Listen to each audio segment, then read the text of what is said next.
Alright, so taxation of charitable and religious trusts R1. So as I told you, trust is of two types, charitable and religious purpose. Religious purpose means anything which is there normally that you understand is religious purpose. Charitable purpose is defined in 2 clause 15. There are 6 items which are specific and 1 item which is general. What are the 6 items which are specific? It talks about for the impoverished, that is poverty. Then it talks about medical relief. It talks about education, talks about environment, talks about yoga, and talks about preservation of historical monuments. So 6 items which are specific are these items.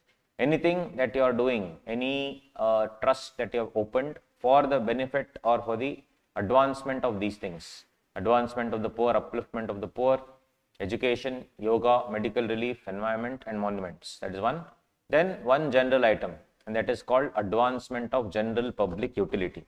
Anything that will advance the utility for the general public. So I'll give you more examples on that. That will be called as charitable purpose. So that we need to understand from your R1.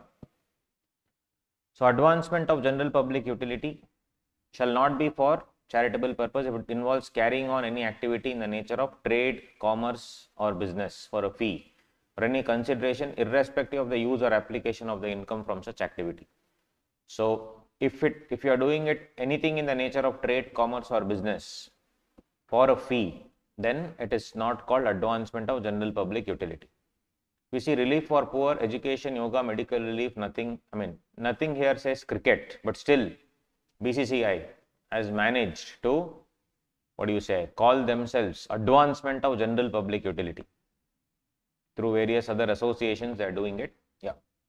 So basically the thing is, if you can prove that whatever you are doing is advancement of general public utility, then you are good to go. So ultimately you need to prove it in the court of law or prove it with the income tax authority. Then yes, no problem. Right. However, carrying on commercial activity shall still be regarded as for charitable purposes if such commercial activity is undertaken in the course of advancement of any other object of general public utility. So definitely in the course, for example, if you are taking up anything for that matter. So if you see general public utility, it could also be a company which would purely think about sanitation, which is not covered in any of the other things. But in the course of sanitation, it can also charge some money from the companies to ensure that they'll look after or from companies or from residential colonies, whatever it is, to look after the sanitation needs of that particular area.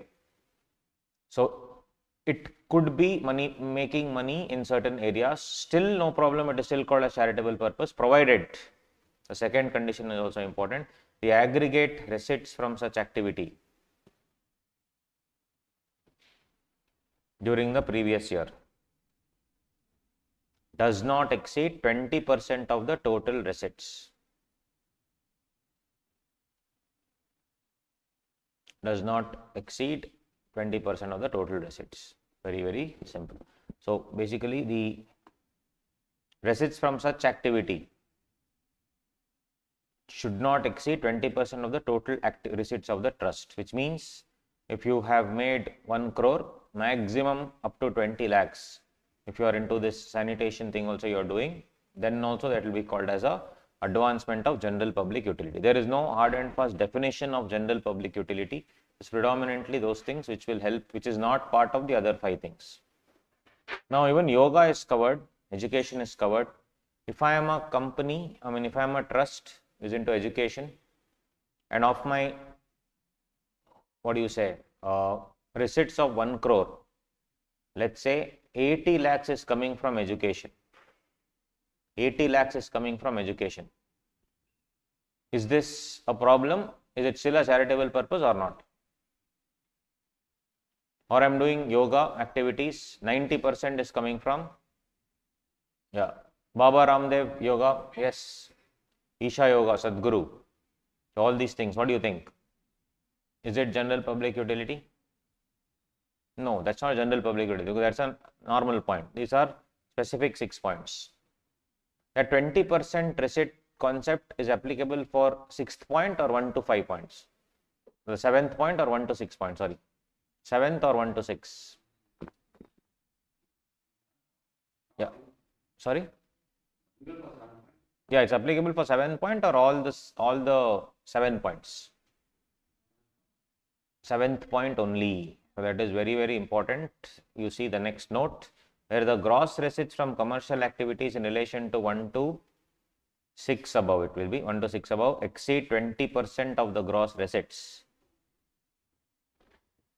It shall be regarded as charitable purpose. CBDT clarification. It will still be regarded as charitable purpose. So, education can, for all I care, can be 90%, still charitable purpose. So, whatever Isha Yoga and Baba Ramdev do, that all coming under the yoga thing. And if you see, if they sell anything, any product which is commercial in nature, they sell all this balm, oil, etc. So, those things, the maximum receipt should be 20% of the total. If it is more than 20, then that is not called general public utility. That's why they have a separate company only for that, for sales. That is where they make money. Baba Ramdev also, Patanjali created for that only, so that using his yoga and other techniques and whatever he teaches, he can actually sell those products. And all the false claims that the products had made, it went to court and all those things. So yes, that's another thing. Supreme Court asked him to render an apology.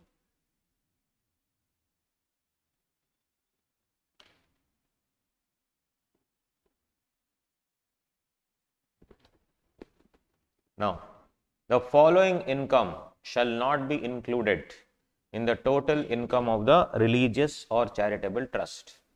Income from property held for charitable or religious purposes. The following income shall not be included in the total income.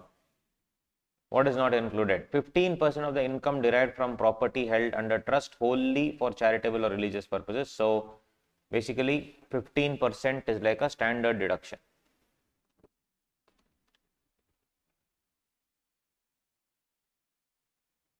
Remaining 85%, you have to actually apply for the charitable. Whatever you are doing, you have to apply.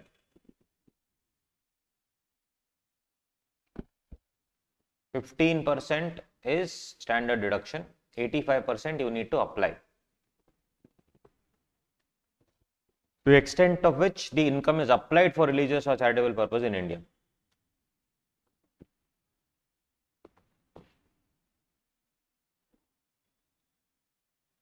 So basically, it is on gross receipts, donation either given or received, corpus. There will be a main thing called the corpus, which is the main fund, the capital. Anyway, any investment into the corpus is always exempt.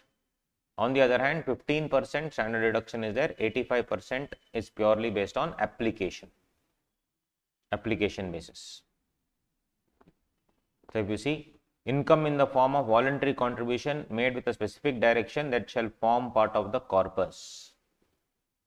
So there are three types. One is 15% standard deduction, then 85% you would apply. Corpus funds directly invested in the corpus, that is not to be taken into consideration. Now there are two types of trusts, guys, which is important for the November exam. Regime number 1. That is under 1023C.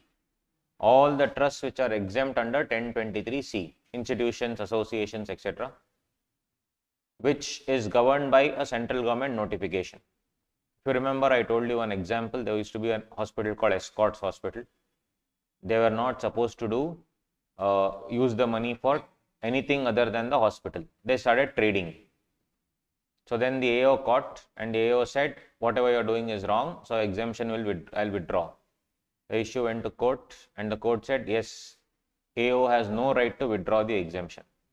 That's the reason why in return filing they inserted the clause whereby every association, which is like 1023C, they have to mandatorily file a return of income to understand what they are doing with the money.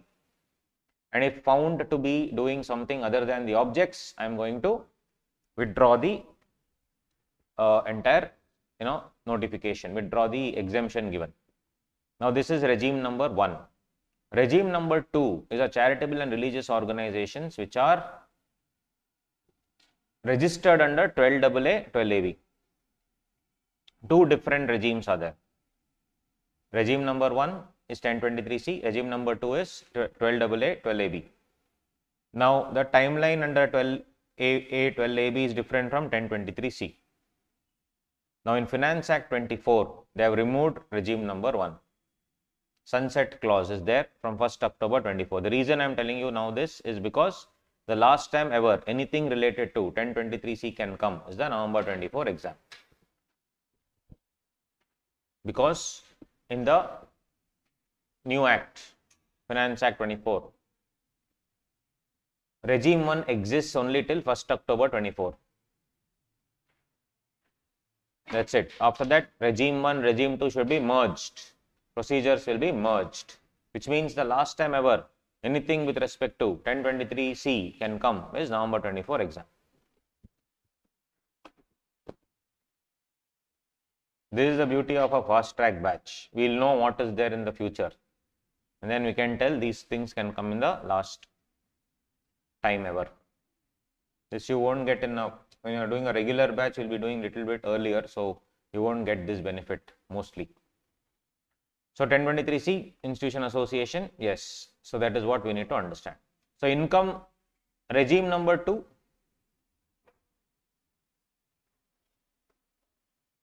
income from this is exempt under 11 and 12. So we need to see now both 1023C as well as 12AA, 12AB.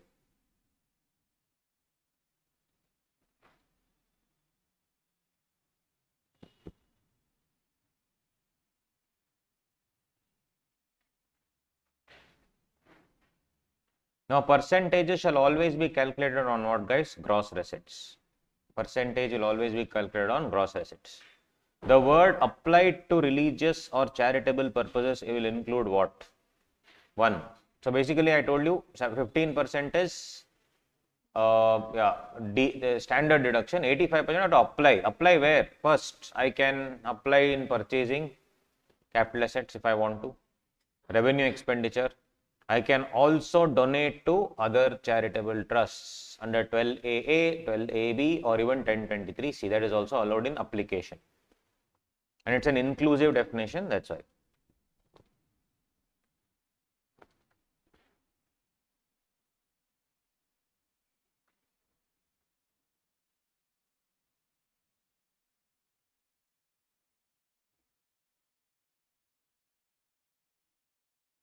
Now, what were people doing? Purchase of capital asset also there, revenue expenditure also there. At the end of the year, 85% was not yet done. So, at the end of the year, 31st March, they used to pass a journal entry saying some expense account to payable and close it. And then they say, I have applied. So, the question was, application is payment or incurrence? Till Finance Act 22, it used to be incurrence. And Finance Act 22 changed it, they made it what? Payment. So, application of income means expenditure is allowed only on payment basis. Incurrence of a liability for an expenditure would not amount to application. Then they will come and tell me, sir, but I am using accrual system of accounting, I can accrue. They said irrespective of the method of accounting, whether it's accrual or cash, it has to be on what? Payment.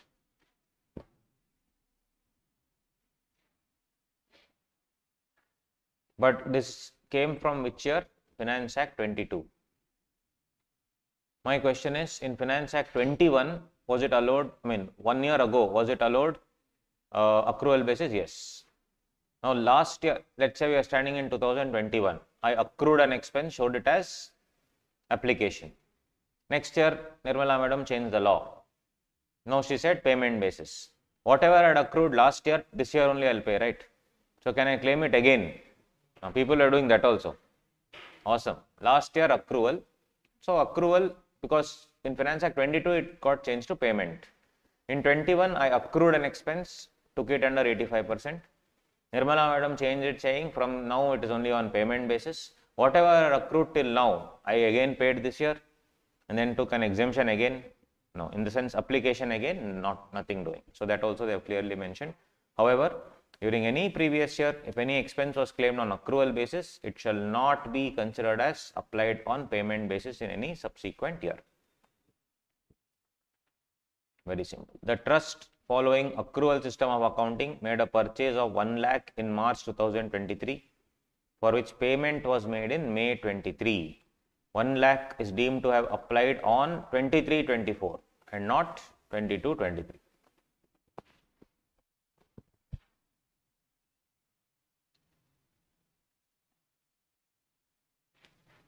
Now, when here it says gross receipts, percentage shall be calculated on gross receipts. Does gross receipt include loan also, or only activity? What is gross receipt? Does it include loan? These are all the adjustments that can come in the exam. Loan has been granted. Is it also gross receipt? Note number 4. These are all various explanations given in the law. Application for charitable or religious purposes from any loan or borrowing shall not be treated as application of income. It shall be treated as application of income in the previous year in which such loan or borrowing is repaid from the income of that year to the extent of repayment. So obviously, when I get a loan, is it a gross receipt? No. And from there, will I do 85% application? No. If I am repaying basically, is it like that? No. So example, you see, if a loan was borrowed by the trust in previous year 22-23 and 40 lakhs was used for construction of building for charitable purposes, it is what? It is not a gross receipt. I have taken somebody else's funds and applied there. Is it an application? No. But what would be application? Repayment of loan. Repayment of loan would be application. So this shall not be considered as application. The loan was repaid previous year 23-24 10 lakhs, 24-25 30 lakhs. Now, what do you think? 10 lakhs will be treated as application of income in previous year 23-24 and 30 lakhs will be application of income in 24-25. Got it? So this will be application of income. So again, if I get a loan, that is not what? Gross receipts, and moreover, that will not be treated as application. If I use the money for something, it's not application. When will it be application? When I repay the loan, whenever I repay. So these are some of the points. So anything they can ask in the exam should be little alert and careful. Next, if I have purchased some asset, I have acquired some asset, would that be according to you application? Yes, because we have seen application will include purchase of asset. On that asset which I have taken as full application, can I claim depreciation? This is basically like 35 AD. I bought a 35 AD asset and claimed full amount as allowance. Similarly, I have bought an asset and claimed the full amount as application of gross receipts. So can I claim depreciation as per Income Tax Act? Not possible, guys. Note number 5. Each of these notes would be like a adjustment. If a trust treats expenditure on acquisition of assets as application of income, then the trust cannot claim depreciation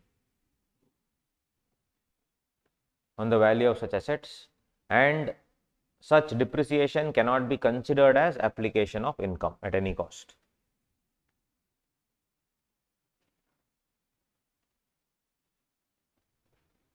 All this not allowed. Sorry?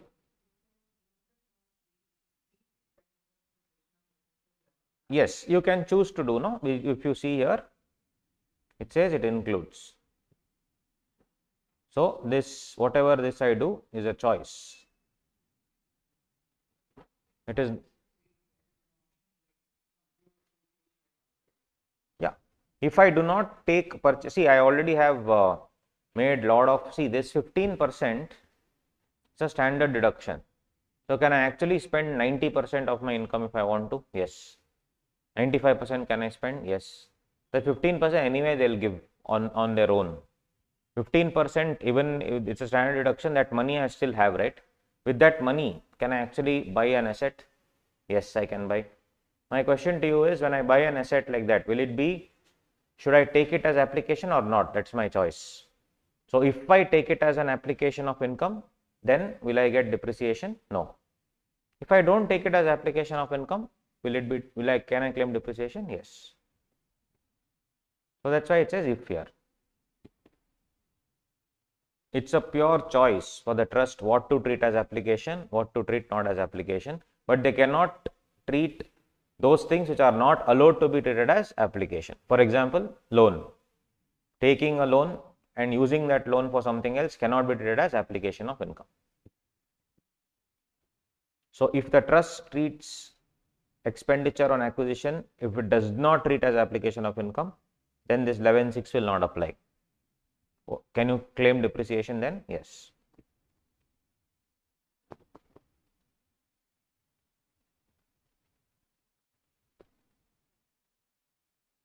Now, if I make a corpus donation, to the capital or corpus of some other trusts, will it be treated as application of income? I am not giving them to actually donate it elsewhere. I am giving it to the corpus fund. Corpus fund is the main fund, main capital fund. So this trust is investing in the corpus of another trust. So is that application of income? So that is why one more section 11.1 says, corpus donation made by a trust with a specific direction that they are towards the corpus of the trust or institutions shall not be treated as application of income if such corpus donations are made to 12AA, 12AB or 1023C. That's all. One trust to another trust. Trust registered under 12AA or 12AB. Fund, university, medical institution, hospital referred to in 1023C. Not allowed.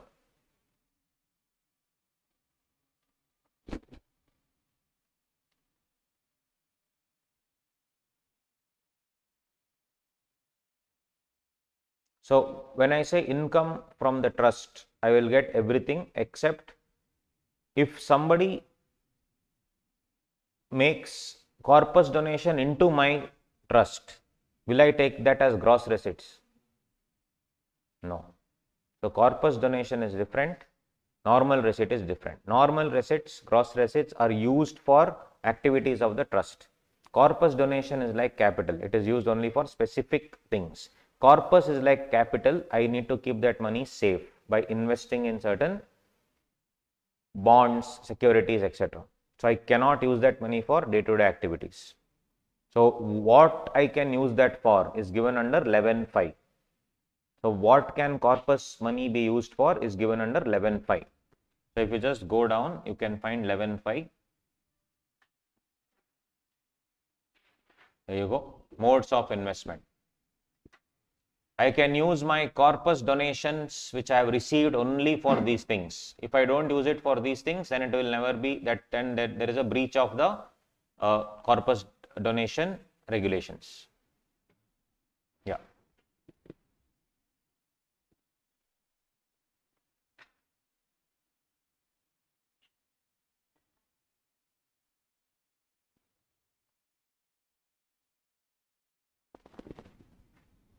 So coming back, guys.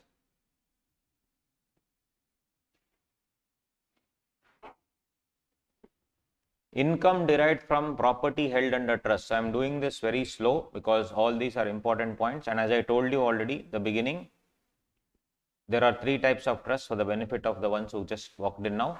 1023C is institution or association, which are specifically granted exemption by the government. Other trusts are 12AA, 12AB. In Finance Act 24, they have removed the concept of 1023C, which means the last time ever any question on 1023C can come would be November 24. That's all. Because what do you say? And that too, it's from October 24. So even till October, they can still ask. So May 25, it can still come. It's not that it won't come, but properly the last time ever you can ask is November 24. So because both the trust registration were different procedure, Nirmala madam said we'll merge everything. So now there is a single merged procedure, that's it. And these are the hidden points which they have asked. All the adjustments I have made into notes. So income derived from property held under trust includes voluntary contribution except donation for our corpus fund. Corpus donations will be exempt only if they are invested in the specified modes under 11.5 which I showed you. If it is not invested, then the corpus shall not be exempt at all and will be treated as normal donation. Normal donation means what? 15% standard, 85% you have to apply. If you don't apply, no exemption. So 15% is like standard deduction. 85% you actually have to apply properly. And apply means not accrual, it is payment.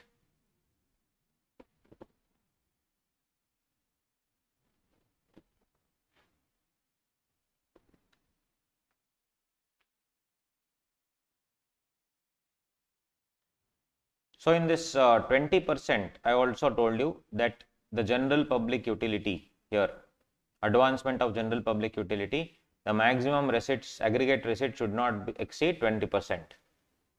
The aggregate receipts should not exceed 20% of the total receipts. For example, Neeraj Chopra starts a javelin academy for the poor, right? And he only charges 500 rupees per month. 600 rupees, basically 500 rupees per month. So 10,000 kids join. 50 rupees, not even 500, 50 rupees per month, very reasonable. 10,000 kids join, right? So, or maybe many, so he'll actually make full commercial activity 60 lakhs, assume 60 lakhs he'll make, and overall total receipts will be 10 crore. So the 60 lakhs is the commercial activity. Is that even commercial activity? Yes. If you are charging money like that, it's commercial activity. Overall receipts, donation, all put together is 10 crore. So is the commercial activity more than 20% of the total receipts? No. So what is 20% of total receipts? 2 crore. Is it more than 2 crore? No. Hence, no problem. On the other hand, education. For the poor, I have education, 500 rupees per student I am charging. 10,000 kids join, 50 lakh I make. Purely commercial activity. Total receipts is 1 crore. Total receipt is 1 crore. So, what do you think? Commercial activity is 50% of the total receipts. Is there a problem? No problem. Why? A 20% is only for advancement of general public utility. These items are not covered. If I make more than 20% by giving relief for poor, no problem. Education, no problem. Yoga, no problem. Medical relief, no problem. Environment, monuments, no problem. Here commercial activity can go more than 20%. Commercial activity should be less than 20% only in last point, advancement of general public utility. So what is my actual donation, guys? What are the sources of funds in a trust? When identity of the donor is not known at all, that is called anonymous donation. It is taxable under 115 BBC. When identity of the donor is known to everyone, then there are two things. One is called voluntary donation, other one is corpus donation. Corpus donation is exempt, subject to certain conditions. Voluntary donation, that income is taxable. 15% ad hoc, which is exempt. 85% exempt only if it is applied. It has to be applied, right? So this is the entire scheme of things. When identity of a person is known, it's voluntary donation or corpus donation. If it is not known, anonymous. Anonymous donations are directly taxed under 115 BBC. Corpus donations exempt, subject to condition. What condition? Invest in 11.5. Invest in 11.5. Only those 11.5 items. Then voluntary donation, income is taxable. 15% ad hoc exempt, standard deduction. 85% exempt only if applied.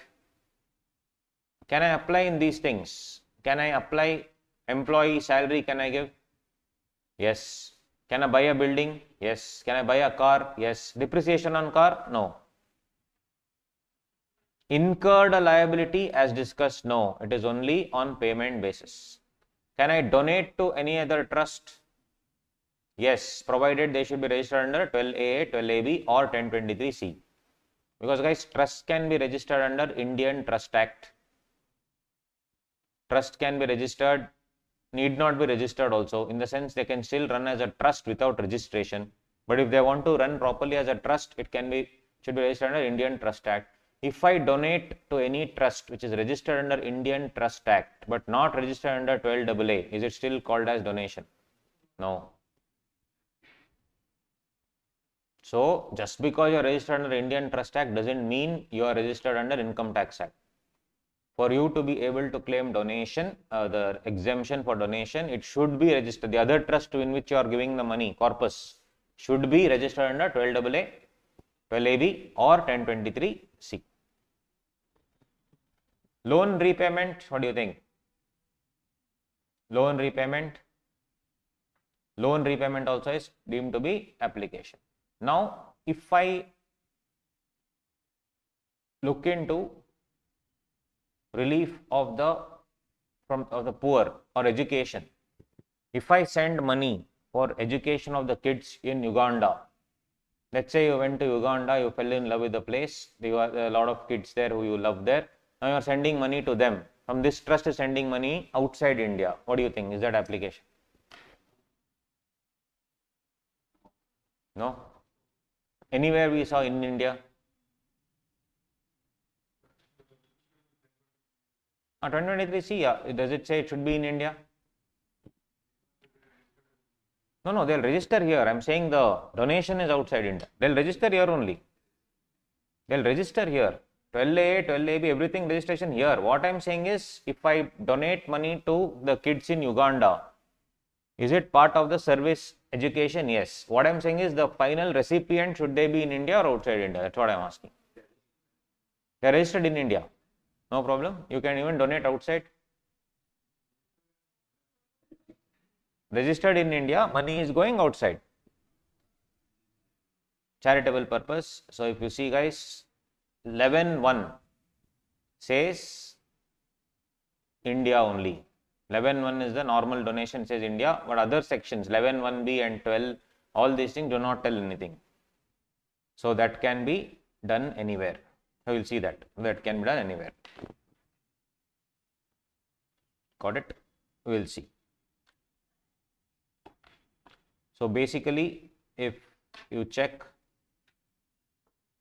this one, no, income from property held for charitable purpose 11.1, this will have 11.1b, 11 everything. So there they do not say, in the word India is not there actually, which means you can actually donate as long as you are registered in India and you are not breaking any other rules as such, then you can donate it outside as well.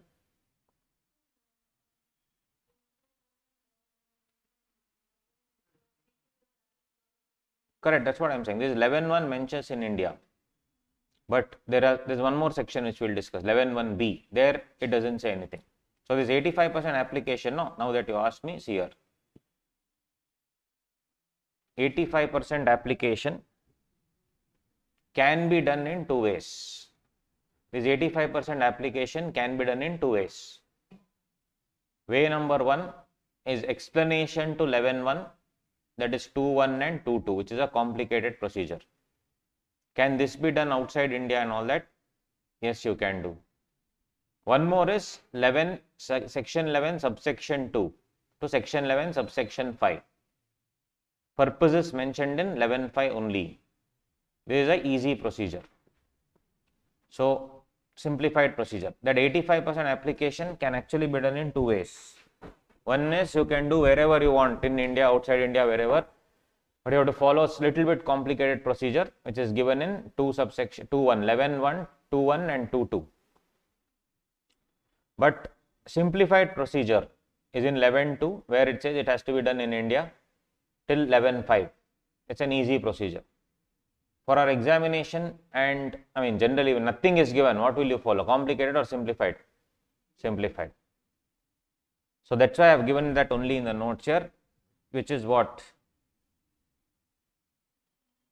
In India. But is there a bar is what I am asking? The answer is no, because there are two different procedures given under that with respect to application.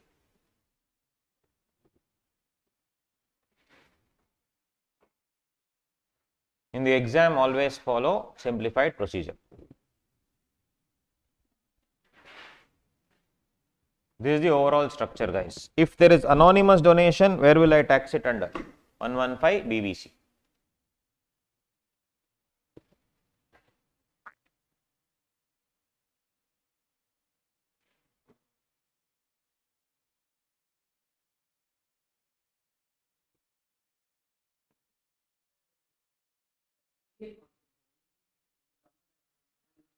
Which one? Yes, it does. Anonymous. You have to understand this charitable purpose now doesn't include religious trust. Religious trust is not there, it is only charitable purpose.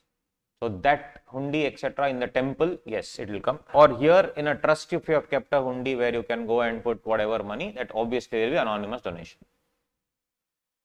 In case it is there like that.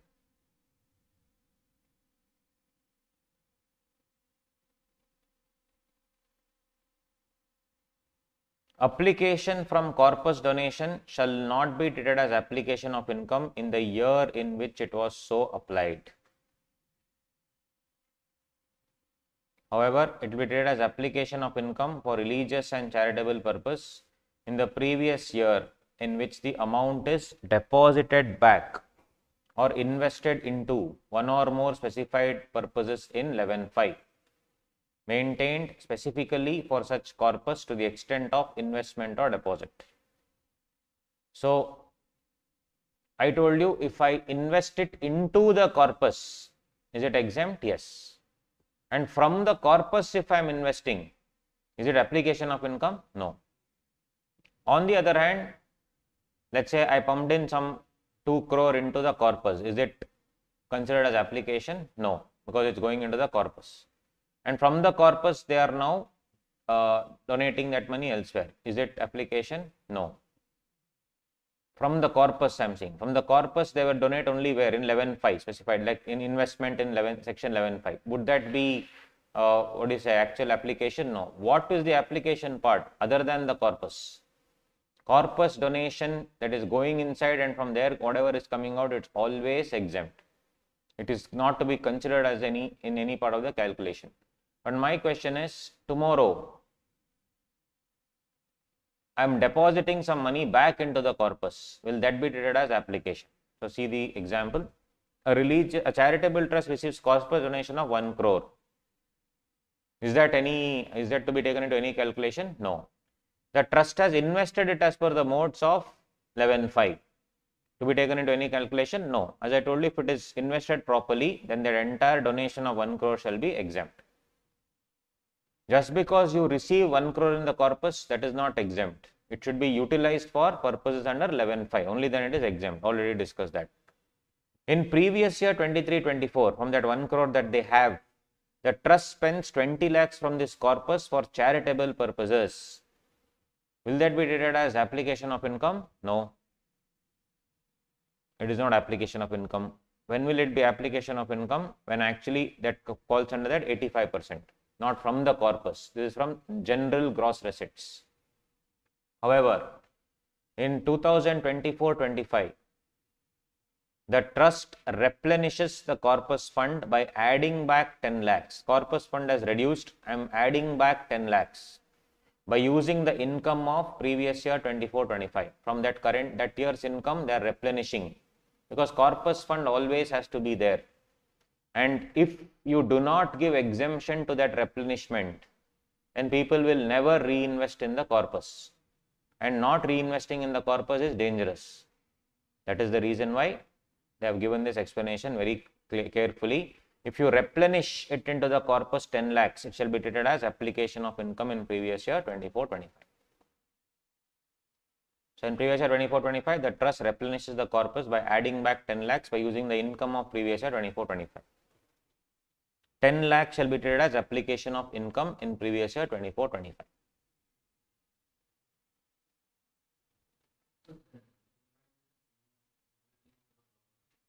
Now they can move, but the thing is, you can't move it like that. No, you should receive it only in the corpus first, and only when it goes down, then you have to replenish. So it's not that you have money which is gross receipts, then you are moving into corpus. Somebody has actually deposited into the corpus, that fund goes down, then you replenish it, then it's okay. Otherwise, you will all move it into that only, which is not allowed.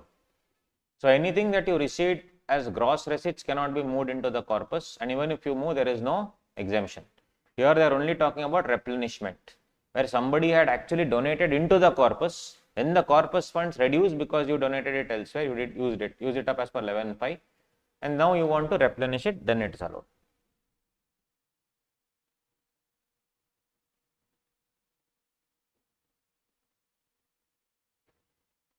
Is donation to other trust allowed? Already discussed. Yes, here, note number 6. Corpus donation made by a trust into what? Corpus donation means what? Into the corpus of other trusts.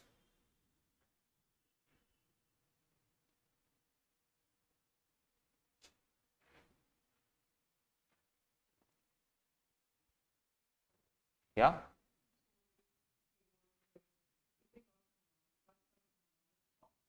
Yeah. Okay.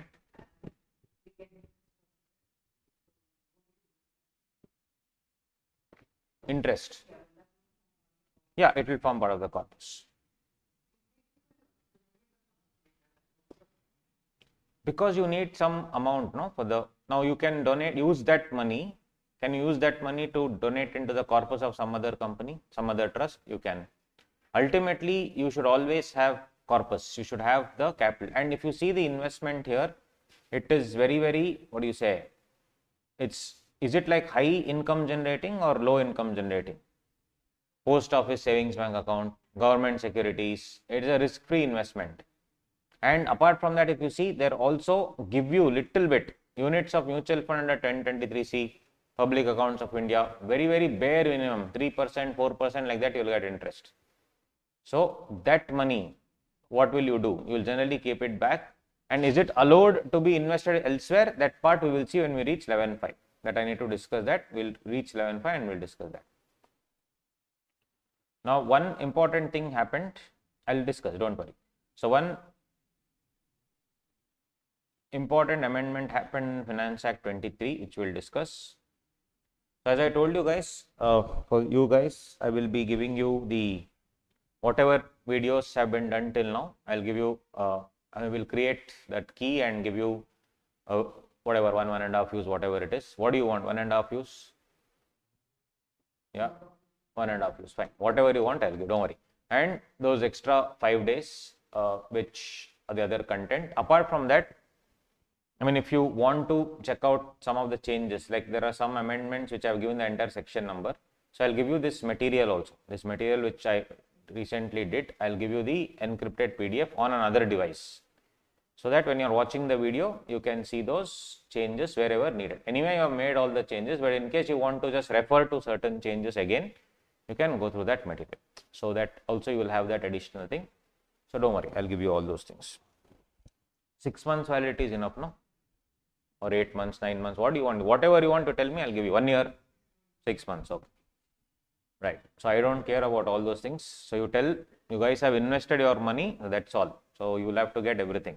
So this thing also, I will give you the, what do you say, encrypted PDF. Let me see, I can probably give it in another, because I think it's difficult to watch the video, then do alt tab, see the material. So that material part, I will give you another device, so that you can watch it on the whatever mobile or something. Let's see. So one device you install the material, one device video, that's it. So whenever you want, you can go through those videos, and the other part also you can revise. And in case God forbid you cannot get through this attempt. For next attempt also you can use those videos and only see the amendments portion. Amendments for May 25 you can check. I'm just saying, is it 6 months if we give, you can do that. Yeah, of course, man. Amendments video will be posted. So that time you can go through the amendments video. Don't buy again. That's true. I mean, it's stupid. Why will you buy? If you already attended the class, why would you do it again? Doesn't make any sense. I am not in the business of education. I genuinely am telling you, you've already invested funds, you've already paid money, you've already sat all 10 days, plus you're getting those 5 days. Just watch the amendments. No, you're all smart enough, you can watch the amendments. YouTube, it will always be on YouTube. I'll post all the amendments because for May 25 there are good amendments. So maybe sometime in February, March it will be there. Watch the amendments and close it. That's it. Right. So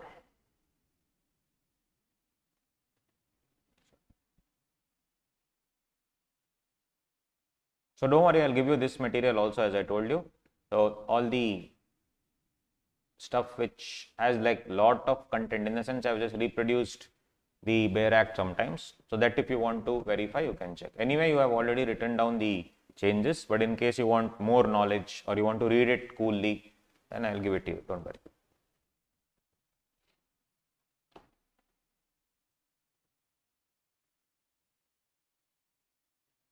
So first important amendment we have already discussed, but I'll read it here, is Finance Act 23 applicable for November 14, November 24.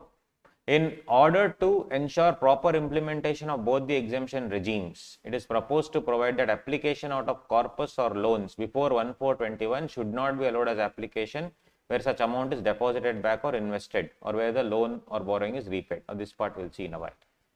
Now I'll see, I have to talk about one more thing. Point number 2 is what we are going to discuss now.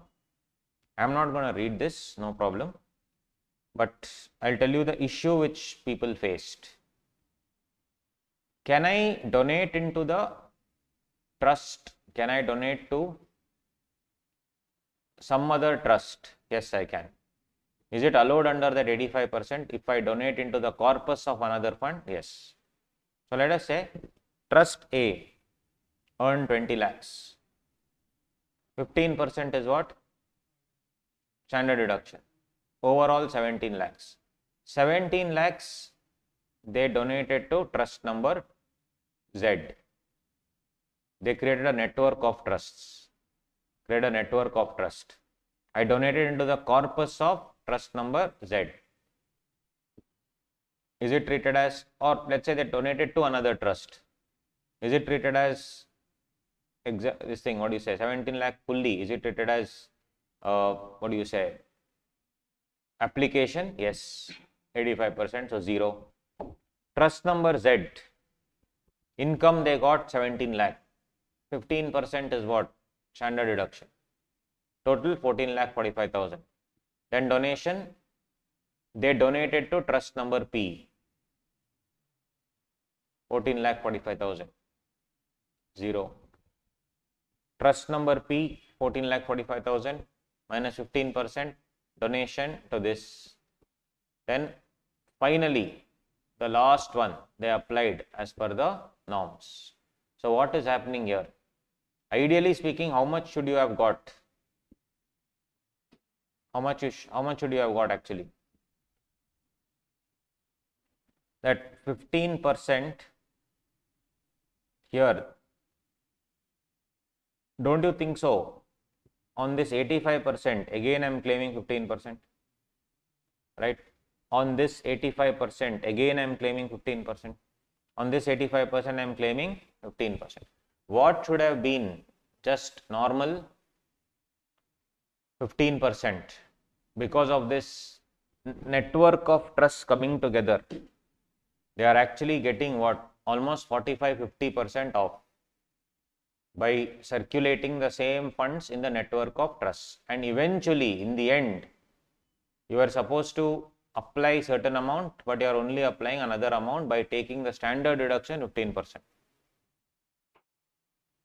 So I am getting that 15 extra everywhere. Here definitely I got 15 extra, 15 extra, 15 extra. I have to curb this. What do I do?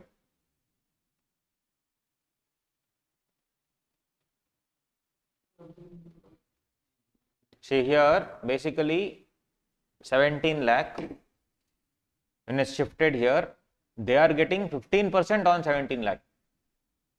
17 lakh represents 85%, right? That you leave. That represents now 100% to Z. That represents 100% to Z. Z is again taking 15% standard deduction there, which means everywhere I am getting 15% extra. The only way to curb this is,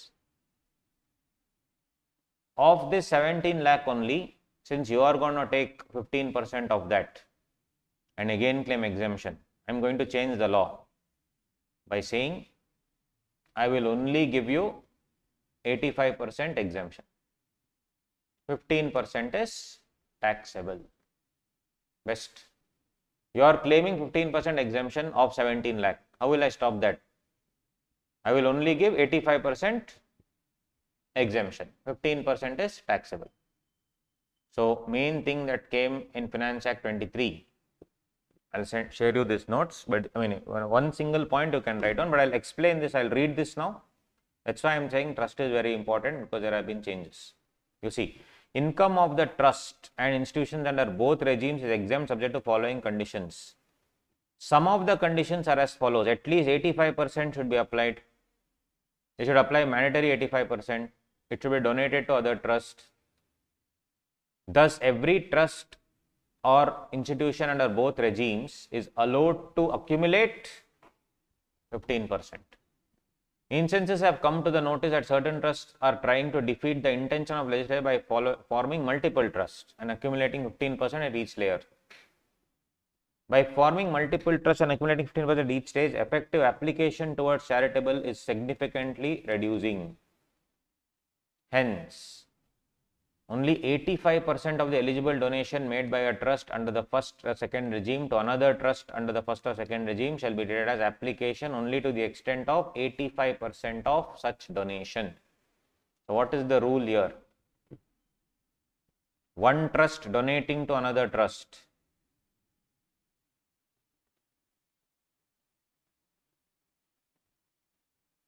Point number 6 you can add here only. Point number 6 you can add here, amendment. What will you add?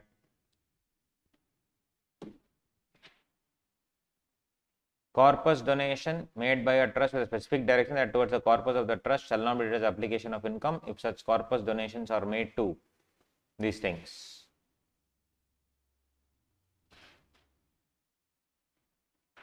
So, what does the law now? How much can you transfer? I mean, what is taxable? Yeah. So, if you apply it,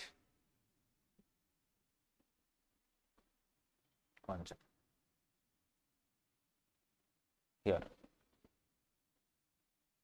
if donated to trust, the donation should not be towards the corpus to ensure that donations are applied by the donee trust or institutions. So, in point 6, it's a different point. We have to write a offshoot of that. So, can I donate it to the corpus of other institutions? Yes. But will it be treated as, 85% application? No, because I am donating it into the corpus. So, here they are trying to tell 85% of the income of the trust should be applied. And how will I apply the income? Actually, by utilizing it in other areas. So, now can I donate it into not the corpus but the normal fund of some other trust? I can do that, but to that extent, what extent is allowed? Only 85%. So, in that point number 6 only, you can add one more point, which is an offshoot of this, which came in Finance Act 23. So, what will you write? Very simple. Donation to other trusts, not corpus fund.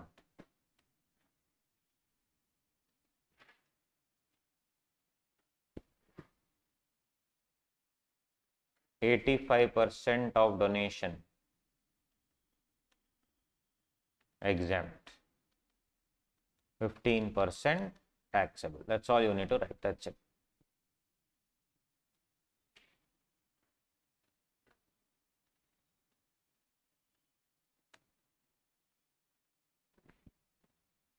Finance Act 23, November 24 onwards.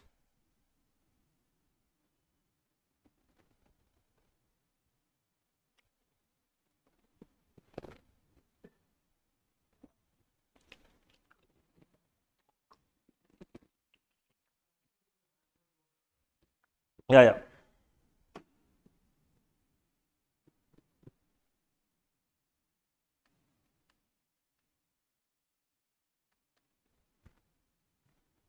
Taxable in the hands of the donor.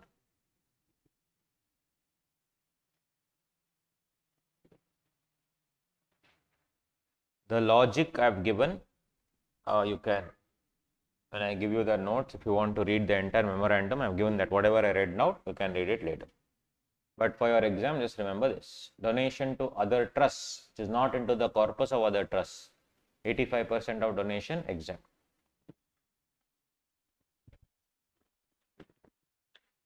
15% taxable. Hands of the donor makes a lot of sense because people were doing whatever I told you.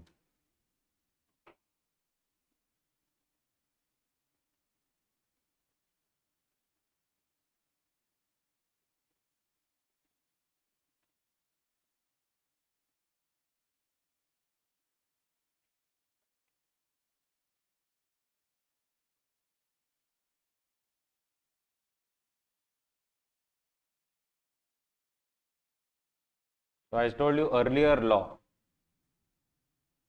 I have taken a loan in 2009.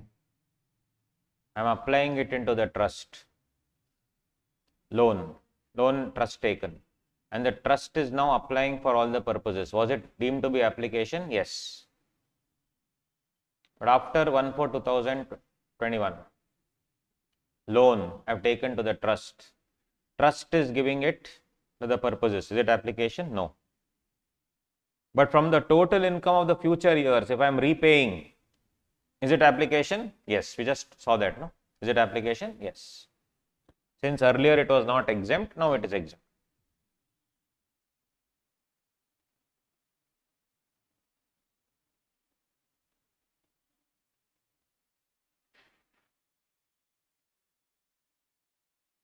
But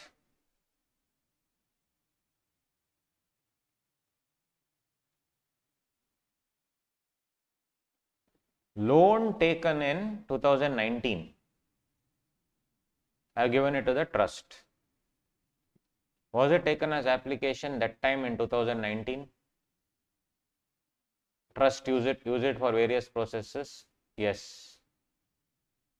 What did they say? Any loan taken after 2021. Any loan taken after 2021, even if it is given for the purposes, then is it application or not? No. But when you are repaying it, is it application or not? Yes. Loan prior to 2019, 2021, sorry, loan prior to 2021, I have given it to the trust, trust is given to others for the purposes. Application or not? Application. Think of a scenario where loan was taken before 21 and already applied. Application or not? Yes. Repayment is happening after 2021. I have taken a loan in 2020, applied in 2020. Is it application or not? Yes. But now I am repaying the loan in 2023. Application or not? Why? People were taking, but left, right, center. Twice they were taking. Why? 1/4/2021 they said, if you have taken any loan before and if you are now applying for the purposes, then it will not be called as application, but at the time of repayment, it is application. So people had, what do you say, taken the loan before 1/4/21, applied also, taken it as application. But since they had told after 1/4/21, whatever you repay, that will be application, people were taking that as application twice. Once at the time of actually applying that loan, second at the time of repayment. So a simple clarificatory amendment came saying that If you have already claimed the exemption by applying, will you get again one more round of, will you call it application at a time of repayment? What do you think? If you have already treated it as application when you have used the loan money for purposes, today when you are repaying the loan, will you take it as application? Yes or no? No. So it is just a clarificatory amendment. Clarificatory amendment. So if you see in point number 4, you can add that clarificatory amendment one line. But what is the amendment? I will show you.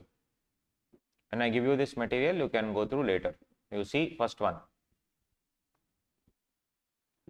It proposed that application out of corpus or borrowings before 1/4/21 should not be allowed as application. It is further proposed, proposed to provide that application out of corpus or loan or borrowing before 1/4/21 should not be allowed as application for charitable or religious purpose when the amount is deposited back into corpus or when the loan is repaid.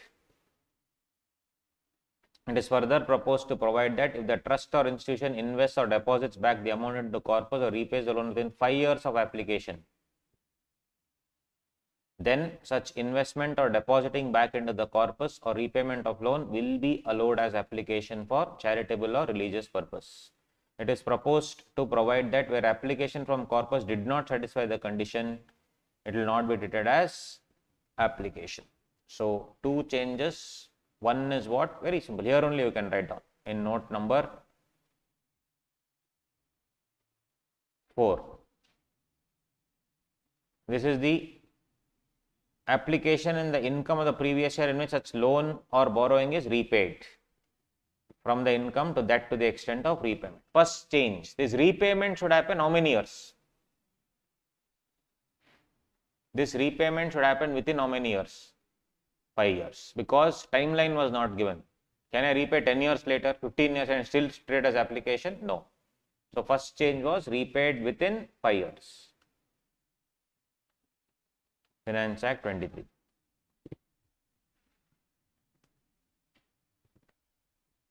Where only you write down enough. Then another change is what?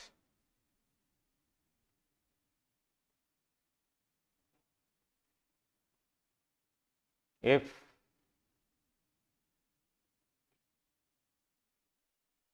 loan borrowed before 1/4/21 is already taken as application. If loan borrowed before 1/4/21 is already taken as application when it was utilized for the purposes, when it was utilized for the specified purposes. Now tell me, will it be treated as application during repayment? Will it be treated as application during repayment? No. It will not be. I repeat, if loan borrowed before 1/4/21 is already taken as application when it was utilized for the specified purposes, it will not be taken as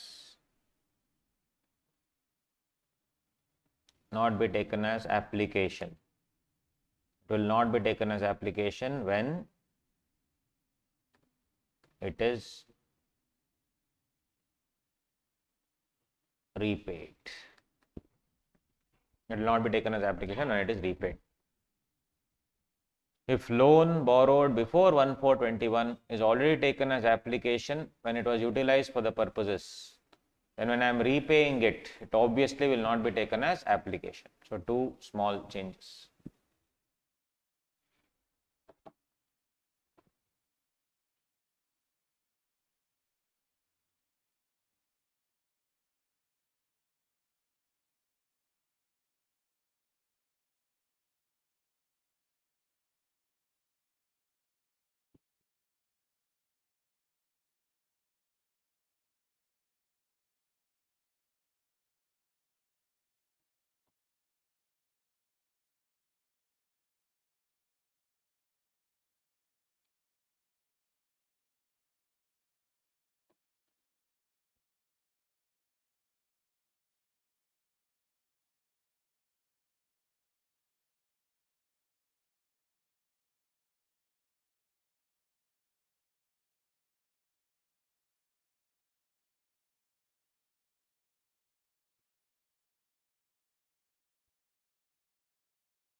Alright guys, so I'm going slow because these are some important small changes but important changes.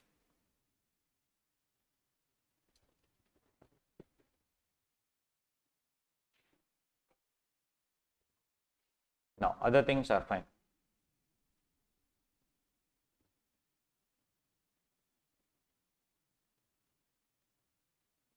Note 7 done. Note 8. If in the previous year the income applied towards charitable or religious purpose in India falls short of 85%, for the reason that whole or part of such income has been received during that year and the SC submits a declaration that such income shall be applied to such purpose in the year of receipt or in the immediately succeeding year, then such income will be deemed to be applied during the previous year in which such income was derived. What is this, guys? I received income only in March. How will I apply in 1 month? They say 85% you should apply. How will I apply when I receive in March? I need some time, no? Just because the provision is there to apply 85%, I need not apply. So it says that I could not do it 85% because income I received only towards the end. I'll have to give a declaration to the assessing officer saying that don't worry, on or before the due date of filing the return, when submits a declaration on or before the due date of filing the return, that I will apply it this year or I'll apply it in the immediately succeeding year for sure. So I receive on March 30th. So by the due date of filing the return, I should tell, sir, I will apply it either this year only. Year of receipt is 2024, but I received it in March 24. So I will apply it in this year for sure, year of receipt, or definitely next year I will definitely apply it because I have the plan. These are the plans. So then the income shall be deemed to be applied during the previous year in which the income was derived.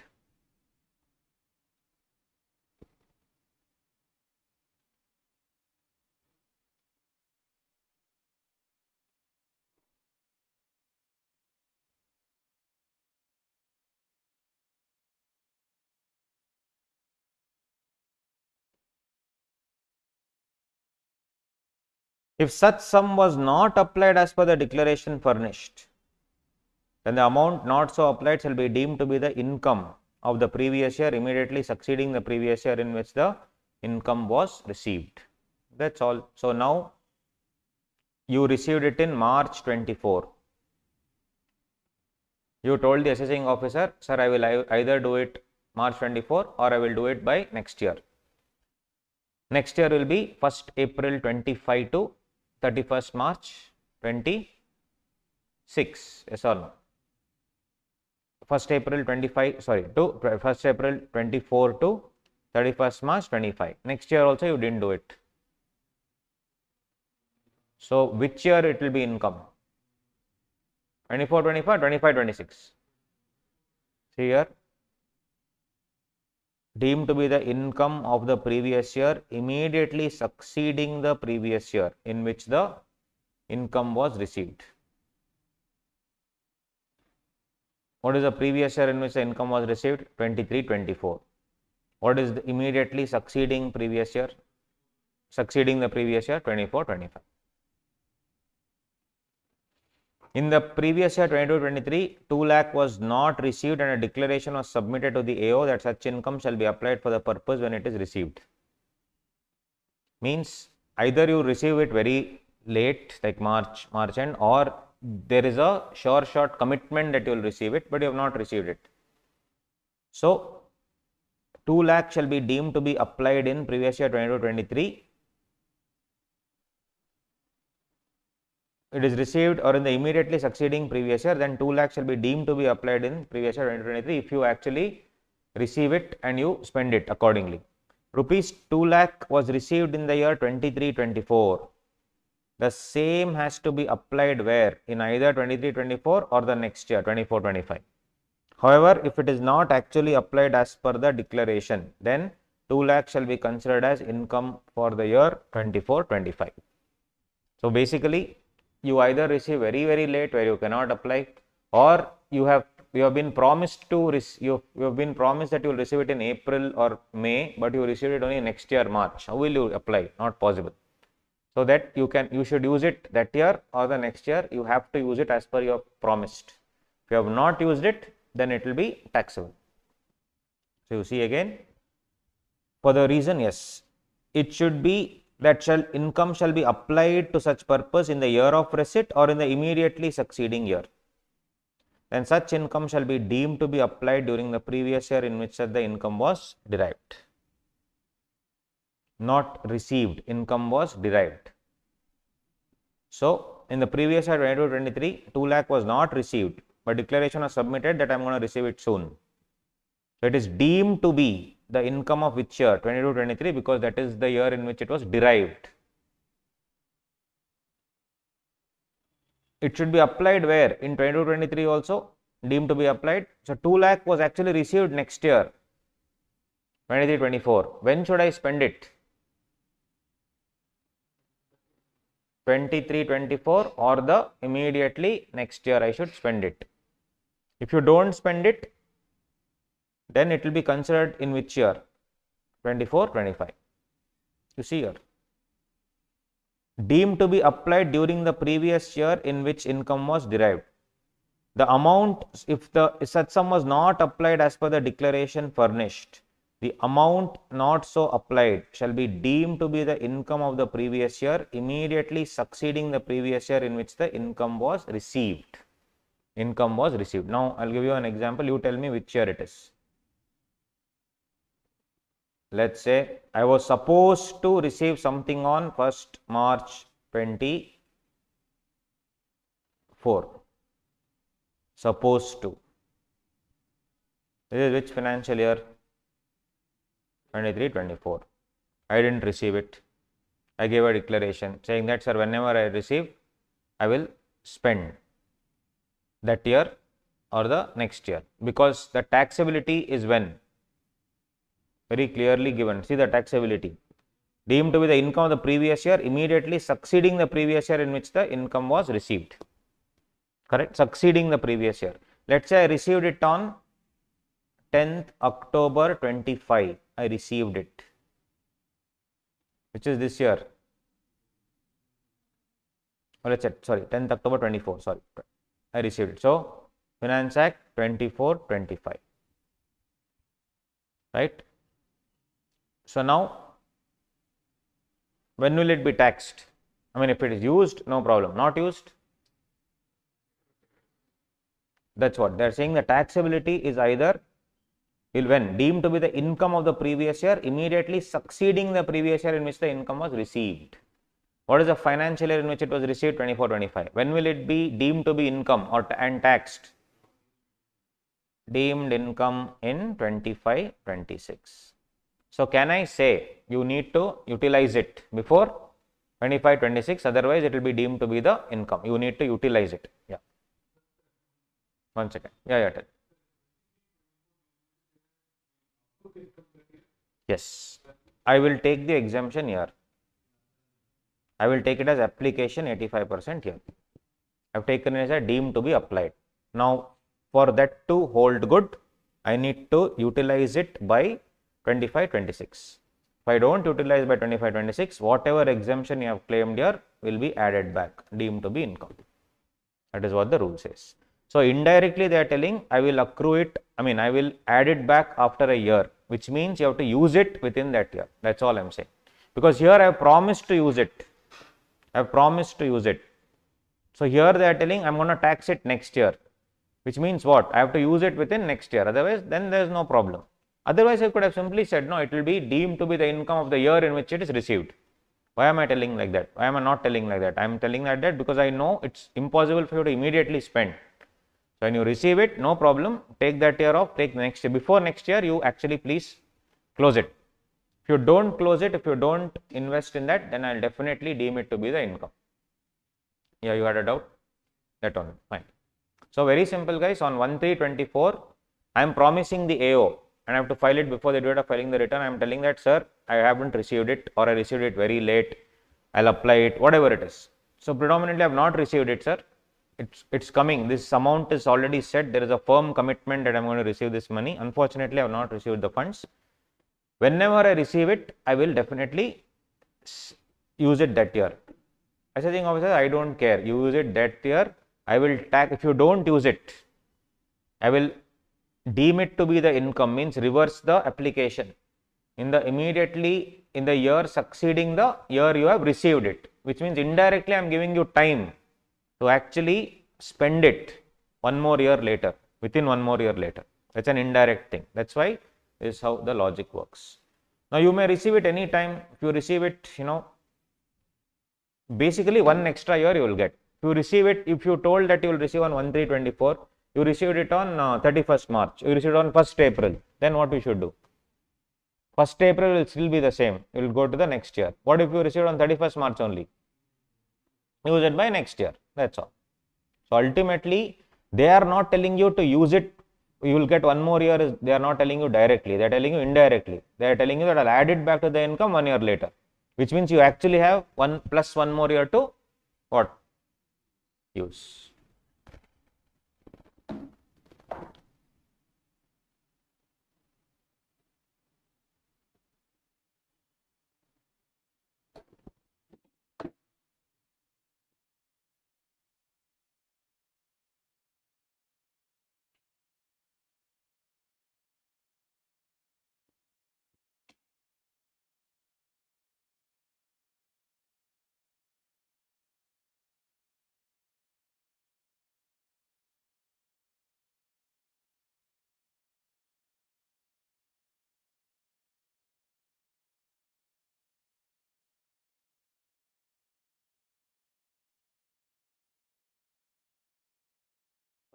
Done, guys.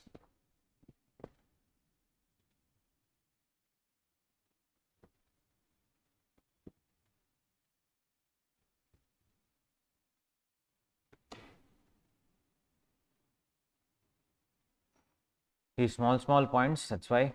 Next one.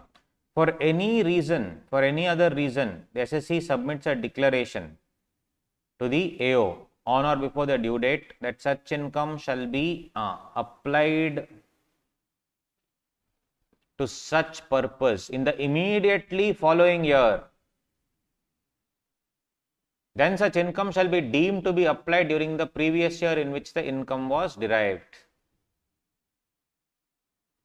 If such sum was not applied as per declaration furnished, then the amount not so applied shall be deemed to be the income of the immediately succeeding the previous year in which the income was not received, derived.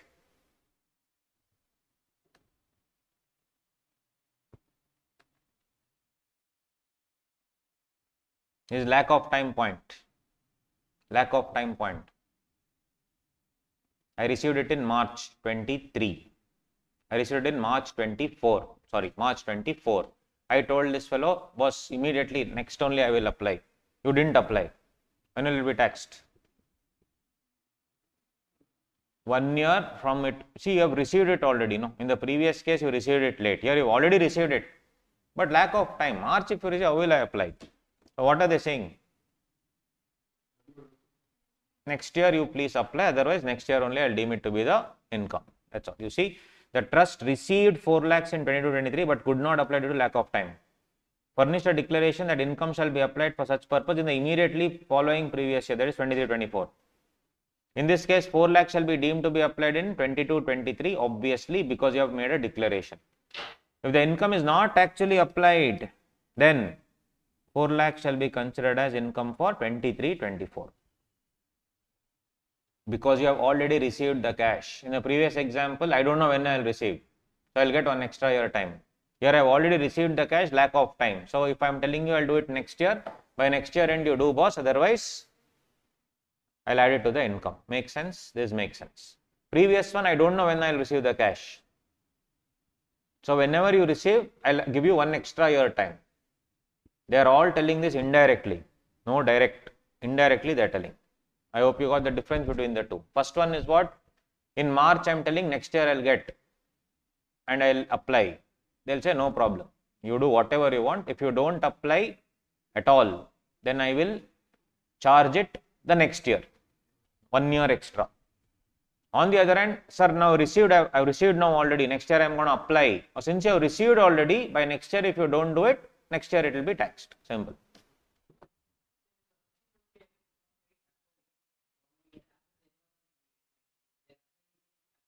Then that, no, it should be applied in that year before the date of filing the return. If you don't do it, it will be deemed to be, it's not considered as application, as simple as that.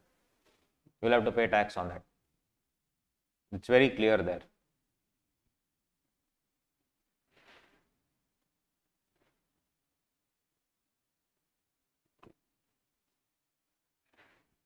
Now, last year I was supposed to apply 85%. I applied 90%. I took 5% from my standard deduction. Standard deduction is just like cash reserve. You have 1 crore, you have to apply only 85 lakhs. 15 lakhs is in your kitty. Now, you on your own spent 90 lakhs. Can you get set off of 5 lakhs next year?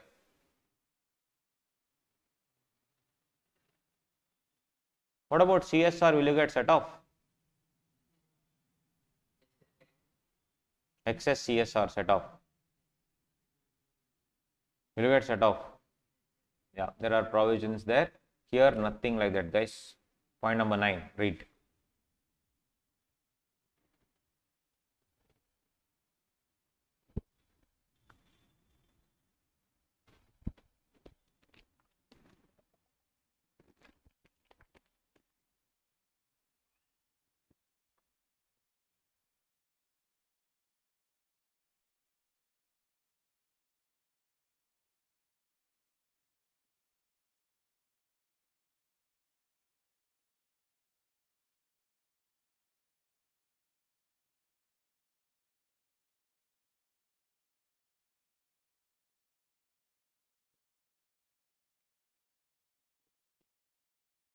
Got it?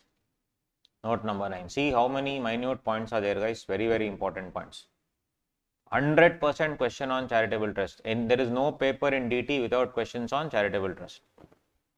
And assessment of all other entities also 100% questions. Capital gain question, assessment procedure, PGBP, IFOS, everything we have done. Actually, we have covered decently. 5 more days we would have finished it off. Right. So, calculation of income required to be applied or accumulated during the previous year are done. Next, 10. For the purpose of determining the amount of application. Now, you will see, guys, provisions of 40A1A, 40A3, 40A3A shall mutatis mutandis apply as they apply in computing income from business or profession. Mutatis mutandis means what? As such, in the same proportion, in whatever it is, it will definitely apply the same. So, what is 40A1A? TDS not deducted for residents. What is the disallowance? 30%. 40A3, cash. So, basically what they are trying to tell is, when I am making an expense, and if the charitable organization is making an expense and incurring an expense, and they are actually paying cash, allowed, disallowed? Disallowed. So, will that cash payment be allowed as an exemption? No. They are trying to tell what is not allowed under this 40A1A. Like, you make a payment to somebody without deducting TDS. Can you escape by taking that as an exemption? No. So, 40A3, revenue expenditure disallowed. 43(1), capital expenditure disallowed.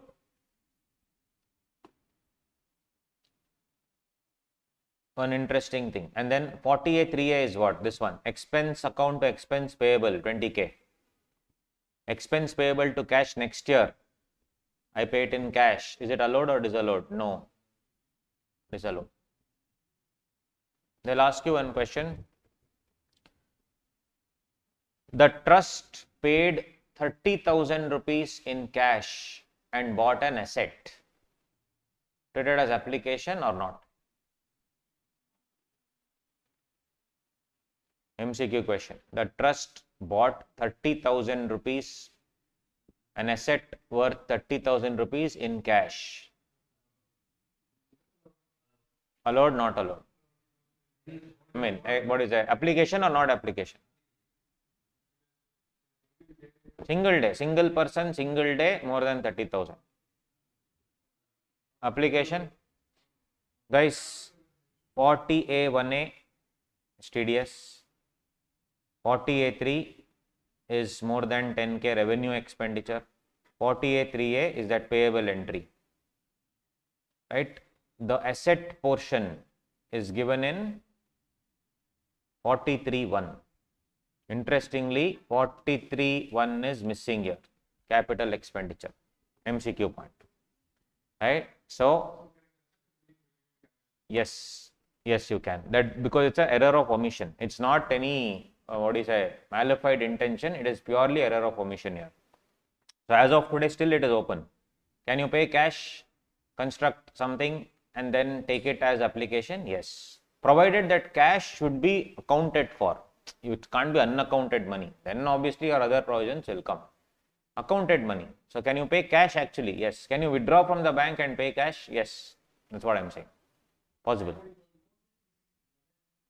They have, man, but can't keep changing everything. They have. It is definitely an error because, and they also have said that anyway, but they have not encouraging black money here. They are just saying cash payout, it is allowed. Will you reduce it from actual cost, etc.? All that actual cost, when you are putting it in PGBP, actual cost again you will reduce. But here, will I show it as application? Yes. That is one hidden point which they can ask in MCQ. There are so many errors like that yet to be seen.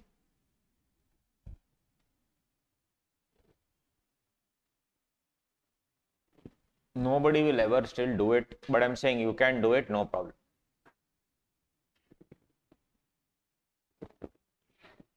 So for a trust, revenue expenditure more than 10K, not application. But capital expenditure more than 10K will be deemed to be application. MCQ.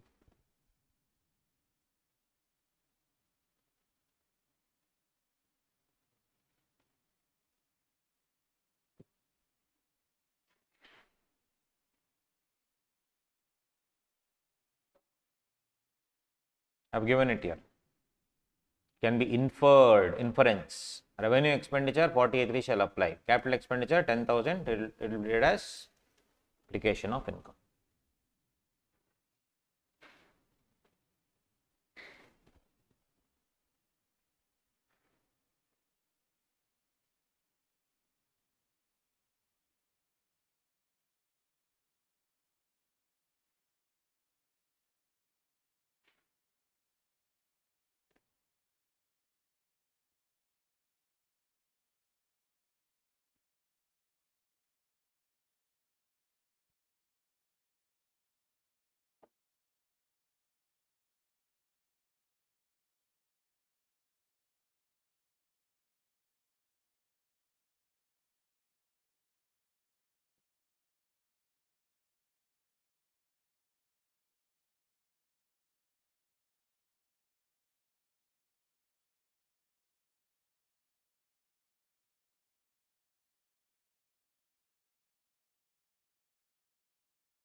Next guys, 48.3. Yes, this is one more.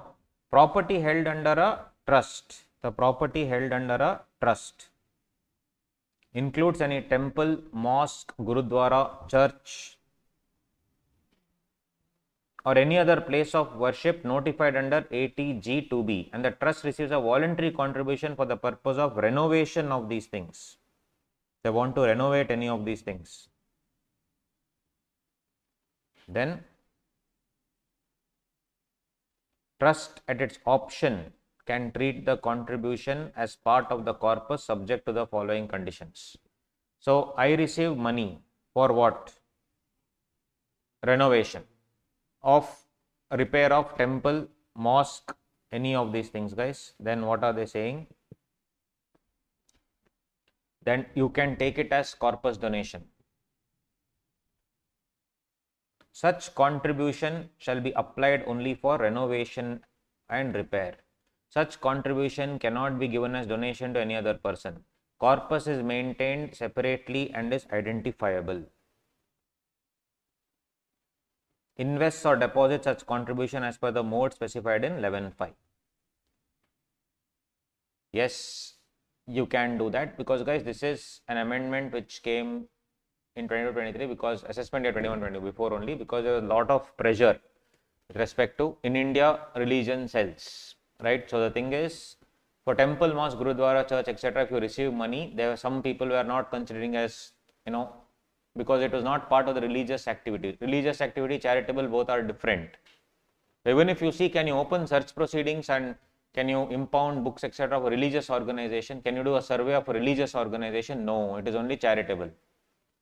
But invariably, charitable and religious go hand in hand. So they said, okay, you can use it, but provided what do they say here? It should be temple, mosque, gurudwara, church, notified place, all these things. You have to use it as renovation and repair only, not for any other activities, and it cannot be given as donation to any other person. Corpus is maintained separately and identifiable. We will discuss that. 115, you have to see that we haven't come to the anonymous donation part, we'll see that. If any of the above conditions are violated, contribution shall be deemed to be the income in the previous year in which such violation takes place. Simple.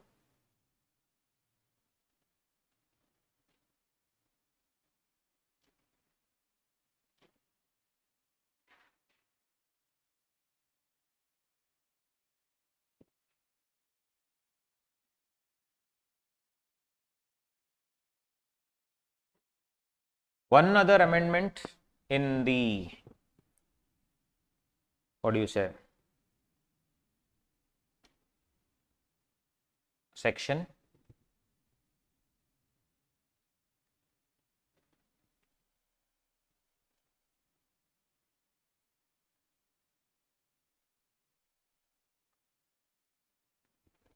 See this, you need to take an auditor's report. For any charitable organization, you take an auditor's report for sure.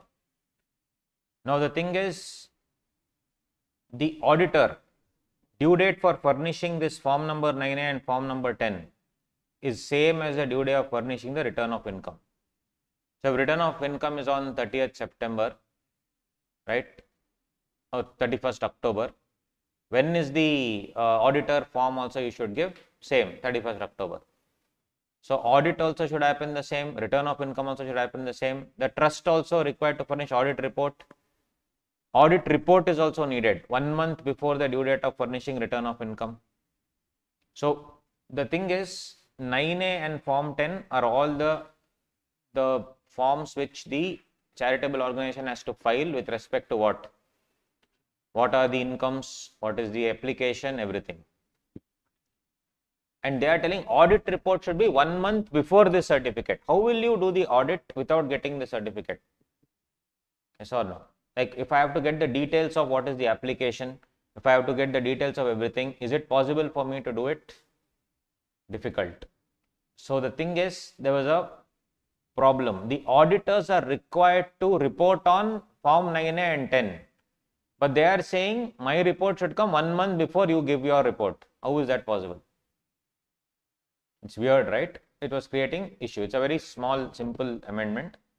So they say, since the due date of furnishing 9A10 is 1 month before the due date of furnishing the ITR, auditors are finding it very difficult to report. So basically, guys, if my 31st October is my due date of filing the return, 30th September, they are saying you should file this audit report also. You should give form 9A10 also. Form 9A10 is given by the charitable organization giving all the details. Audit report also should be given the same time. Everyone was giving at the last moment. Auditor is telling, sir, you are giving me today and telling me tomorrow you have to file. I will file 9A10 and auditor has to give the audit report also. How is it possible? Please give me some breathing space. Hence, they said form number 10A, 9A should be given at least 2 months prior to filing the which one? Return. Which means they are saying Auditor, no problem. 30th September, let him give. This 2 months before you go. What is 2 months before? 31st August.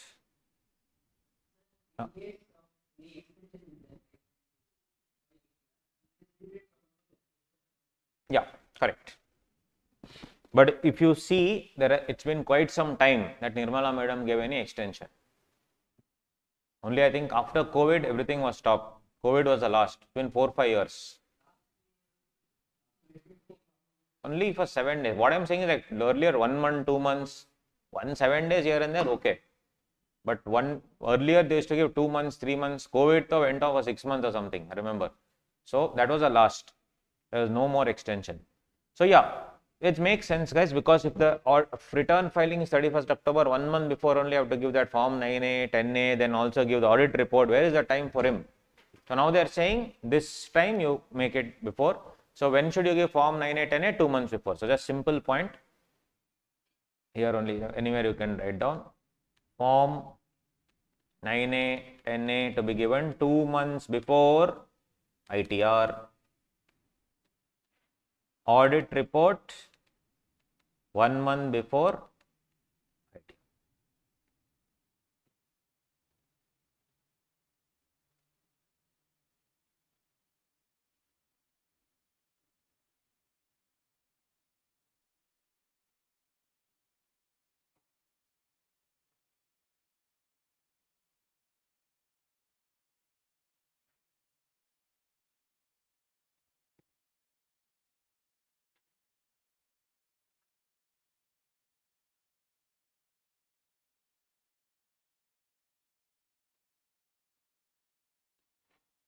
Done. All the provisions done. These, whatever I discussed now, all these are important adjustments for the exam. Right. Exemption if income is accumulated for specified purposes. When 85% of the income is not applied to charitable purpose, but it is accumulated or set apart, this also I can do. If I can clearly say, sir, I am accumulating this because I want to build a school in the next 2 years, which is 100 crore project. I am accumulating every year, accumulating 20 crore. So please, it's not that just because you told me to spend 85 crore, I cannot spend. I am accumulating for a future project, a vision that I have. Yes, allowed. Statement is furnished to AO in the prescribed form and manner. So here, statement should specify the period of accumulation. This is one more thing. Maximum period, 5 years. So 20 years later, I am planning, no. Money so set apart or accumulated should be invested in 11.5, which is at 11.5, government securities and all those things. Risk-free investment. The statement is furnished on or before the due date on 39.1. Then it will be treated as application. Most important thing of all these things is the return should be filed before the due date. If you don't do this, this 11.2 exemption will not apply.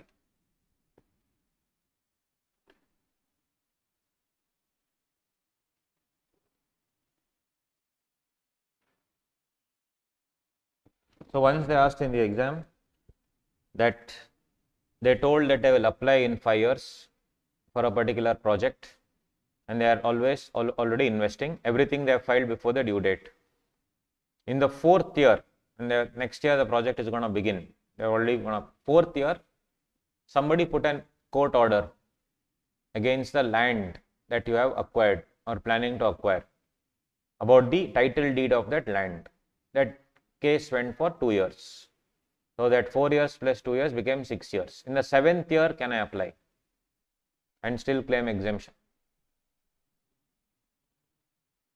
What I am asking is, period of injunction, will it be excluded from this 5 years or included? Excluded. Yes. It was an exam question, MCQ.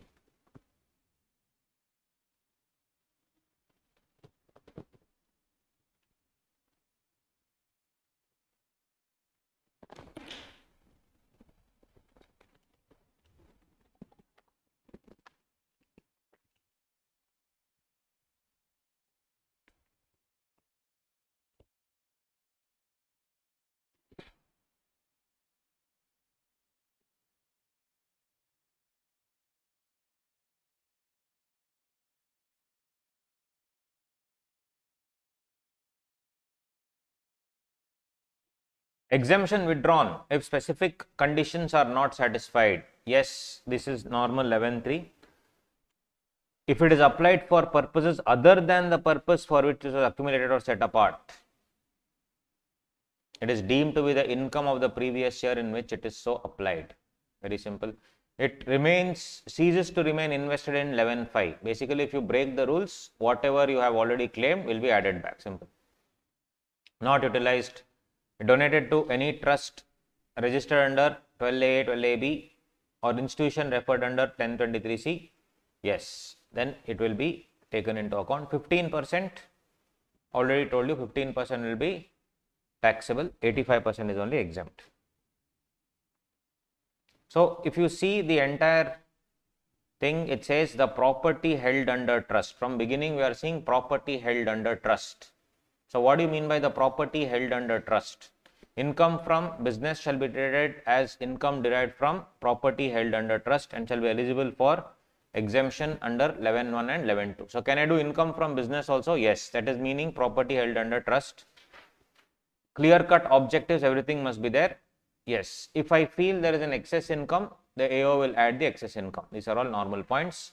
So, now we can go a little fast because the main thing is over. Then registration, again we need to understand the registration process. Modes of investment, only these modes guys, quickly. Government savings certificate, post office savings bank account, scheduled bank, units of UTI, central government, state government securities, debentures of any company, shares or deposits of not normal company, public sector company,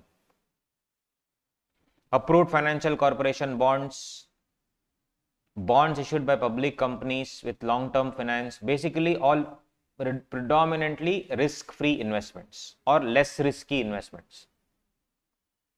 However, I can also invest in plant and immovable property, land, excluding plant and machinery. Immovable property, land, I can definitely invest, no problem.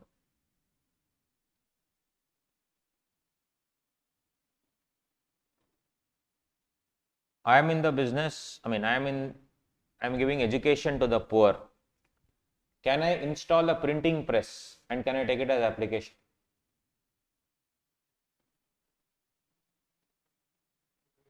This is which one? If you see 11.5 modes of investment, what money should be invested in this? Corpus. Corpus money. So she had asked one question that time. Sir, if corpus money is simply accumulated, what's the point? So now I am saying I am running a trust which is into education. I want to give free books to the kids. I want to put in put that money in this, what do you say, because I can buy immovable property. Can I buy a printing press? I am not treating it as, I will treat that as not application, it's exempt if I use it in 11.5. Otherwise that corpus will be taken as income. I have two modes. One, whatever I have as normal income, that I can put it under plant and machinery, that anyway will be taken as application. I am not talking about that. That can the corpus fund be utilized to buy a printing press? It says immovable property excluding plant and machinery. Printing press, isn't it plant and machinery? Yes. So can I use it?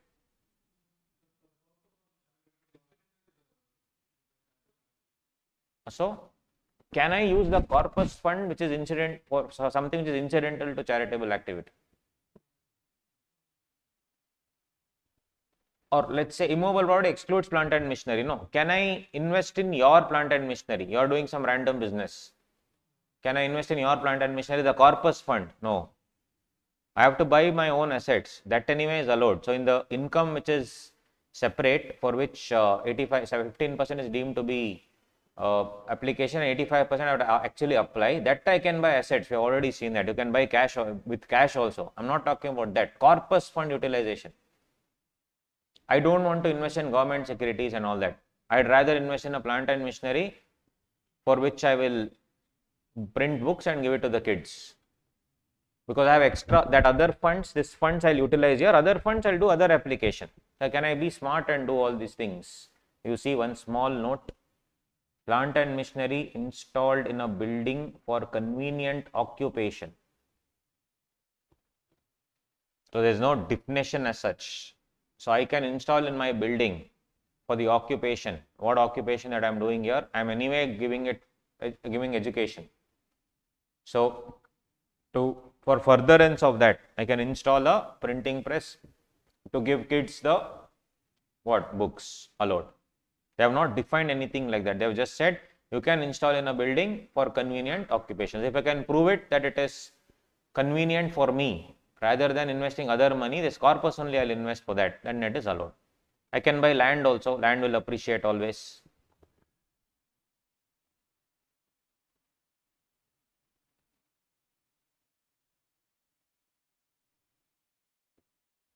I had bought shares of Air India. Suddenly Air India sold it off to Tata. Now what happened? Exemption granted, will it be withdrawn or not? That was an MCQ question. I had bought Air India when it was a public sector undertaking. Then it went for divestment. Tata took over. Now what do you think? No? Yes?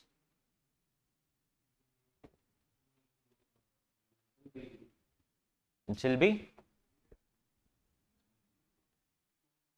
Yeah, there is timeline. See this, note number 1.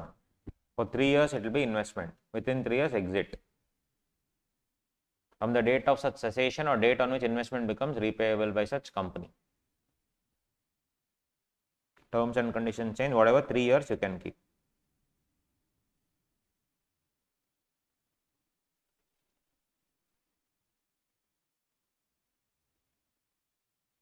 Other modes, units of mutual fund under 1023C, acquisition of shares of depository, gold sovereign bonds, debt instruments,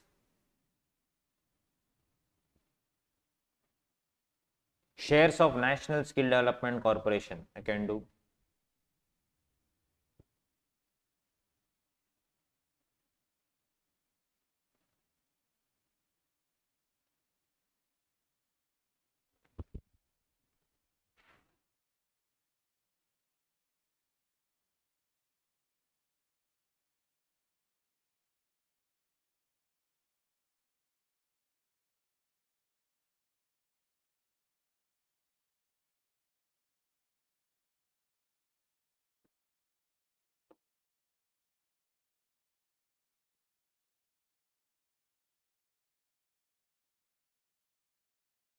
Just go RTP November 22, guys. Just solve 250, page number 251, case scenario. Just go through that.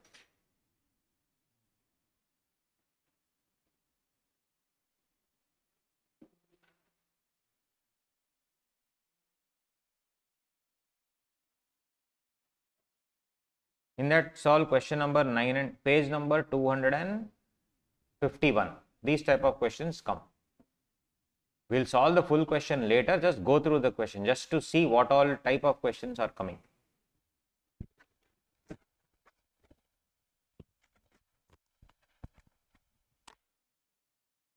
Case scenario. Sorry. And solve 1 or 2 questions. That 1 mark like BBC, not.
Yes, so basically it's 11.5.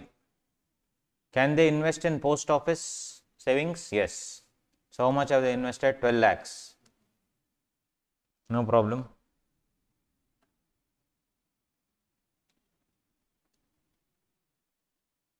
Yeah. I've sent it on the group already. Not in the group. Then one of you can share it. Why aren't you on the group? I'm not sure. Oh, okay. Fine. I thought everyone was there on the group. Okay, we'll get you added on whatever, and one of you can send it, no problem. Just be on that group because all the updates, etc. I'll be sharing, because now I have to give you the one view, etc. All the details I'll collect there only. So who is not there on the group, please be. Everyone is there on the group? Yeah, accept. So 12 lakhs, there is allowed. Next, invested 8 lakhs in shares of a public sector company in October 23. Allowed or not? PSU, yes. However, in March 24, see, due to disinvestment by the government, company ceased to be a public sector company. Allowed for how many more years? 3 years. The trust also withdrew 5 lakh from post office savings bank account in March 21, applied the same for construction of primary school in a village in Tambaram. Oh, this is Chennai. Yes, during the year 23-24, trust spent 72 lakhs in total construction of the said school. Trust had donated to poor aid another trust 5 lakhs out of its current year income, 4 lakhs out of accumulated income. Out of the amount of 5 lakhs donated out of current income, 2 lakhs was towards corpus of poor aid. 115 BBC we will have to see. Can amount donated to poor aid be allowed as application in the hands of EduAid in the previous year 23-24? If yes, how much? Corpus donations not covered. Other donations covered. Out of 5 lakhs, 2 lakhs is towards what? Corpus. Right? So, how much is covered? How much is allowed as application? 3 lakh. Can the corpus donation received by EduAid be claimed under 11(1)(d)? If so, how much? How much corpus they have received, guys? How much corpus? The trust also received 25 lakhs by way of corpus donations for construction of Arts College in Avadi, Tamil Nadu. What is this, guys? This is basically I can receive corpus for a specific purpose. Now I can set it aside, no problem. And whenever it has come, time has come, then I can use. That is why corpus is built. It is application is okay for day-to-day activities, all that. But then corpus is for some heavy-duty projects. That's why you should always, there should be money in the corpus. That's why I'm investing it in risk-free investments. So that money gets accumulated there. I can use it for the projects which I want. So in this, how much is exempt basically? Out of 25 lakhs. How much? Whatever I have invested, right? How much I have invested? 12 lakhs. Then 8 lakhs. 20 lakhs. I told you, you have to invest whatever money you get for whichever purpose. You have to invest where?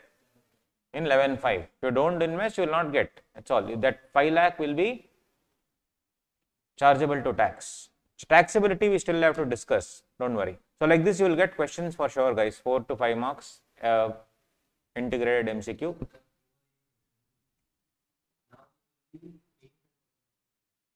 Which one?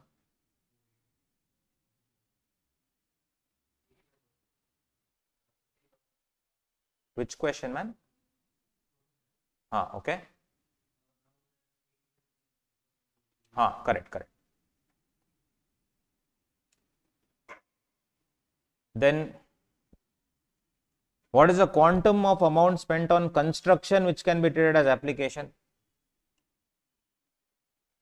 Construction. How much did they spend?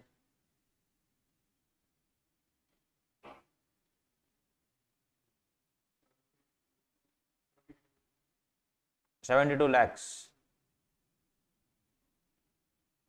Is it allowed?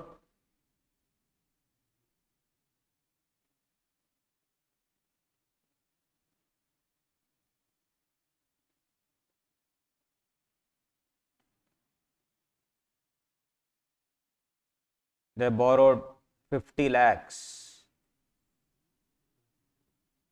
They spent 72 lakhs. They borrowed 50 lakhs. Will the borrowing be taken as borrowing only when they are repaid will be taken into account.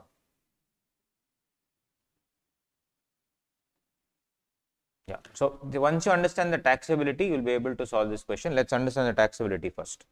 So if you see, because only then you will be but what I am trying to tell is there will give you questions on these areas. Any of this they can ask you. Should be little alert while solving. So we'll come to the anonymous donation part. Registration, anonymous donation, everything we will do. So if you see, then the other part will come, the registration issue only. Denial of exemption, all that will come. Then the taxation, anonymous donation, taxation.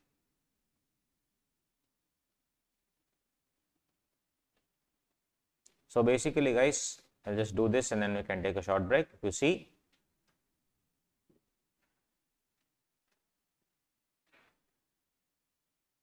just finish off one more point I need to tell you, the capital gain point, then only I can come here. Let's finish the capital gain point and then take a break. Capital gains, easy. Capital gains deemed to be applied for charitable or religious purposes, where the capital asset being the property held under trust wholly for charitable or religious purposes is transferred. Capital gain arising from the transfer shall be deemed to have been applied to the charitable and religious purpose to the extent specified below. Capital gains. Full capital gain is exempt when whole net consideration is utilized in acquiring new asset. Capital gain is exempt where cost of the new asset minus cost of, what is exempt portion? Cost of new asset minus cost of old asset, when only part is utilized. We'll discuss with an example, don't worry.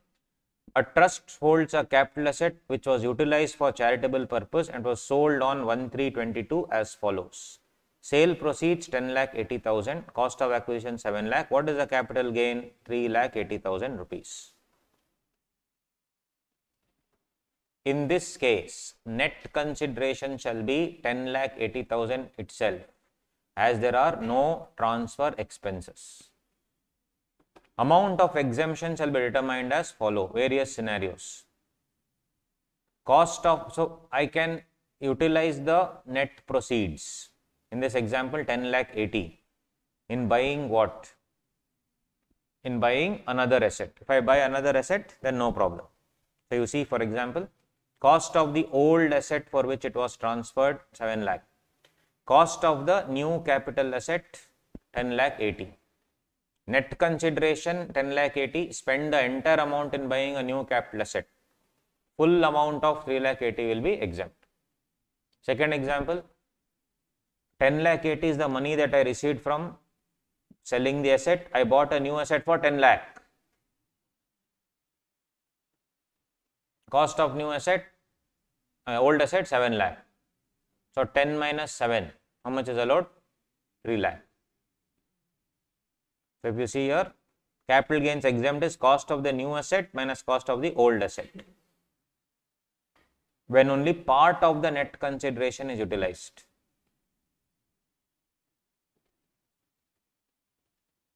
It is not cost of new asset into old asset divided by, not like that, not 54F. Please don't follow 54F, right? That's what I am trying to tell. Don't follow 54F. But there, if you do, how much will it come? 3,80,000 is the exemption if I spend 10,80,000. If I do 10 lakh, how much? How much will that come? 10 lakh into 3,80,000 by 10,80,000. 3,51,852. This will be first option in MCQ. Right? So you should be careful. That's why I am telling 54F will not come. Cost of new asset minus cost of old asset. So 10 lakh minus 7 lakh, 3 lakh. Scenario 3. Sold for 10,80,000. Cost of new capital asset 8 lakh. 8 lakh minus 7 lakh, 1 lakh. Cost of new asset 7 lakh. Cost of old asset also 7 lakh. 7 minus 7, nil. Here, cost of new asset 5 lakh. 10,80,000, but old cost of 7 lakh, so nil. Now the beauty is, what if I purchase the new asset to the tune of 14 lakh? 14 lakh.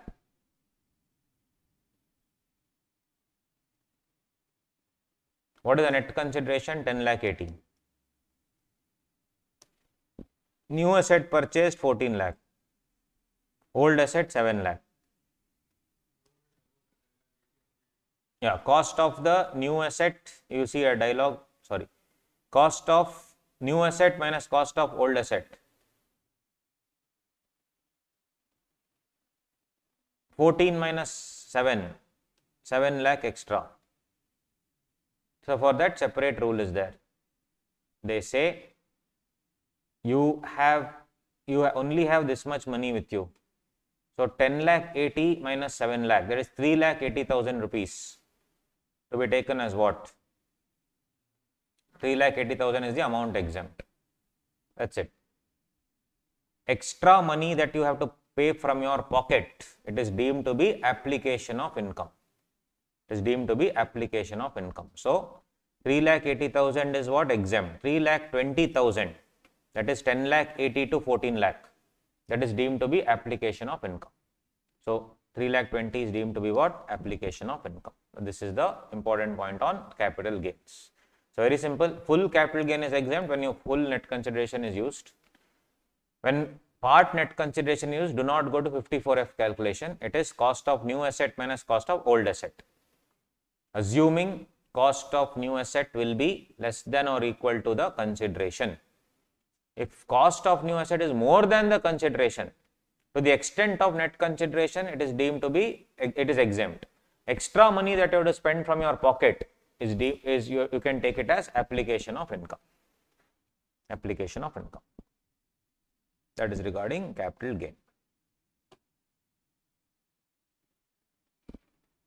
So if you are already granted registration under 12A, 12AB, you cannot take any other exemption under 10, obviously guys. Either you will take exemption under 10 or you will take 12A, 12AB. But in 10, if you have already taken this 1023C exemption, you can either be registered under this or this. That's what I am trying to tell. So all these points is no longer there from next year because everything is merged. After the break, we will do voluntary contribution, then procedure for registration and anonymous donation, taxation on anonymous donation. That's about it. So, and also timelines. Timelines also have changed in the new law. You have to see the old timelines. Doubt? Yeah, that everything, the full thing we will do, whatever is left. We'll finish it off. Alright, buddies, shall we start? On. Finish it off. Yeah, income or trust of institution from contributions. Voluntary contribution received by the trust for wholly charitable or religious purpose shall be deemed to be income derived from property held under the trust. Yes, they are capital.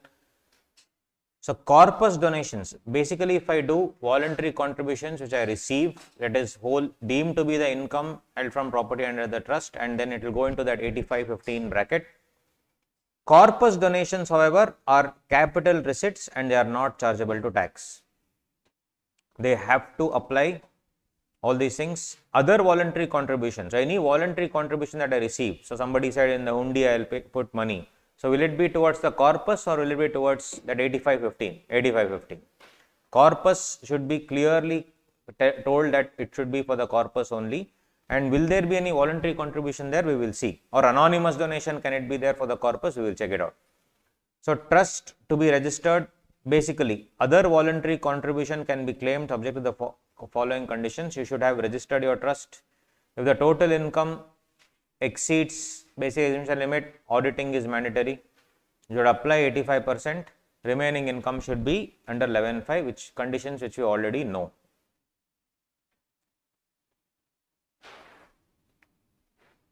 Now, if the company trust does not receive or receives 1 lakh voluntary contribution, 1 lakh or 4 lakh corpus, should I do tax audit? MCQ question. 4 lakhs corpus donation, 1 lakh normal donation. Overall 5 lakhs. If the income exceeds basic exemption limit, you need a tax audit. So in this case, income means what? 1 lakh or 5 lakh? 4 lakh, can it be? I told you 4 lakh is the capital receipt. 1 lakh is the normal income. Overall 5 lakh. So is it exceeding basic exemption limit? So basically this question was given and they said tax audit needed. Tax audit not needed. Answer? Not needed. Take a deep breath in, breathe out, reverse. Right? So yes, you are right, it is not needed, but in the law they have given. I have given it as a note, please check. Corpus donations are to be considered for purpose of determining limits for audit under section 44AB. What are the limits for audit? If the total income exceeds basic exemption limit, accounts to be maintained or audit. So my answer is correct or wrong? I am confusing you. Read properly and tell me whether my answer is correct or wrong. For the limit of which limit? Accounts or audit? So I am talking about accounts. Think coolly. Read. Right answer is right in front of you. I mean, you have to interpret and tell me. My question was very simple. 1 lakh was normal donation. 4 lakh was corpus donation. Should you maintain accounts?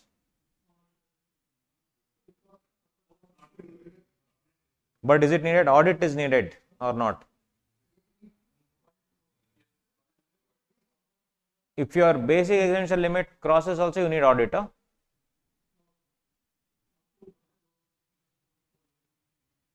Audit is mandatory or it should cross 1 crore?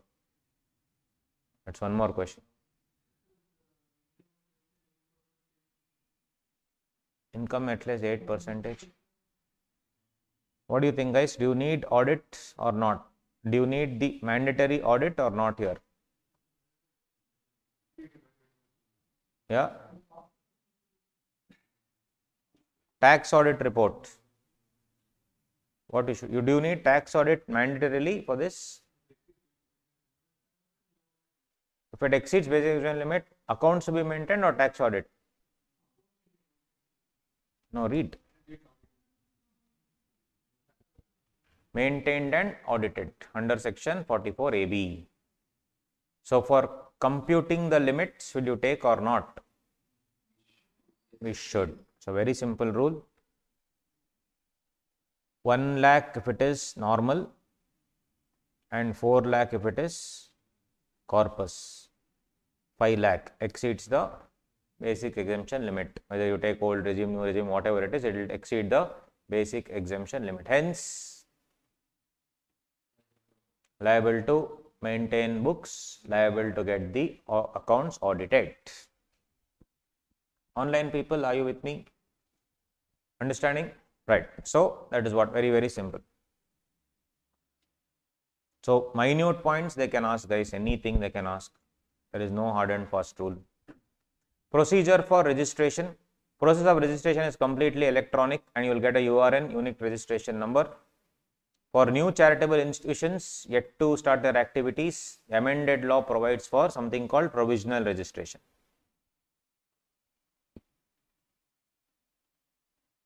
Registration under 12AA earlier had perpetual validity, but now 12AB is what everyone follows, everyone you should follow, that is 5 years. Every 5 years you have to renew. Registration, time limits. Existing trust.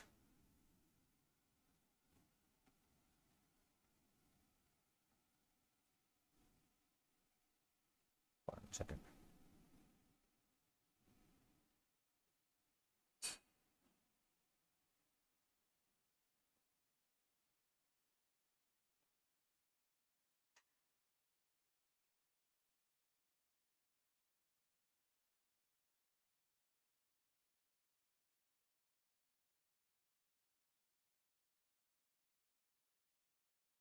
Yeah. Existing trust, institution registered under 12AA, 12AA.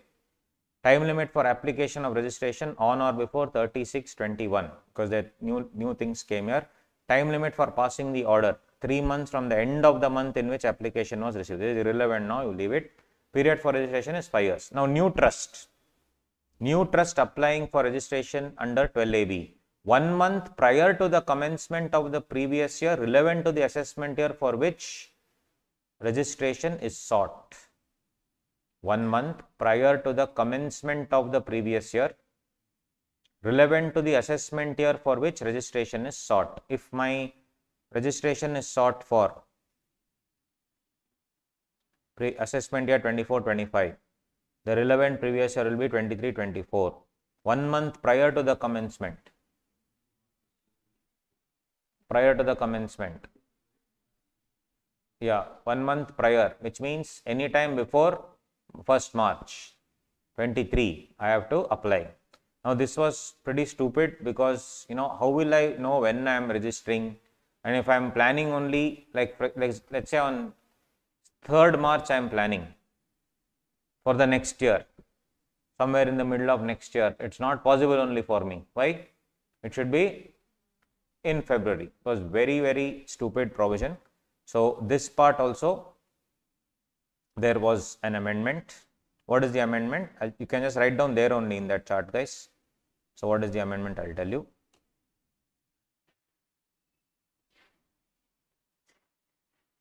For May 25, there have been many additions. Let's not go into all those things.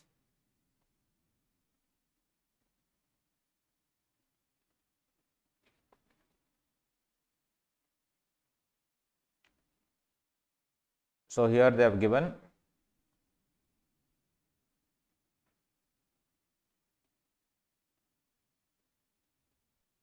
here 1 month prior to the thing. So they have told any time after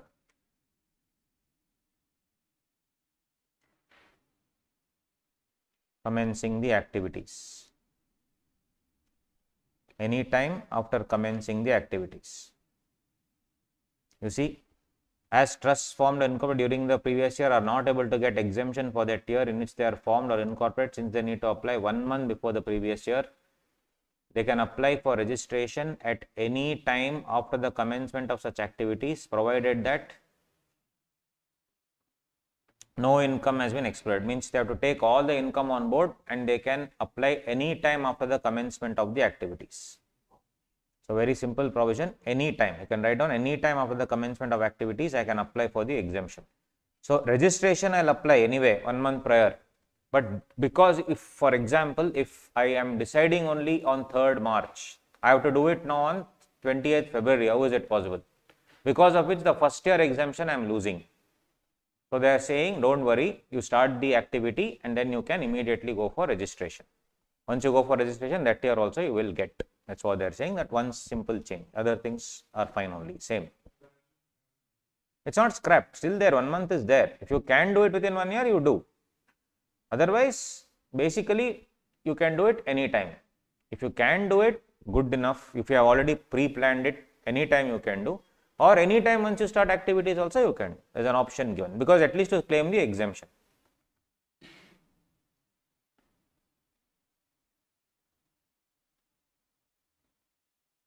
And ultimately, period for which registration shall be granted, 3 years from the assessment year from which registration is sought. For 3 years is your provisional registration. And once you get provisional registration, it will be 5 years. The 3 years will be converted to 5 years. Basically, provisional registration is for 3 years. Then the year you get provisional registration, from that year you will get 5 years time whenever it's registered.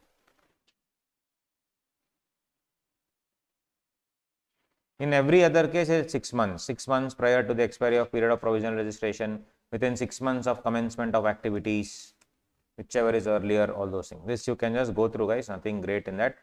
But only the one change is here, this one, new trust. New trust is the change for our exam.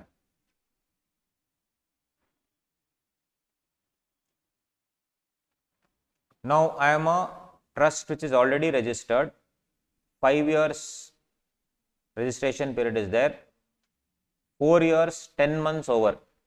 Can I apply for registration or should I wait for 5 years to end?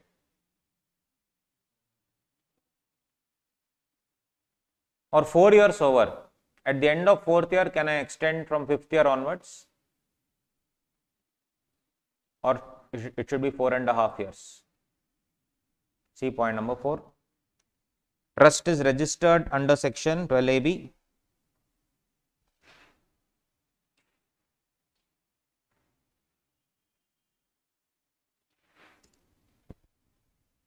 Six months prior to expiry of period of registration. So at the end of 4.5 years, I can do what? Apply for registration from the end of 5th year, re-registration basically. That also will be for 5 years.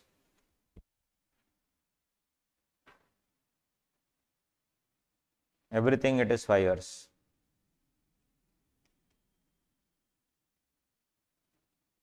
Only provisional registration 3 years.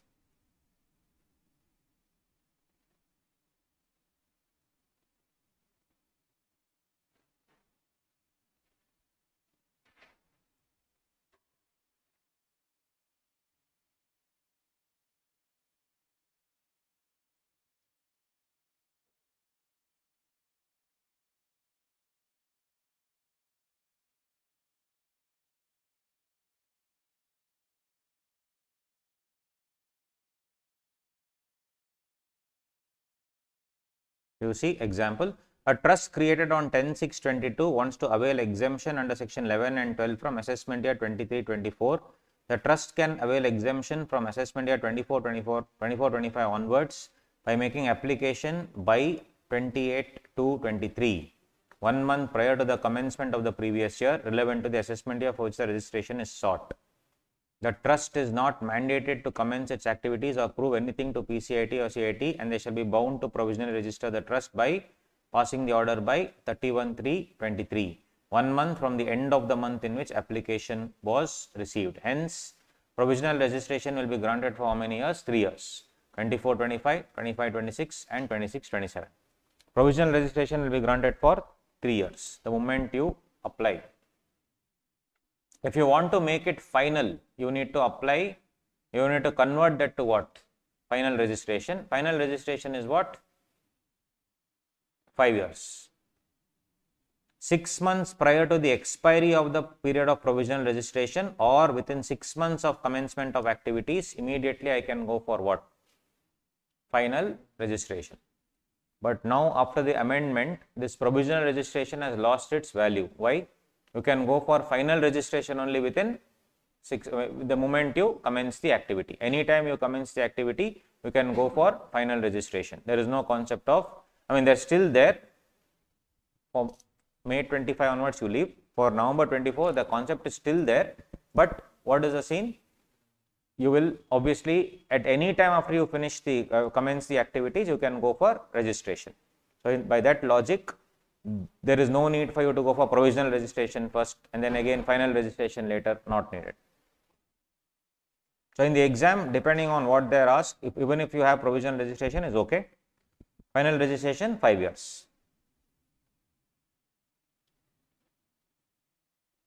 Cancellation of registration, very simple, any specified violations. And now you will be able to connect this. The AO has received a reference, Commissioner has a reference from the AO under 143.3. 143.3. What is 143.3? Scrutiny assessment. There they have given a reference saying that these people are not doing the activities for which the registration was granted. Kindly look into it. That time what will happen? I will cancel the registration after an inquiry. Or one more thing is what, guys? If you remember in search and seizure, information, deemed information. In information, first point was what? Risk management strategy. The CBDT creates a risk management strategy, and in that, if they find out that these fellows are doing all nefarious activities, other activities, then automatically after the inquiry, of course, it will be cancelled. So, trust after assessment procedure, if you study, you will be understanding these points. The commissioner shall call for the documents or information or make inquiry to satisfy himself by an order in writing after giving an opportunity of being heard. Cancel the registration for the previous year and for all the subsequent previous year. If he is satisfied. Again, principles of natural justice has to be followed. And he will pass an order in writing. Forward the copy. What do you mean by specified violation? Yes, income has not been applied for the objects of the trust. You are not maintaining separate books of accounts. Third one is dangerous. It is used for private religious purposes. Ambani actually has an entire temple in his house, Antilia. One entire floor is a temple apparently. Puja room, it's not puja room, puja house. His one room will be our 3 homes put together. Right? So that entire thing, now if he owns a trust to run only that, actually apparently all celebrations are happening there. All the celebrations of all festivals they do, and he'll have lavish, get together every time. Now, if I have opened a trust only to run that religious purposes private, can you take exemption under that? No. So, where the trust has applied any part of its income for private religious purposes, not allowed. Where the trust has applied any part of its income for the benefit of any particular religious community or caste, not allowed. Trust should be charity, it should not be religion. Particular religion, religious community, or even caste. If they specify only for a particular religion or a caste, not allowed. Where activity is not genuine according to them, and where the trust has not complied with any requirement of any other law. For example, Foreign Contribution Regulation Act. Can the trust get money from outside India? Yes, provided they follow Foreign Contribution Regulation Act. There you cannot receive from a trade union outside, cannot receive from any other companies outside. So all these are banned. So that if they do, they are getting money, and this is a very important thing because a lot of money is being pumped in, used for conversion and terrorist activities. It is a proven fact, right? So when I say conversion, everybody has their own right to choose their religion, but these people go to these fringe areas, anybody, Christian, Muslim, Hindu, whatever, all conversion into Christianity, into Islam, into Hinduism, whatever it is, they do it by paying money. 20,000 rupees I'll pay, you change. 40,000 rupees I'll pay to your family, you change. So that activity is banned. If you embrace any religion on your own, if you are born into another religion, embrace any other religion, that's up to you. But these activities are banned. That's why there's always a fight between freedom of religion. If I pay you money and then ask you to convert, is it freedom of religion? That was a constitutional question asked in the Supreme Court. And also when there is a set practice already set, can you also change it? That was a landmark Sabrimala decision. That is nothing but the customs and practices versus Constitution of India. So we need to understand in our country, even tax for that matter, also depends on the customs and practices. That is most prevalent. So we all removed our slippers and came inside. It's not a rule as such, but we did it because everyone was removing. So we just followed the crowd. In a temple, can you walk in without with chappal on? No. That fellow will say, please remove your chappal. Can you say, show me removal of chappal act? I am a pure law person. Please show removal of chappal act, then I will see. No, it's customs and tradition. So in India, it's one of the country where customs and traditions also have equal footing like law. That is what it is. That's why if you see in taxation of firms, everywhere they said as per the agreement, as per the partnership agreement, as per the partnership agreement. In partnership agreement, if remuneration is not allowed, will you get any allowance? No. So it depends on the customs and practices. Yes, moving on. 12A. Conditions for applicability of 11 and 12. Yes, it should be registered. All this we have done already.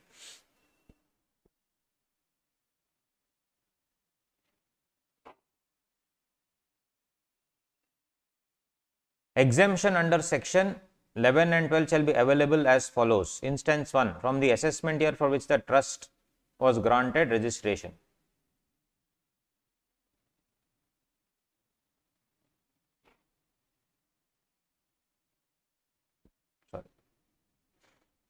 From the assessment year for which trust was granted registration earlier.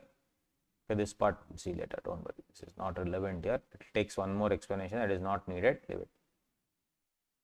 Here, this example is fine. A trust was formed on 1/1/2017 and it did not apply for registration under 12AA. It applied for registration under 12AB on 28/2/23 and registration was granted on 31/3/23. The provisions of 11 and 12 will apply to previous year 23/24, that is assessment year 24/25 for 5 years. The trust claimed exemption under section 11 and 12 in its return of income for 17/18 to 23/24 as the objects were the same and it has not changed. So earlier it used to be an other trust which was not registered. Now it got shifted to a trust where it is taken into consideration. What? Here, trust was formed in 1990, registered in 1819. So what do you think? Previously, if you have not registered, can you claim those incomes also? It was only registered under the Indian Trust Act, not under 12A, 12AB. Will you allow exemption or not? You see. A case of assessment year 22-23 is pending before the AO under section 143.3 and he wants to disallow the exemption under 11 and 12. He wants to disallow. AO shall allow the exemption under 11 and 12 for assessment year 22-23 since objects and activities of the trust are the same. Cases of 1920 and 2021 have been completed by AO under 143.3, disallowing exemption under 11 and 12, and assessment orders were also passed. Appeal against said cases is pending on 31.3 before the Commissioner of Income Tax Appeals.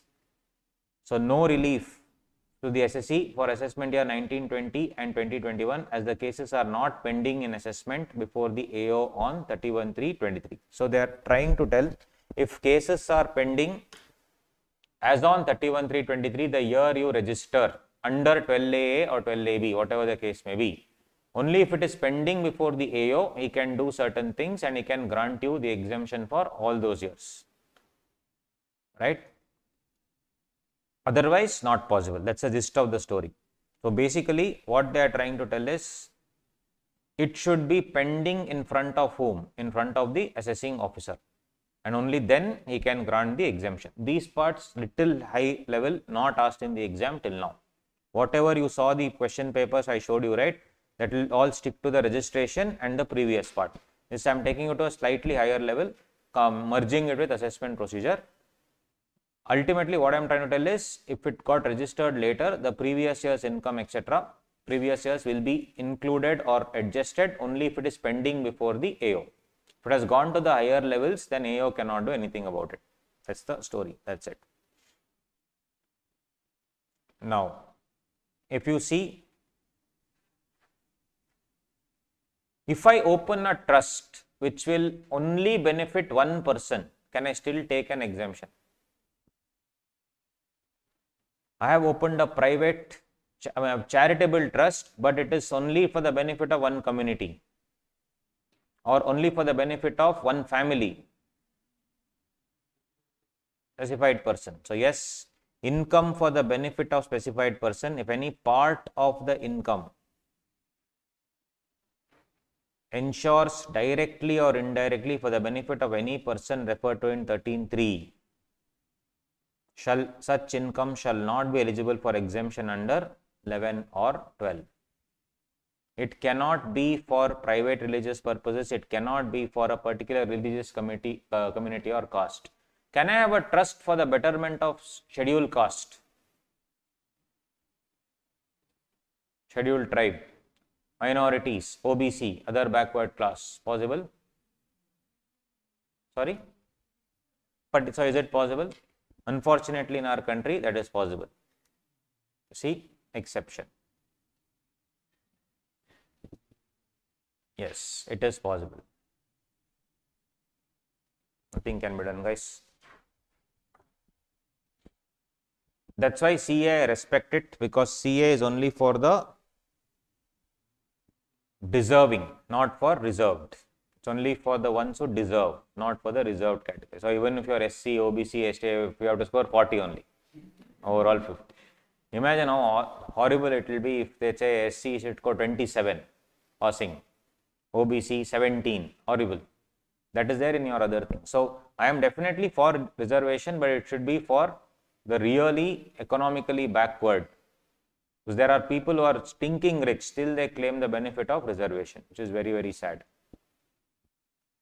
Anyway, so such income shall not be eligible for exemption under 11 or 12.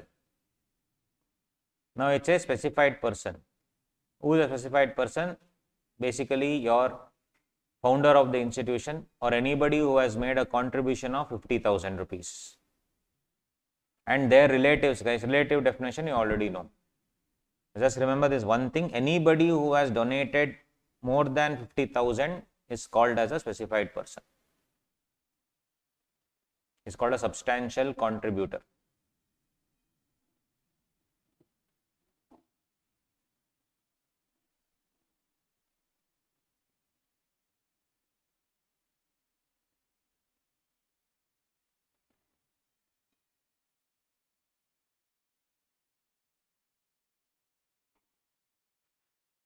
This 20% already discussed.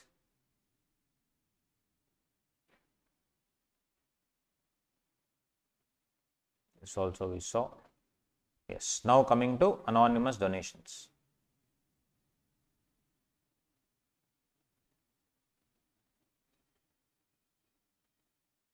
So one thing in registration, they can ask you one MCQ to give you the date.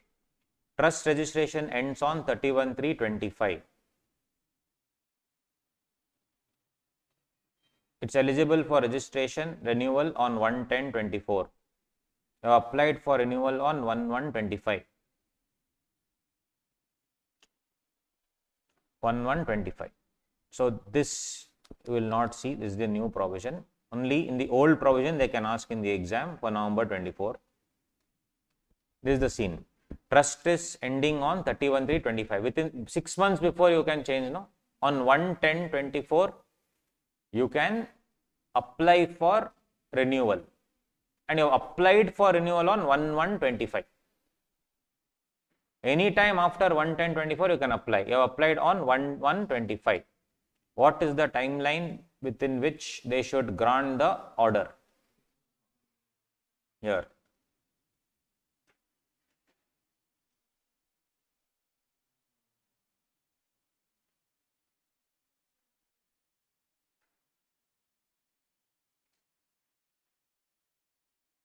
Here. This also is important. Last time ever, November 24. Point number 4, last time ever, November 24. I am only doing those points where, things have changed. 6 months from the end of the month in which the application was received. So for November 24, what is the end of the month? 31st Jan plus 6 months. 31st July 25. 6 months from the end of the month in which application was received. Application was received. 6 months from the end of the month in which the application, what application? Application for renewal. In my question, application for renewal was received on 1/1/25. End of the month, 30th Jan plus 6 months, 31st July. 31st Jan plus 6 months, 31st July 25.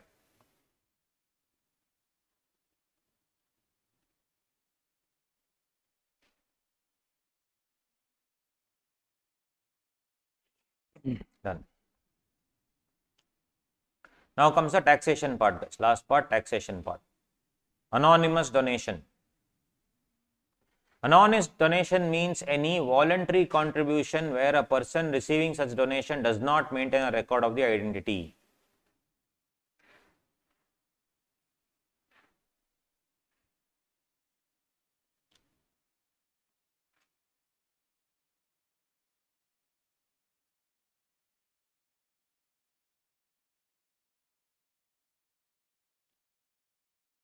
Where the total income of the trust includes any income by way of anonymous donation, the income tax payable shall be the aggregate of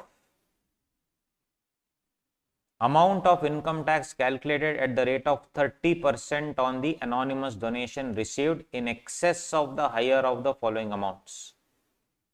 5% of the total donations received by the SSC or 1 lakh rupees, and the amount of income tax with which the SSC would have been chargeable, that is the normal slab rates, and his total income been reduced by the amount referred to in 1 above. We will see this with a problem, don't worry. So what is this? How much will you calculate for? 30%. Higher of the following, 5% of total donations or 1 lakh, higher of this plus this, they are saying. Amount of income tax aggregate of 1 plus 2. 1 will be higher of the 2. 5% of donations received by the SSC or 1 lakh, whichever is higher. And it will be in excess of the higher of the following amounts. We will see that. How much will it be? 30%. And along with that, amount of income tax with which the SC would have been chargeable. Normal tax rate had his income been reduced by the amount referred to in 1 above.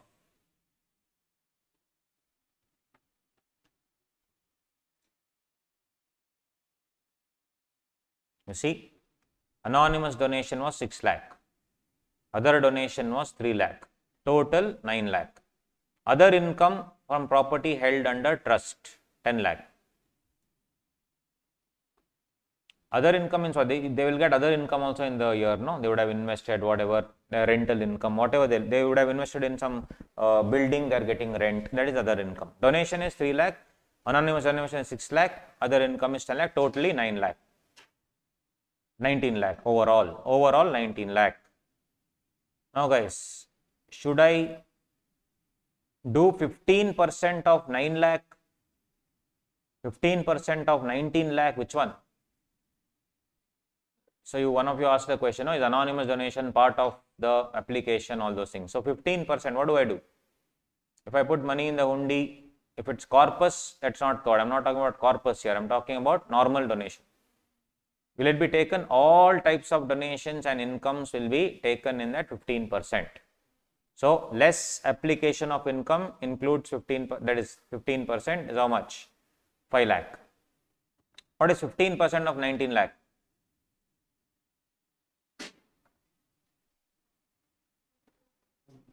How much? 2 lakh? 2 lakh 85. So here what am I assuming? What am I assuming, guys? I am assuming that my actual application of income is how much? 5 lakh. Okay, I am assuming that including 15%, my actual application of income is 5 lakh. My question to you is very simple. Will I take that for the 15% calculation, will I take full 19 lakh or will I take only 10 plus 3? Should I take 10 plus 3 or full? What do you think? For the 15% only I am saying, for the 15% deemed, should I take anonymous donation also? One portion, other portion, what do you think, guys? How to take the full amount? What should I do?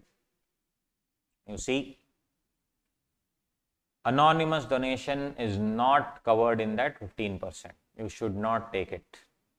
So in this example, when I just assumed it is 5 lakh, I am just going to give you the breakup of that 5 lakh now. I told you what is 15% of 19 lakh, that is wrong. You cannot do like that. 15% cannot be of 19 lakh. 15% should be of 10 plus 3, 13 lakh. So if I want to do the breakup, this 5 lakh is my assumed amount. You can take any amount. It's my assumed amount, 5 lakh. So how do I do that? 10 lakh plus 3 lakh, overall 13 lakh. In that 15% is what? Deemed to be applied. That is standard deduction, 1,95,000. So I have taken 5 lakh, no? In 5 lakh I have assumed 1,95,000, not assumed, 1,95,000 is actually the standard deduction. Remaining 3,05,000 is the actual application. So taking that into consideration, I have just said 5 lakhs. Got it? I repeat again, anonymous donation is not used for that calculation of 15%. So in my example, 10 plus 3, 13. 13 into 15% is 1,95,000. Remaining 3,05,000 only is taken into consideration. Overall 15 lakh. Done. Now you see 19 minus 5 is there, fine. Now how will I tax the anonymous donation?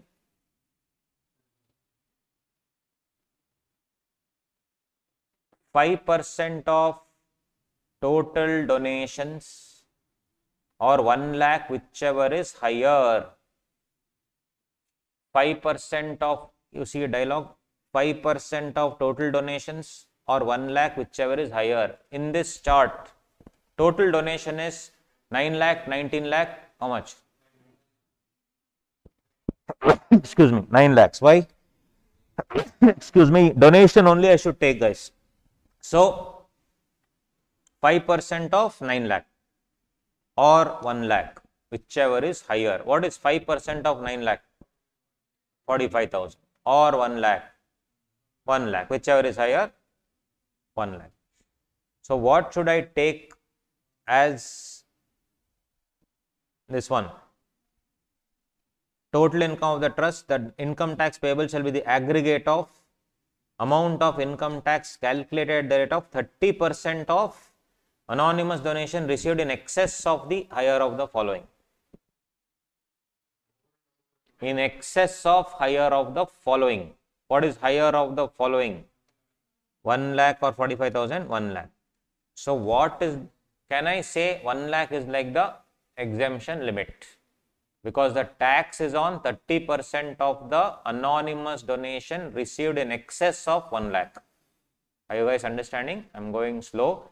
30% of tax on the anonymous donation, that is 6 lakh, which is in excess of the 1 lakh. So what is the actual excess portion?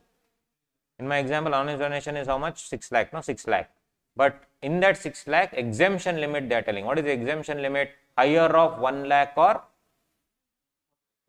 45,000. 5% of total donation. 5% of total donation is 45,000. And 1 lakh, which is higher, 1 lakh. So they are saying 1 lakh is like the exemption limit on the total anonymous donation. Anonymous donation is 6 lakh. 6 lakh minus 1 lakh, 5 lakh. On that 5 lakh, what's the tax? 30%. Got it? 30%. So with this sum, you will understand. So now guys, anonymous donation 6 lakh. Okay, sorry. Yeah, that is 6 lakh we have seen. So what is the taxability of anonymous donation? 6 lakh minus 1 lakh at 30% on 5 lakh. What is 30% of 5 lakh? 1.5 lakh. 1.5 lakh. So an anonymous donation is there. One part of the story is this. The other part also I need to add, no?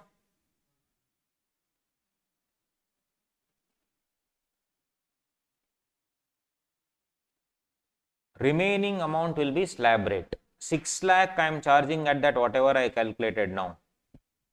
Remaining will be slab rate. What is the remaining amount? Is it 13 lakh or is it 13 minus 5?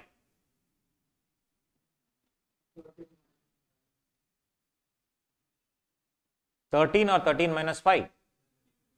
13 minus 5. So 10 plus 3 minus 5, balance is how much? 8 lakh. So total income for taxation is how much? 14 lakh, of which 6 lakh will be taxed at 6 lakh minus 1 lakh into 30%. Remaining 8 lakh will be taxed under normal rates. 8 lakh will be taxed under normal rates. Guys, is it 8 lakh or something else?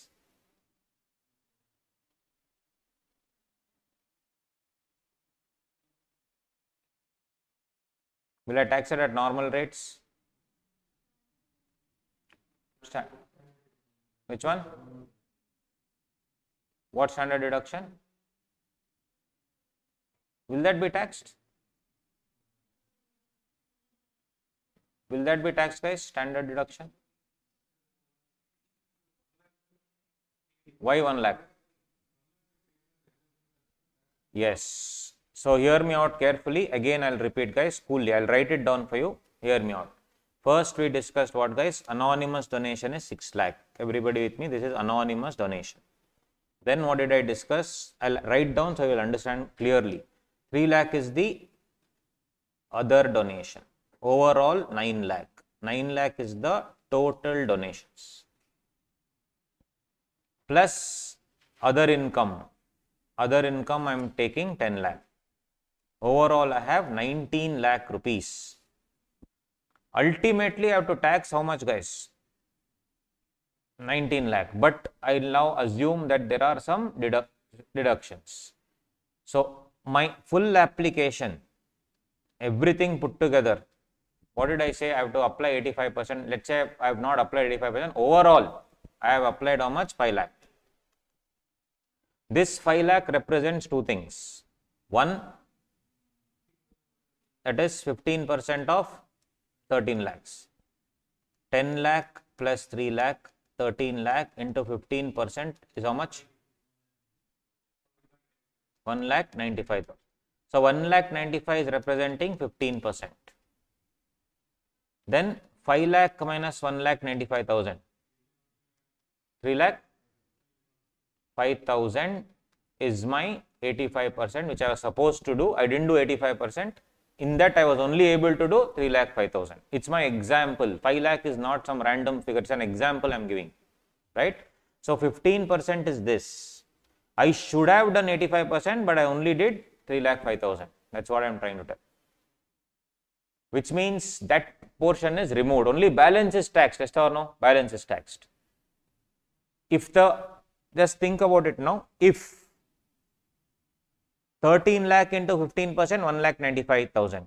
13 lakh into 85%, if full was applied, then what is only taxed? Anonymous donation is taxed. That would be an easy question. I don't want to do easy questions. Are you understanding? Everyone with me? Yes. So I need to do a question which they'll ask in CA final. In CA final, they will never give 85% is applied. They will say 10% is applied. Remaining, I have to compute tax. How will I compute tax is what we need to see. So I repeat, 10 lakh plus 3 lakh, 13 lakh into 15%, 1,95,000, 10% that is. Now, overall is 5 lakh. 5 lakh minus 1,95,000 will give me 3,05,000 rupees, which is actually part of that 85% which I was supposed to do. So this is done. Balance only will be taxed now. Yes or no? Balance will be taxed. So balance is how much actually? Now balance is 14 lakh, which will definitely be taxed. Will definitely be taxed. How will it be taxed? In this, unfortunately, we have what? 6 lakh anonymous donation, 8 lakh others. 6 lakh anonymous donation, 8 lakh others. This 6 lakh will be taxed under this section 115 BBC.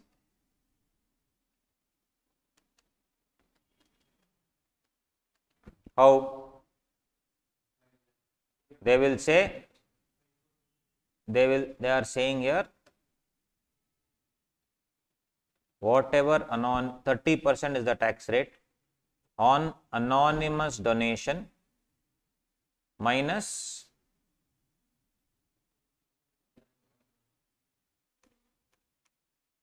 certain amount.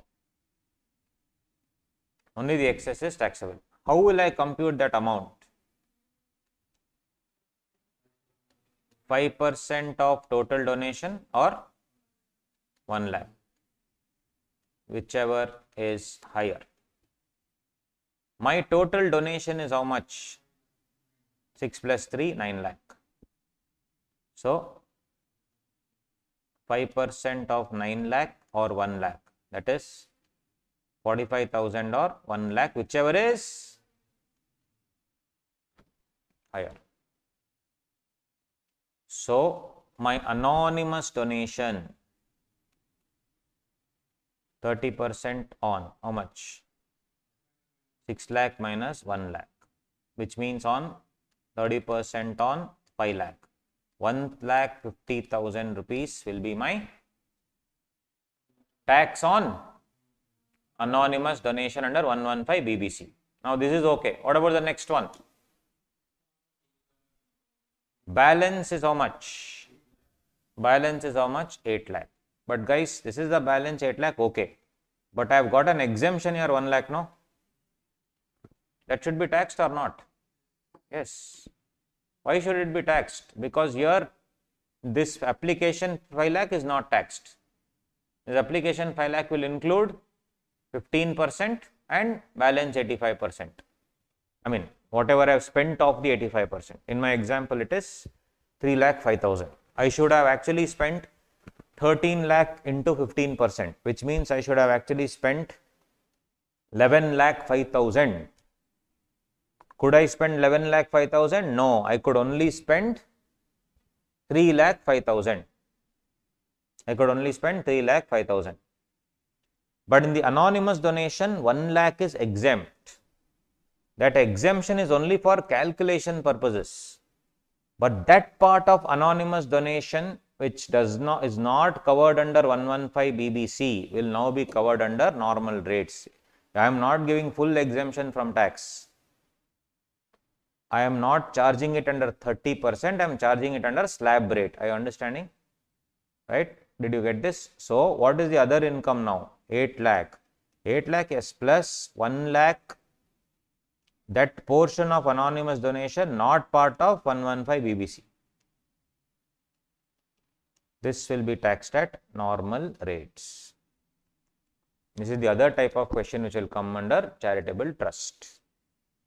Right? Computation of taxation, which has anonymous donation, which has other donation. Main mistake we will do is we will not take this 1 lakh.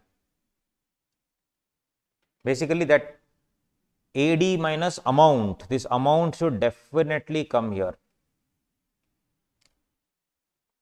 It's just that it is not taken as part of the calculation of at 30%. But it has to come here. Even here, if it comes at the last slab rate, nothing, it will be anyway 30%. That nothing can be done. But there you have to take it into the other one. Now understood, guys? Everyone understood? Yes. So this is the entire computation, how I will look into anonymous donation part.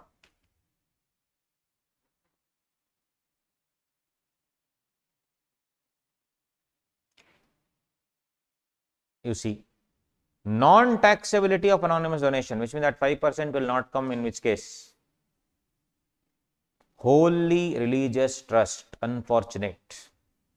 Anonymous donations received by wholly religious trust shall not be taxed under 115 BBC.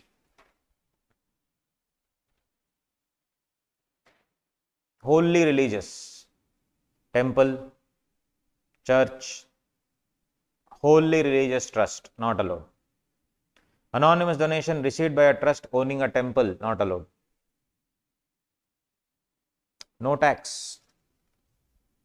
So, Tirupati Devasthanam, will they pay? No. Predominantly all hundi only, no? Everyone will go and put in the hundi there, yes. Or it will be corpus donations. So, there is no tax. That's why it is considered to be one of the richest trusts in the world. After BCCI. Yeah. It is also a charitable trust. Can you believe it? BCCI is a charitable trust, guys. Advancement of general public utility. Advancement of J. Shah to be ICC president, right? Yeah, that's what. Advancement, general public utility, right? Crazy. It's like.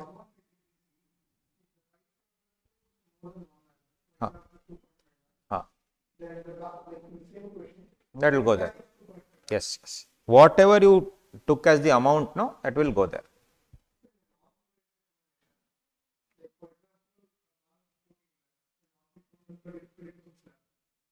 Now this 8 lakhs is recommend based on the 8 lakhs plus 1 lakh, 9 lakhs.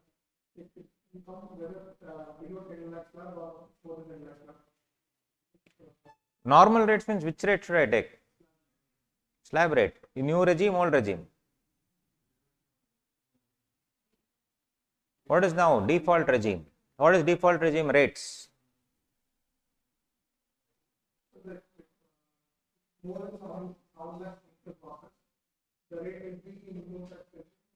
Yeah, those rates only you should take.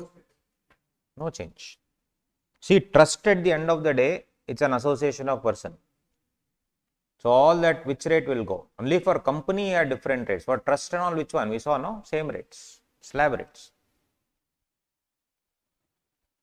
Wholly religious and charitable trust. Anonymous donation shall not be taxable at 115 BBC unless the donation is made with a specific direction.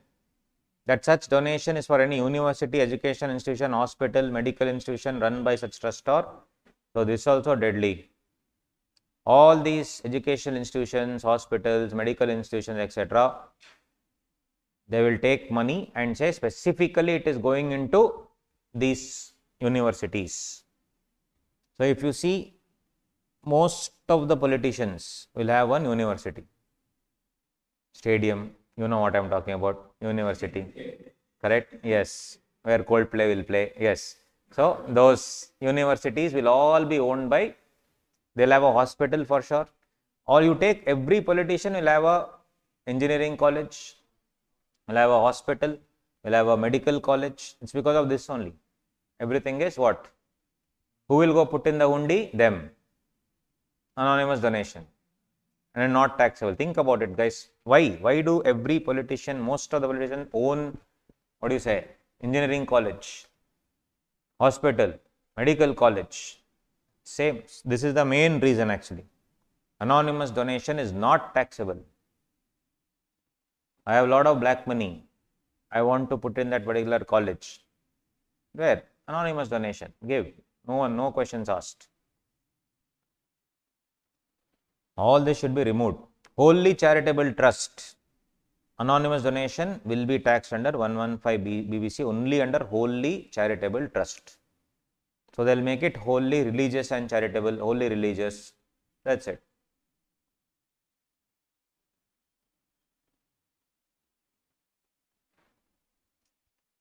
Anonymous donations which are taxable under 115 BBC shall not be entitled to exemption, we have seen. Which are not taxable under 115 BBC, that 1 lakh point, shall be taxable under normal provisions and shall be subjected to which one? 11 and 12 we just saw.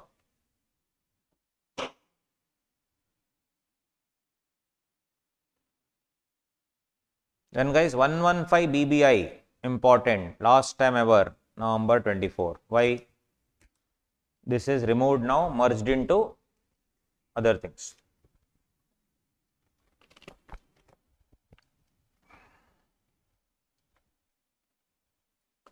Specified income of a trust under 11 or any institution, this one 1023C, shall be taxed at the rate of 30%.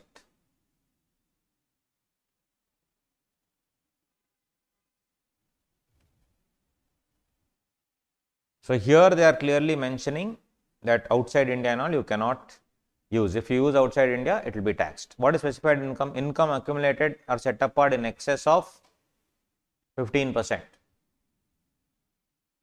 Deemed income, whatever you are not utilized, you are getting back those things. Income applied for the benefit of specified persons. I told you, you cannot use anything for a single person that you add.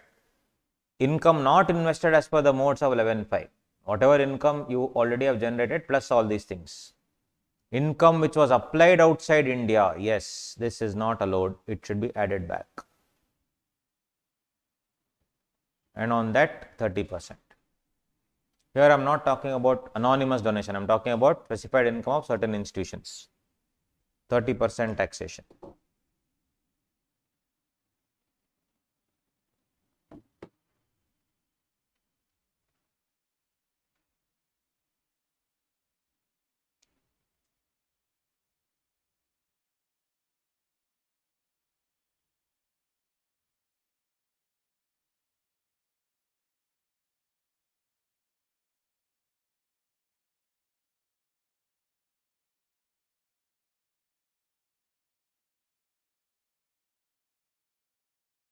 This also last time November 24.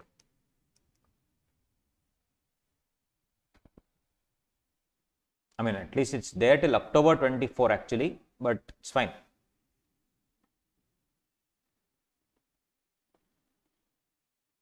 Maximum it will come till May 25 exam. Education institutions or universities existing solely for educational purposes and not for the purpose of profit. Wholly or substantially financed by government, no approval or registration required. Aggregate receipts do not exceed 5 crore, no registration required. So, in case they ask you one thing saying that the receipts from an education institution not funded by the government is 4 crore. What is the date on which you will register? No registration needed. No registration needed. Why? Because if the receipts do not exceed 5 crore, there is no approval or registration needed. Section 11 also not applicable. All these exemptions will go. Hospital also same thing. Hospital and school same thing.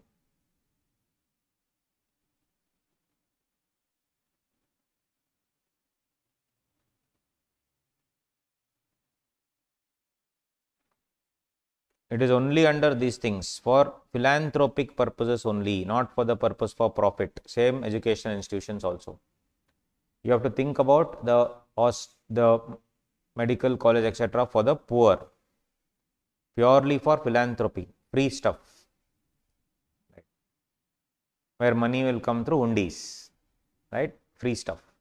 So only those Other things will be chargeable, guys. If they say a hospital which was not funded by the government but used purely for philanthropic purposes, and the receipt in annual receipt is 4 crore, no registration needed.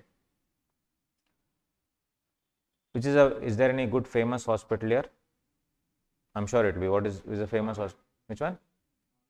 Kaveri. So that will also be a trust, obviously. Kaveri Hospital, let's say it was not for philanthropic purposes, but their income was 4 crore receipts. To be registered or not? Yes, because I told you it is not for philanthropic purposes. Only if it's for philanthropic purposes and less than 5 crore, no registration. So what is the rule for no registration? First of all, it should be for philanthropy. Phil means love, anthropos human being.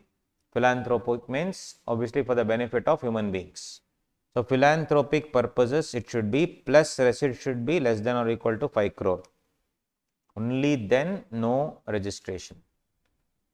If your receipts is less than 5 crore but it is not used for philanthropy, it is needed. Last point here.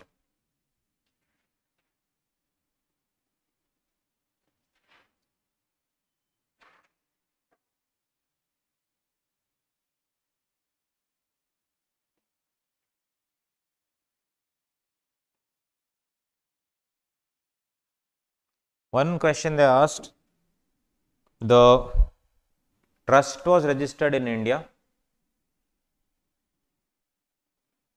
but the funds were utilized in England. The educational institution, was in England, but they help people in India.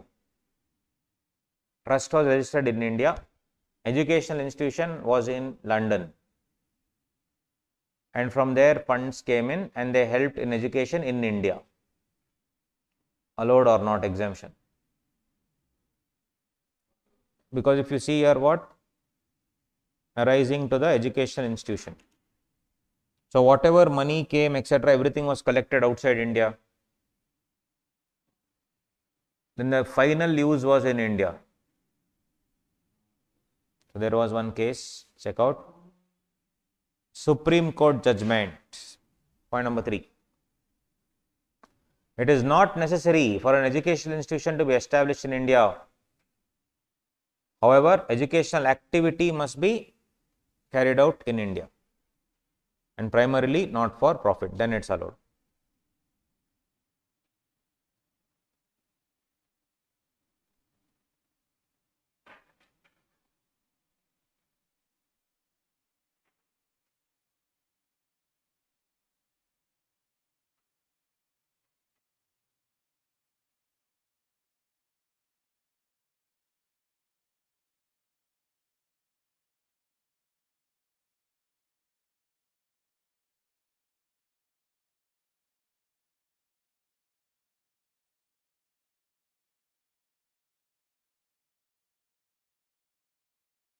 All other things are fine. Last part, guys, this is called accreted income. 115 TD. Special provisions relating to tax on accreted income of certain trusts and institutions. Accreted income will come under 3 scenarios only. First, one trust is merged into another trust which is not 12AB trust. Means a 12AB trust is merged into 1023 trust. Income will increase. Should I pay tax on the accreted income? Because if you see a 12AB calculation, predominantly there is an increase in the income. So will I have to pay tax on that? Second, my objects have changed. I am adding new objects for which I am earning extra money. So should I have to pay tax on accreted income? So third one, where I have failed to transfer all the assets upon dissolution. Within a period of 12 months from the end of the month in which the dissolution take place. My trust has dissolved. According to the dissolution date, I have to transfer it to a new trust. That I have not done. 12 months are over. So I will obviously get additional income. That's called accreted income. One is what? It is merged into another trust, which is not registered under 12AB. Second one, objects of my trust have changed. Third one, I have dissolved my trust, but I have not transferred the assets to another trust within 12 months. In these three scenarios, only the concept called accreted income will come.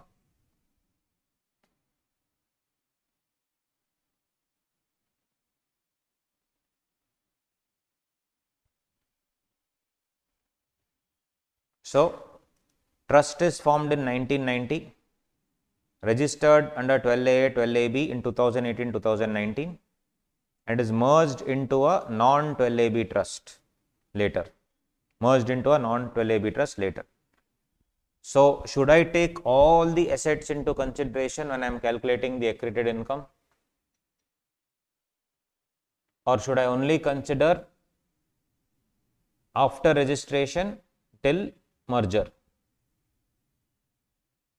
I started in 1990, I would accumulate a lot of assets. I registered only in 1819 and then I merged it in 2023.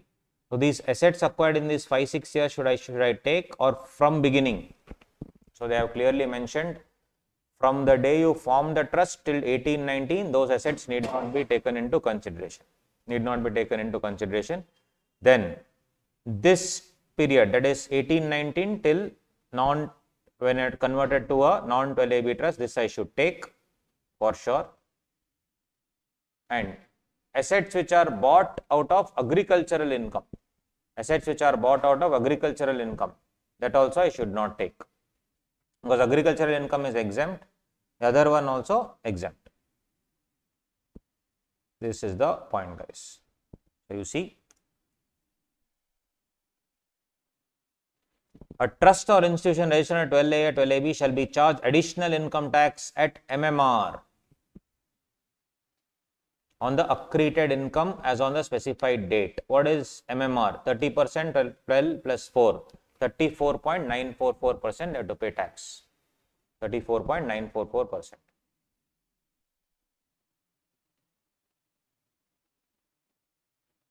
These three cases. Tax on accreted income will be in addition to the income tax payable by the trust. What all I should take, guys? Market value of the assets of the trust less total liabilities of the trust. That's all. FMV of the asset minus liability. When I am merging into one more thing, both the net worths I should consider. FMV of the asset minus liability will be my net worth anyway. And on that, I should pay this one-time tax called tax on accreted income. And what all assets will not be covered? Assets acquired from the date of creation of trust to date of registration, as I told you. Assets acquired out of agricultural income I should not take. And if I have dissolved it and if I have transferred the asset somewhere else within 12 months, that I should not take. Apart from that, everything else I should take.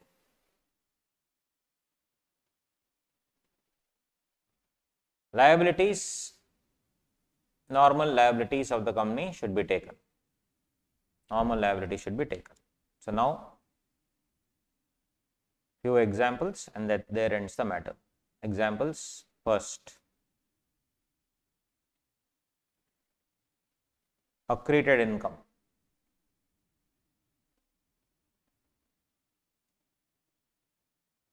When should I pay the tax on accreted income? This is the timeline. Converted into non-eligible form. What do you mean by non-eligible form? Other than 12AB. When should I pay? 14 days. Registration at 12A, 12AB has been cancelled and trust has not filed any appeal to ITAT. 14 days from the date on which period for filing appeal to ITAT expires. I'll give you a full practical example, don't worry. I'm just reading now. Registration granted at 12A, 12AB has been cancelled and trust has filed an appeal to ITAT. ITAT confirms the order, that also 14 days. Registration granted under 12A, 12AB has been cancelled. Trust has filed appeal to ITAT. ITAT says cancellation is invalid. So obviously, there is 115 TD will not apply because there is no accretion of income. I am not converting to non-12A. 12A. Trust has adopted modification of the object. 14 days from the end of the previous year, I need to pay 115 TD. Very simple. Merger with any other entity, 14 days from date of merger. Dissolution, 14 days from the date on which 12 months expires. What is the accreted income, guys? FMV of the asset minus liability. We will discuss the timeline, but see the FMV of the asset, no need to discuss anything which you already know. FMV of asset, shares and debentures, average of the lowest and highest price of such shares. Unquoted shares, if you remember, you had done the unquoted shares valuation in capital gain, same, no change. Shares and other equity shares, FMV, NRV, same. Immobile property, SDV, same, no change, absolutely no change actually. Same calculation, absolutely no change. But don't worry, they will give this in the exam. They will only give you FMB. You just have to do the accreted income timeline. Last part of this chapter, timeline. One by one we will see. This it says, no, what do you mean by this 14 days from the date on which period for filing ITAT is over, all that we will have to see now. First example, registration granted to trust has been cancelled. I understand charitable trust, there is many things to remember. That's why we did a lot of in-depth and I did in the morning session only. 100% questions will come. That's the only reason. We have to go in-depth, no choice. I can finish it in half an hour also. What's the point? We have to go in-depth, guys. It's hard work, I know. If I had done it in the first day of our tax classes, you would have run away. Correct? Because we have to build the entire thing with PGBP, capital gain, all those things, assessment procedure. So charitable trust also people leave it because I will study all these things, leave. Assessment procedure also leave. Correct? So then it's a problem because these questions are coming. And I have shown you all the questions how they are asking. No choice, no nothing. In all the chapters also we have been solving. So yes, order of cancellation 14th August 21. Order received by the trust 17/8/21. When can I file an appeal as per ITAT? With ITAT, we saw in assessment procedure 60 days from the day I received the order. When did I receive the order? 60 days from which day I should take? 60 days? 60 days from the receipt of cancellation. So 60 days from receipt of cancellation is 17th August. From there 60 days if you calculate, it will come to 16th October 21. Right? 60 days because in August we have 31 days, September we have 30 days. So it is days you should do. So it will come up to 16th October 21. Now first one, appeal has been filed. ITAT quashes the order, means they will say, no, that cancellation itself is wrong. Order received on 15/7/22, no 115 TD. Because I told you, the moment you cancel your registration, these are the three scenarios. It is converted to non-eligible form, merging with another entity. Convert to non-eligible form means trust has been converted to company, which means I have to cancel the registration of the trust. Either way. So if appeal has been filed, ITAT quashes the order, order received on 15/7/22, no 115 TD. Filed the appeal on 16th October. Next, appeal has been filed. ITAT confirms the order. Order is received on 15th July 22. Accreted income should be paid within 14 days from the date on which, 14 days from the date on which order of ITAT confirming the cancellation is received by the trust. When is the order received? 15th July 22. Accreted income. Now one more question is, see, cancellation happened on 14th August 21. I received the order on 15th July 22. Correct, no? I received the order on 15th July 22 in my example. That FMV etc. should be on which date?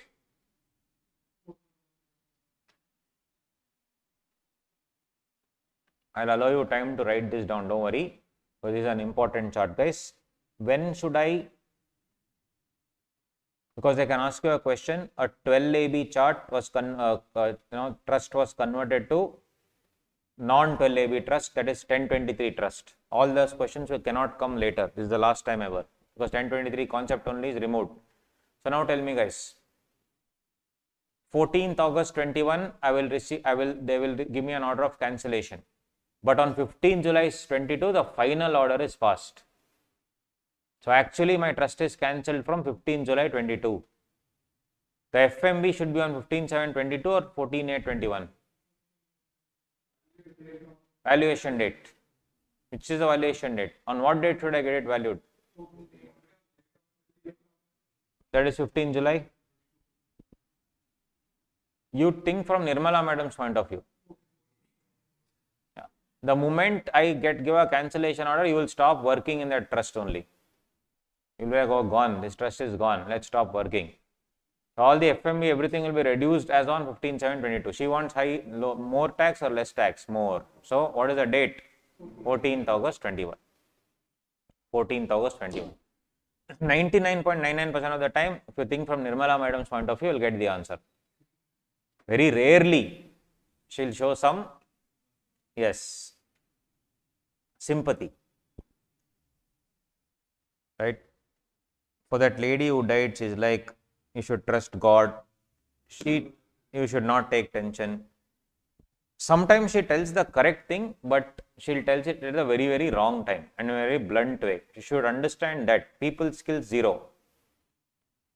Right? So whatever you tell it neatly, but then you should, of course, see the time and then tell, right?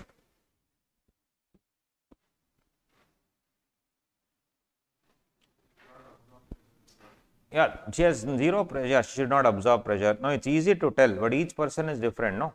So rather than sympathizing, I understand. See, even I believe that if you cannot work in an environment which is toxic according to you, just leave the damn thing, that's all.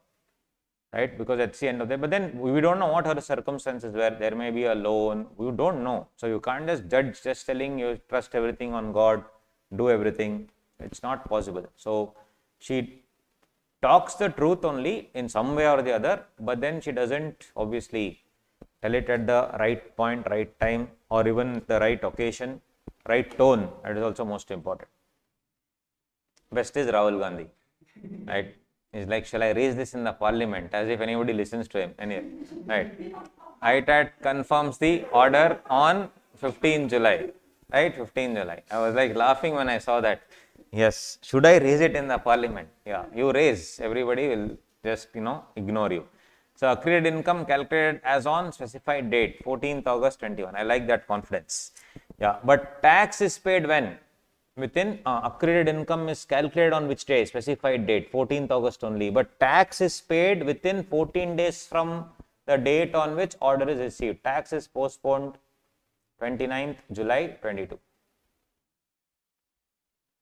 All MCQ questions. Third, trust does not appeal only. Like anyway, it's gone. No point. Accrued income is calculated on 14/8/21. 14 days from the end of the expiry of appeal period. What is the appeal period? 16th October 21, 60 days. 14 days from 16/10/21. So 30th October 21. 14 days from the end of the expiry of the appeal period. What is the appeal period? 60 days you can file an appeal. Got it, guys? So only copy this point. Other things I'll show you later. This point to copy, because these are all important areas. Last time ever, if they say converted this part, this you reply, then this you write down, then these three I will give it one shot, then you can copy. Important, guys. When you write, no, Don't see and write. You check the date and do it on your own. Trust me, it will help you. If you want, you can take any other dates. It is just a calculation at the end of the day. You want to take any other dates, no problem.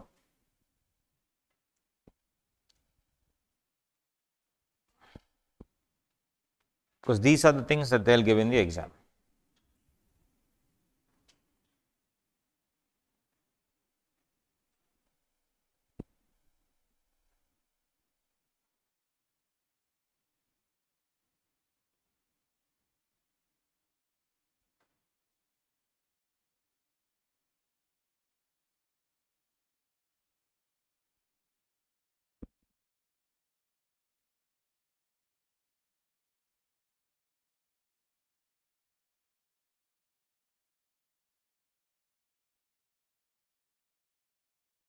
When I say 60 days from 17th August, should I take 17th or no?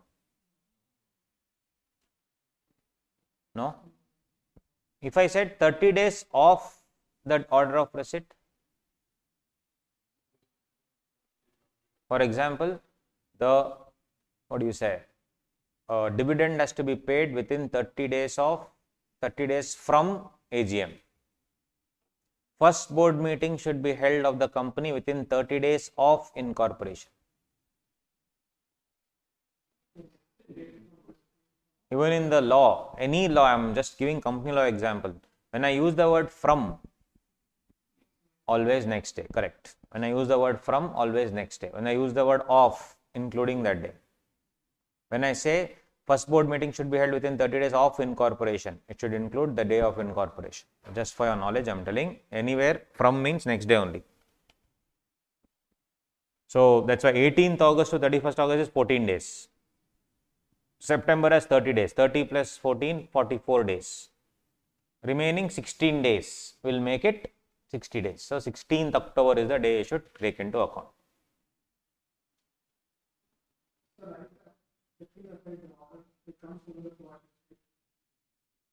Yeah.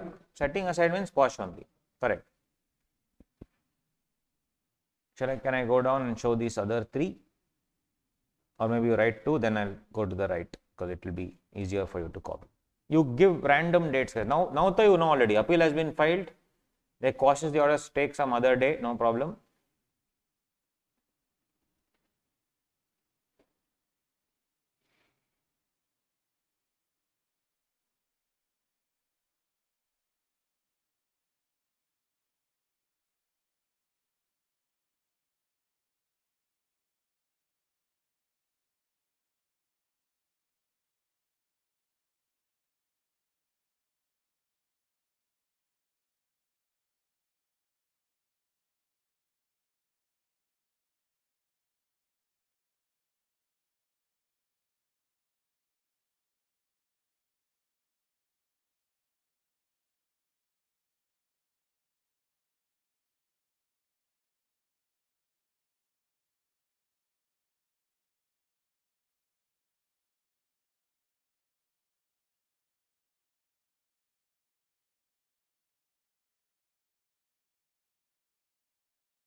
And last part here, guys.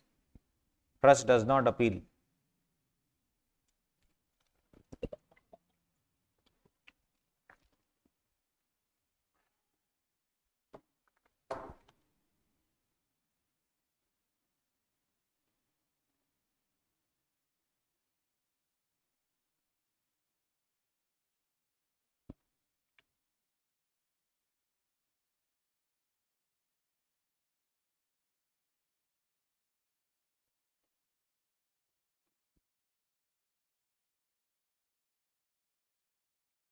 Done. So it is 14 days from the end of the expiry of the appeal period. That is 14 days from 16th October 21.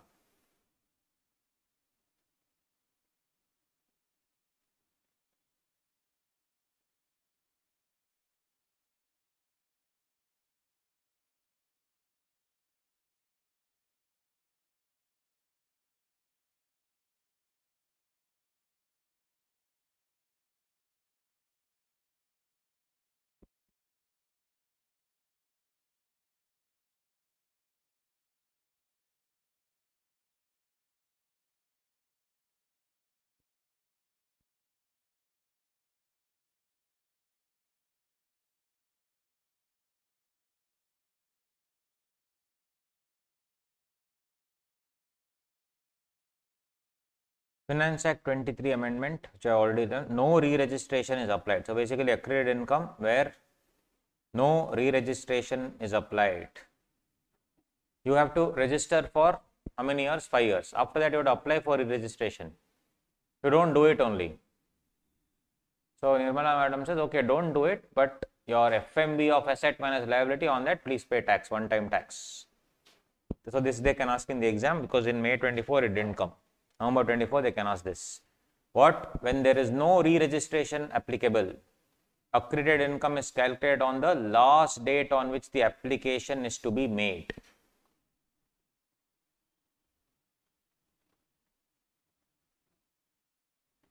What is the last date? It starts 6 months before and then ends on that date, right? So those 6 months anytime you can make. If it's not made, last day, the day your thing is getting expired. Yes. Tax is paid and you will calculate on the last date on which application is to be made. And when you will pay the tax? 14 days from not that date, 14 days from the end of the previous year. So your registration is ending in October 24.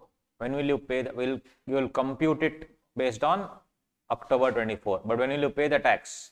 Next 31st March 25. 14 days from 31st March 25. That is 14th April 25. This is an amendment, Finance Act 23. This part was not at all covered before. People were not re-registering, but they had made sufficient money in terms of FMV minus liabilities. The amount was huge. So Nirmala madam taxes that also. If you enter also tax, exit also tax. Exit tax this is.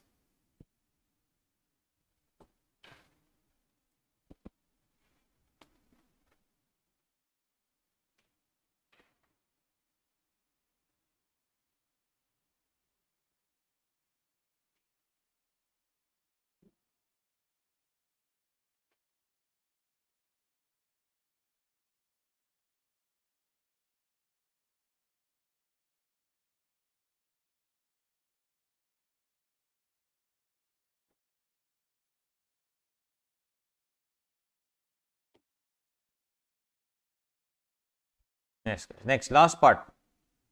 Adopted or undertaken modification of the objects. Means what? I have applied for modification of the objects. Then what will happen? When I apply for modification of the objects, I should do what? Either I should apply for fresh registration, or I would not have applied for fresh registration. Let us assume I have now applied for fresh registration. Two things. Fresh registration was applied on 16th August 21, rejected on 14th November 21, 14th September, sorry, and the rejection letter was received on 17th September 21.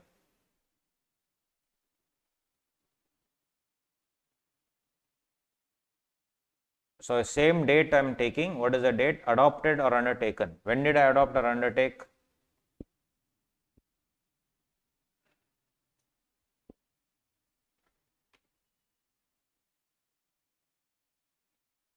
Fresh registration I have applied on 16th August 21. When did it end? I am changed the objects on 14th August 21, right? Change the objects on 14th August 21. So let me write changed objects 14th August 21, applied for fresh registration on 16th August 21, rejected on 14th November 21. Rejection received on which date? 17th September, 14th September 21, sorry, and 17th September 21. So if you see this dialog here,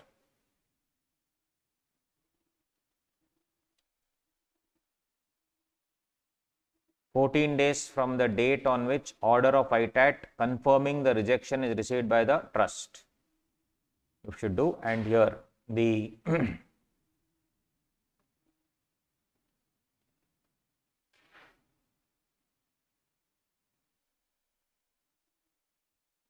date of cancellation or registration or date of modification of objects. I modified it on 14th August 21, right? Fresh registration 16th August 21, rejection 14th September 21, receipt of rejection 17th September 21. If I file the appeal, ITAT confirms the rejection on 13th July 22, receives the confirmation on 15/7/22. Now, accreted income is always calculated on the same day, the day I change the objects, 14th August 21, but tax I will pay 15 days from the confirmation. 15 days from 14 days from confirmation. 14 days from 15th July 22 will be 29th July 22. So basically ITAT confirms the rejection on 13th July 22. I receive the confirmation on 15th July 22. Accreted income is calculated as on 14th August 21 only, but tax is paid 14 days from 15th July 22, that is 29th July 22. No appeal is filed. If no appeal is filed, accreted income is calculated as on 14th August 21. Tax is paid 14 days from the last date of the appeal. What is the last date of the appeal? 60 days. That is 14 days from 16th October 21. So 30th October 21 is what I need to take. 16 plus 14. Write down, guys. This is other part. Change the objects on which day? 14th August 21. Fresh registration 16th August 21. Rejection 14th September 21. Received 17th September 21.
Done.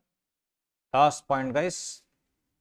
If you have not applied for fresh registration at all, you have changed the objects, but you have not applied only for fresh registration. Trust is modified on 14th August 21. Time limit to apply for fresh registration is end of the previous year, that is 31st March 22. Accreted income is calculated as on 14th August 21, but 115 TD is 14 days from 31/3/22. 14 days from 31/3/22.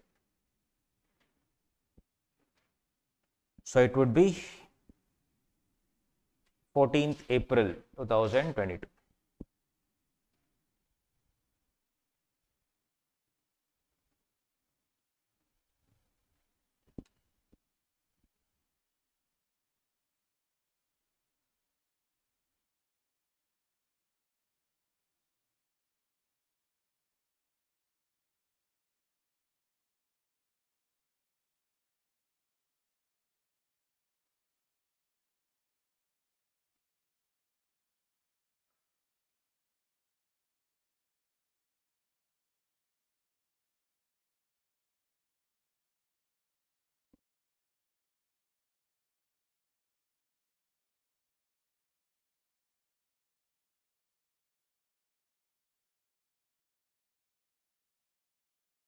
That's all there is to it.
Guys, just let's solve question number 35. Case scenario 35, RTP November 23. Page 256. 2-3 questions we'll solve and then we'll take a break, and after that TDS after the break. Case scenario 35, please check.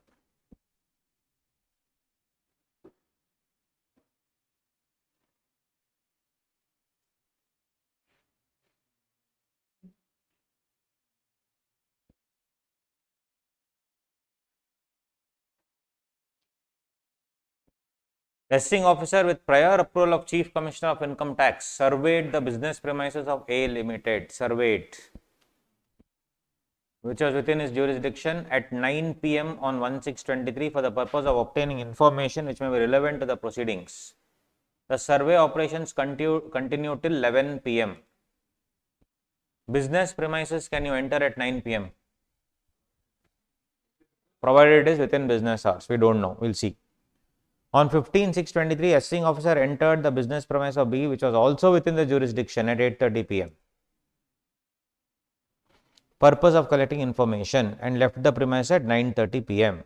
The business premises of A is kept open for business every day between 10 a.m. to 10 p.m. So, allowed 9 p.m. entering? Yes. Business premise is kept open B 9:30 a.m. to 9:30 p.m. Allowed? Yes. Basically, the question will be on entering and exiting.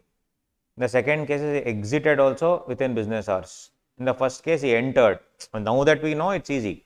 We know because only entering is the criteria. So, is this a valid survey? Yes. This timing, is it valid? Yes. Both are valid. What about if it is, okay, second one, business premises, he said. What if he, in the same question, if they are told, he entered other place where the documents according to him was kept after 8:30 p.m. Then it will be after, before, sunset, after sunrise. So, that will not be valid. In this case, it is valid. I am saying if there is a change in the question. In both the above cases, assessing officer impounded and retained in his custody. Impounding allowed or not? Yes. Invalid in B, why? Have they given survey? Yes. You see guys, in the first one, survey. See how they are asking. First one, survey. Second one, entered business premises. So, which section is this? 133 B. See, one word. And we have already discussed about the survey. This is survey. Because it's survey section will come. 133 capital A and all those things.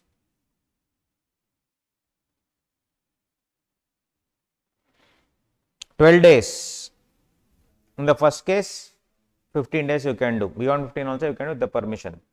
It says as he thinks fit, but 15. In the normal collecting information,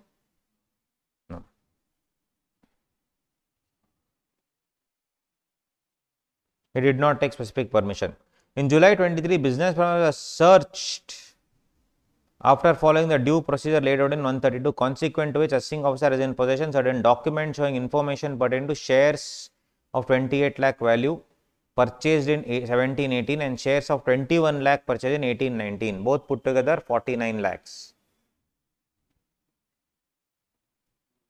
On the basis of the facts, answer. Is the action of assessing officer entering the business premises valid?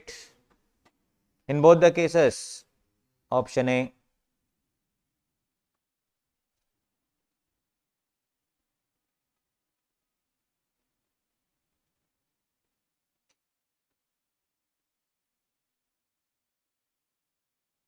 Is the action of assessing, impounding and retaining. See, when reading the question only, we will know what question they will ask.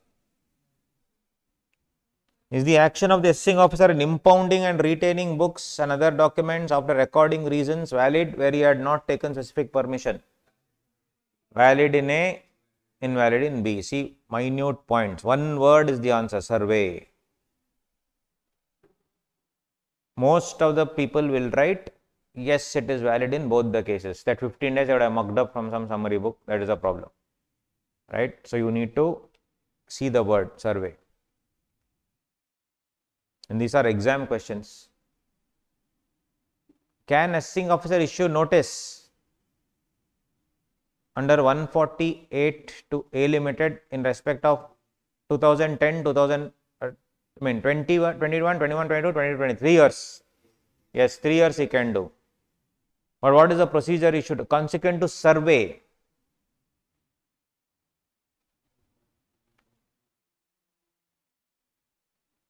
Come on guys, answer. Should he give 148A or will he bypass? Should he give 148A or will he bypass? He should give or bypass? He should give. Why? Bypassing is for search. If they are asked the same question for search, then bypass one. See, minute questions. So, answer. Yes. Some people will write B and come.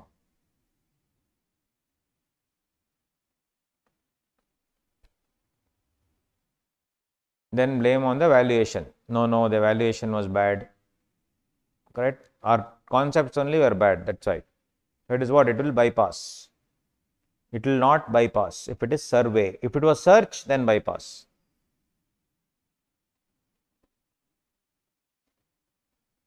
Now, they are giving a hint that the second answer only was, on the second question.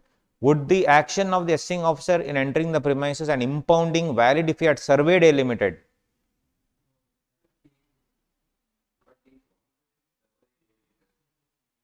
What do you think? Sorry, only for the purpose of verifying whether tax TDS survey. If they had done TDS TCS survey, can you impound? No, they are telling entering and impounding. What do you think? Can you enter at 9 PM? Read the chart. Open the chart. Business hours or after sunrise? Before sunset? See guys, deadly questions. Yes. See here, this chart will help you actually. TDS TCS survey after sunrise, before sunset, and impounding, no. See, exam questions, I am not even making up anything. Oh, we should be very, very careful. Superb in depth they are asking. I am not here to scare you, but these are the questions. Every word matters. Survey. If the question said if he had surveyed B Limited, not TDS, surveyed B Limited and impounded books, both are valid, because in that same provisions will apply, but I had surveyed B Limited. Yeah. Then in the exam, many people will be like, question is wrong. In A also survey they had given, B also survey. But in A, survey A Limited, enter B Limited. Here they are saying instead of enter B Limited, I am surveyed. So please look out for those words. Can the assessing officer issue 148 for bringing to tax income escaping assessment without following the compliances stipulated under 148A? Which one?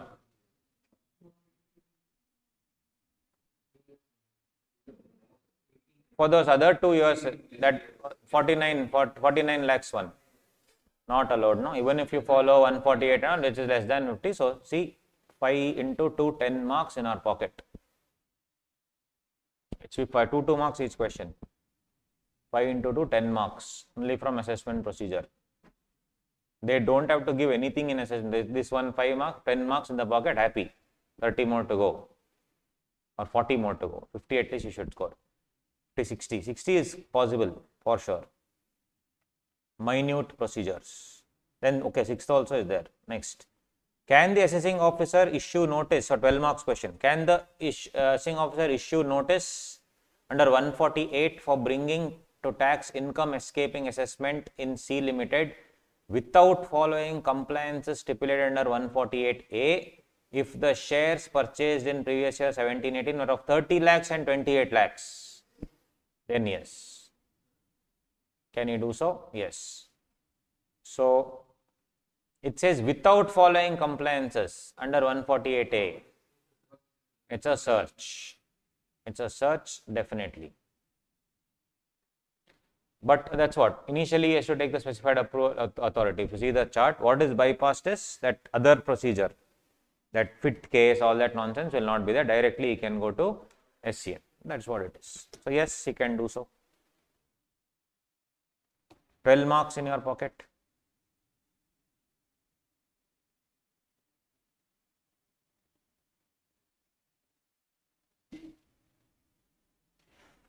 Cool. So we'll take a break, no problem. Like that. So after the break, guys, TDS, TCS, most important again. So many questions are asked, but it's easy, chilled out, don't worry, easy it is. Let's begin the other interesting topic and also important topic, TDS. 100% questions on TDS and TCS, undoubtedly, for examination. So we'll try to finish it off so that as much as possible, so that tomorrow we can do some basics of international taxation, right? So TDS, TCS.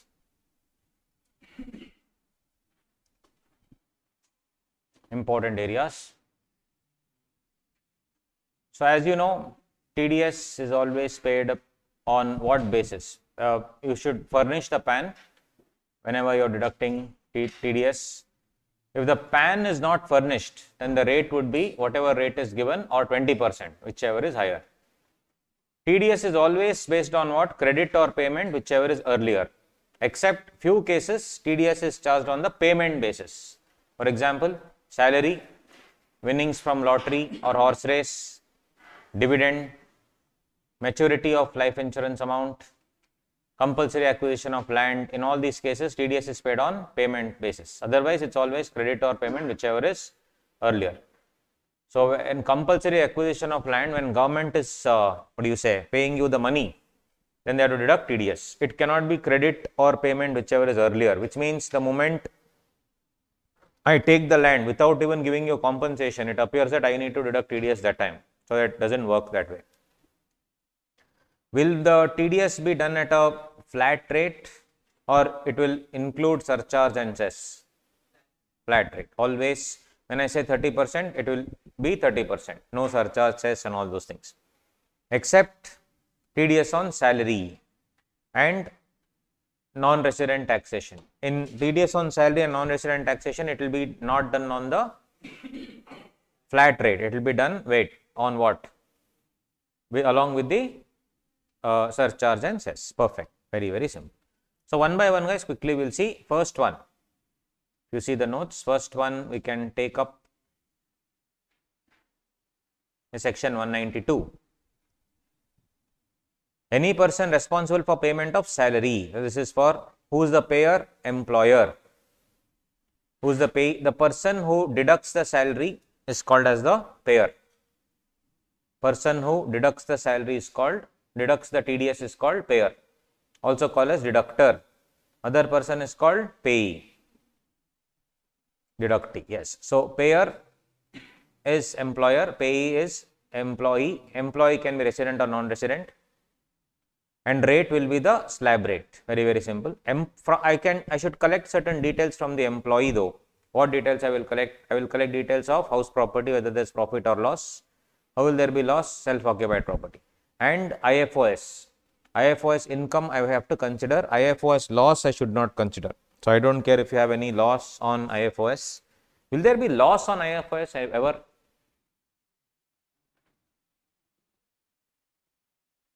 IFOS loss, is there any? Or it is always nil? Mostly it is nil. If you see, there is no, because everything is allowed only at what, 20% and all those things, right? For example, even the expense is allowed to the extent of 20%. But anyway, all IFOS income to be taken into account, house property profit and loss to be taken into account, and then I have to compute the TDS along with the standard deduction, everything. So, basically the entire year's salary of that person is taken into account, subtracted by the standard deduction, and whatever balance I will get divided by 12, as simple as that. There ends the matter. What if he is joining in between two companies, in the sense, I mean, if he is working part-time in both the companies, part-time salary, both the companies. In one section, in one company, they have already considered the standard deduction, already considered the exemptions, everything. In the other company, should they do it again? No. But in that case, his amount will reduce. On the other hand, if he joined some other company midway, 5 months he worked in one company, then he joined another company midway. First company, when they are deducting TDS, they have already considered 50,000 standard deduction, then chapter 6 reductions, if any, everything. So, should the second company also consider that? No. Consider or not?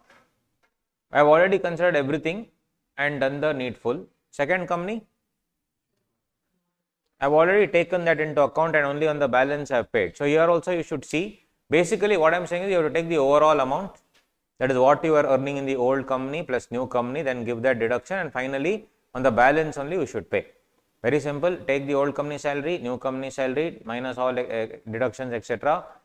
Calculate tax on that, minus what already has been paid by the old company, then remaining whatever it is divided by 6 months, 7 months, whatever months is left. Simple.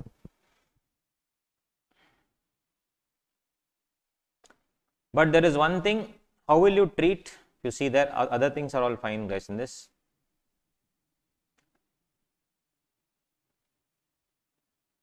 How will you treat the tax on non-monetary perquisites paid by the employer? If you remember, 7 lakh was a salary, 2 lakh was a non-monetary perquisite, overall it was 9 lakh, standard deduction is 50,000. So, non-monetary perquisite is coming up to, I mean, overall salary is coming up to 8.5 lakh. In 8.5 lakh, if the tax is 85,800, right? So, I should subtract what? 20,188, which is the tax on perquisite of 2 lakhs. How will I compute that? Very simple. If 8,50,000 on that income, I am earning 85,800 rupees. What is the tax that I would have paid on 2 lakh? So, it will come up to 20,188. This 20,188 is actually borne by the employer. So, what will I do in my calculation? The employer only has to deduct your TDS. No? So, how will he calculate? 85,800 minus 20,188, that is 65,612 divided by 12. How much will it be? 5,468 rupees. So, bonus which is borne and paid by employer, disallowed for employer under PGBP, and under employee under 1010 CC it is exempt. Employee it is exempt, and for the employer it is disallowed, already we have seen.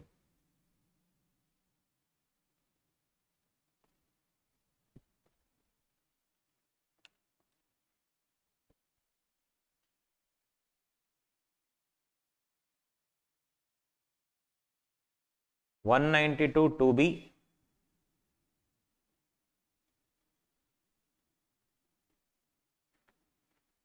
it came in Finance Act 24. I am seeing Finance Act 24 here. to tell you what are the changes which have come. Here one question, guys. Will TCS credit be taken into account for November 24 exam?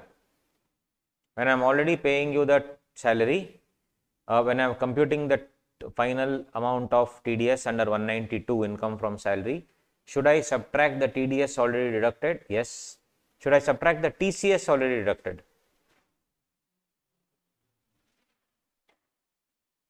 What do you think?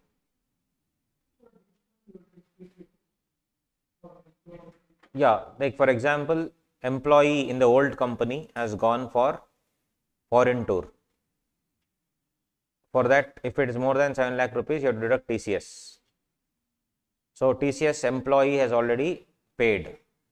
So when I am calculating the final amount divided by the number of months when I am doing, TDS I should consider. Already TDS deducted and balance amount on that divided by number of months, I will have to deduct from this month.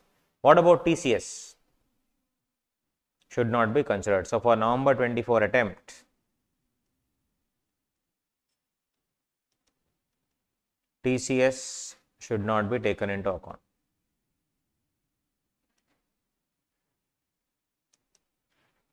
For November 24 attempt, TCS should not be taken into account, right?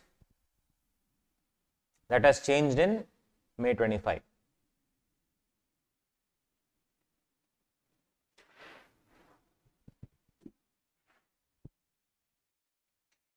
TDS on income from perquisite of ESOP. So in ESOP taxation, in ESOP, very simple, guys. What is the ESOP taxation? There, at the time of exercising the option, you will have to pay what? Difference between fair market value and whatever cost you are paying. That will be the perquisite. So whatever amount it is, TDS is collected under 192 1C.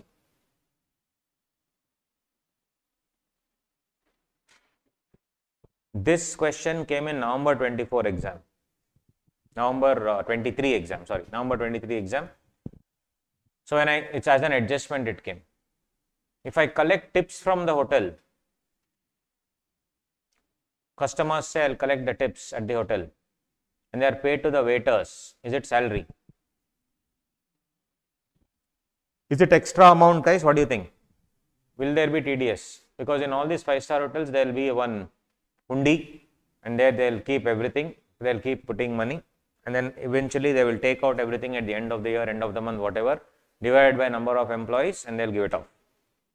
Everybody will get a tip. That tip can be 10,000, 20,000, depends on the money collected. What do you think? Will that be taxable? Will it be taxable for employees? Now what will it be taxable as? IFOS. Will there be any TDS deduction implication? No. This they asked in November 23 in the 14-mark question. One of the adjustments. November 23 they asked this question. So will it be? No. TDS will not be deducted. Yeah. And it's an income, no? For your services rendered.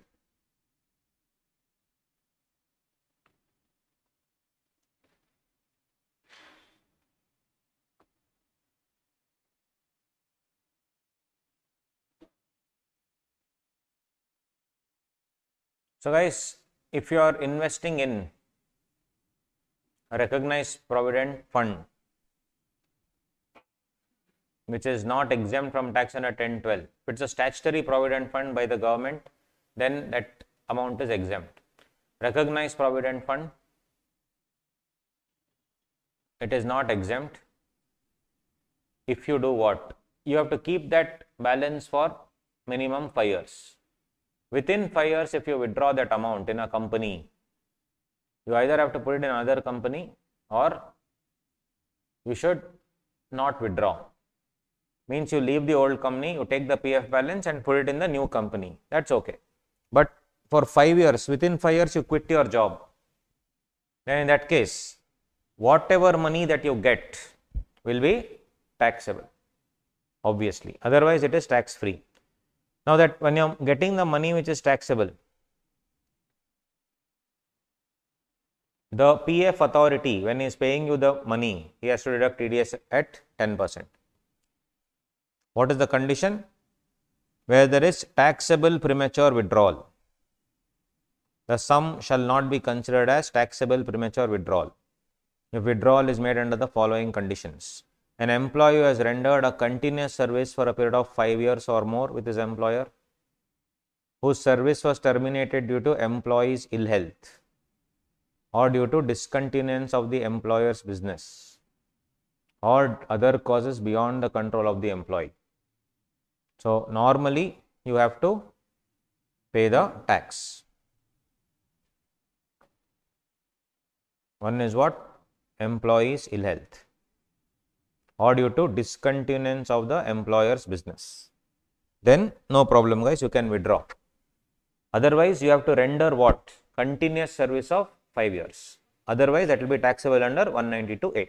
Okay. Wherever needed, I will go slow. Otherwise, we will go fast. This is 10%. And I told you this is for November 24 exam. Will TCS be adjusted? No. Interest on securities. Who is the payer? Any person. What is he paying? Interest. Payee, resident person only. Rate is 10%.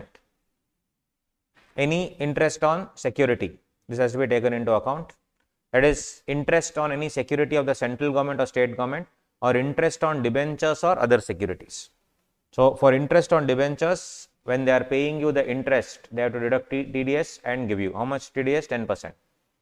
But TDS is not deducted in the following cases. Public company is giving the money to a resident individual or HF, where the interest on debenture is less than or equal to 5,000 rupees by check. They can ask this in the MCQ. If they pay by cash, what has already been asked in the MCQ is, public company is giving interest on debentures of 3,000 rupees to a resident HUF or individual by cash. TDS is there or not? It's there. Public company is giving interest of 4,000 rupees by check to non-resident individual. Will TDS come or not? Yes, it will come, but not under this section. So, MCQ 5,000 you should remember. Next, second one, any amount paid to life insurance corporation, general insurance corporation, insurance company, etc. Third, demat security.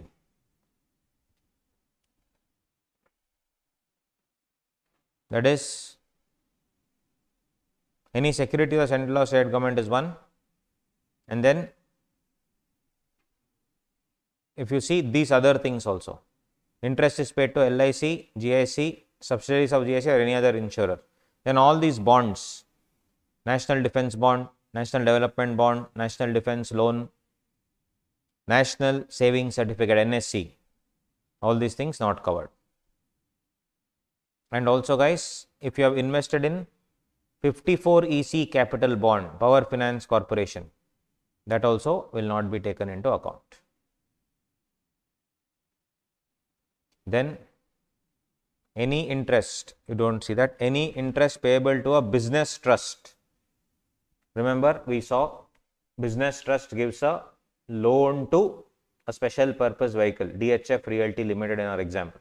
DH Realty Limited will pay interest to whom?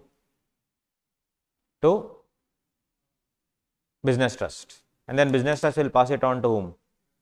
Investors. So, when interest is payable to a business trust by a special purpose vehicle, so what will not come? Capital gain, TDS. TDS will not be deducted. TDS will not be deducted is what they say. But guys, if the interest is being passed on by the business trust to the unit holders,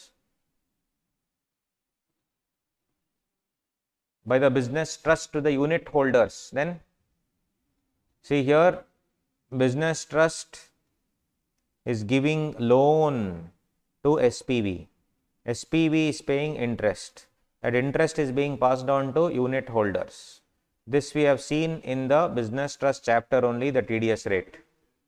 Yes, LBA, perfect. This is 194 LBA, already seen. I am talking about this. SPV is paying interest to business trust. TDS, no TDS? No TDS. On that, no TDS. That is what you should know. So please clearly see who is giving whom. Interest is payable to a business trust by SPV, no TDS.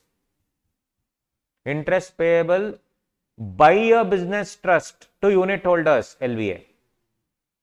So please be very, very alert in the exam.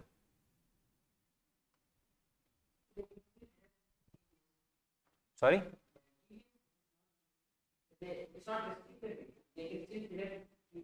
But why would they deduct when it is not needed only?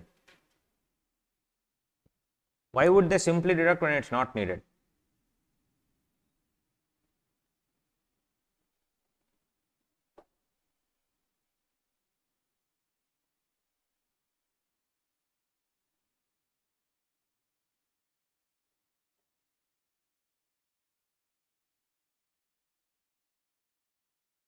So any payment of interest less than 5,000 rupees on account pay check, not allowed.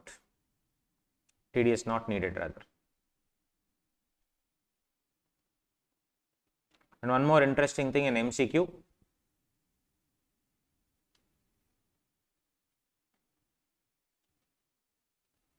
Any government security except 8% savings bond, 7.75% savings bond, taxation bond 2018.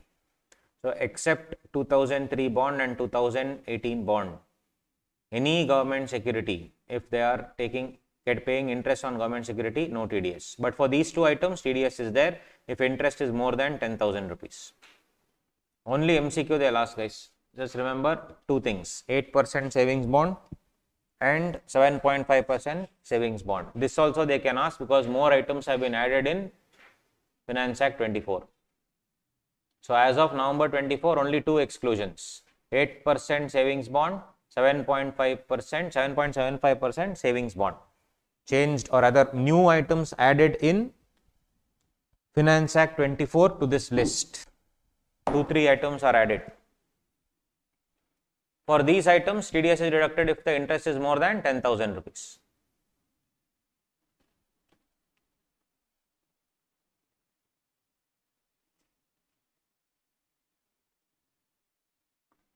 The employee prematurely withdrew his PF less than 5 years.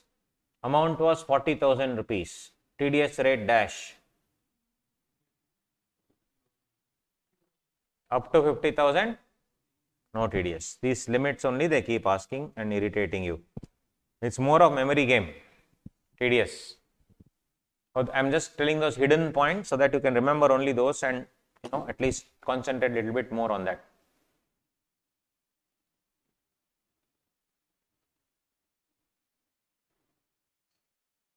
$194 TDS on dividend. Who will pay dividend? Obviously, guys, domestic company. Payee, resident shareholder.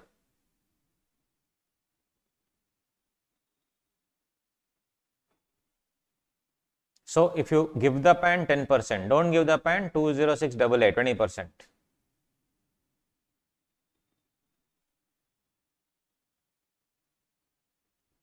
If dividend of less than 5,000 rupees is paid, like me, I only hold 1122 shares. Once I got 12 rupees dividend and all, right? 7 rupees dividend. So for people like me, should they deduct TDS on 7 rupees? No, right? Not needed. So if the payment is less than or equal to 5,000 rupees, no TDS. What if they pay me in cash? TDS is needed if it is cash payment. So TDS for less than or equal to 5,000 rupees, no TDS if it is not a cash payment. It is not a cash payment. If there is a cash payment, TDS. X Limited invested in 3 shares of Y Limited. Y Limited gave a dividend of 4,000 rupees through bank account. TDS rate dash. X Limited invested in Y Limited, 4 shares of Y Limited. Y Limited gave a dividend of 4,000 rupees through bank. TDS not, please see here.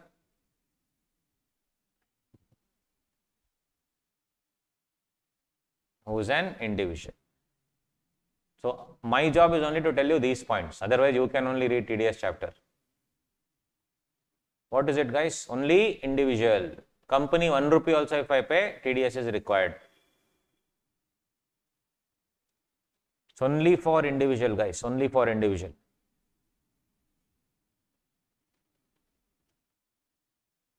That is dividend 194.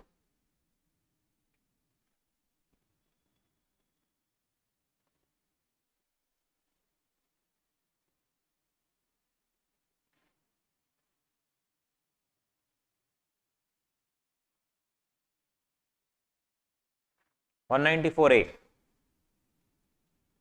Interest other than interest on securities. Interest other than interest on securities. Any person other than individual or HF or individual or HF liable to deduct tax if last year's turnover exceeds 1 crore in case of business or 50 lakhs in case of profession. He is also liable to deduct, by the way. Payee resident person. Rate how much? 10% at the time or 20% if there is no PAN. Where the payer of such interest is banking company or cooperative bank or post office, 40,000 rupees per annum. That's the limit. If it exceeds 40,000, TDS is required. Other payer, 5,000. Other payer, 5,000. In case payee is a senior citizen, how much limit will apply? 50,000 rupees per annum will apply. Overall put together for senior citizen, 50,000 rupees per annum.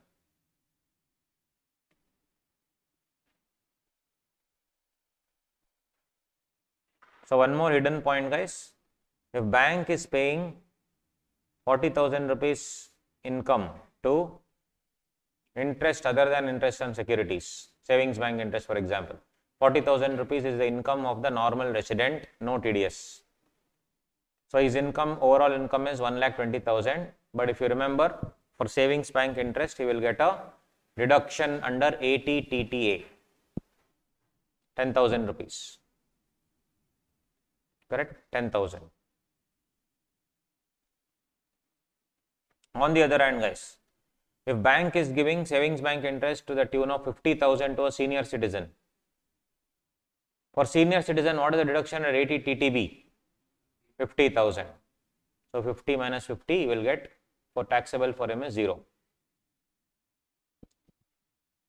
So no TDS if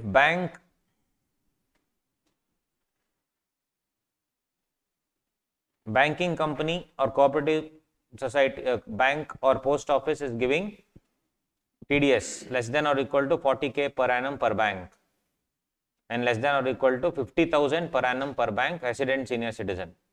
Other cases less than 5,000 rupees, no TDS. So I told savings bank account interest, I was wrong. Why? Third point you see, savings bank interest, any amount, no TDS. This people do not know, which you should know now. No TDS irrespective of any amount for savings bank interest. Then what is the other thing then? FD interest, recurring deposit interest, those things. So they will confuse you by telling I invested in a savings bank account and the amount, interest amount was 45,000 rupees, 60,000 rupees.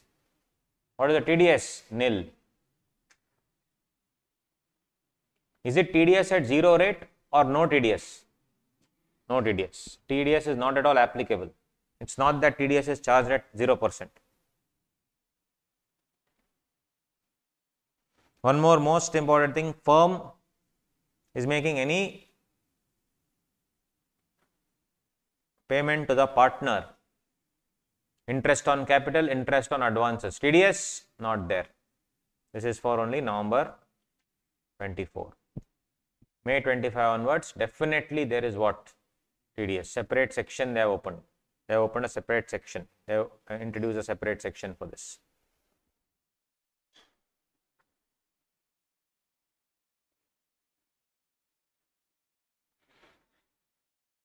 interest paid to the bank. Cooperative society. Now guys, you will take a loan. You will take a loan from a bank. You are paying interest. You should deduct TDS. No. No interest paid to bank, cooperative society, financial corporation, LIC, insurance company, UTI, no TDS. No TDS. Minor, where parents are deceased, like Batman. What is it?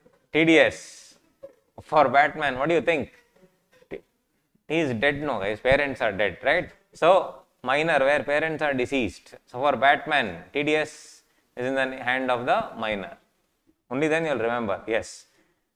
So, next, interest paid by Nirmala madam won't leave Batman also. So, who's the real Joker? Yeah, right. At where parents are deceased, TDS is in the hands of the firm. Next, interest paid by IT department on income tax refund. No TDS. Imagine, they have to pay you, and while paying again she'll deduct. No, there is no TDS. So, these are all the interesting points. But it says that it should be core banking system. That is, every company will have core banking system. Every company will have core banking, no problem. Right.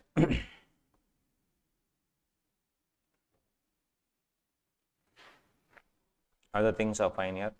Nothing great.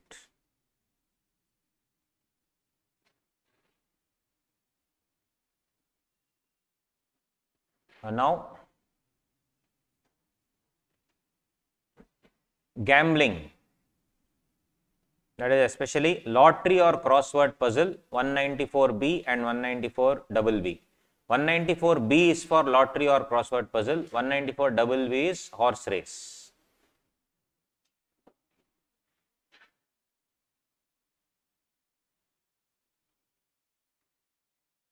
So, for these two things, payer or payee any person, rate 30%. Only if the winning is more than 10,000, mind you. Rate is 30% only if the winning is more than 10,000. And one more interesting thing, guys, if the payee is resident, no cess. If the payee is non-resident, foreigner comes, wins a lottery. So, if I just deduct 30%, what about the remaining 4%, etc.? So, for non-resident, they will add 4% and surcharge also. Everything. What if you win a BMW car worth 1 crore? Correct. You own, let's say, I mean, nothing against that car, that's very nice, but you own a Tata Nano, right? So, now you win a BMW car, awesome. So, when you are going to collect the BMW car, Nirmala aunty is waiting. She is like, pay 30 lakhs. Why? TDS. So, should you pay? You won it as a gift in a lottery.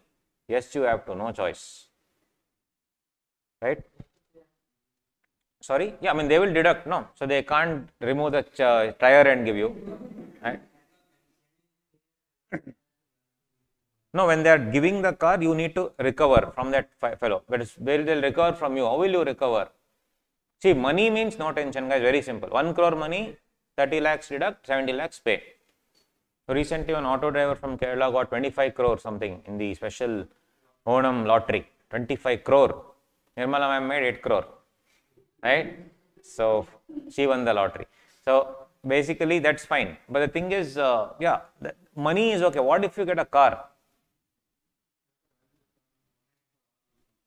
Will only for R come, that valuation will come, or here, simple here. So, 194B only, because it's lottery or lottery, you won it in the lottery, right? So, you need to pay 30 lakhs to get that car. That's the sad part of it, right? That's what I'm saying. You can't say remove those 4 tires, sir, I will get the tire fixed somewhere else. No. So, that is what it is, no choice. Or if it is cash and a car, both, whatever it is, then you will recover full cash. Remaining you have to pay, otherwise it cannot be released to you. You need to do that. So then you would have seen the betting. These are actual names. I'm not even kidding. Names of the horses: talkative, non-silent, noisy, ladies' man. These are all the horses' names. So generally there will be win and loss both. So you should compute everything or one on one. Whatever the full winnings you need to compute. That is 194 BB. Anyway, ultimately guys, this is what it is. Now if it's any online game, separate section is there, 194 BA for online gaming.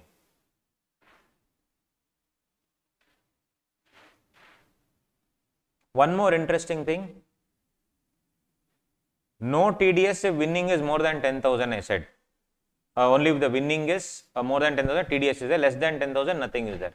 What if I win 3,000, 4,000, 6,000, 8,000? All less than 10,000. So should I deduct TDS? During the year.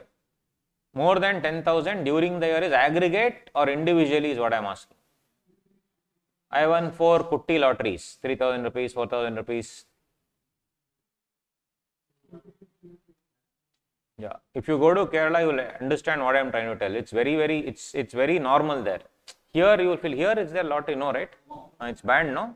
Banned, illegal, right? So even in Karnataka, not allowed.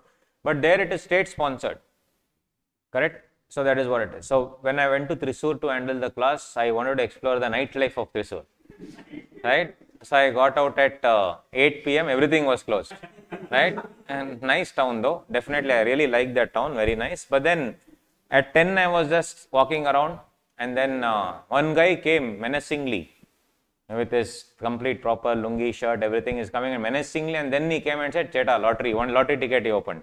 So there, every single time, night, morning, every second or third shop is a lottery shop. That's very normal. For a person who is outside that state, you will find it weird once or twice. After that, you will get used. That's the way of life there.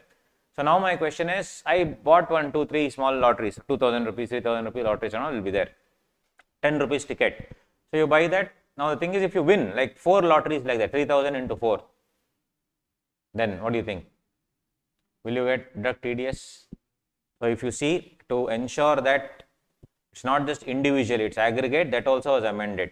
So you can write down in the material, in aggregate was added in Finance Act 23. Just one word, in aggregate. No TDS if winnings individually and aggregate do not exceed 10,000, which means in the aggregate if exceeds 10,000, TDS is deductible.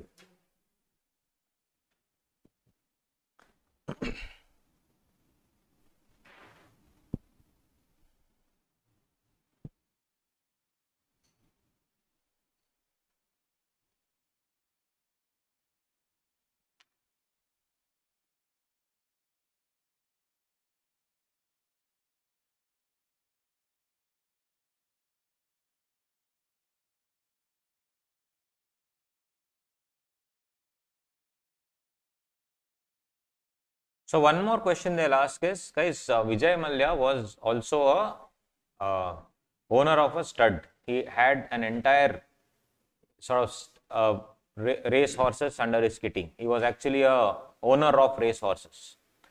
So for him also this 194B will apply or what? That's a business. He's running it as a business.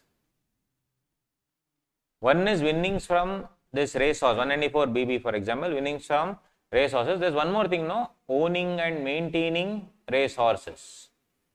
So what I'm asking you is, if my horse wins, I'll get one pool money.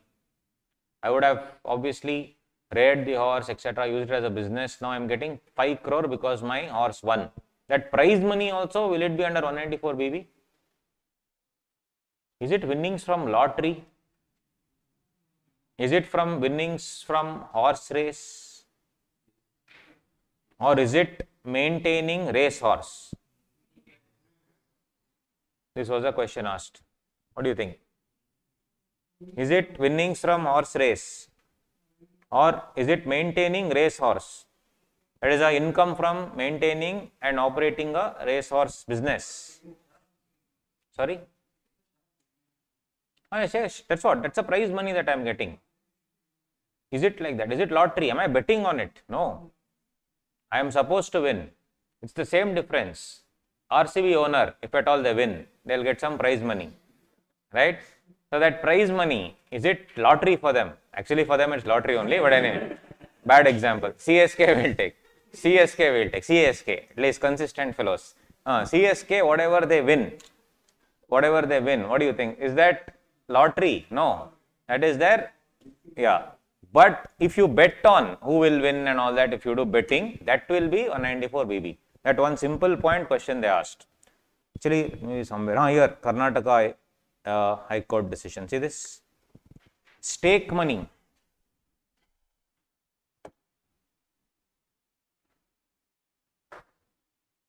Or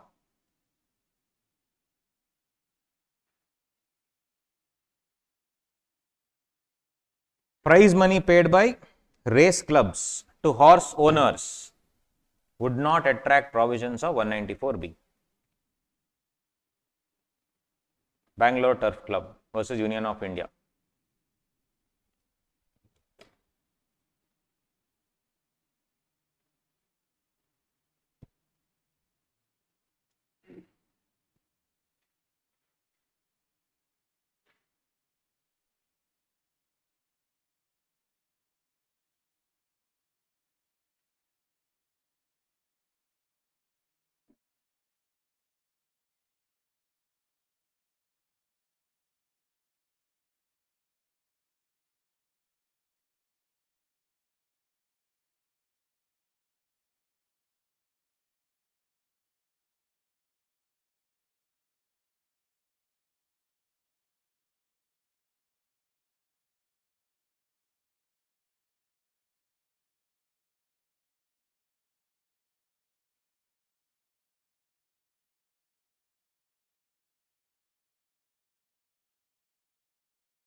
Okay, moving on.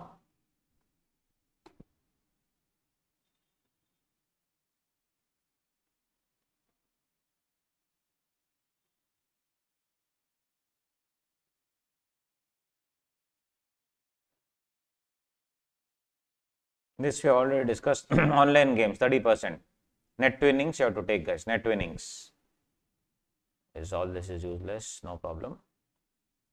Next, 194 BB. We will discuss in a while that one. I'll show you the difference between the two in a bit.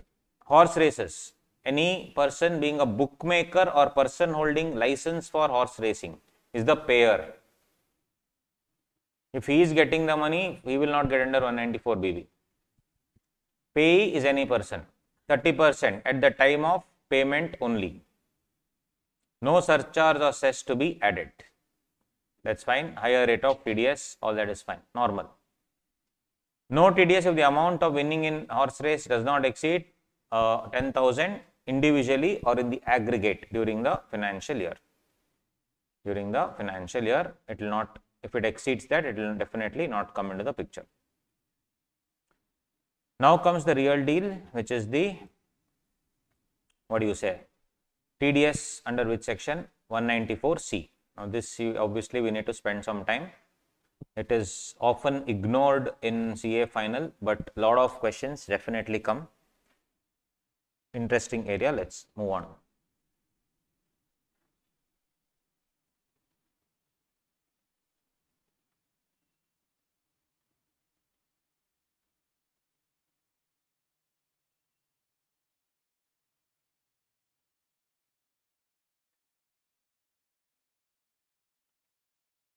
We'll do C, but two other smaller sections will finish off.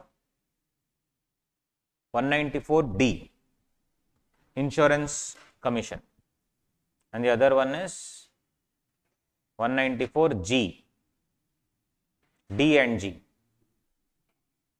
194D, insurance commission. Mark it as important. Which page number, guys? 9. Important because it has been changed in Finance Act 24. rate has been reduced. So any person who is paying insurance commission to any other resident person, nature of payment is what? Soliciting or procuring the insurance business. Basically, insurance companies will pay commission to whom? Insurance agents. So in your relatives only minimum 20% will be there. Right? 100%. They will come and say this insurance is good, that insurance is good, life insurance they will be selling. So yeah, that how much? 5% is what they say. 5%. No TDS if the commission is less than 15,000 rupees. Commission is less than 15,000. Now one question that asked in the exam, insurance company and the payee is resident person. Insurance company is paying commission to a reinsurance company. Can I do reinsurance? Yes. Insurance company will give part of their liability to some other company. That is called reinsurance company. This is part of hedging. And sorry, the reinsurance company will pay some money for that. Now, should they deduct TDS? Reinsurance company also is an insurance company only. What does the section say? One insurance company paying to any resident person. Resident person can be company also. So this went to court and the court decided in CIT versus United India Insurance Company 2019 case law, Chennai High Court. Charges paid towards reinsurance are not subject to TDS under 194D. And because I am hedging the risk, I also have to pay some amount to reinsurance company. Reinsurance company also will pay. When I am paying some commission to reinsurance company for taking my burden away, will that be deducted under 194D? No. So this last time ever in November 24, 5% is the last time ever that rate has been reduced. 194G also lottery. This is what? Commission to lottery, guys. Commission to lottery. That is your lottery agents. When the lottery companies are paying commission, 5%. Same 5%. Same commission 15,000. Both are the same only. 194D is insurance commission. 194G is lottery ticket commission. Payer any person, payee resident person. Rate 5%. Insurance commission should be more than 15,000 rupees.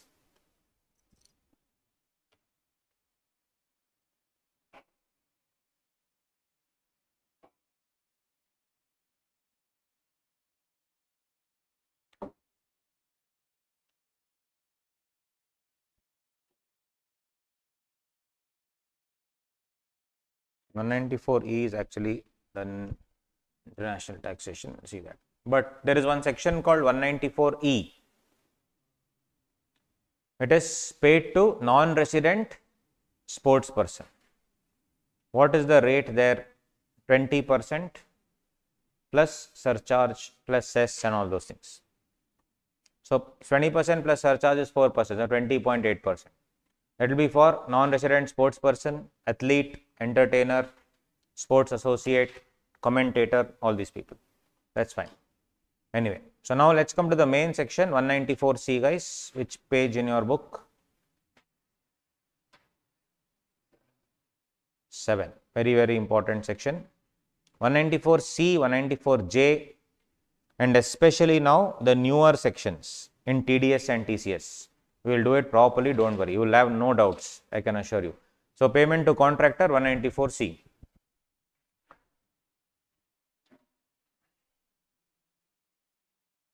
So, very simple. Any person, payer is any person other than individual or HF.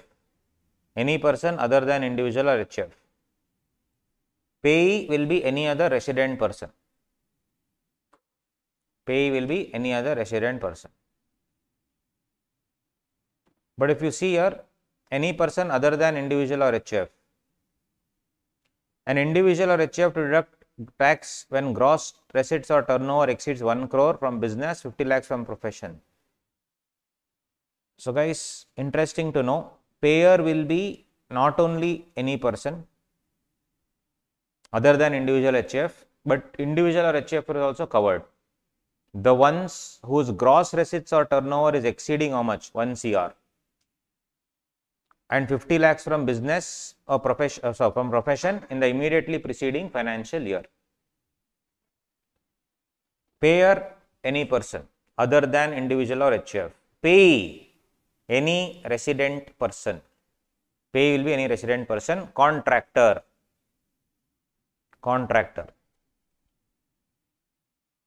So what is the amount that I should look at? Single amount 30,000, all put together in a year how much? 1 lakh rupees. Up to 1 lakh no TDS, beyond 1 lakh there is TDS. Or if the single contract amount exceeds 30,000 rupees, TDS will come. What is the rate? If I am paying to individual or HF 1%, if I am paying to other payee, that is company, 2%. Tax to be deducted, single contract method 30,000, aggregate contract 1 lakh. So first contract is 40,000, TDS will come. Second contract 20,000, third contract 20,000, not come. Fourth contract 20,000, all put together is more than 1 lakh. So TDS will come on the entire amount. All this is okay, guys. But in the question, I need to check one thing. I need to check whether you are an individual or HF or whether you are an other things. Other thing you have to check is very simple. What is the contract amount? Per contract more than 30K or aggregate payment more than 1 lakh. This is the contractor or the contractee. The contractee, the person who hires you for the contract. If he is a individual or HF, I need to check. Or if he is a company, I need to check. Company directly 194C will come. What about individual or HF? More than 1 crore, more than 50 lakhs. So this comes now interesting chart.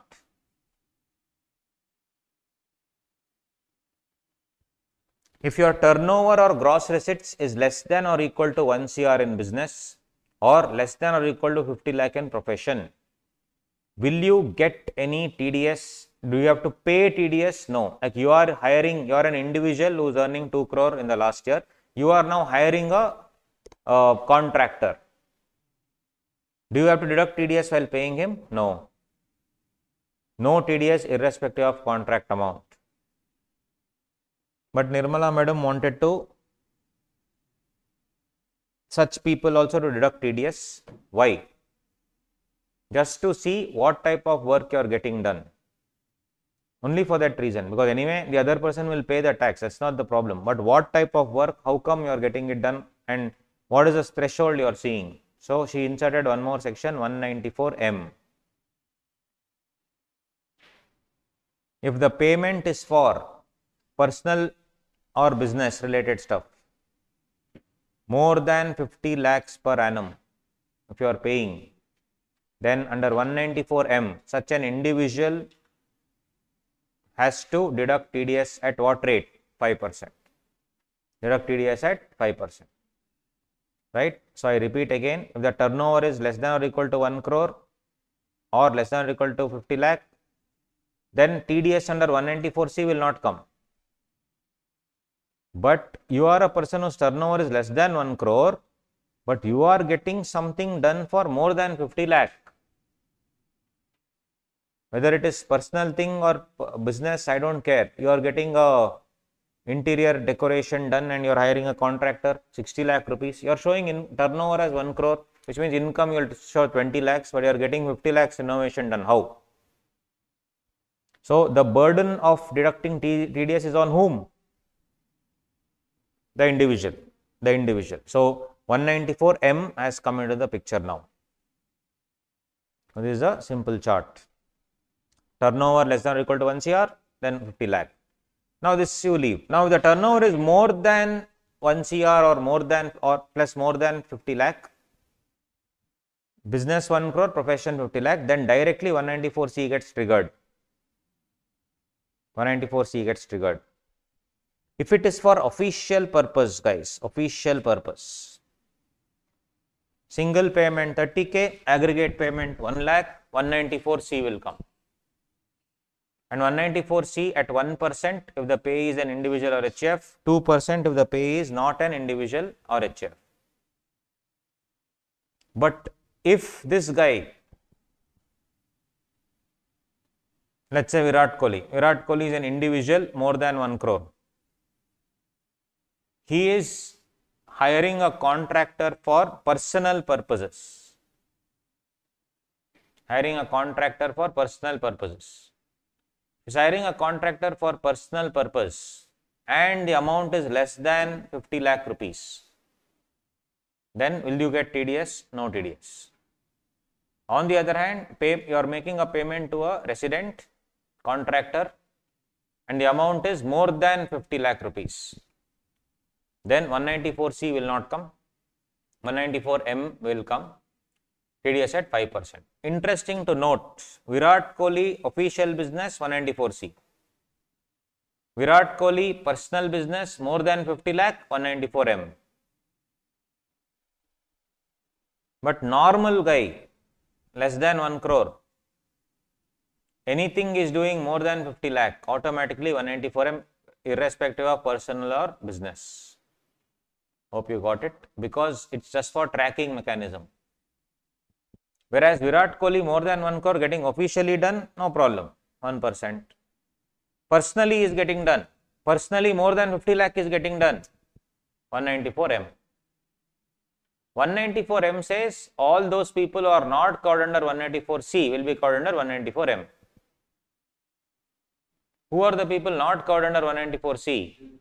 Individual less than 50 lakh. So, he will obviously be 1 crore 50 lakh, he will definitely be covered in 194M. Virat Kohli, who is earning more than 1 crore but who is not using it for business, is the person covered under 194M. Because 194M says the people who are not covered under 194C. Got it? That's how this chart came. Now, what do you mean by a contract? Contract means work, labor, service. Will it service come? No. Service will be under 194J. Professional service, technical service, managerial service. What do you mean by contract? Only these things will come. Work and labor, which will include various case laws, advertisement, which will include broadcasting, telecasting, cold storage facility definitely, carriage of goods and services other than railways, catering services, transport of gas or petrol, manufacture of a product as per the client's requirement. These are some of the examples of what? 194C. Any contract that you take can be taken under this particular account.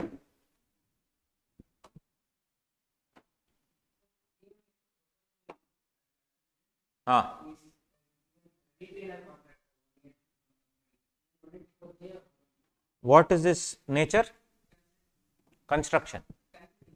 Consulting. Consulting, you tell me, is it work, labor or service? Service all goes under which one? 194J. Doesn't matter. Yes, it's the nature of service you are providing is what you need to see, not the nature of contract.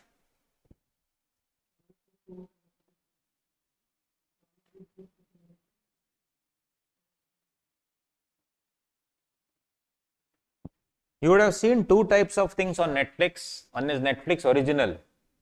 One more is where they will buy the movie. Correct? I was just reading that Netflix or somebody signed the next Mani Ratnam's movie for undisclosed amount. Already signed. That guy has not even made it. Already signed with him and Kamal Haasan is there. So, they have already bought the amount. Kamal Haasan and Mani Ratnam are making a movie. Right? So, the thing is, on that already they have bought. Shooting, maybe not done, whatever, post-production yet to be done, nothing done. Already bought the rights also of that movie, imagine, for an unprecedented amount. So, the question here is, that is one part of the story. Second is, you would have seen Netflix original, where Netflix only is the producer. They will only now hire various people. They will hire actors, they will hire a director to run this show. They will hire various other people. Now, if Netflix original is there, is it 194C or 194J when they are making payment to these people?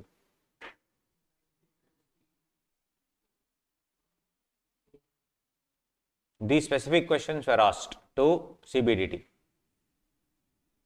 So they have replied. What is the reply for this? And decided case laws also. That is where I come in now. 194C, you also know the rate. I am just doing these adjustments, whatever they'll come, we'll discuss. That's why I'm going fast in this, because no point reading the rate, you already know.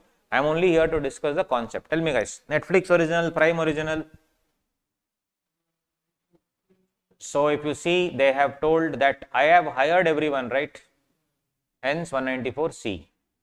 Though you are providing various services, ultimately everybody is bound by this particular contract. So they have told in such cases where, there is a contract of hiring various people for various services. So when they are making the payment to these people, it is hired on a contract basis. So yes, on the other hand, if Netflix buys a show directly, in 194J, are you providing any service? It's an outright purchase. That's all. For outright purchase, is there any TDS? Is there any? I'm just outright buying the, right. Is it like royalty? Generally, no TDS, guys. Outright sale it is. For example, the Hindi version of RRR went to Netflix. Telugu version went to Amazon Prime or something. So there is no TDS, outright. Only exclusive right they have for a certain period. If I am hiring an ad agency, 194C, it's a contract.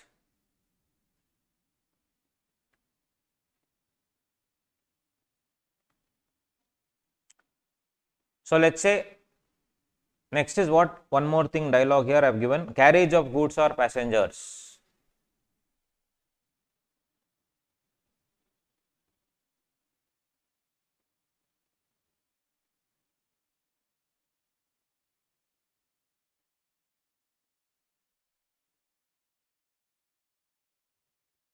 There should be conditions.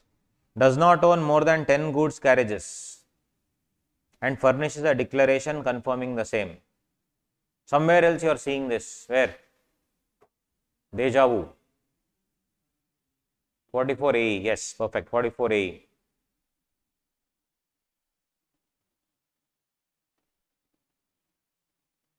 And you are the owner of the goods and you have furnished the PAN number.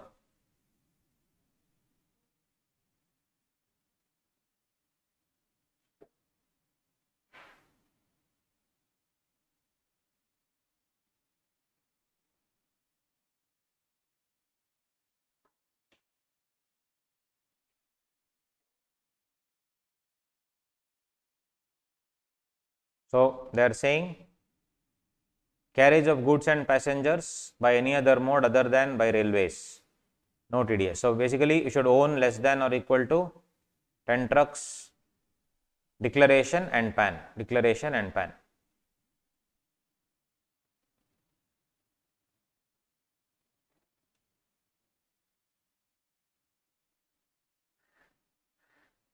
No TDS in case where the payee contractor is engaged in the business of plying, hiring or leasing goods carriage. No TDS if 10 goods carriages at any point of time during the year and furnishes permanent account number.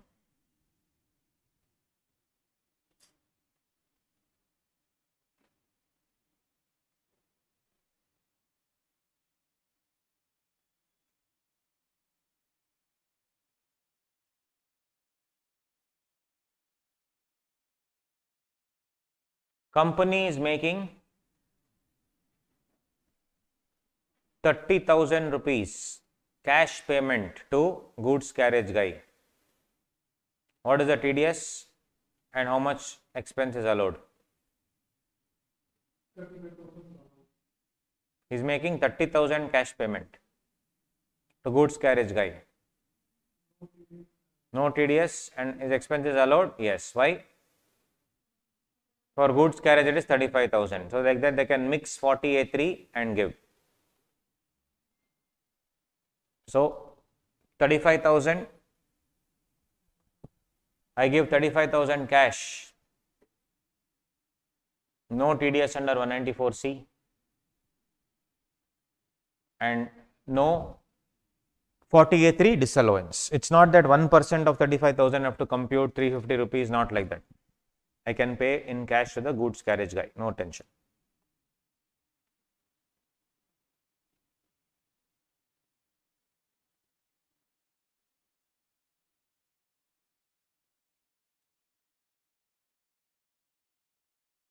An agency had 9 bus. One school hired their services for their school children. To each person, to each bus, each day, they paid 32,000 rupees. Or let's say 35,000, exactly 35. Only if it's more than 35, 35,000 cash they paid. What are the implications?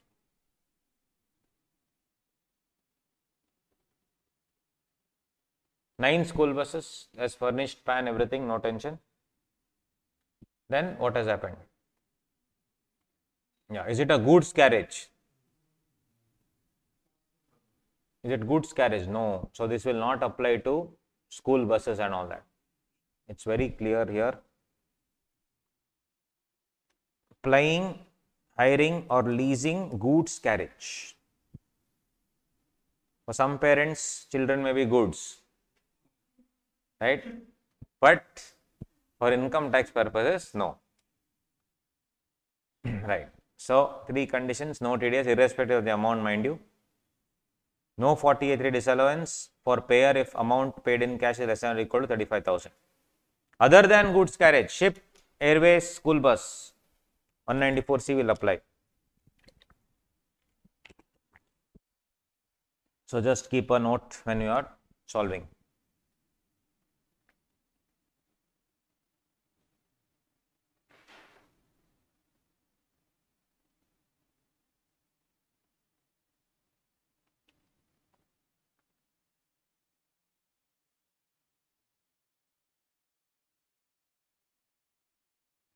Manufacture of a product. There can be 3 things. Manufactured by material supplied by me only.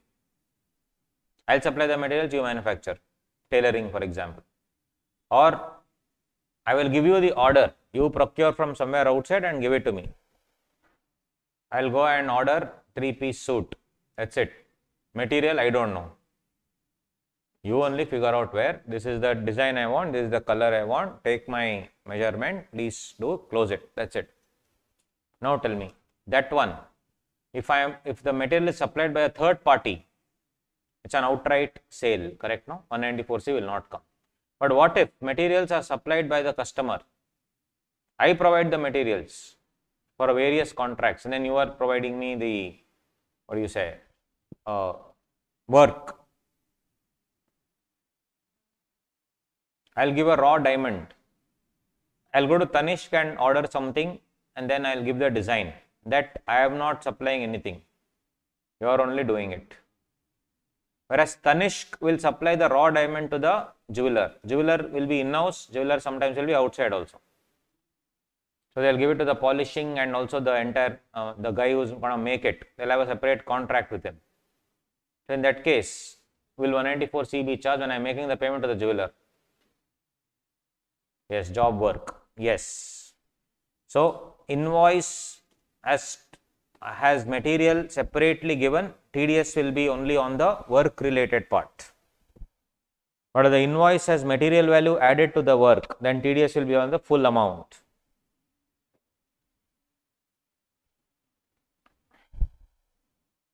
So you should never add everything. You should just say material is this cost, my work is this cost.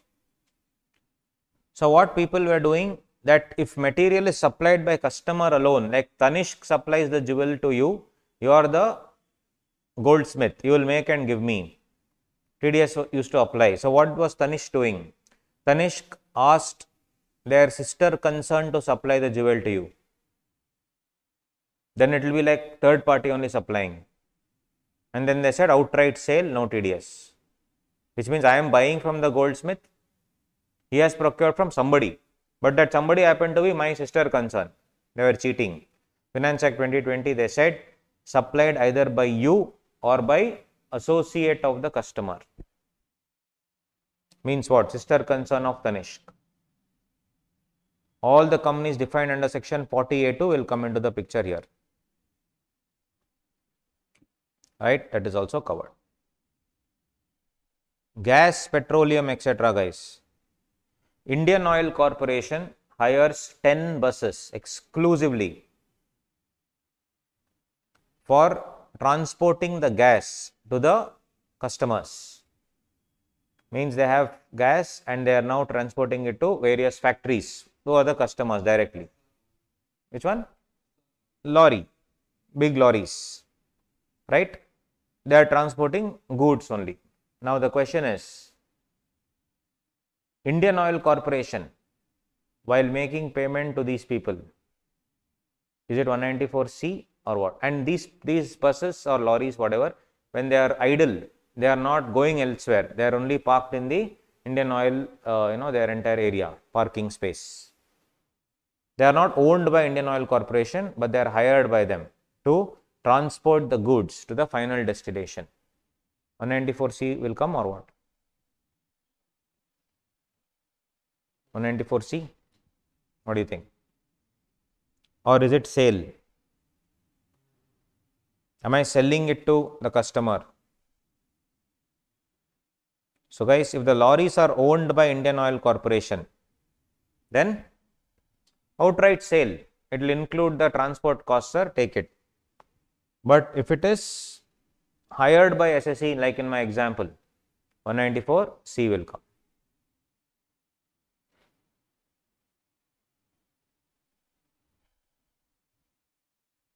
Would gas and petroleum gas be considered goods? Here goods means where should I see? What should I see?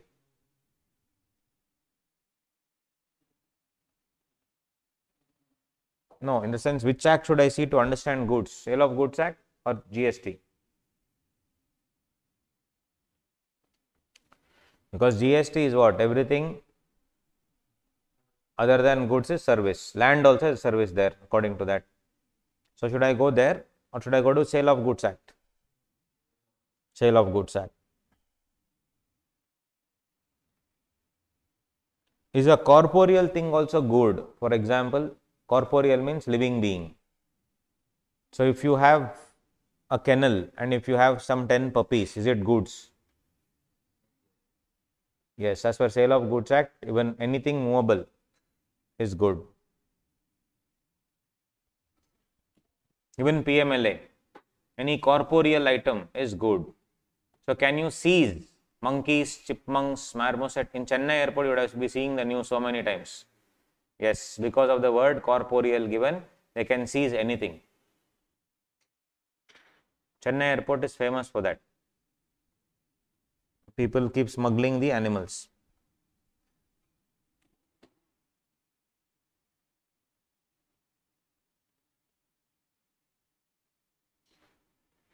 When I go to a cold storage plant and use the services, I want to give my pulses, whatever, you please store it. Is it 194C or 194I? I is rent. 194C or 194I? All these are court decisions. So I have around 5000 kgs to store. Cold storage. Fish, poultry, pulses, whatever it is. What do you think? 194C or I? Am I hiring one particular room where it is demarcated and this is kept there? I am renting out that space.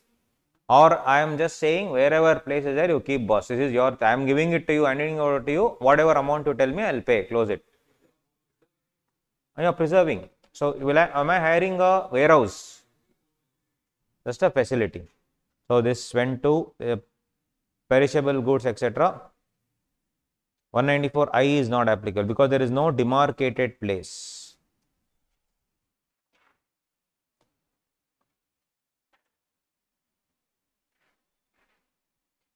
So transportation paid to third party transporter of gas. All circulars shall be liable to TDS.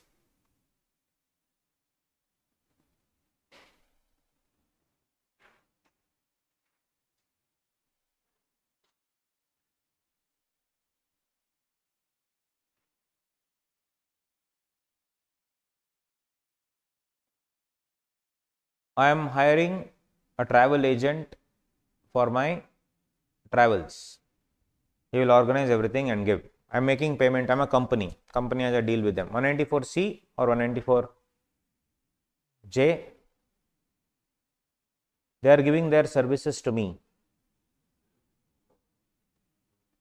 Isn't that a service? Because I'll tell boss, book all these things and give me, tell me the rate. And I want to stay in these places. You fix the itinerary, you do everything and give me how much I should pay. I'll pay. That's all. Chapter close. Is it 194C or J? Whether it's J or not, we'll see later, but definitely it is not C.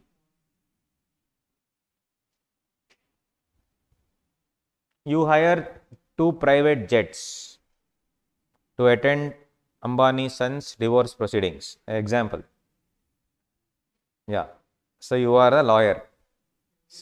So you are only hiring. Yeah. Marriage is not over. Let's say later, future. Just an example. So in that case, what do you think? And he is not sending. You are only hiring and going. So now you have a chartered flight. You will say next 4, 5. This marriage went for 3 years. This will go for 6 years. So next 6 years I am hiring. What do you think? Private jet. Like practical example, Starbucks has hired a private jet company to take the CEO to his workplace. I'm not even making it up. It actually has happened. If it happened in India, what do you think? Like what would it be? 194C or 194J? What? Am I renting the aeroplane? 194I? I'm possible. I'm renting the aeroplane for a plane for like 2 hours a day. Correct. What do you think? So this also went to, this was decided in 1995 only. Circular 1995. Provisions shall apply when payments are made for chartering aircraft, carriage of passenger or goods. See, these are not there in the Bare Act, not there in the law. Circular only should tell.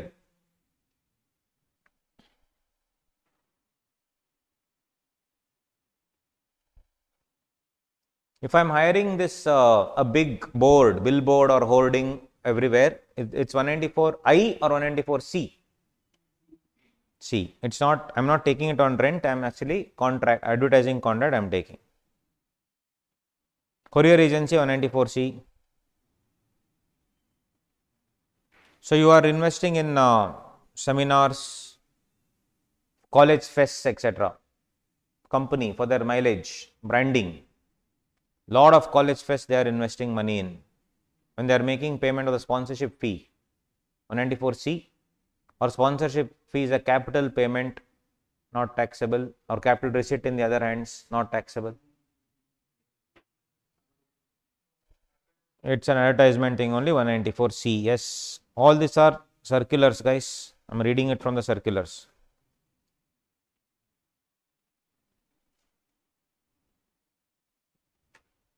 So that completes 194C. We'll finish 194DA, take a short break, then finish 194I. All these are deadly areas, but the main things are yet to come. TCS, and in TDS some interesting areas. E-commerce operator, 194O.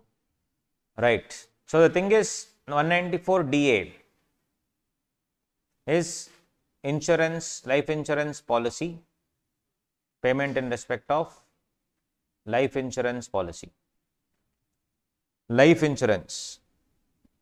Who is paying this?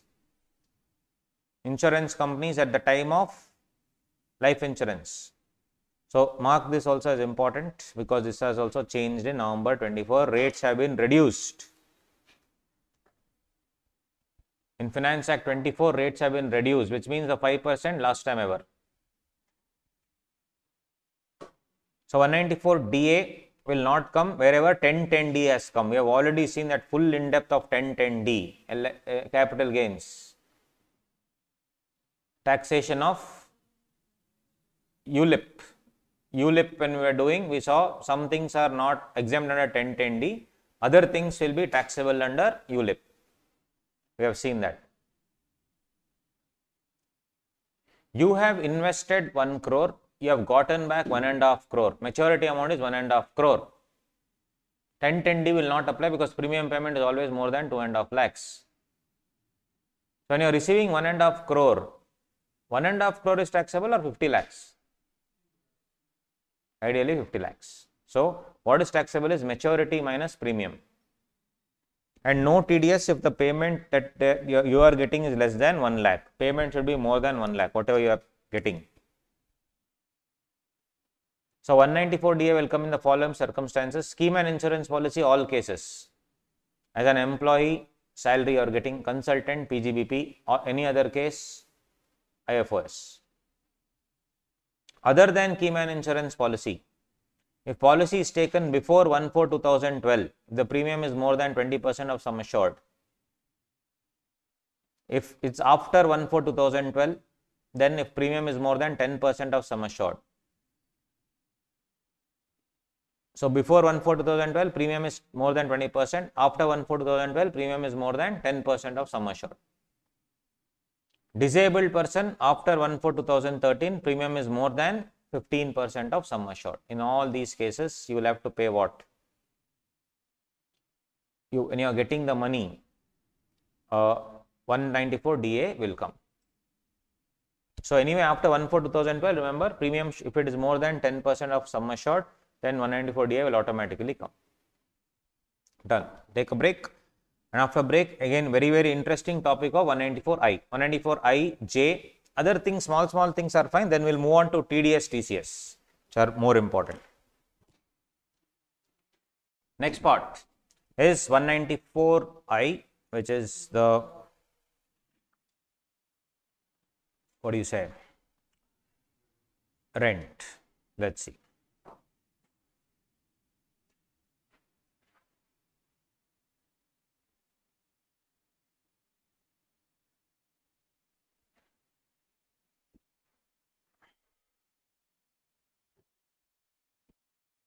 So rent under section 194I, any person other than individual or HF, any individual or HF to deduct tax when gross receipts or turnover exceeds 1 CR from business or 50 lakhs from profession in the immediately preceding financial year. So if you see here,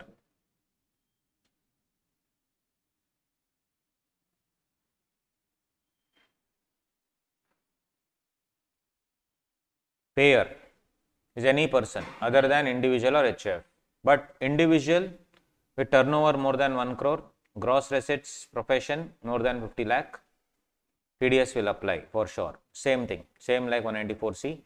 Payee will be a resident person. Payee will be a resident person. Rent, what all is covered? Rent, building, land or both, furnitures and fittings, 10%. Any other plant and machinery or equipment, 2%. Aggregate amount should be more than 2,40,000 rupees per annum. More than 2,40,000 rupees per annum. Rent, what are the adjustments in exam that they can give you? One could be lease, sublease, tenancy, arrangement. They can name anything that they want. Maintenance charges, they can give like that. Municipal taxes, guys, municipal tax, if it is paid by tenant as such, no TDS. If it is paid by owner and if it is included in the rentals, owner is paying and rental is, it's being included in the rentals. So when the rental amount is being paid by the, what do you say, tenant to the owner, he has to deduct TDS, including the municipal taxes. Generally, it is paid by the tenant, what do you say, tenant, then there is no TDS as such, CBDT says so. Warehouse charges, cold storage unit, warehouse charge, cold storage unit, 194C will come. Which one? Yeah, cold storage unit, if it clearly demarcated, also 194C, 194I will not come, because in cold storage generally they will not demarcate, they will just give it. But if you hire one room sort of a thing in cold storage, then it is a rent thing, but In cold storage, generally there is no such provision because they keep moving around the goods depending on when it is to be dispatched, etc. So technically it won't happen. Normal warehouse, normal warehousing, where there I will hire one entire big space for myself, that is 194I. Then the beauty is partly let out building also, partly had building or land also will be under any building. Why? Because I have used the word any land or buildings, which means even in one room is let out also 194I will come. What if I have taken advance rent for 2 years at a lesser rate? So they say if you pay every month rent 40,000, if you pay advance for 2 years, I will give it at 15,000 rupees or 20,000 rupees per month. Like any subscription that you buy also, monthly subscription is higher, yearly subscription will be less. Like that if I do, what will I, should I pay advance TDS or the TDS on that advance, or what should I do? So that TDS should be apportioned while filing across 3 years. 3 years, 60,000 each I should do. For example, 3 years rent is 18 lakh. So 1.8 lakhs the TDS will be apportioned across 3 years, 60,000 rupees per year.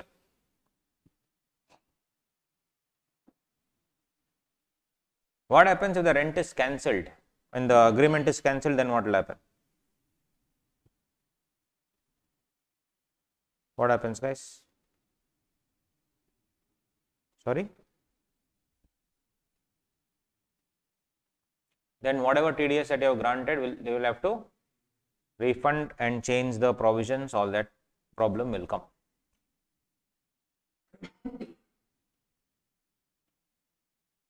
Rent. Adjustments. If you are a joint owner, rent is 3 lakh, Mr. A is getting 1.5 lakh, Mr. B is getting 1.5 lakh, joint owner, will there be TDS? No. No TDS. Refundable deposit. When you are giving a deposit, refundable deposit. If it's a non-refundable deposit, 194I will come. If it's a refundable deposit, if it's an interest bearing deposit, then directly 194A. So non-interest bearing deposit, then no TDS will be there for that. What about airport and mall, guys? When you go to the airport, that's very simple. You have these food courts, etc. When they have to pay to the Airports Authority of India, TDS be applicable? Yes. One more interesting thing in airport is the flights. Every plane company should pay to the Airports Authority of India something called landing charges. It depends on the size of the aircraft. Smaller aircrafts, no landing charges. So this Captain Gopinath capitalized on it, and that's why he made smaller aircrafts at Deccan Air, and he launched it in smaller airports because there is no landing charge. Whereas bigger airports, bigger planes, always you need to put a landing charge, pay a landing charge. Then when you are utilizing the space for, there are restrooms, there are escalators, etc. Every agency, company, aircraft company should pay something to the Airports Authority of India. Is it 194C or 194I? Have I taken the airport on rent? This issue went to Supreme Court actually. What do you think? And they will not pay, guys, they will deduct from you. If you next time if you go on a flight, you please observe there is something called as CUTE fee. It's common user terminal equipment fee, passenger service fee, that is. So first of all, one by one we'll go. Landing charges, parking charges to Airports Authority of India. Is it renting of land? Supreme Court in Japan Airlines. They said, will it come under 194I or 194C was the doubt. Will it come under 10% or 2%? Rent is a very small part of the deal. Apart from that, I use the services of ATC, air traffic control, safety services, aeronautical communication, navigation services, runway maintenance. So it should come under 194C and not 194I. It's a contract, right? What about CUTE service? CUTE fee, metal detector, escalator, conveyor belt, water, toilet. This went to Jet Airways, Bombay High Court. There's a CBDT circular in 2017. 194I. will not come. 194C. Acute fee. What about, so basically these are all decided case laws, so same thing you should take that into account. Now you would have seen in various homes there will be like one, what do you say, this antenna, which obviously is your, any telecom company can fix their device in their in some of their homes, telecom tower basically, with the antenna and all those things. Now owner who gives up his terrace for this particular service for which he is getting the rent, that is obviously 194I, there's no doubt about it. But telecom towers are installed by various players, and then they will rent out that telecom spectrum space to companies. So I can go and buy. Why you don't have network in some areas is they wouldn't have gone and hired that. They either wouldn't have installed, or whatever is installed, I wouldn't have hired that. So if, let's say, Airtel hires from this telecom agency, telecom who was into installing telecom towers, they are hiring, is it 194C or 194I? The owner of the house, 194I, no doubt about it. But I am hiring this service from him, or this entire setup. Is it 194I or C? Indus towers, these are called, this is a passive infrastructure facility. So it's like 194C also will not come, 194I also under 10% it will not come. Delhi High Court said it is rent of machinery, 194I 2%. Right? These are all accepted, decided judgments. Same thing as adjustments they'll ask, you just have to say decided case and then close it.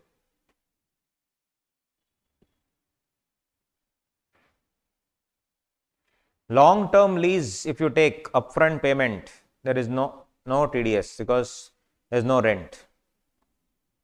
Hotel accommodation, if you say I need 2 rooms for 8 months at a fixed rate for my employee, definitely will always be coming here on work. 194C or 194I? C or I? What will come, guys, according to you? C or I? What about the other thing where whenever I come, I can come for 10 days, 15 days, 20 days, 30 days, give me a good rate, discounted rate. So discounted rate, they said no 194I. Whereas if I hire 2 rooms for 8 months, whatever you assume, answer reverse.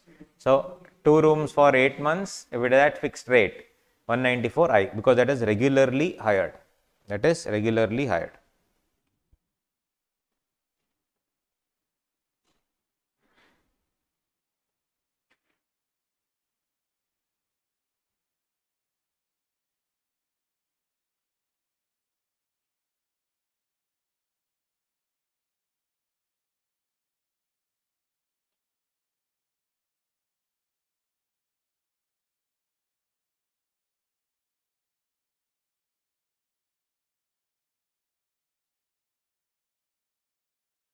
Next.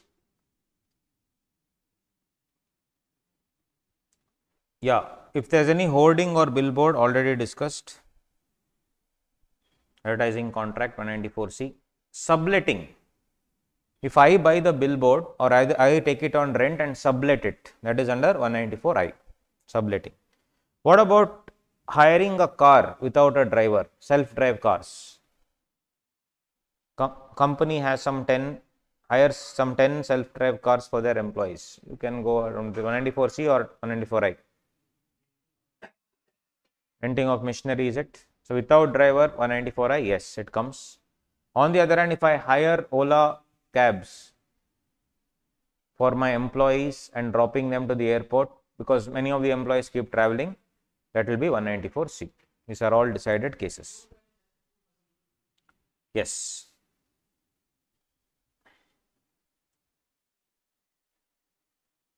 So these are all the various things, guys.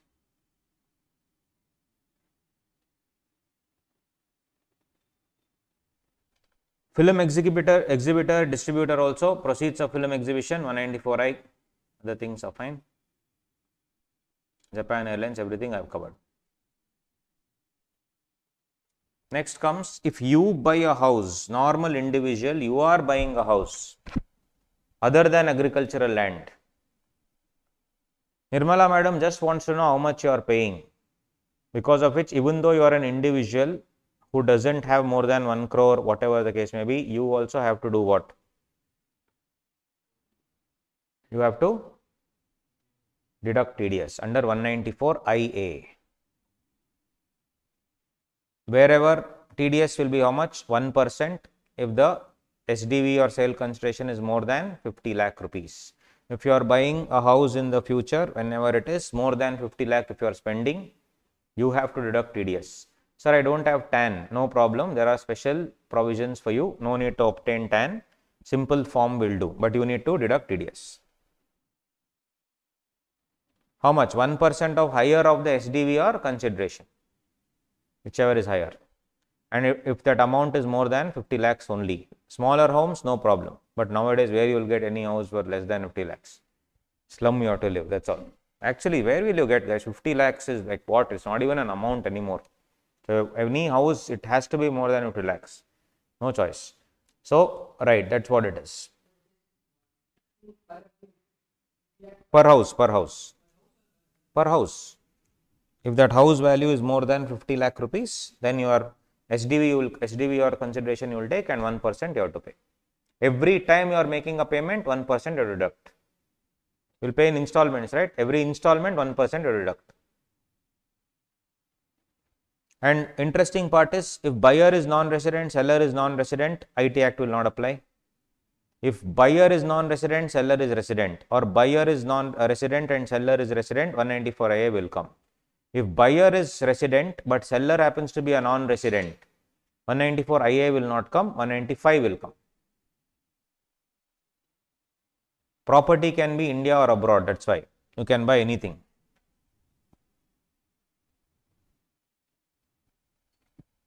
Consent, if it is free, then 194IA.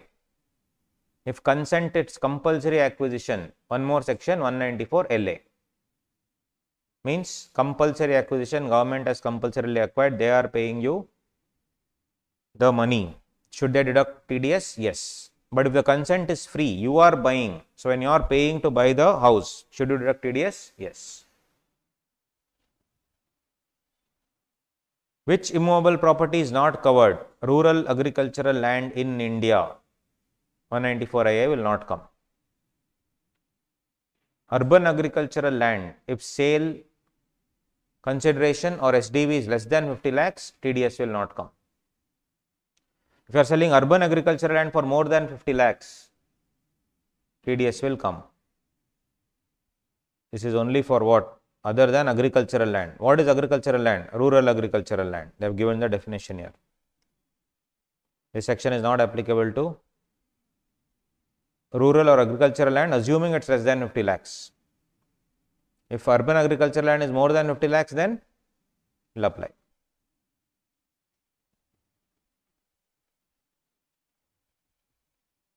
If agricultural land, that is rural or urban, but it's outside India, sale consideration or SDV is more than 50 lakh, then 194IA will apply. Because if you see, agricultural land in India situated in an urban area in accordance with 214, which means what? Within India, will it come? Section, is it applicable to rural and agricultural land in India? No. So, here that's why this structure I have written. If agricultural land, rural or urban, is outside India, sale consideration is more than 50 lakh, 194IA will come. Because property can be in India also, outside India also.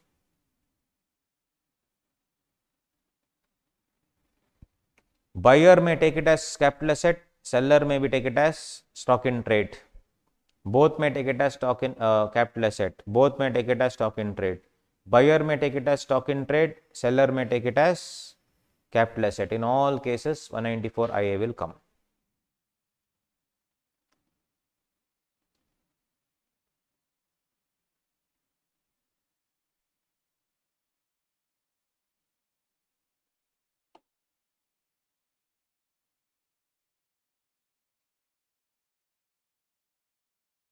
If you own a property which is joint property and I am giving you 2 lakh for one person, 2 lakh for the other person, will 194I come?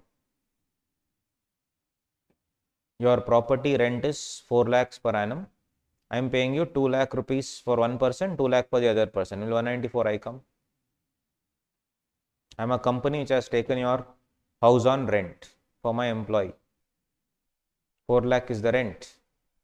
2 lakh, 2 lakh. What do you think? We just did joint ownership. Will 194I come? No, it should be seen per joint owner. I am buying a property from you, or rather, two people jointly are buying a property. Property value 1 crore. 50 lakh is one person, 50 lakh is the other person. So, is it per property or per person? Joint property, but per property, per SSE, or per property all SSEs put together? Property value 1 crore. One SSE is showing it as 50 lakhs. Possible. Second SSE showing as 50 lakhs.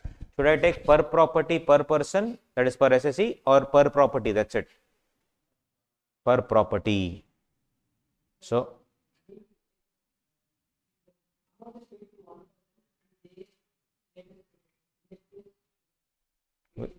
which one? JDA will come, there's a separate section. Joint development you are saying, no? Joint ownership. Okay, joint ownership. Tell me, joint ownership, what is your doubt?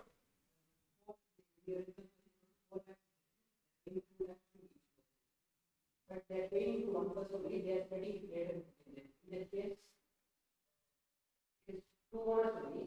Instead of making 2 separate payments, they are making only 1 payment to one person. No. That the moment you make a payment like that, it's gone. You need to make it separately. Because when I am deducting TDS, I will put your PAN details, only then they will deduct the amount, right? Because the overall amount minus TDS deduction. So, it has to go to 2 different people. So, 194I, 2,40,000 should be seen separately. 194IA, legal representative point, should it be seen separately or what? 50 lakh limit should be seen together. 50 lakh limit should be seen together. No separate stuff, it should be seen together. That's very clear, guys. In one case, it should be seen separately. In the other case, it should be seen together. There is one more section which I have not done, which we will do shortly. So, let's see.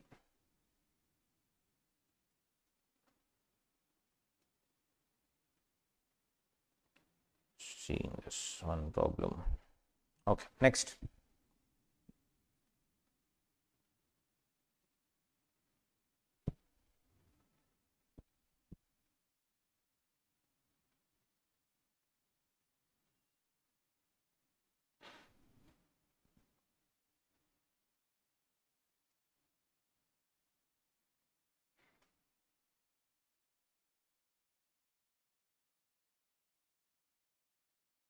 $194J.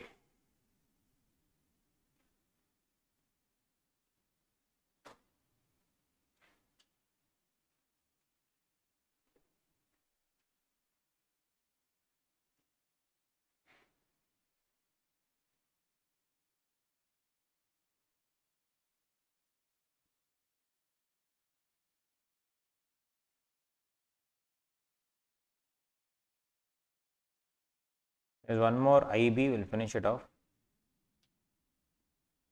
194 IB. Mark this as important, November 24, last attempt. Because, I mean, in the sense only the rate, 5% they have reduced.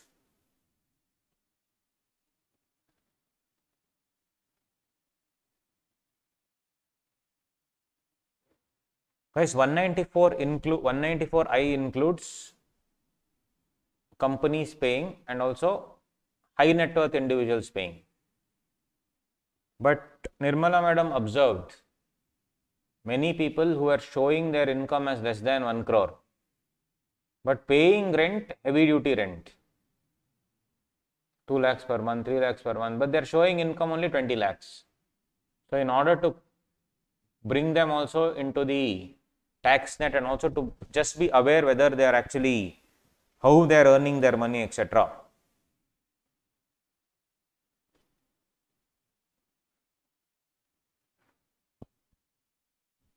What happened?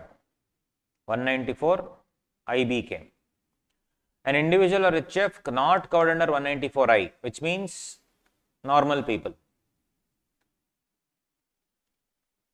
Pay resident person 5%. They have to deduct TDS if the rent is more than 50,000 rupees per month. So that's the best part, guys. Nowadays, if you are paying any rent more than 50,000 rupees and your income is less than 1 crore, you need to deduct TDS also 1%. Many people don't do it. Consequence is nothing. If you don't do it, then that's what? Then what? You will be treated as an SSE in default. Penal provisions will come. So you need to deduct and give a challan. 50,000 rupees per month. Just if you don't deduct TDS, SSE in default, no? Yes. 50,000 rupees per month. If you are paying more than 50,000 as rent, you need to deduct TDS. All companies anyway should do. This is for individuals, guys.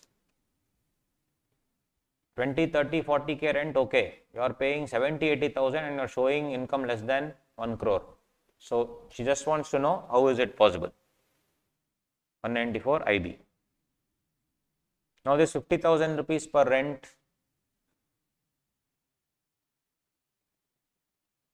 50,000 is to be seen separately, guys, per owner.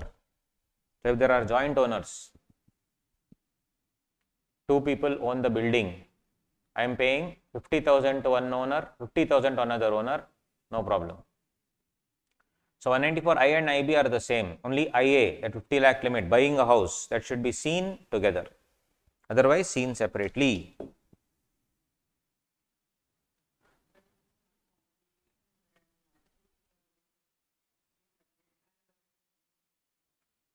Then it will be proportionate.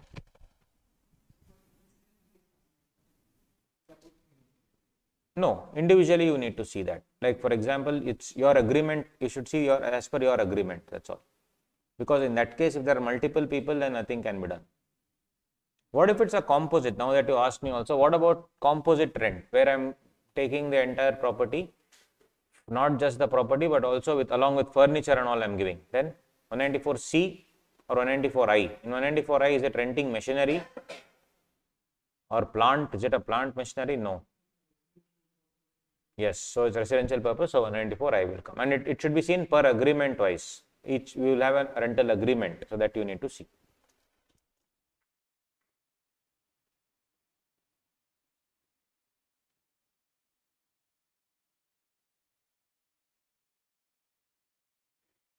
JDA, Joint Development Agreement, already discussed. If I am giving you a house, I have taken your land and I am giving you 4 homes. When I am giving you the home, should I deduct TDS? No. Along with the home, there will be a cash part also, right? I told you I will buy your land first, then give you the buildings. So when I am deducting, when I am paying you the cash, I have to deduct TDS. 194 IC, 10%.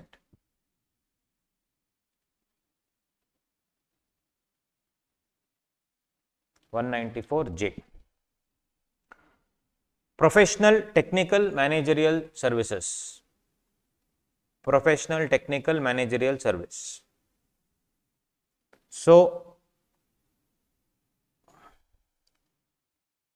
if I am providing you, now you will really relate to it, ChatGPT services, and I am paying you money, anything related to artificial intelligence. Is human intervention involved in that? After a point, initially of course to build everything, yes, you have to create the GPT, yes, but after that, right, as we speak, you know, one of my friends has a startup who is into, I was also involved initially, then I didn't have time. This is into legal stuff where you just enter the details of a case. It's made by chartered accountants, company secretaries, lawyers. It's doing pretty well. It's getting some funding now. Because in ChatGPT, it will not be accurate. So, he's building something where for professionals. Sorry? Provide advice. So, he's building something where it will provide advice. Whereby you will just type in the stuff, case that, then it will give you the answer. Or what could be the potential advice and stuff. It's building it, still doing it, but it's already got funding of I think 2-3 crore already. Is looking for more funding.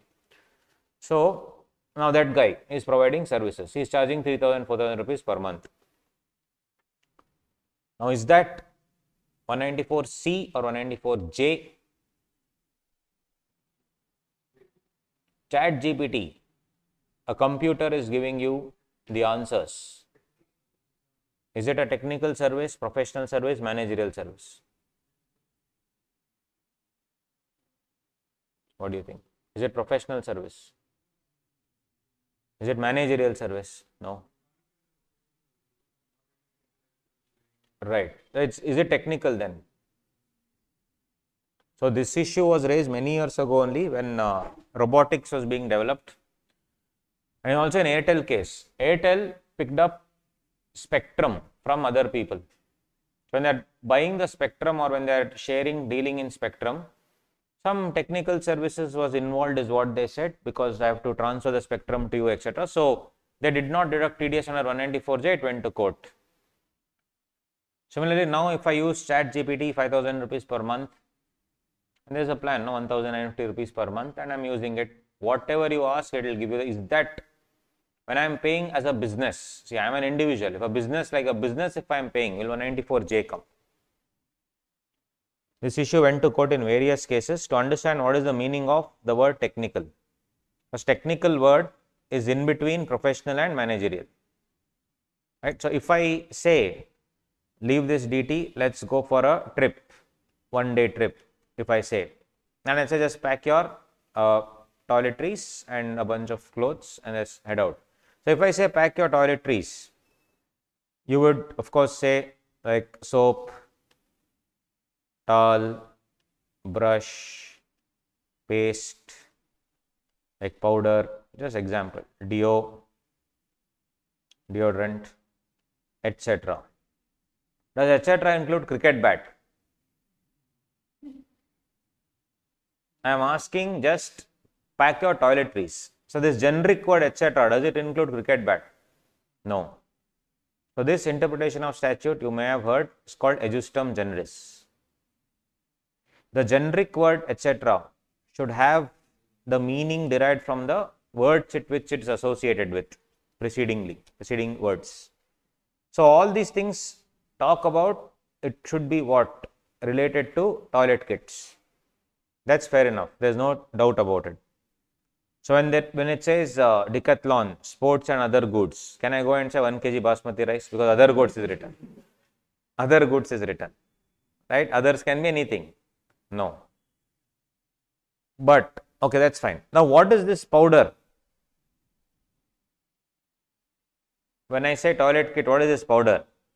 Sir, carom board powder, DDT, sir, other powder, narcos, right?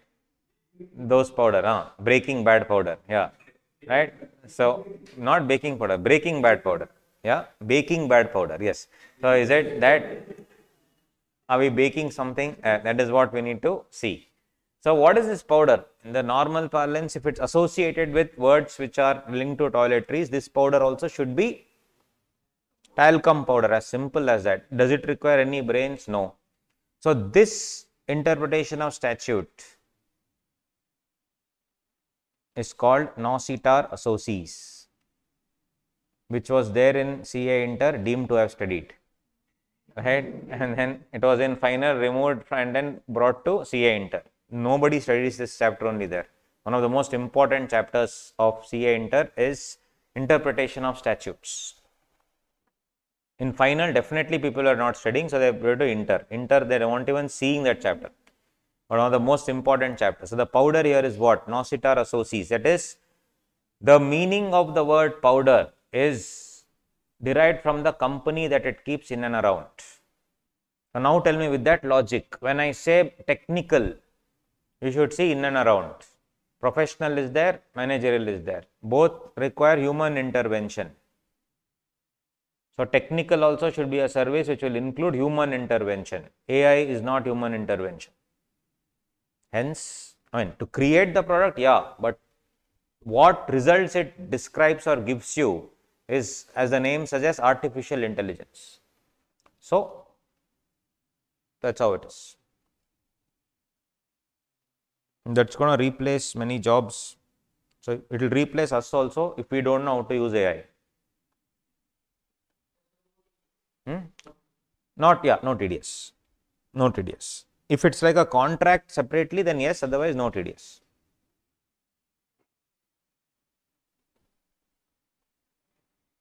So, any person 194J says other than individual, but that individual more than 1 crore allowed, no problem.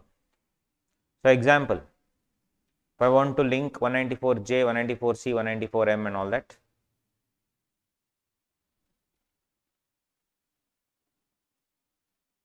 $194M, you are a person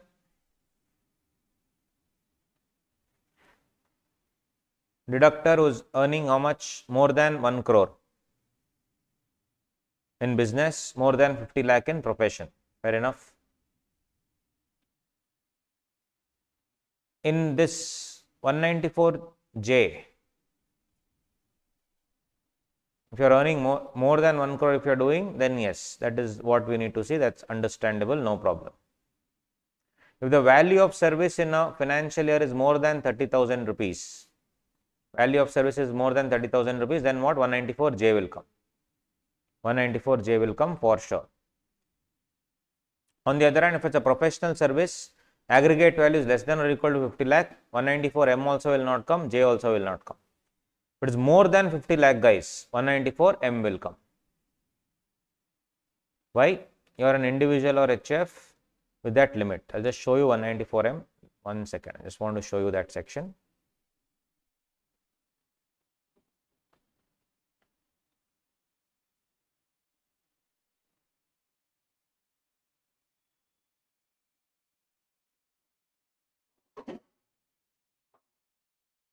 Any person being individual other than those required to deduct income tax as per 194C, H and J. C, H and J. Other than those required. Who are those required? More than 50 lakh, more than 1 crore, they are required to deduct. If they don't fall under 194C, there they will come under 194M.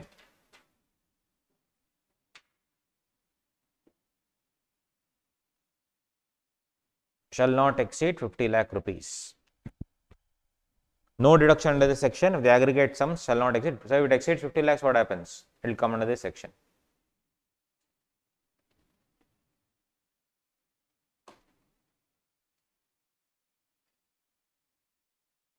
Now, if I am giving you technical fee less than 50 lakh rupees, I am an individual paying you technical services fee 20 lakh rupees. 20 lakh rupees. I am Virat Kohli. Virat Kohli is paying 20 lakh rupees to you, technical services. TDS under which section? J or M? Or nowhere?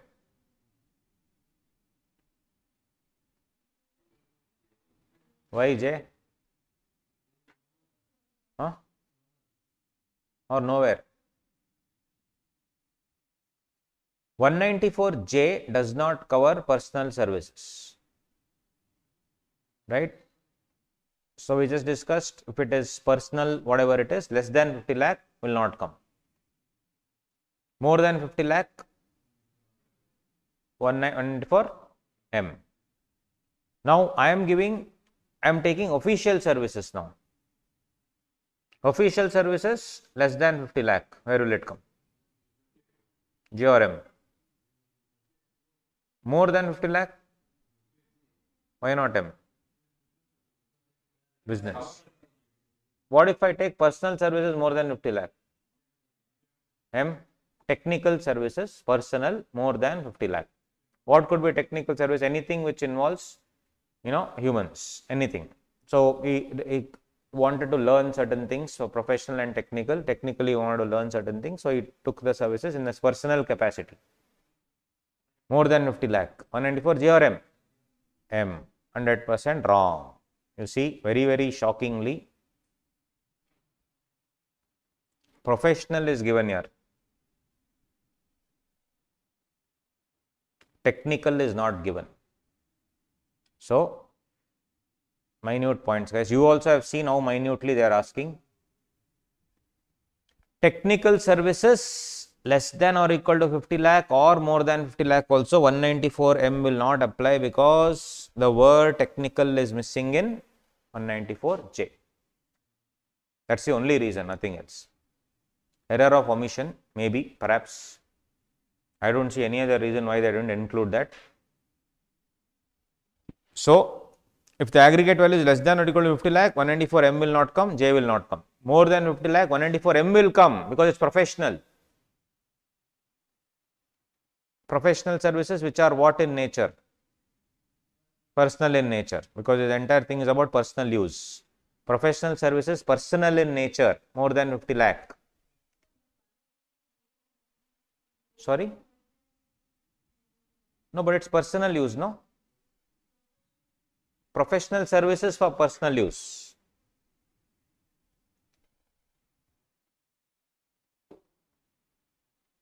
Like they hire a nanny for Akai Kohli. They obviously will pay 50 lakhs plus only. Now, normal nanny will not come, right? So, yes, the personal use. Professional, she's a professional. I am paying 50-60 lakhs per annum. Yes. His haircut only is 10 lakhs apparently. That's all our haircuts put together from the beginning when we were small kids till now is his one haircut. Right. What? Correct. That which is that? What is that fellow's name? Some guy. Yeah. That fellow is, he has the best hairstyle. Punarvas. Yeah. So 194M not applicable. So minimum he charges 5 lakhs apparently. All right. One haircut 10 lakhs. We have to sell our car, clothes, everything for get one haircut. So technical service less than or equal to 5 lakh, more than 50 lakh. Sorry. In this 194M not applicable. Mind you, 194M only will come when it is personal use, because professional use already that section is there.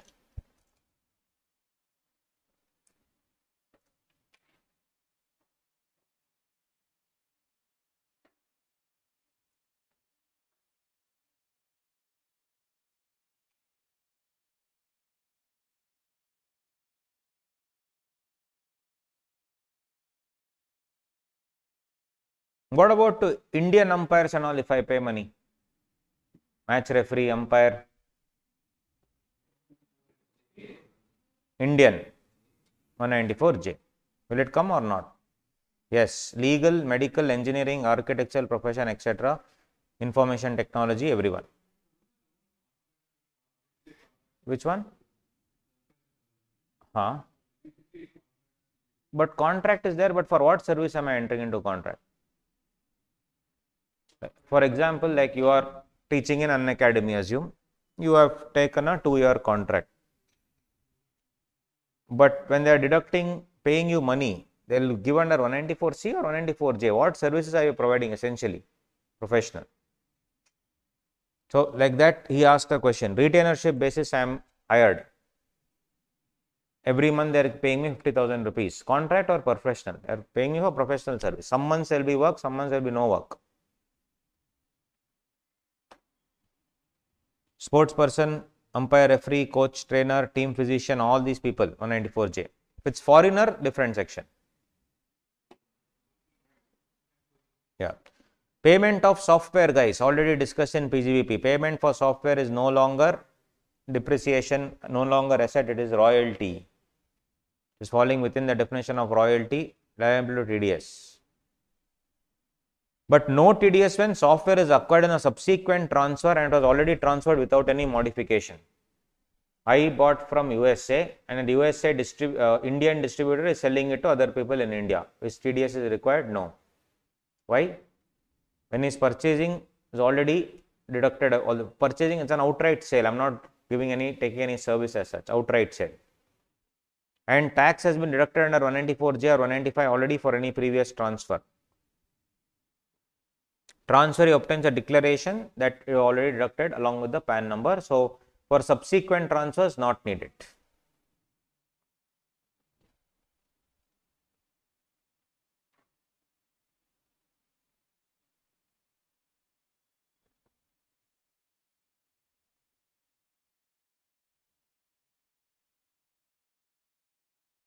One more interesting thing now, you would have seen in hospitals, something called TPA, third party administrator. Earlier, insurance company, that fellow only used to sit, one insurance fellow used to sit there. I used to go to the company, to the insurance desk and say, boss, I am sick, I am admitted in the hospital. You please contact our insurer. My insurer is, let's say, LIC. They will contact all that. Ultimately, they are their employees. Now, hospitals cannot handle this nonsense. They have appointed a separate agency called third party agency. So, third party agency will approach the patient. They are like the intermediary between hospital, insurance company and patient. Right. So, when I go and approach the third party agency will talk to the hospital and then insurance company. Who will settle the bill? I will give you my insurance policy which is fully covered. He will talk to the insurance company, they say, yeah, this much amount is covered, no problem. Other amount extra you collect. Who will collect? Third party agency, that you leave. Third party agency will settle the bill immediately with the hospital. And they will also collect the money from the insurance company. That's the beauty of third party administrator. You are relieved from that nonsense. But if you should either have an underlying, you should have a good insurance company, otherwise gone. So now, I hope all of you have health insurance. I'm digressing a little bit, kindly have health insurance. I realized how horrible my health insurance was when I had COVID. My dad had taken it. I thought, who will care about it? Later we'll see.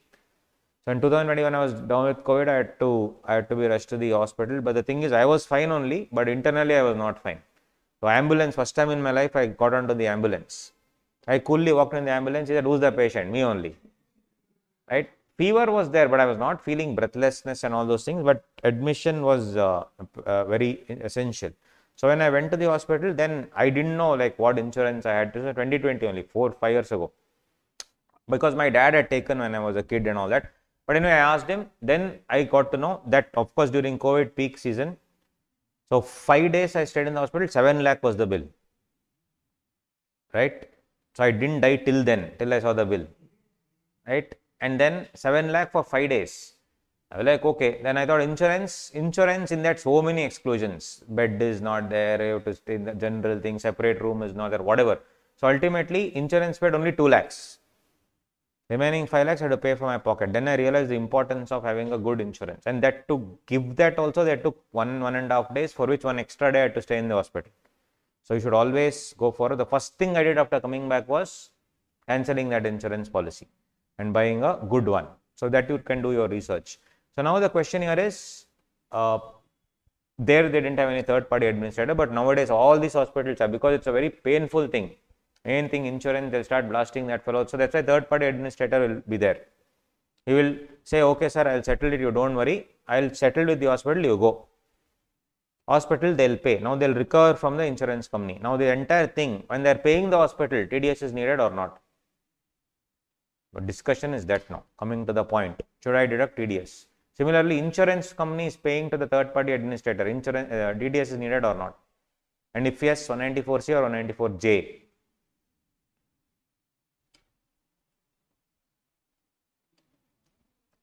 See, point number 7. TPAs who are making payment on behalf of insurance companies to hospitals in connection with settlement of Mediclaim, including cashless schemes, are responsible to deduct 194J.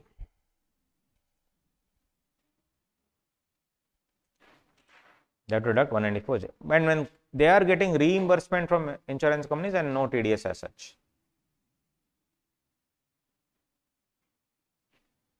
Because it's like the hospital is, I am paying the hospital, no?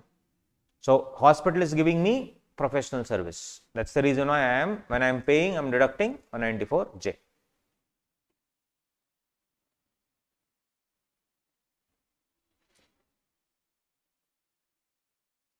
What about these like Policy Bazaar? This is a portal on which you can buy various insurance policies. Nothing. They are ultimately agents. They will get commission. They are online agents. That's all. Nothing else.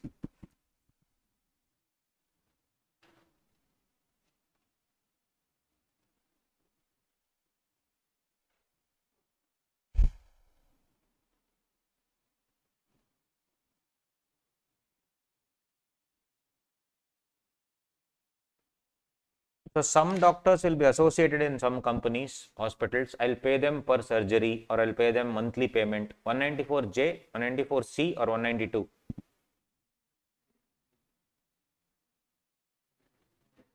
Yes, that is definitely 194J. Manipal Health versus Commissioner of Income Tax. Is subject to 194 and not 192. Salary also, the thing is, you have to see again, is it in the nature of salary or just consultancy fee that you are paying? Depends on the agreement. If you are an employed doctor, then of course yes. But you will have other benefits, no? Gratuity, provident fund, all that I need to. If you don't have anything, then you are not a employee.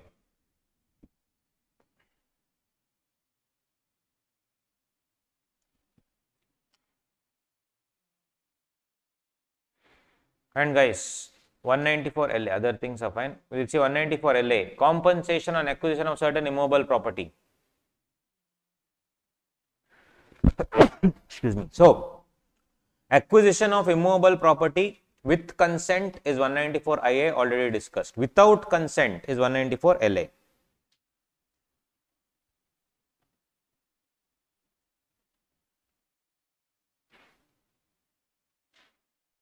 (194 LA) guys, land, agricultural land, compulsory acquisition, urban agricultural land, capital asset, stock in trade, whatever you take, 194 LA will not come. It will only come for other land.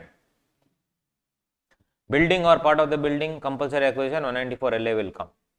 Then we discuss this, right to fair compensation and transparency act, which is respect to what? Defense, navy, etc. If you take away, no tax also, no TDS also. Other laws, if the amount of payment is less than or equal to 2.5 lakh, no TDS. More than 2.5 lakh, 194 LA will come. Local laws.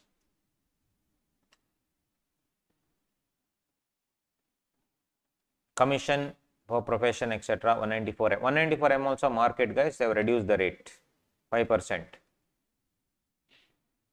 Work contract, commission, brokerage, fee for professional services, those things, which is not covered in other areas.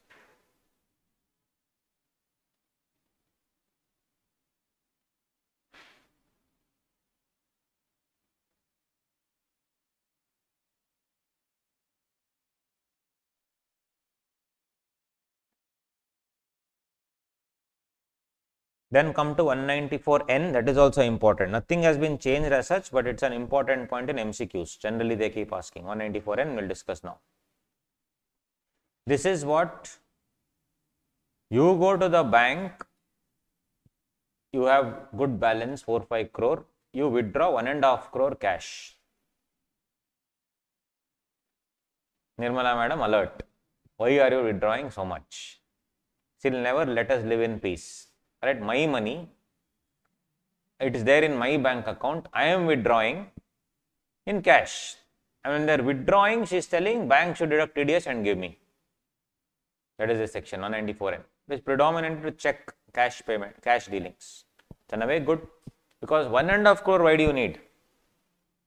Correct? 1.5 crore, it seems absurd. Why do you need so much cash? Give reasons. And for giving reasons, TDS they will deduct. Not a lot, but yes, you see. Banking company, cooperative society engaged in banking business, post office, any person, any SSE. Withdrawal of cash beyond specified limit. 2% of the sum exceeding 1 crore.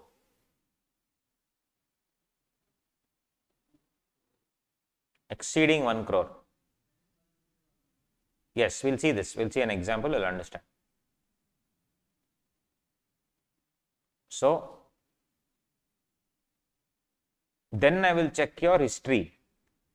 Have you filed your return in the previous 3 years or not? All that I need to check. If you have failed to furnish the return of income for all 3 previous years, threshold limit and rate of TDS shall be as follows.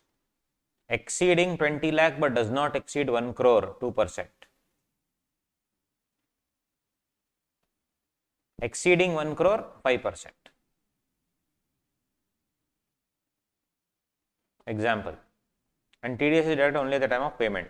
1.03 crore was withdrawn by Mr. X in this case. TDS shall be deducted at the bank, 2% off on 3 lakhs. Only the excess portion, mind you. Which one? I will see that. That is the next point. Narang has not filed the returns for 3 years. This fellow, what will come? First one, 26/4/2021, 17 lakhs was withdrawn. No TDS on withdrawal, no problem. Next, 25 lakh was withdrawn.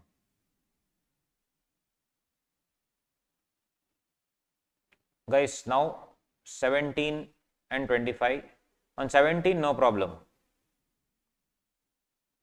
25. 17 plus 25 is how much? 42. Up to 20, no problem. Extra 22, 2%. Aggregate I should take. Next, 45. On 45, 2%. Next, 20. 45, 25, 17, 20 is 1.07 crores. For 13 lakhs, 2%. 7 lakh, 5%. So, an MCQ, they'll ask you to calculate the entire TDS amount. That's why I'm showing you how to do it.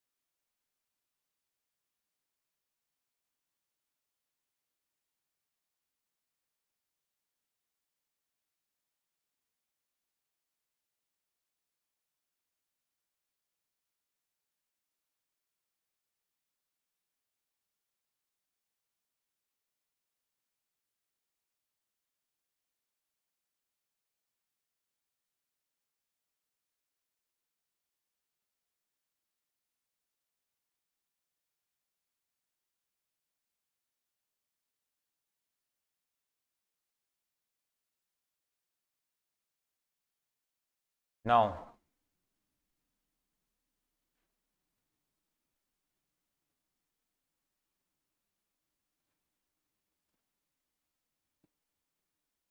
they'll say a cooperative society is giving it to an individual.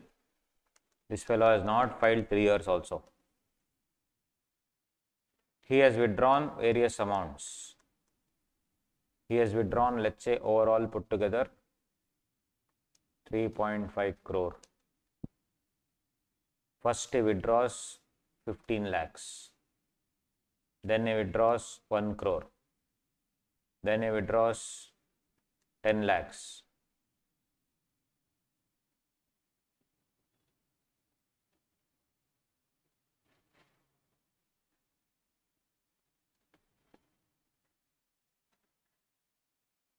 Then he withdraws 1.5 crore. How much happened? 1.25 plus 1.5, 2.75, remaining 75 lakhs, right? Tell me, what's the amount? Calculate.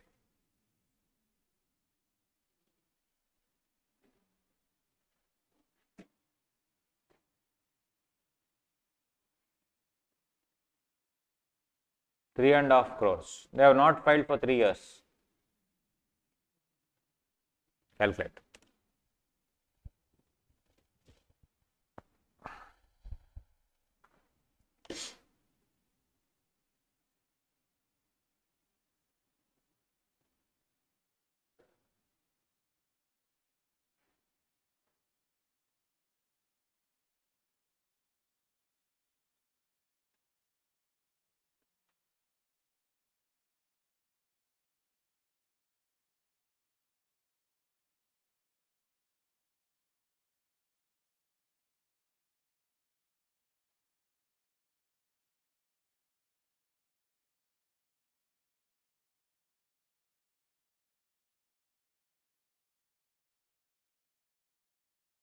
How much?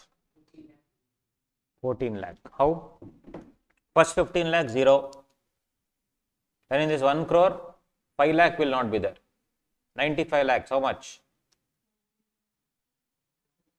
No, 1 crore 15, sorry.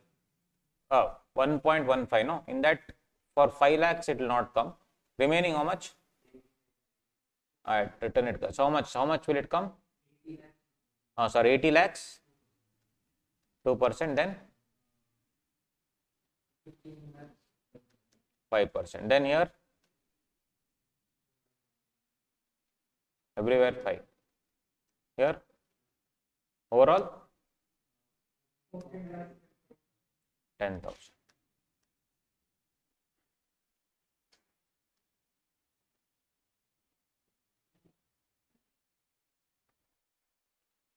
Got it, guys?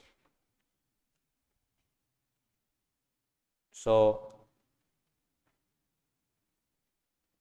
2 marks MCQ will come like this. We will lose full 2 marks.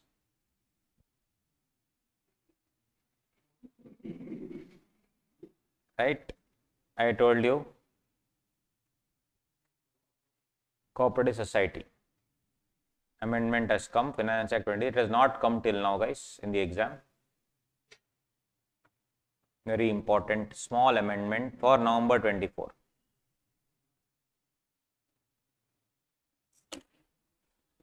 Limit for withdrawal is 3 CR instead of 1 CR.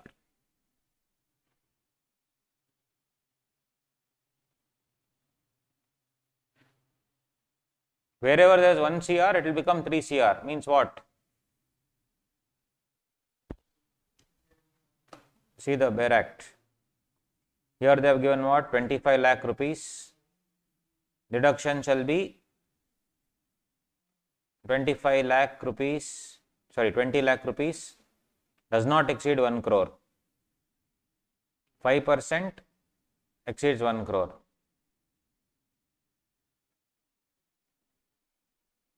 If you have not filed the returns and all.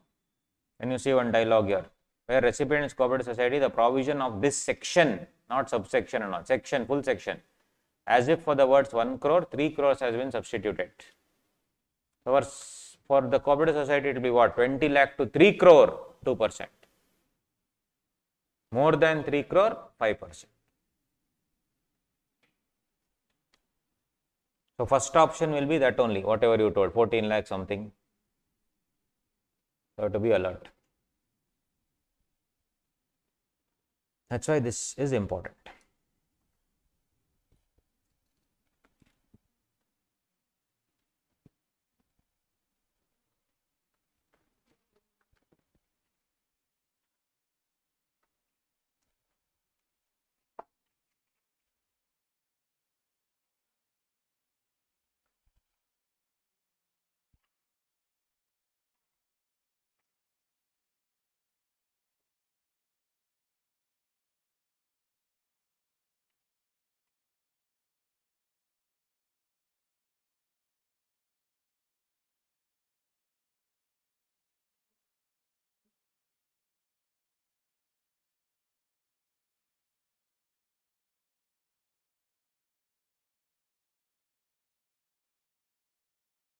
Question number 4, page 96. Question number 3, 95, page 95, guys.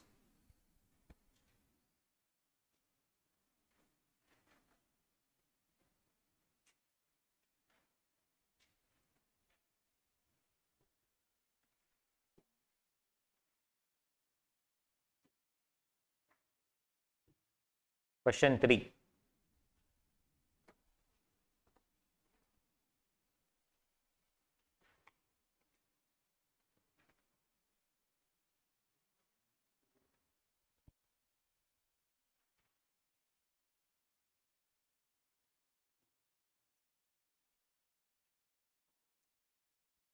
Sometimes it's annoying to remember all these figures, no? Horrible. 2 crore, 1 crore, difficult. But yeah, what to do? Question number 3. They should make open book exam, everything. That's how you should study actually. Give from the bare act, open book.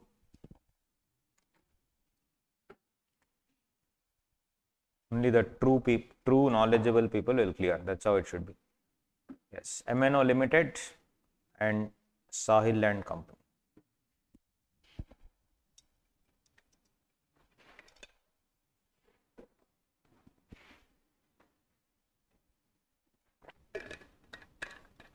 Tell me guys, so producer of natural gas. During the year it sold natural gas for 2050 to HP, a partnership firm. It also incurred 2 lakh as freight for transportation of gas. It raised the invoice where bifurcated the value of gas and transportation charges. So for value of transportation, should I deduct 194C? Yes or no?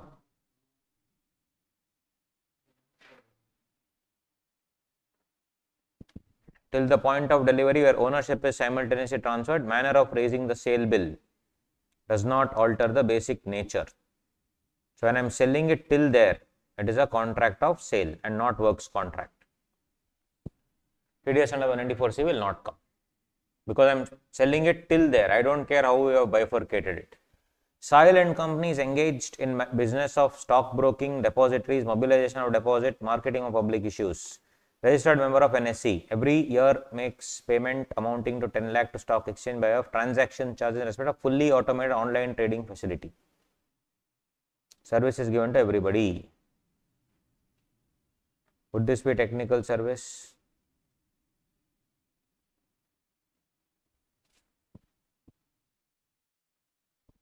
Managerial and consultancy are in the nature of specified services available.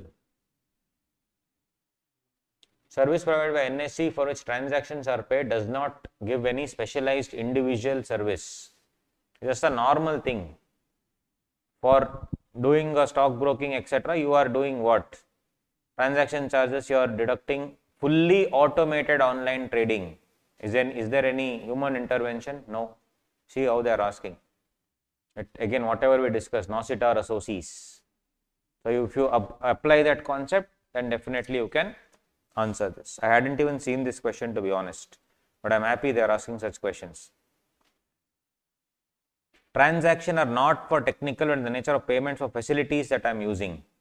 So 194J will not come. And I'm not taking anything on rent. So 194I also will not come. It's not land, building or anything, right? Question number 4.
Got it, guys?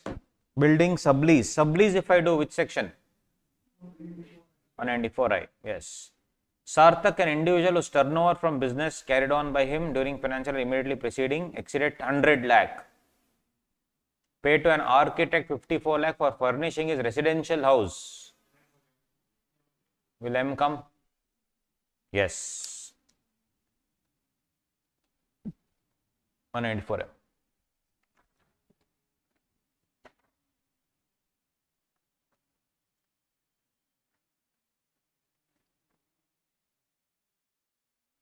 Question number 7. MTP, previous year paper.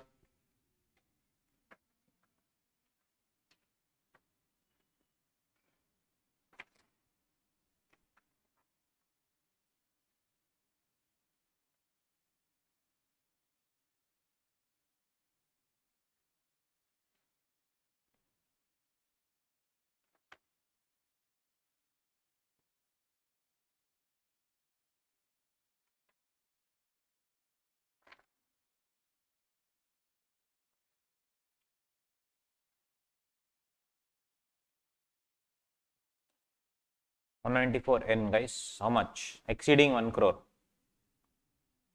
It has withdrawn how much?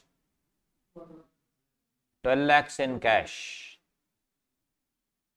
each month, totaling to 1.44 CR. So on that 44 lakhs, how much? 44 lakhs, how much? 2%. Because they have paid everything, have they deducted, have they filed the return on time? Yes. If they have not filed the return, then 20 lakhs above, 20 lakh to 1 crore, 2%. Then on that remaining 44 lakhs, if it's a cooperative society, so this will not apply. That's all. Fine, guys. So we'll stop. So tomorrow, first session, 1 hour or something, because I need a fresh mind for that. 4 sections hand in hand, TCS and 194O, 194OQ and the TCS sections. 1.5 hours that session, and then immediately we'll move on to resident, this thing, what do you say? International tax. All right, Barish, can we begin? Morning. Last leg, let's finish it off. So, yesterday we were discussing the TDS, TCS portions, and yeah, TCS we still hadn't started, obviously. Moving on, we'll do the other important areas of TDS and TCS.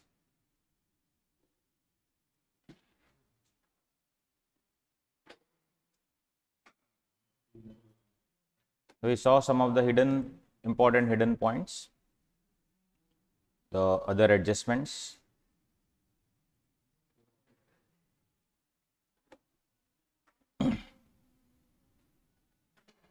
$194N, LA, all that we did. Right. We were doing this 194N. Certain things are there in that, whereby if the TDS cash is withdrawn by Nirmala madam, will you deduct TDS? No, nothing applies to her, right? So, and then or cash is withdrawn by banking company, then it will not apply. Then basically cash withdrawal by white label automated teller machine operator of banking company or a cash replacement agency. You would have seen in ATM, there would have been various, vans which are completely armored vans which will come and replace the cash in the ATM. So all those people, if they withdraw, obviously to ensure how much is left, all those things, and then put the money back again, all that, it will not apply. That's what they're trying to tell. Then also basically that this Western Union money transfer, ICICI Bank, they are into all money changing. That is your full-fledged money changer and authorized money changer. Full-fledged money changer has the power to withdraw also and pay also. You can buy dollars, sell dollars also. That's called full-fledged money changer. Then cash replenishment agencies and APMC yard, that is your Agricultural Produce Market Committee. Their commission agent or trader, he can also withdraw cash, no problem. So in case you see anything related to APMC, that is Agricultural Produce Market Committee, registered agents like that, if you see, they can withdraw cash no problem. For the benefit of farmers, they can do. If you remember, even I can pay to the farmer more than 10,000 rupees, anything I can pay, including the fish that we saw, basically the fisherman, I can pay, no problem. So these are all the various things that we saw. Now, 194O is important because in 2024 they have reduced the rate. So last time ever that they can give this rate would be this examination, November 24. 194O, rate has been changed. That section is not deleted and all, rate is changed.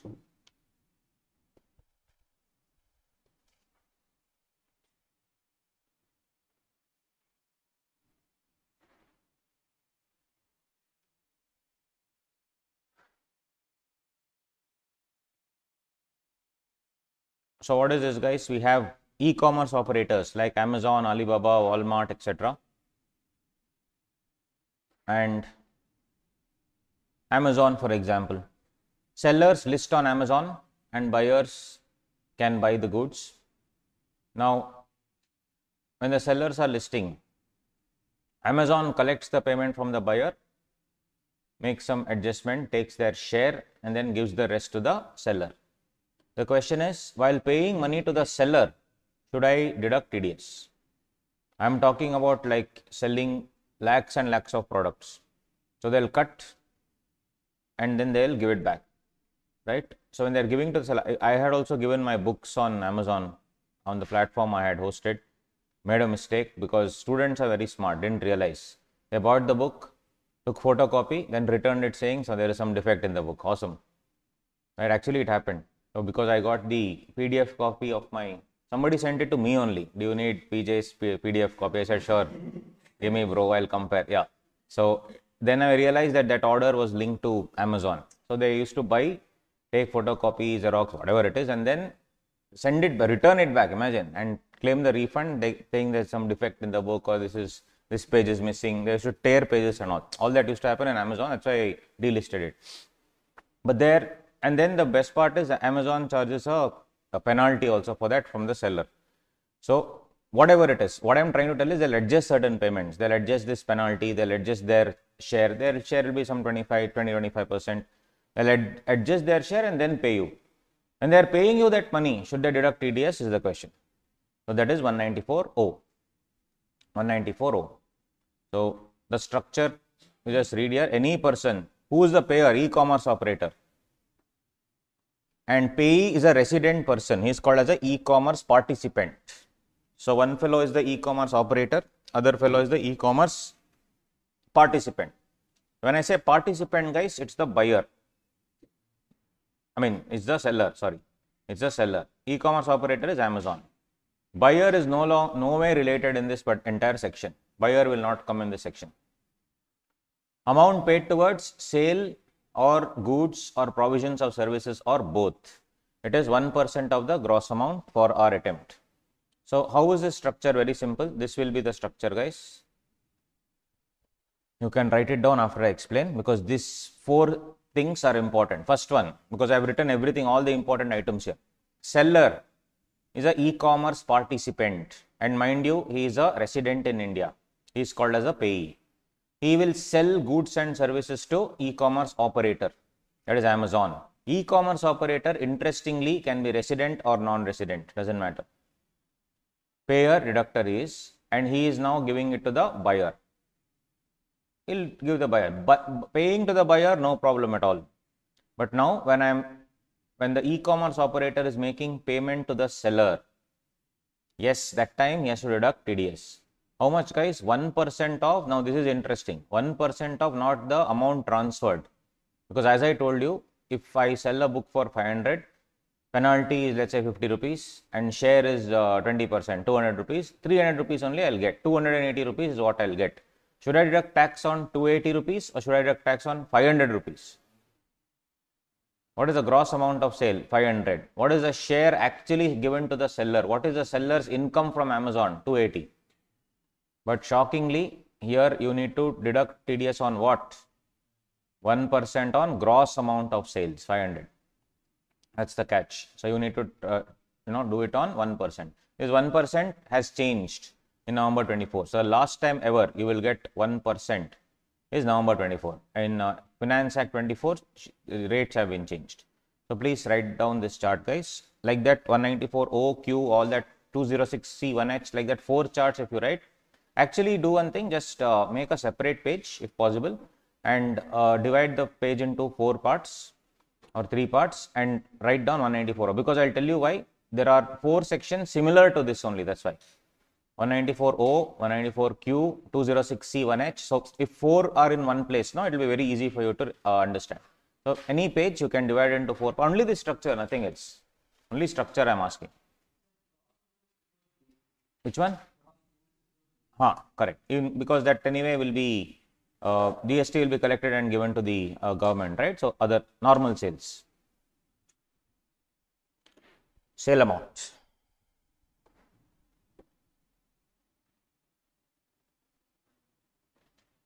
So will you consider TDS, GST for TDS either way? Will you consider that? Never. Yeah, TCS you will take. TCS is like, an additional amount. So TCS you will consider, but not this.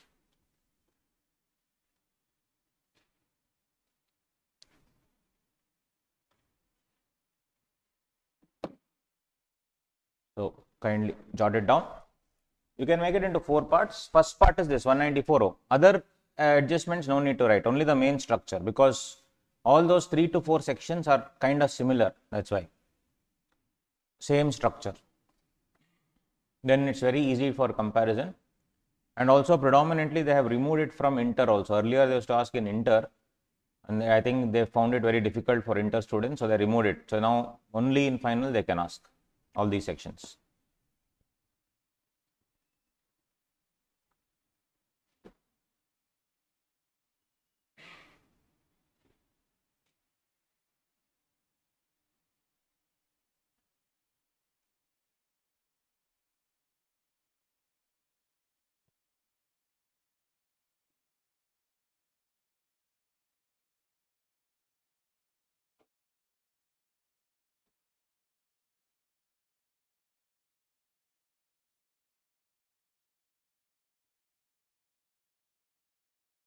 And so why I am telling you to write is resident in India, all these things you need to understand.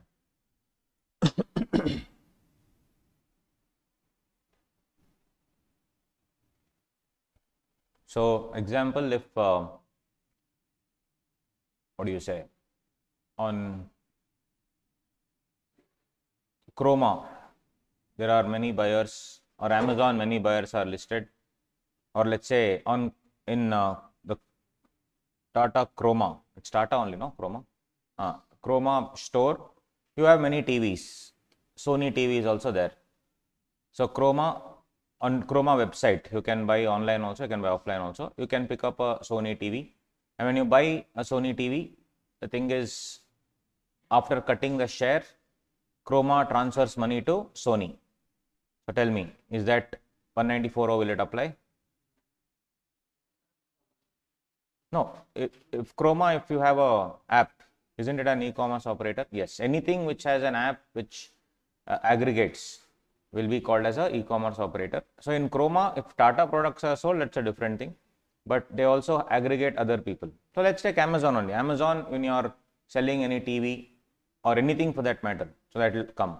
What if now Amazon also hosts, or Chroma also hosts Sony Japan, right? The seller is Sony Japan, and then some imported TV is sold.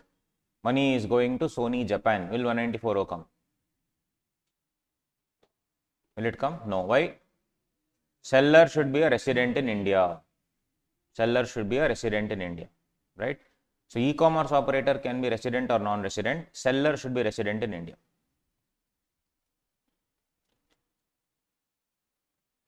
So first one, buyer Chroma TV Sony India, 194 will come. Same Sony Japan, 194 will not come, guys. 195 will come. Non-resident taxation. On the other hand, Walmart USA, You'll buy it on Walmart, but Sony India has hosted some TVs there. That is also 194O, because this guy can be what? Resident or non-resident? Doesn't matter.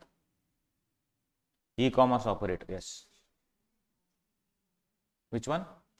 Yeah, the thing is, again, if you think about it, do you require a PE in India? We discussed equalization levy, if you remember. So, should you need a PE in India or not? So, you see the definition here.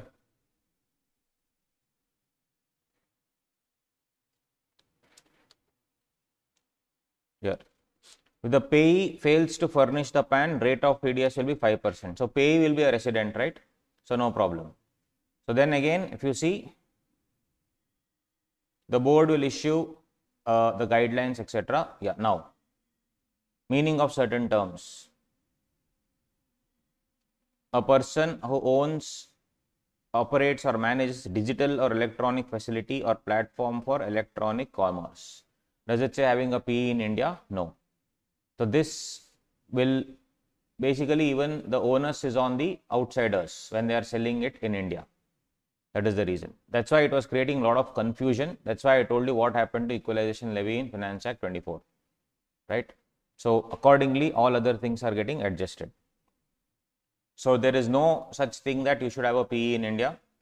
So, the moment you sell the goods in India, or rather the seller is registered in India, that's all, seller, and you are giving in the platform you are hosting your goods, that's it. When the money is coming to you, you need to deduct TDS. Yeah.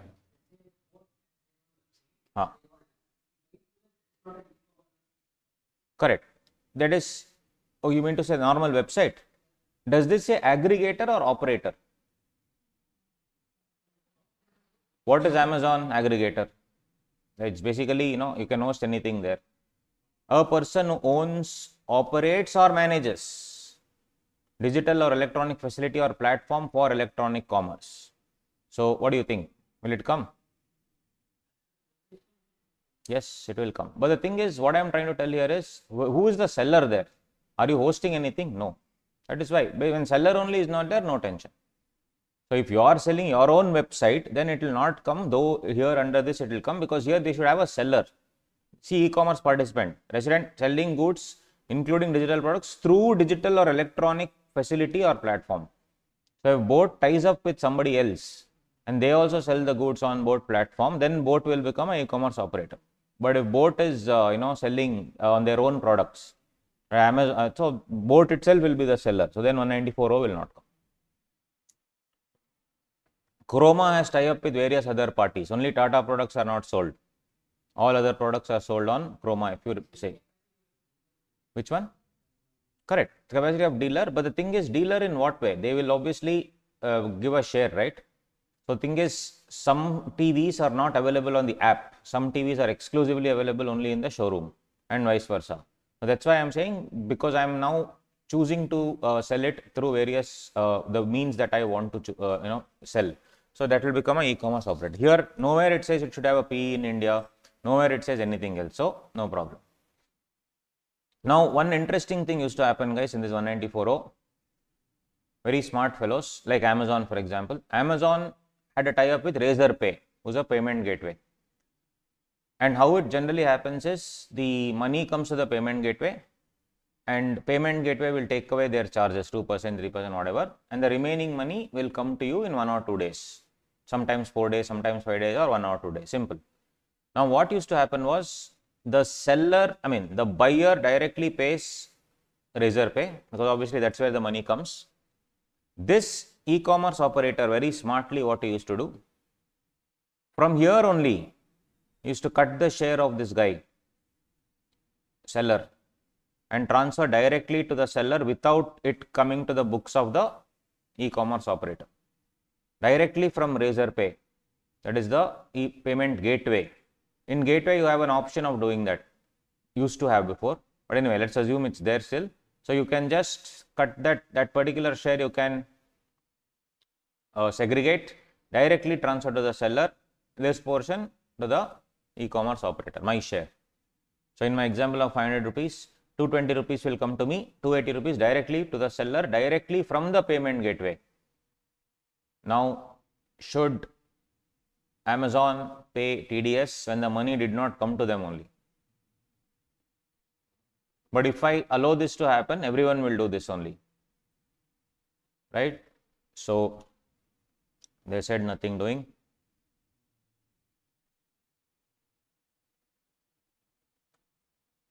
So, they said this will also include what?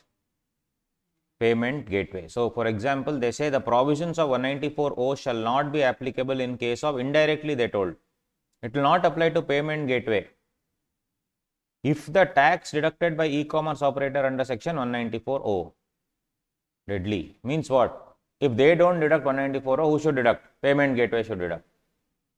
Indirectly, they told. So, either e-commerce operator you deduct or payment gateway should deduct. Simple. So, now Razorpay has to deduct before transferring to the seller. So, no payment gateway will ever agree to this. They will say, boss, we cannot sit and do TDS compliance for you. You please do it directly. That's how it works. So, payment gateway, the tax has been deducted by the e-commerce operator under the section 194 of the Act on the same transaction.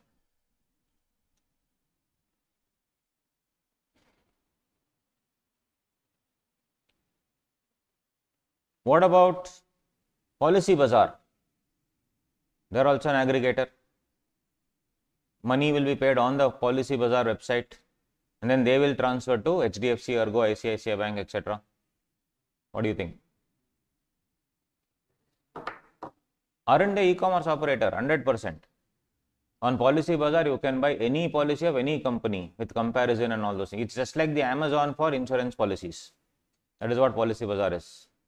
Aggregator. What about that? See, Ola, etc. cannot come here because they are not e-commerce operator in this sense. They are not hosting all other people. They are under that brand. Ola is already there. It's not that random brands can come and do. It's not like that. But I'm talking about, Policy Bazaar, where all other insurance companies can come and give their stuff there. So, this was also a doubt raised. So, point number D.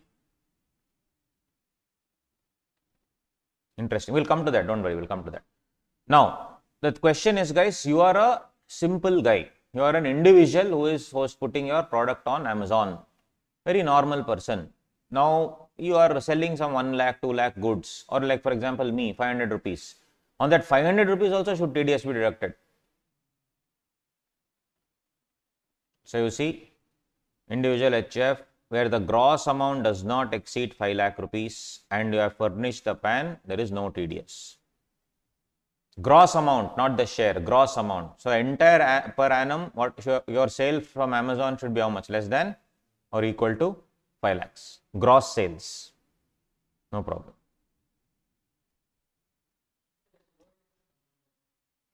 Which one? Yes, 100%. They never said it should be new goods. Nowhere they have told new products are there.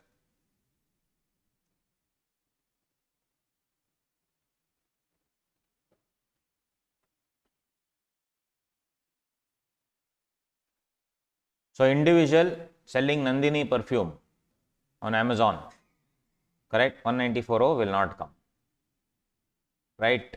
However, Raw and Company, RA and Company, right? Selling Nandini perfume, Remo Ambi Onion, yes. Selling Nandini perfume on Amazon, 4,95,000 rupees. What do you think? 194O will come or not? Less than 5 lakh. Will it come or not? Guys, this 4 lakh, this was an exam question. Individual or HF, if a partnership firm is selling 4,95,000, it will come. Exam question that is actually. So, that unfortunately memory game, this only they keep testing. So, individual selling Nandini perfume, Amazon 194O will not come. Raw and Company partnership firm selling Nandini perfume on Amazon, 4,95,000, it will come. Why? This section only applies to individual and HF, the exemption rather. Very much it will come. 194.0. They'll not give one 5 marks question on explain the TDS provisions. No, it's only adjustment. So there's no point sitting and mugging up the entire thing. Just adjustments you see and go, that's it.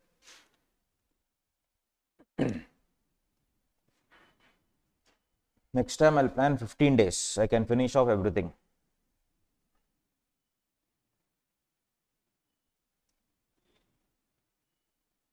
Right. So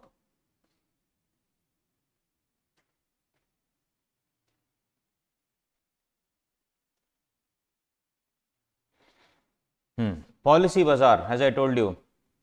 So as I told you my COVID story, after I came back from the hospital, first thing I did was log into Policy Bazaar and check out all the policies. So then those fellows called me and they explained the difference, etc. Then I asked one question, boss, if I pay from you or I pay directly from HDFC, if I pay to them, what is the difference in amount? He said, absolutely no difference. Then why the hell should I buy from you? I asked. He said, very simple, sir. Next time when you are sick, when you are in the hospital, you just call us. We will only take care of everything. In the sense, we will come because in that scenario in the hospital, you only have to do everything. And during COVID, nobody else was allowed also. So I only had to do all the entire procedure, which was when you are sick and this thing, the last thing that you want to do is this. So Policy Bazaar said, my service, what I am giving you, sir, is because I will be getting commission obviously, and my service would be, you just call us during the cashless policy. Our representative will come and we will do all the documentation. You don't have to do anything. I said, okay, maybe for the same amount, if I'm getting the extra service, why not? So I bought from there. So now the question is, now I have paid them. They gave me a payment link. It was nothing to do with HDFC or whichever policy. They only gave me a payment link. Money went to them and they paid HDFC or whichever company. Now will it come? Will it come is the question. That is point number 1. Second point, next year renewal. I just renewed it yesterday. That's why I remember. They are calling me, some 100 calls every day. So renewal also, same thing they'll tell. Sir, you please renew under our website only. Don't go to the main website. I said, why? First is of course commission. So they are getting the commission, no? So that 194H other sections will come. But will this come also? When I actually paid to them only yesterday. So when I pay to them, they will now pay to that respective company. Will it come? So these two queries were raised to CBDT. This is that thing, guys. First time when I am paying to Policy Bazaar should deduct TDS under 194.0 because it's the first time. When it's a renewal, it is only renewal commission. So renewal, again, what is the scene? Will it come or not? Again, some people said yes, some people said no. Finally, CBDT gave a clarification. Renewal also, Policy Bazaar has to deduct under 194.0 if I directly paid through Policy Bazaar. If I paid to the insurance company directly, Policy Bazaar 194.0 will not come because money didn't hit their server, it didn't hit their bank account. But what will insurance company when they are paying to this guy, 194, paying to Policy Bazaar, what will come? 194D. Commission paid by insurance company to Policy Bazaar will come. So it depends on where the renewal happened. If renewal happened on Policy Bazaar, 194.0. Like yesterday's example, when I renewed my policy, now 194.0 will come for Policy Bazaar. Policy Bazaar has to deduct 194.0 and then transfer to them. On the other hand, insurance company 194.0, will it come or not? 194.0 will not come. Insurance company, when they are making payment, what will come? 194D. This is the structure with respect to insurance aggregators. Insurance aggregator. So anything they can ask. Renewal depends on where the money is hitting.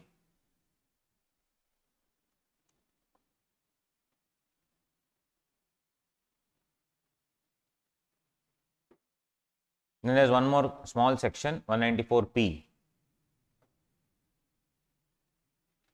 This is, guys, first of all, you are more than 75 years of age and you do not have any other income except pension. Some pension is coming into one bank account and some interest is coming into that bank account. And the thing is, I have to now unfortunately file my tax returns and TDS, everything I only have to deduct, not TDS, tax I have to pay. So to help help the senior citizens. This is not like super senior citizen also. It is not senior citizen also. Somewhere mini super senior citizen, 75 years. So for these mini fellows, what should I do? The thing is, if I have some pension from one bank, it's coming from a company, and SBI I have bank, they are giving me pension every month, and also interest also I am getting. That's all, no other income. I have to deduct tax, I have to pay, I have to file the return, all those things. So to give some relaxation to them, 194P, just like 192. In 192 salary, who will deduct the TDS? Employer. In 194P, who will deduct now? Bank. Bank will tell this mini super senior citizen, boss, you don't do anything, no problem. When I am making the payment, I'll only deduct TDS and I'll give you. Based on whatever your income should be, I will deduct the TDS and I will give. It is not any percentage rate, by the way. In 194P, it's like 192. I will compute your income and I will deduct TDS every month. Don't worry. Once I deduct TDS, you don't have to file the return also. Interesting. No need to file the return also. So you see, specified bank, specified resident, senior citizen, having no other income except interest received in the same specified bank. They will allow all the general deductions under ATC to ATU.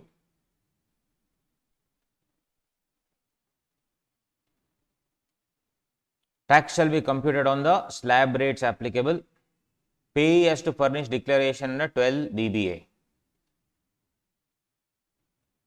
If the above requirements are satisfied, specified senior citizen is exempted from filing return. No tension.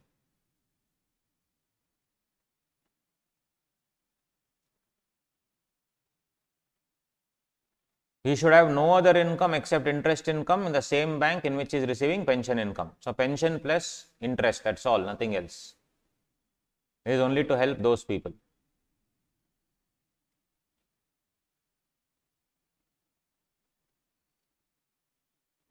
Yeah. Which one? Huh?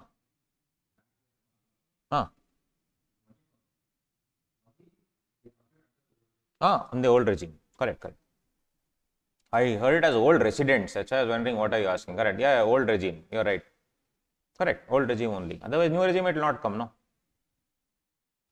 ATC to ATU as applicable. That's the dialogue. As applicable means what?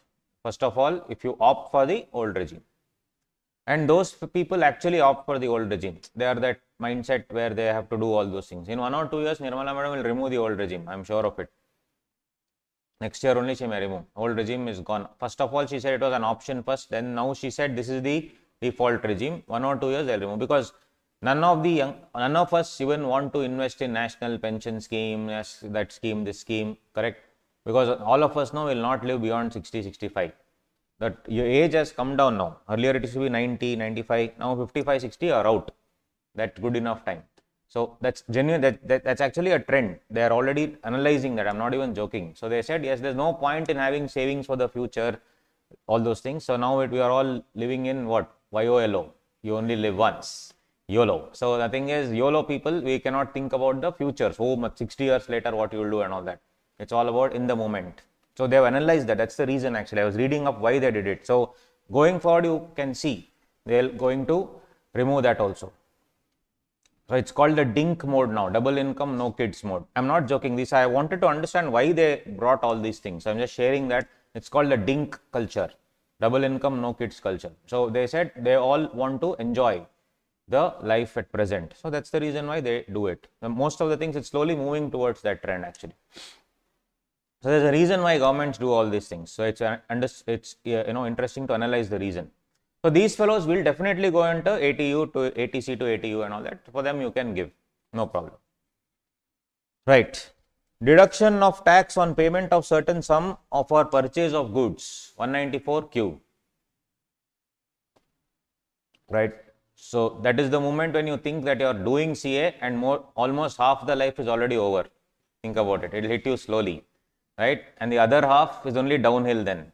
So the best half is already done and we're still dying here doing CA. But then it's okay. Once you clear, no, then the other half will be awesome. The second half will be the best half. Yes. So deduction of tax on payment of certain sum for purchase of goods, 194Q.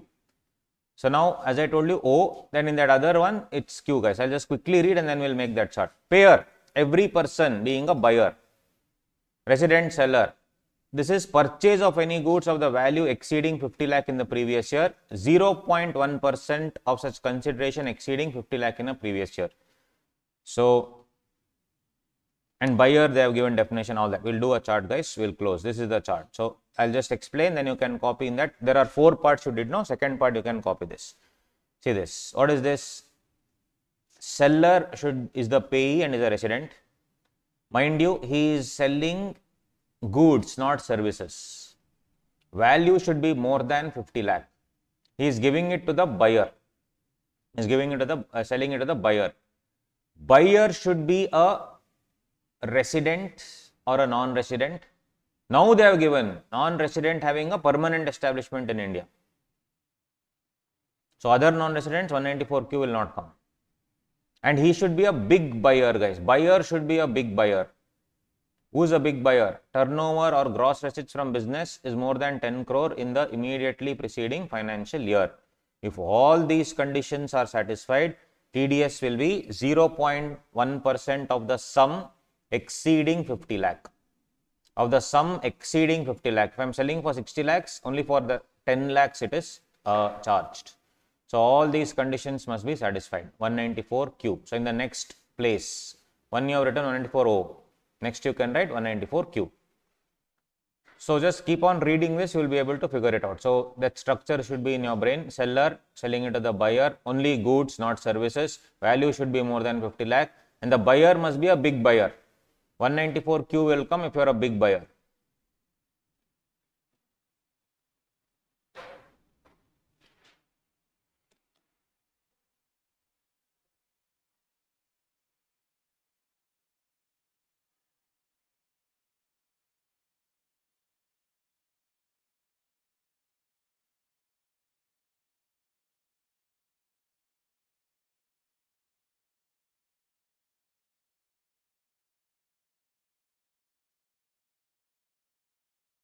And non-resident, here they have given very clear in the definition, permanent establishment. Turnover or gross receipts from business more than 10 CR in the immediately preceding financial year.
Done. Turnover gross receipts from business more than 10 CR in the immediately preceding financial year.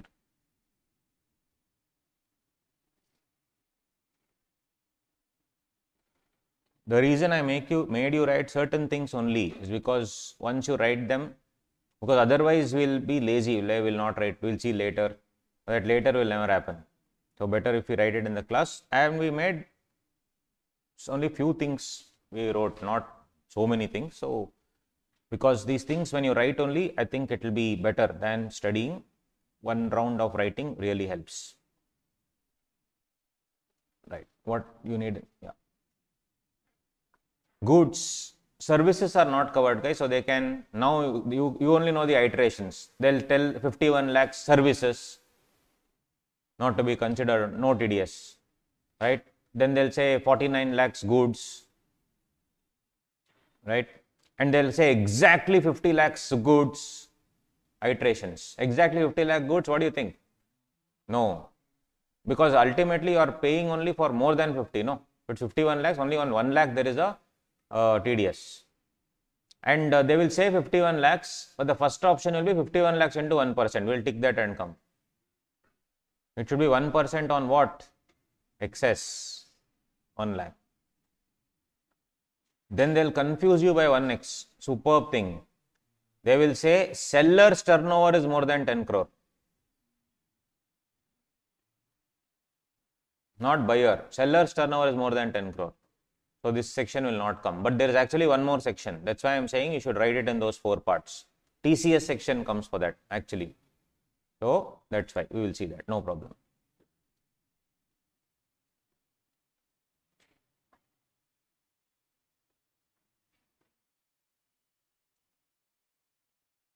Yeah, his doubt. GST component. Point number B. TDS to be deducted under this section on the amount excluding the GST component. Always actually it's like that only.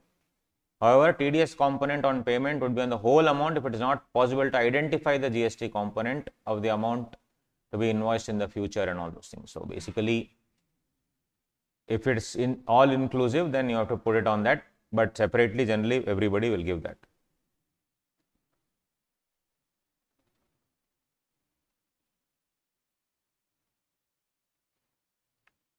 So tell me one thing, if I am the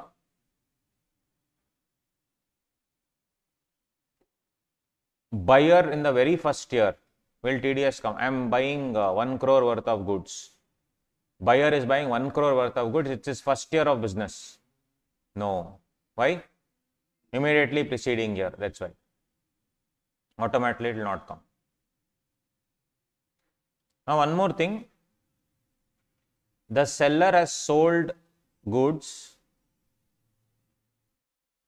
of the value 1 crore. Goods have not been delivered. They have just taken an advance of 60 lakhs. While paying an advance of 60 lakhs, should the buyer deduct TDS? Yes, because here the TDS is on value of the goods. So the value of the goods is 1 crore. Advance I am paying is 60 lakhs. I still have to deduct TDS.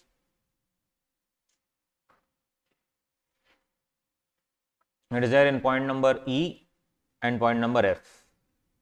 Last 2 points, please check. Everything is given in the notes, don't worry.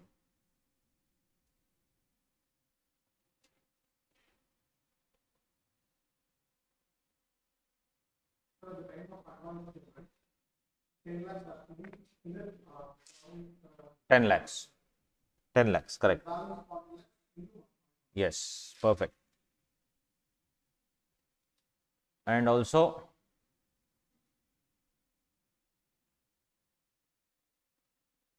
it will not apply to the securities traded, guys. Securities also goods, no? So whatever in the stock market or IFSC, that will not, on this section will not come. And also if you trade renewable energy certificates, it will not come. What if there is a purchase return then? Adjusted in the future purchases. Replacement, no problem. So we saw non-monetary perquisite for the employee. Employer, it is disallowed. Employee, that amount is exempt. All that we saw.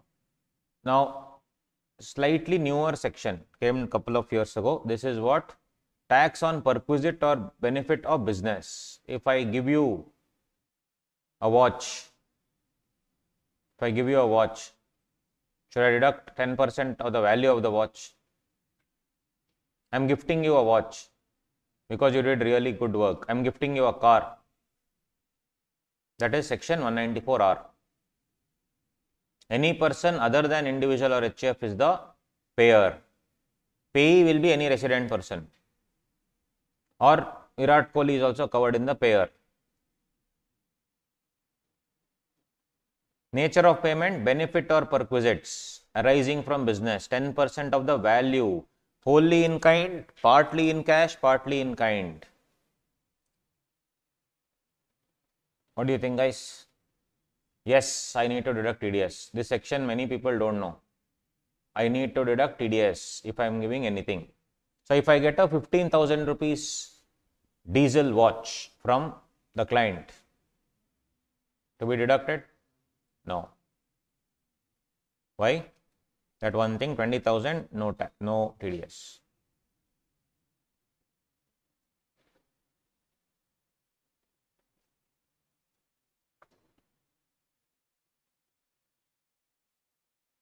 Guys, it is benefit for business or profession.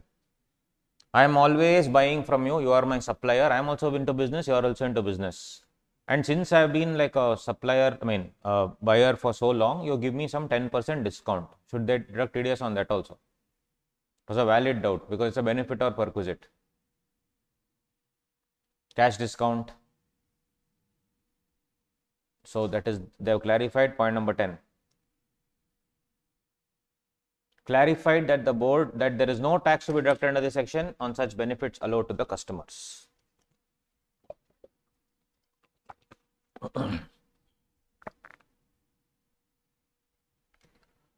So if any kickback is given in the form of a fully paid trip to South Africa to a doctor, it is disallowed under section 37 for the pharma companies as well.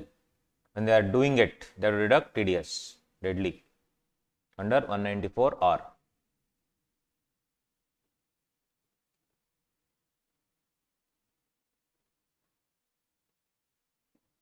I am giving you free samples of some medicines valuing 40,000 rupees. I'll say, sir, please give this. I'm not giving you kickback. Free samples, sir. You don't have to buy from me. I'm only giving you for free. TDS on that? These are all hidden points. TDS, yes. Point number 11.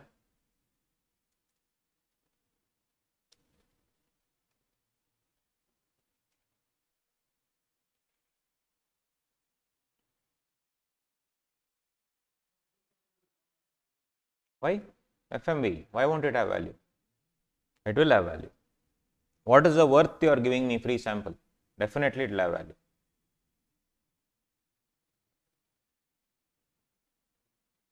Then one of my friends is a dealer in this LED bulbs.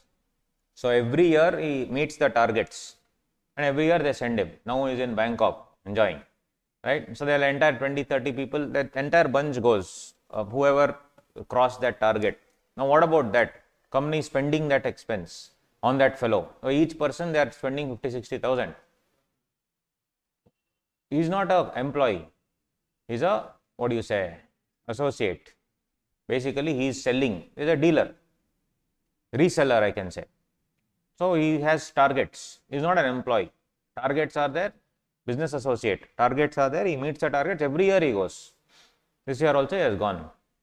Every year somewhere, Vietnam, somewhere they will be taking them. 50-60 people, only group who clears that whatever 1 crore or whatever target that they have given, turnover. Now for them, what do you think?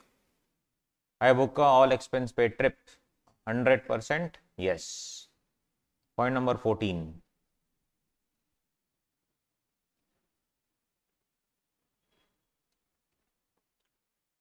If they name it some dealer conference and actually there is a conference, then it will not apply.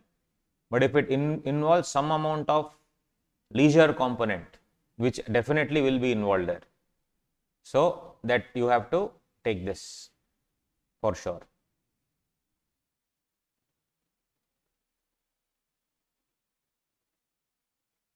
Like these resident seminars will be there now in CA Institute. So I hope you know there are residential seminars, residential 3 days, 4 days, 5 days, etc. like that you will have in CA Institute. You can go. So when I just cleared CA, I went to one such they invited me to speak on Companies Act. This was in 2013 when the new Companies Act came.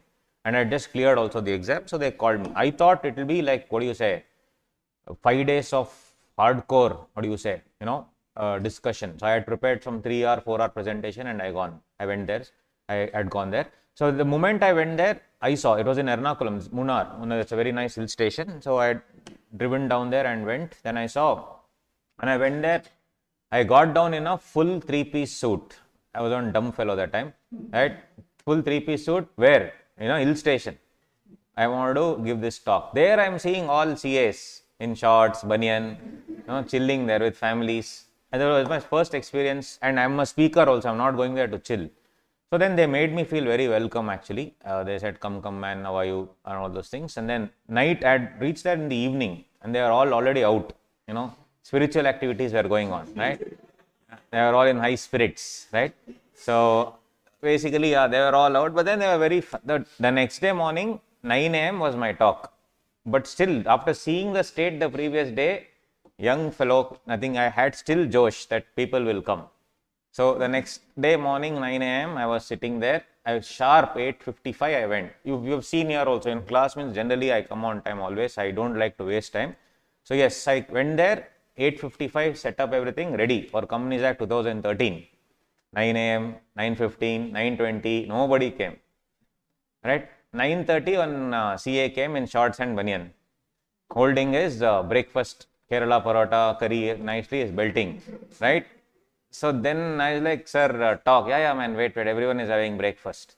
So one kid came, daddy, he took him away, right? I was like dejected, like, what is this, man? I came here to give a talk, and this is how it is. Residential seminar, they said, CPE hours, 20 hours or something. So then I realized. So then the chairman came, and he said, hey, it's okay, man, don't worry. If these things happen, I think it's your first time. Yes, sir, I have no idea, sir. There also suit I'm wearing. These fellows are coming in shorts and all. So then afterwards, what do you say? The 10 o'clock it started after 1 hour. So I was full josh. I had prepared 80-90 slides. I was into it for 2-3 slides. Then the chairman comes and whispers into my ear, how long have you planned this talk for? I said, sir, 3 hours was the time given to me. I have prepared 3 hours. He said, okay, thank you so much. Can you please wind it up in 10 minutes? Because we have now planned to Eravikulam National Park. The bus is waiting outside already. And I was like, okay. So whatever that 3-hour talk was in 10 minutes, I finished off Companies Act. So seeing, there is Companies Act over. Seeing that disappointment in my face, no, I still remember that chairman, sir, he came to me and said, you look very, very disappointed. Just loosen up a little, man. This is how the seminars are going to be, residential seminars, and that too, we are come to a hill station. There nobody is come for you. Think about it, right? So that you need to understand. He told in a very nice way. Then he said, since you have a lot of josh, you are young, I'll do one thing. For sure, in the next 2 months, I'll call you to one more seminar. This time it will not be residential. It will be a proper seminar. That time you can come. And true to his word, I thought he was simply bluffing. True to his word, he called me in 2 months to a 5-star hotel in Ernakulam. There he had organized 200 CAs came. That was awesome. 200 CAs had come. That time everyone suit. Everyone 3-piece suit. Like that it had happened. Then 3-4 years ago again they called me to a residential. Now I am expert. Correct? At the residential seminar they called me again. This was in Kollam. I went in shorts now. Right? I went in shorts. When I got down from in shorts and normal t-shirt, I see everywhere everyone is wearing suit. Full change in 10 years. Everybody is wearing in full formals. I am the only guy in shorts there. I didn't even carry a tie, to be honest. Then I had to borrow somebody's tie. That was some international residential seminar. So now I realize, national residential seminar, banyan and shorts. Correct? International residential seminar, some actually people from, some CAs from other countries and all had come. And that too, like CA equivalents of France and ACCA. It was an international seminar. I forgot the international part. I thought all our fellows only will be there. So, but the thing is, that was a different thing. So, unfortunately, that was one more, reverse code. I thought, I didn't even take the suit. I didn't even carry a coat. One shirt and one pant I carried, that's it. But there I had to borrow a tie, imagine. Chairman only had an extra tie, I took it from him. So it's a funny experience. So anyway, from now, if any residential national seminar is there, go in shorts. Right? Simple. That's the ultimate thing. But it's good fun. So like that, what they are trying to tell is dealer conference also will be like that only, guys. 1 hour they will do on some conference just for the heck of it. Remaining all time will be enjoyment. Why would you go to Bangkok and sit in a room where, in a seminar hall, right? You need to go explore. Yes. So that is what it is. Anyway, so that was just for the fun of it. Yes, coming back, expenditure incurred on family members accompanying the dealer was to attend the conference. Yes, all that family members, they'll allow the family and all to come. Yes. BDA, we'll see, I'll have a separate thing. 194T is not there for us. All this is fine, guys. Now, let's come to TCS.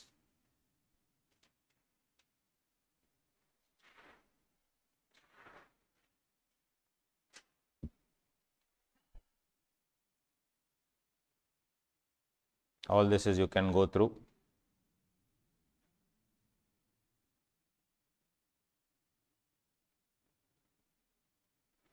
One interesting point, last time ever they can ask you, page number 32 in my book, yours will be here and there. Section 203, due dates for furnishing quarterly statement. In that, all this is okay. You see, if the return is found defective, the AO shall intimate the defect to the SSE, 15 days time shall be given to rectify the defect. Right? If the SSE is unable to rectify the defect, it can make an application to grant an extension. If the return is not rectified within 15 days or extended time period, it is as invalid. Fourth point, the deductor may correct, rectify any mistake or add, delete or update information. There is no time limit for, do you get that? Revised filing, revised return, important, that has changed in Finance Act 24. There have given a time limit now. So last time ever in November 24, if they ask you, is there any time limit for filing the revised return for deductor, TDS revised TDS return? Nothing. Nothing.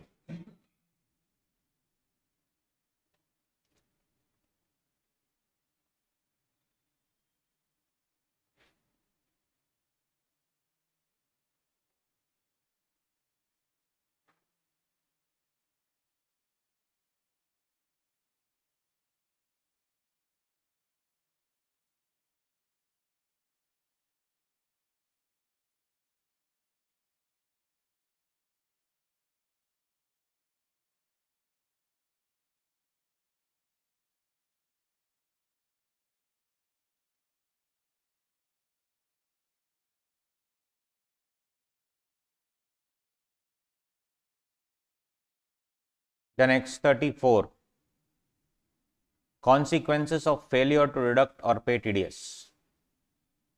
So you were asking, no, that time, yesterday you were asking, one of you, what will be the consequence if I don't deduct TDS? I told you SSE in default, that is this section, 201. Any person or principal officer in case of a company who is responsible to deduct TDS or an employer paying tax on non-monetary perquisites under 192(1)(a) shall be deemed to be SSE in default if TDS is not deducted or deducted but not remitted to the government. Proviso to section 2011, SSE payer shall not be deemed to be an SSE if the following conditions are satisfied. What? I'll go beg the payee, sir, please take this amount into your return. Remember 40A1A, then please furnish your return, take it into account. Please tell me whether you have paid the tax on it. And also, sir, I need a CA certificate, right, under 26 capital.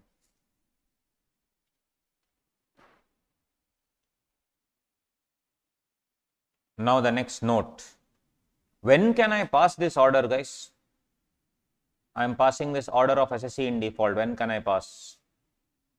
Note, order under 2011. Deeming a person to be SSE in default cannot be passed after the expiry of 7 years from the end of the financial year in which payment was made or credit was given, or 2 years from the end of the financial year in which the revised return is delivered under the section, whichever is later. Means what? Payment was made in 1st March 2024. What is the end of the financial year? 31st March 2024. Expiry of 7 years from the end of the financial year in which payment was made or credit was given. So what is 7 years? Yes, 31st March 31. Or 2 years from the end of the financial year in which correction statement is delivered under proviso 203, whichever is later. Correction statement. Revised return, when can you file? Let's say you can file any time, but let's say you have filed it in 2026. 26 plus 2 years, 28. So 28 or 31, whichever is later. What if I file it only in 31? 31 or 33, it's a very stupid provision. Because that's why they have changed that one now. There is a time limit for filing revised return. When there is a time limit for filing revised return, this also will change, right? Yes. So this is also last time, November 24. This also has been amended. Which page in your material, guys? 20?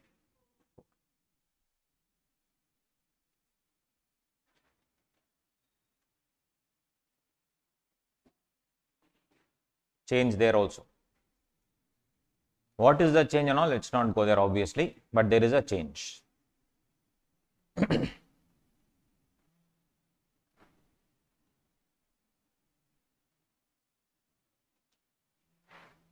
So sometimes they will give you interest for default calculation.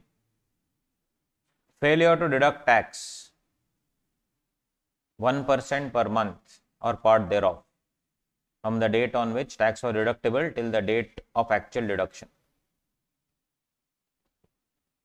Failure to deduct tax.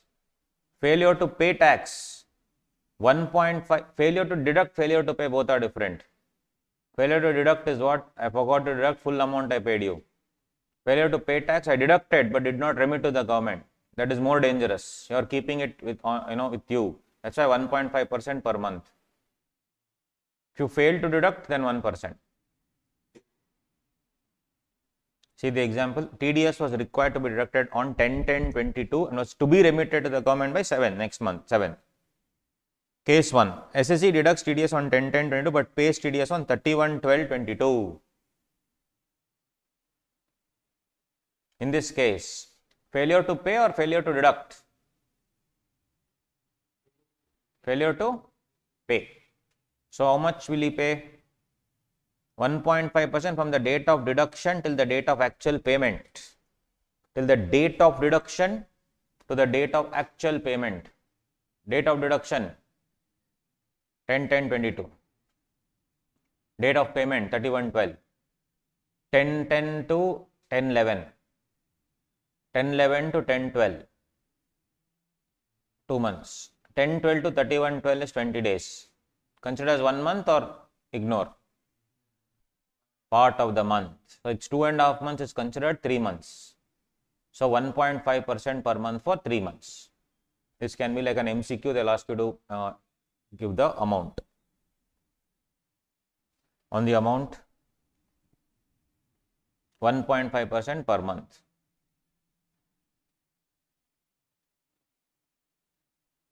SSE failed to deduct the TDS and deducts TDS on 31/12/22. SSE pays TDS on 18/11/23. Fails to deduct TDS and deducts only on 31/12/22. Supposed to deduct on 10/10. Forgot to deduct. Deducted only on 31/12. So first one, 1% will be from 10/10/22 to 31/12/22, 3 months. 1%. Second, after deducting failed to pay from 31/12/22 to 18/1/23, 1 month.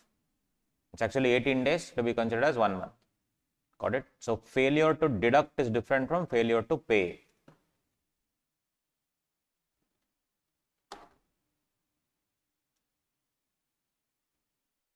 And if you have in default on non-deduction or non-payment of TDS, apart from all these things, there is prosecution under 276B also, 3 months to 8 years imprisonment. 7 years, 3 months to 7 years imprisonment, deadly. That's why you cannot just leave it. You have to deduct TDS. Interest is there. Penalty is there under 221. Amount of TDS not deducted, deadly. Amount of TDS not deducted, and additional penalty. Apart from that, interest. Interest on that short deduction or under deduction.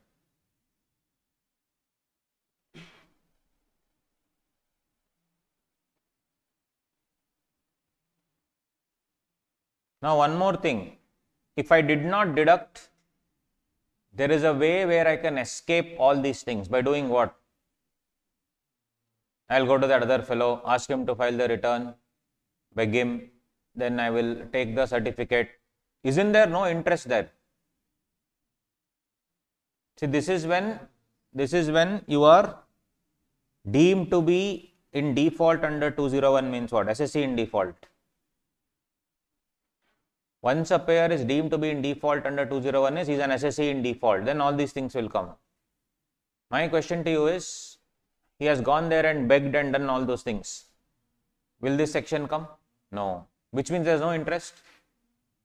There will be interest. See the last point. Not an SSE in default. Summarize. To summarize, 2 points are there, no? Did you get it? Second point, guys. This is also interesting. Interest at 1% from the date on which the tax was deducted to the date of furnishing of return of income by such payee. Because I am going there and begging him, right? Right? I have not deducted tax. He has paid that tax. He has deducted the tax. So, I will go to him and say, sir, please, you furnish the return and show me the return. This is actually longer because furnishing the return it will take forever, no? So, if let's say I was supposed to deduct in March, I did not deduct. So, from that wherever I was supposed to deduct basically 1% per month.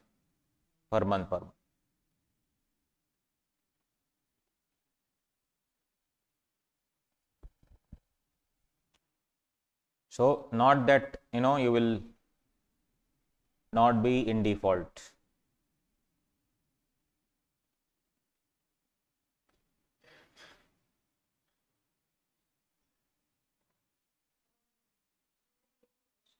Yeah, they have to pay. They will pay. Then guys, as discussed, if you do not furnish the PAN number, then at the rate specified in the relevant provision, at the rates in force or at the rate of 20% or at the rate of 20%, whichever is higher. Because the section will not apply if TDS on lottery is there, because what is the higher rate there? 30 anyway. So, obviously that only will come. One small change, point number 2. In respect of 194O and 194Q, where PAN is not provided, this is an MCQ question, tax will be deducted at 5% instead of 20%. This also has changed actually. Why? The rate actually the general rule is 5 times. So, it is 1%. So, now it is 5%. They have not told 5 times, but that's the logic. But now when that rate only has reduced to very lesser rate, this also will change. So, this also last time ever, point number 2. Which heading? Mandatory requirement to furnish PAN. Did you get this? Point number 2.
Guys, point number 3, you can actually delete it. Or you can say, you can delete the maximum marginal rate point. Amended for November 24, which means I'll tell you the answer for November 24. In respect of payment of accumulated balance paid to employee under 192A, tax shall be deducted at dash 20%.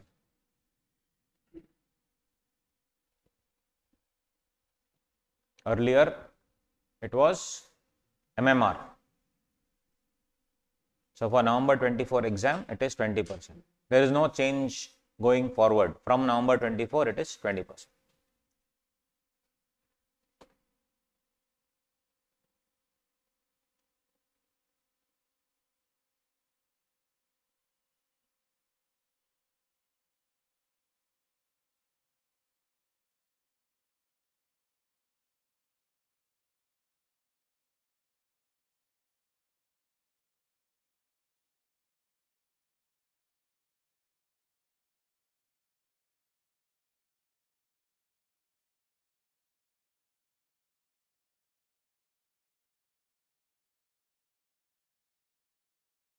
Remember, if you have a TDS of 25,000, you have to you have to file the return. Yes, and for senior other people, if it is 50,000 TDS, you have to file the return. Which return? Income tax return. So if you have not filed the return of income for the assessment year relevant to the previous year, immediately preceding the previous year, in which tax is required to be deducted, for which the time limit for furnishing the 139 was already expired. An aggregate of TDS and TCS is 50,000 or more in the said previous year. See, if you just cross 25,000, then you are supposed to file the return, you have not filed. What if your TDS is some 60,000, still you have not filed? Then you will become automatically somebody called as a specified person under income tax, for which tax is required to be deducted at source for a specified person. Tax shall be deducted at the higher of the following rates. So going forward, since you become a specified person, for now, your rate will be twice the rate specified in the relevant provision, twice the rate in force, or 5%, whichever is high. So guys, if you have not filed the return of income for the assessment year relevant to the previous year, immediately preceding the financial year in which the tax is required to be deducted, means previously you have not filed the return and TDS is more than 50,000, you are noted as a specified person. And from now, I am going to deduct tax at what rate? Twice the rate specified and twice the rate in force. Deadly. 20 becomes 40. 10 becomes 20. 1% becomes 2%. That's why they have given 5%. Twice the rate or 5%, whichever is higher. This is a different section, non-filer of ITR. Should not get confused with this section. 206 AB is different from 206 AA. AA, AB, both are different. This is a specified person concept. Small points.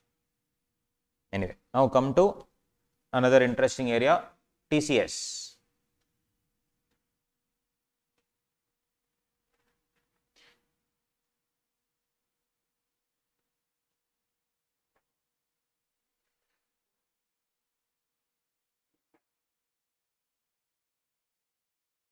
Coldplay tickets of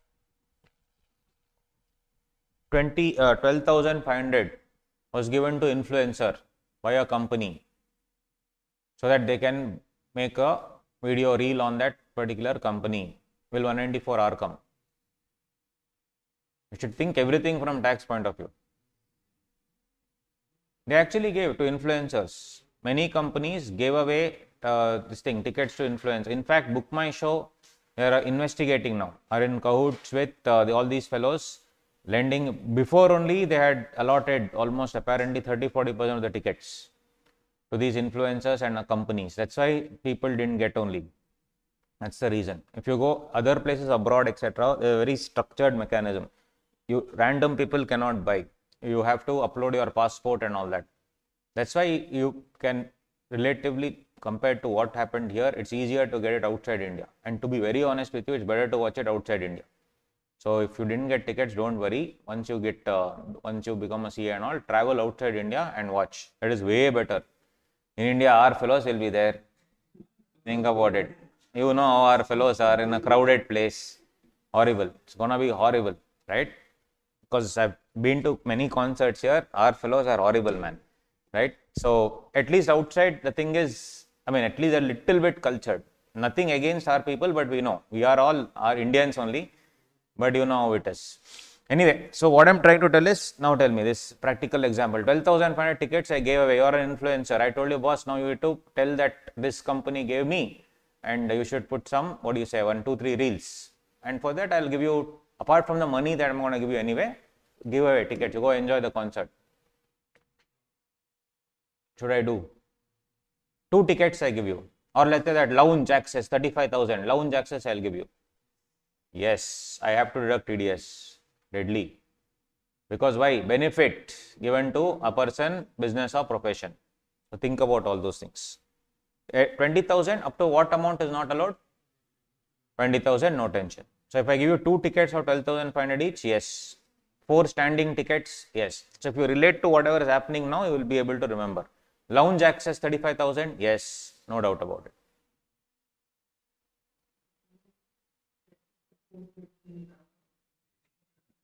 Right. So next, 206C. Which one? Yeah, anybody. Because I want your business. You are a influencer. So if I give you tickets and tell boss, talk about this, employer-employee relationship will not come. Employer-employee relationship will not come in this 194R. What is 194R? It's only a business relationship. Employer-employee relationship will come under perquisite. So if you give it to your employee, they generally give RCB tickets, they'll give. So that you can go there and see you are winning in life, because they'll lose anyway. Right? So that's why when they give, and only RCB fans are allowed to troll RCB. Right? Hardcore RCB fans have been waiting, like me. We can only troll them. Others are not allowed. Yes. So we can troll whatever we want. Our team only, anyway. Yes. So for them, that is what it is. Yeah. It is possible. So one of my, we also have a firm which has the, we do these fraud investigations and also information technology controls and all that. So there, one of my partners was telling that they are doing the RCB controls of the Ticket Genie official partner. So they say it's pretty decent, the controls, etc. So yeah, everything is there, only you have to win. Everything is set, but yeah, winning is needed. But now RCB, for example, the UB group gives proper almost 20 tickets to their employees. Then each ticket is worth 20,000 rupees, 30,000 rupees. People pay 30-40,000 in Bangalore to watch RCB match. Right? I'm not joking. RCB CSK, where for a change we won in that match where CSK got chucked out from that. We entered the whatever big gate or big playoffs. That only became like we won the IPL final. Yeah, that match it was selling at 10x, 20x. So 10,000 rupee ticket was sold for 1 lakh and all that, and people went. I'm not joking. So the thing is now, you forget about the black part, but 30,000 rupees if I give you to the employees, will 194R come? Top employees.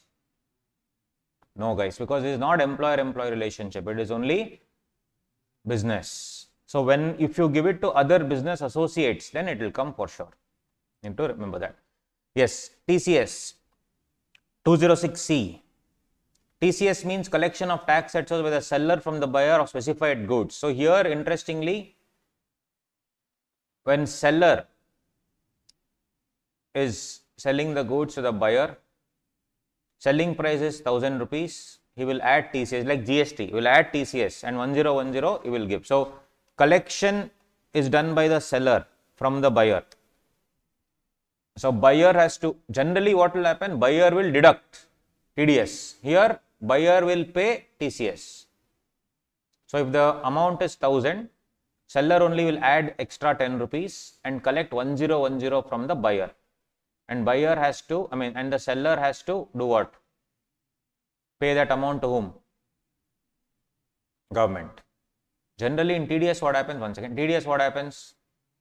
The buyer will deduct the TDS. I am supposed to pay you 1 lakh. I'll deduct 10,000 rupees and I'll pay you. And that 10,000 belongs to the seller. For that 10,000 I will remit to the government. TCS is reverse. Yeah, you will get extra. That extra portion I have to remit to the government. It's more like GST calculation. 1000 plus 10%. Yes, ask me.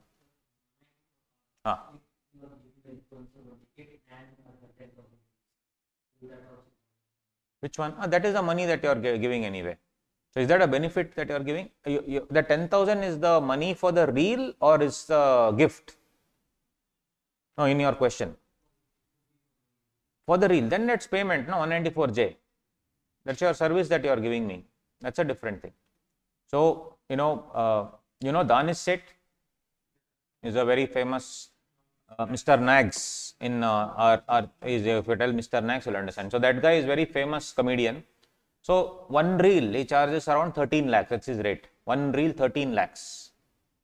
So now let's say I give Danish Seth 13 lakhs and I also tell him, boss, I'll give you 2 extra tickets. I'm just saying example I'm giving.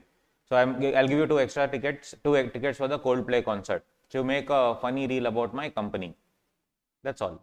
So now that 13 lakhs when I'm paying, and that will be 13 lakhs plus GST obviously. So 13 lakhs minus TDS, then GST is on 13 lakhs obviously. That TDS will be at which end of which section? 194? C, I, J, which one? C, is it a contract? No.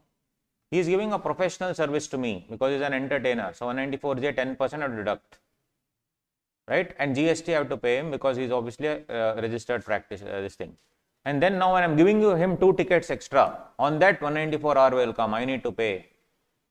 Deadly. He will say, I will not pay, boss. Can you collect from him? No. I need to bear that. So all those things. So all this, this is where you guys come in. One part is the other part, but you need to understand from the tax point of view. GST, how will it work? So constantly try to question yourself, then you will really enjoy tax. And as you have seen in the last 10 days, tax is actually easy. Just little bit you need to keep remembering stuff for which we have given all the charts. It's actually an easy subject. It's a wonderful subject. So I want to remove this, that notion that people have built in. Unfortunately, teachers only have built in. It's very tough so that they can make sales. I want to do reverse. I want to tell you tax is very easy. It is actually easy. You have only seen it. I don't have to tell you only. You are able to solve all the questions now to a reasonable level which you were there, not probably been able to do it 10 days ago. So it's those hidden points. If you figure it out, that's about it. So don't worry guys, it's an easy subject, and honestly 60 marks will be very easy. 50-55 marks will be direct questions. Just apply the proper principle provision and you'll be able to solve it. So getting 40, 30, 40 and all is very simple. That extra 20 marks you have to work hard, which we have in the last 10 days. And I'm very happy that you guys have come regularly. Even though some of you have been late, it's okay, you've come. That's what I really respect. You've come to class. Whenever it's possible, whenever it's genuinely possible, you have come. So that is what I respect, because you guys are sincere and serious, that I've seen. Otherwise, I would not have put so much effort. I'll also see 1 or 2 days how the students are, and then accordingly I'll change. If I feel that there's no need to take you to so much in depth, I'll not take. Because I know these fellows will only are 40-50 range fellows. So I'll do it accordingly. But here you have seen how much we have gone in depth, which means you have that extra ability to score that 20, which is actually a lot. 60, 70 if you get in DT, 60 if you get. That's actually an achievement, because people think DT has to be very, very tough. But trust me, it is not.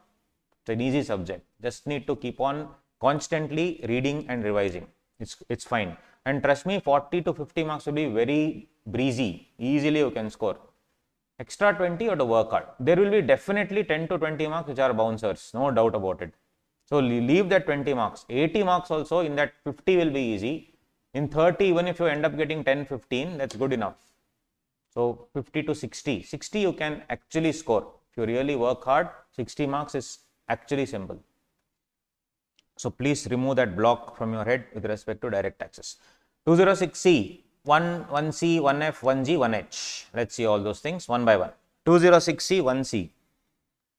This is for what, guys? This is for basically buyer means all these people, seller means these guys. Buyer will be everybody but excluding these people. Public sector company, central government, embassy, trade representative, club. So all these people will not be buyers. What is this 206C1 about? Alcohol, tendu leaves, scrap, mineral, alcohol. So if you are going to a bar and picking up one bottle, do you have to pay TCS? Think about it. Sir, we don't drink. All that don't tell. Yes. So what do you think? Oh, you would have seen your friends drinking. So there, when they go and pick up a bottle, will TCS apply? They will be looking at old monk. He'll be looking at TCS portion of it. Yeah, that is how it works. So what do you think? Will it apply or not? No, because buyer in retail sale of goods, purchase for personal consumption, no TCS. Which means this TCS will apply for what then? Hotel industry and other people who buy it in bulk and to sell it. There is Madras Cricket Club. They also buy in bulk and they sell. But always in clubs, people become members because the liquor is dirt cheap. Why? Because there are no other taxes for them, including TCS. See, club. A club can buy without any TCS. That's the reason why it's available cheap in these clubs. So apart from the name that you get, that you are a member of this particular club, the status that comes along with it, other benefits are less, you can say. And alcohol is a thing which binds our country. You have seen it in COVID. The moment the lockdown was lifted, you can see, 2 kilometers line was there in the alcohol shop. It is crazy. People are not lining up at other places, but at alcohol shops. Deadly. That is how the influence of alcohol is there in our country. It is shocking. Yeah, sanitizers, everything. Sanitizer also, instead of that, let's buy alcohol. You can wash hands in that only. Anyway, right? Yes. So if you see, if pan is furnished, now guys, this is TCS. Now basically, buyer means everybody excluding these fellows. Seller means everyone, guys. Central government, state government, corporation, company, individual HF, big seller whose turnover exceeds 1 crore or business 50 lakhs. That fellow also has to deduct. So the collection of TCS, who will collect? Seller. And on behalf of whom he will pay? Buyer. TDS is reverse. Buyer will deduct. Here seller will collect. So alcoholic liquor for human consumption 1%. Tendu leaves 5%. Timber, tendu leaves is for your, what is tendu leaves? For your bida that they, this BD. What do you call in Tamil for BD? BD only. BD. And it's also used as an intoxicating device. It is quite intoxicating. That they use it in many other medicinal value also. It has apparently. Yeah, that is called tendu leaves. So in your BD, when they wrap that thing, so that is what is tendu leaves all about. 5%. And alcoholic liquor for human consumption 1%. So they had given once, just to confuse, industrial liquor used in chemicals and other things in your, to produce drugs, etc. Dolo and all those, those drugs, not the other drugs. Yeah. What do you think? Alcoholic liquor for human, industrial liquor? No. So it's alcoholic liquor for human consumption. They had given alcoholic liquor for industrial consumption. All that they can ask. It's only for human consumption. Timber obtained under a forest lease by any other mode 2.5%. So timber also, there will be, Government of Karnataka and all governments of the states will have timber auctions. So there if you procure 2.5%, because seller includes government. Government only does these timber sales. Any other forest produce other than timber or tendu leaves, any other forest produce. So nowadays, there is no regulation for honey, but tomorrow if there is a regulation for honey from the forest should be collected only with the permission. Like that, if they bring about anything, all that will be part of this. Scrap 1%, mineral being coal or lignite or iron ore 1%. Unlike pan, and like, sorry, TDS, if you don't furnish PAN, that's 20%. No, here it will always be TDS rate or 5%, whichever is higher. So should not get confused with TDS. TDS is 20%. Here it is 5%. In TDS, will I add education cess and all that? No, except few cases. Which case? Non-resident and or salary, that I will add everything. But here TCS also, guys, surcharge or health cess will not be added.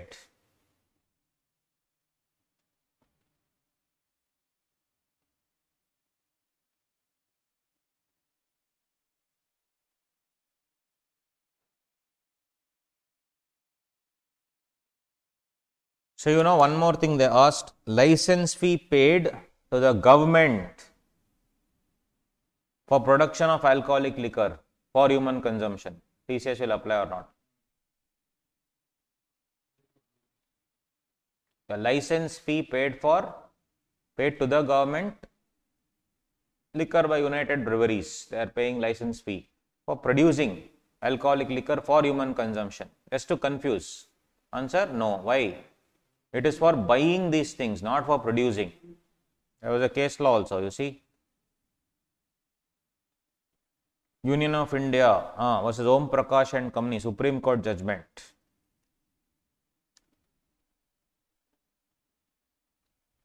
So these adjustments only they will ask. They will not ask explain the full section, nothing. Only adjustments.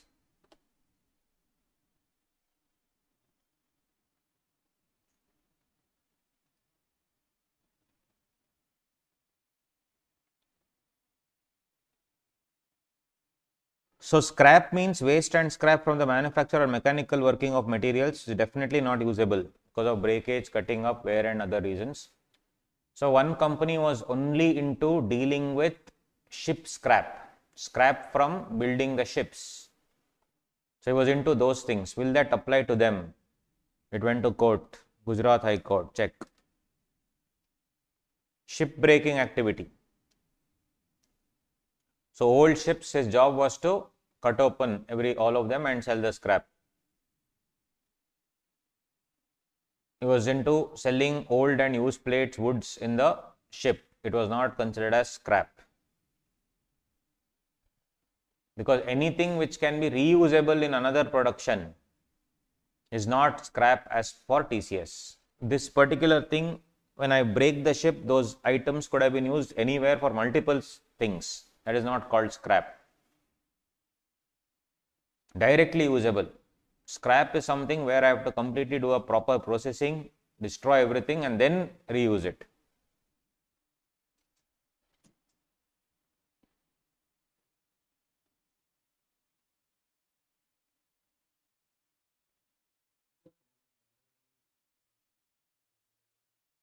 Sorry? Here anything. You see here? Check, you only check. Can seller be non-resident is his doubt.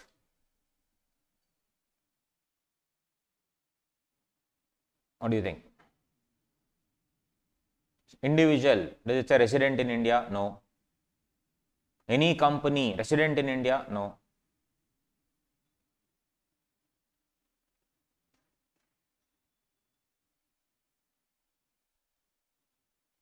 I gave you the honey example for a reason. Honey is produced in the forest or honey is produced outside? Both. So if it's produced outside, apiculture, will it come under TCS?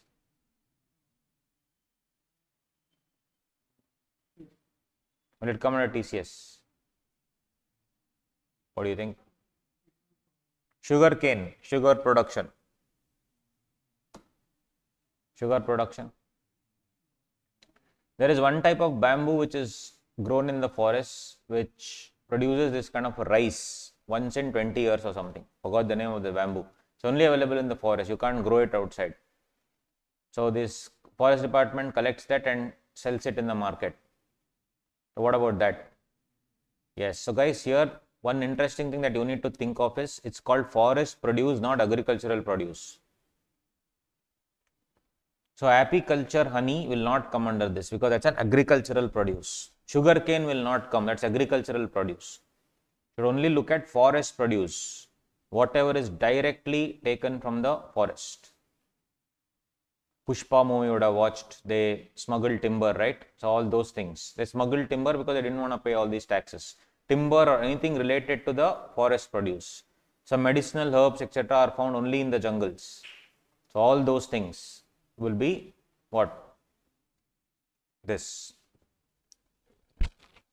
Kurinji flowers are blooming only in the Erevikulam National Park and some places in Chikmagalur. And from Kurinji flowers they make soaps with mixing with lavender, perfumes, etc.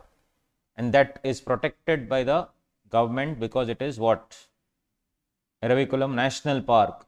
It is a forest. You can't just go pluck there.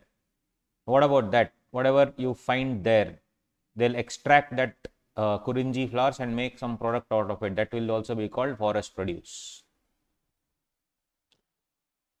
So just look out for forest produce, agricultural produce other than, they'll all confuse. Any other agricultural produce other than timber or tendu leaves, gone. No TCS. There must be a case law. Yeah, there you go. Andhra Pradesh Forest Development Corporation, fourth one.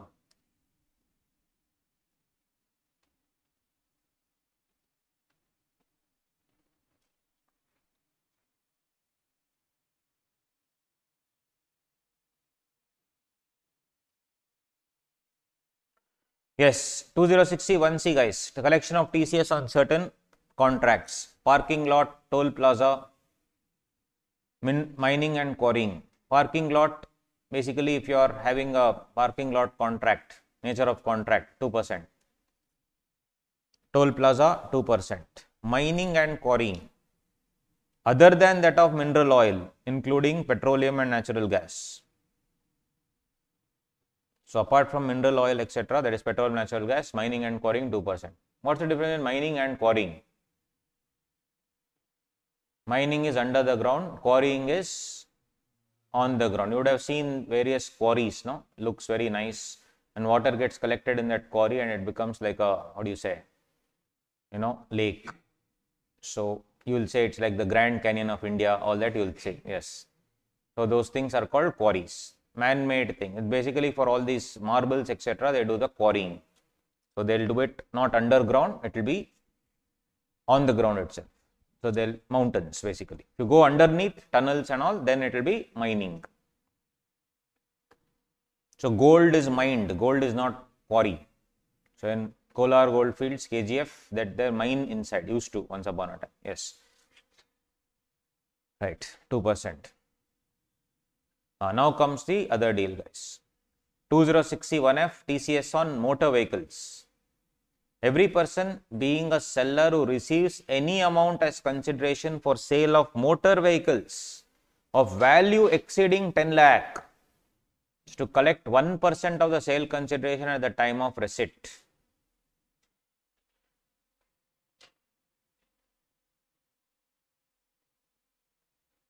What if I buy 12 nano cars in the same year? Will TCS come?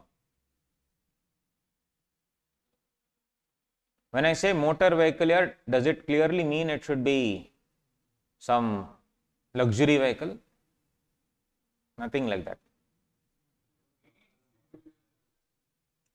What if I buy a BMW bike, 12 lakhs?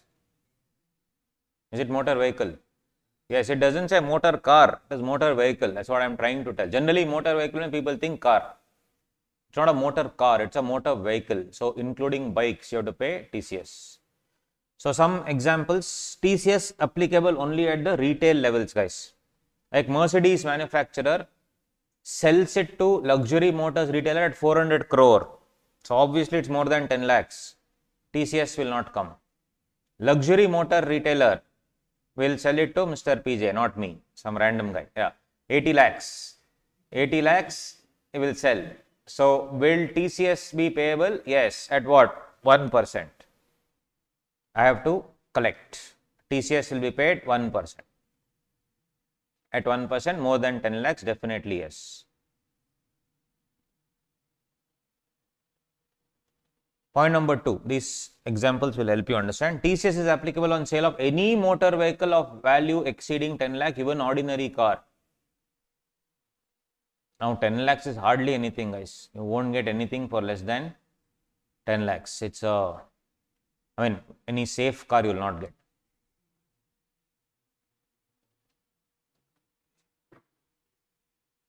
Third one, TCS is applicable on sale of motor vehicle and not each sale of motor vehicle and not an aggregate value of sale during the year. As I told you, if I buy 11 nanos, it will not come.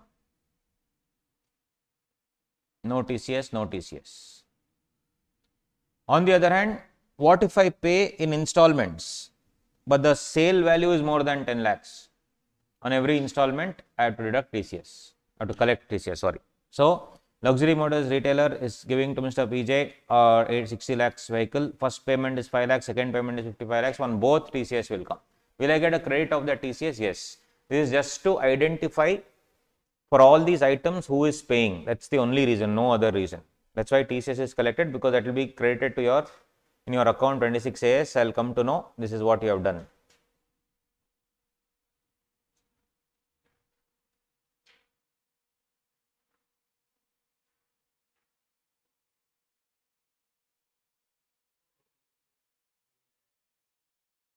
Yes, good question. Should I add GST for TCS? 100% yes.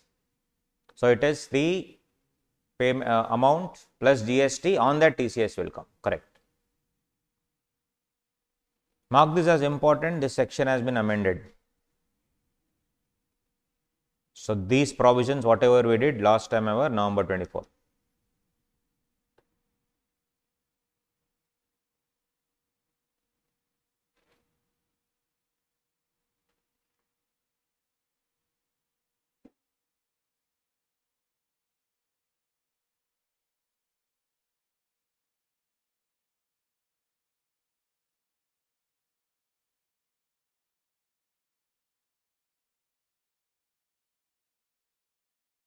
Is it only on motor vehicles or other items?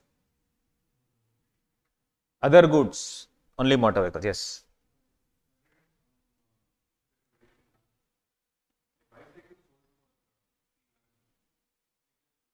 Will it come? Bicycle. Motor vehicle is defined as per the Motor Vehicles Act. It should have a particular what? CC. Correct? So, bicycle, if it has a motorized version of that, then yes. Normal bicycle, no TCS. So, it should be clearly defined in the Motor Vehicles Act. Even a Luna TCS will come. It's, I think the cubic capacity, if I am not wrong, is some 20, 50 minimum. So, Luna itself is having around 60, 70, 50, 60. That old Luna used to come, no? Yes, powerful vehicle that time. So, yes, that also will come. So, basically, cycle doesn't have any CC as such. It doesn't have an engine, doesn't have a motor. What about electric vehicles? Are they also motor vehicles? Yes, of course. So, if you buy a 1 crore EV, 100% TCS will come. So, what is the thing is, TCS is only there for motor vehicles, not for other things. So, they can ask one question in this exam saying they have sold any other goods which is notified by government for 12 lakhs, no TCS. TCS is only for motor vehicles. Next year, Finance Act 24, they have changed it. They have included other things also. But for our attempt, it's only motor vehicles.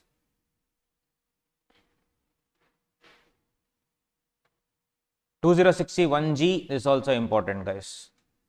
Not because it has changed in income tax law, but FEMA regulations have changed. That's why this is important. That's why I wanted to do it in the morning with a fresh mind. These are all like 2 to 2 marks questions, gold mine. Remittance outside India and overseas tour program package. Every person being an authorized dealer who receives an amount for remittance from a buyer under the liberalized remittance scheme, LRS, of the RBI, responsible to collect tax from such buyer. So if I am buying anything from outside India, or if I am going abroad, whatever the case may be, if I want to spend any foreign exchange, as per FEMA regulations, there is a scheme called LRS, Liberalized Remittance Scheme. No questions asked.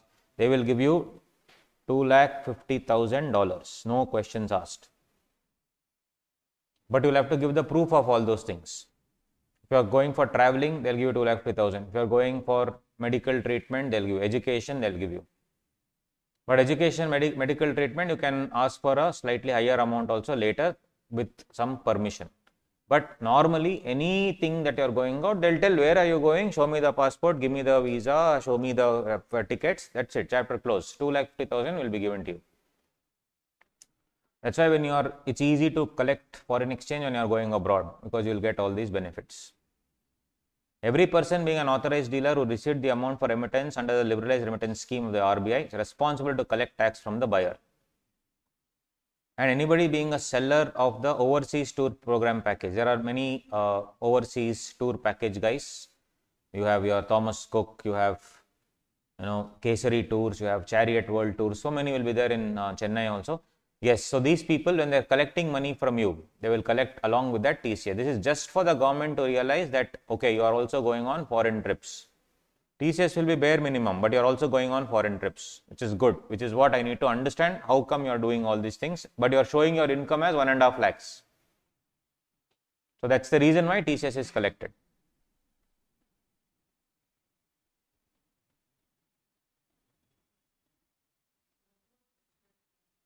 Sorry? Yes, everything is covered.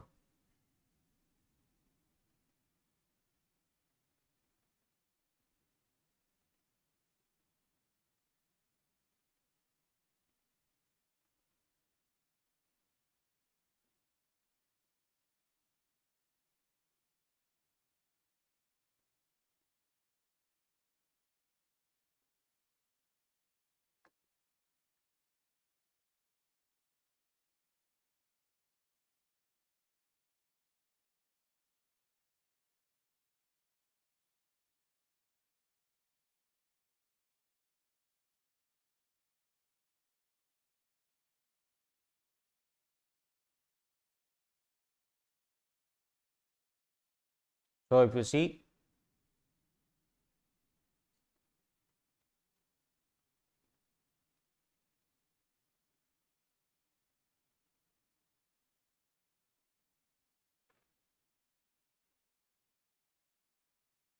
one interesting thing, guys, this $250,000, when I swipe the credit card, will that be included in that $250,000? Abroad, I go and swipe credit card. Will it be included, $250,000?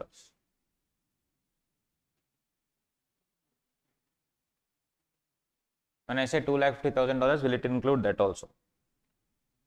What is the legal position is different, but ICAI still says that is not to be,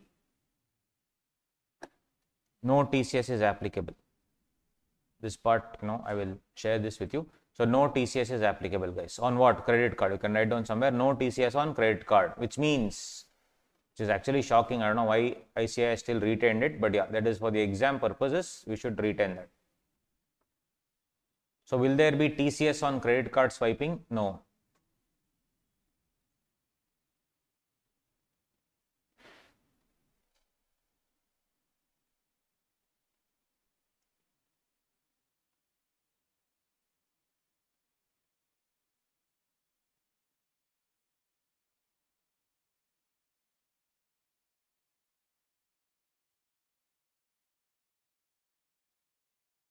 So one second. Hold on, I'll just.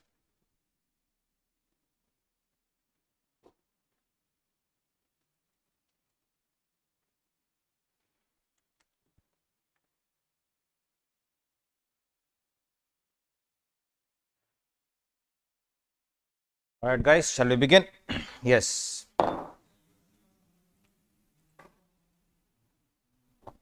Cool. So basically, since you are writing 24 assessment 24-25, Finance Act 23, one extra thing that you will remember, you can take a picture in a while or freeze the screen. So take it later.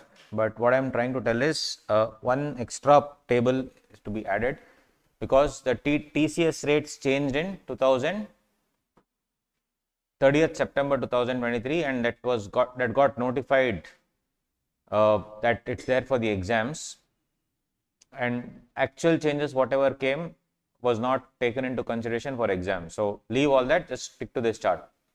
Where the amount is for the purchase of overseas tour program package.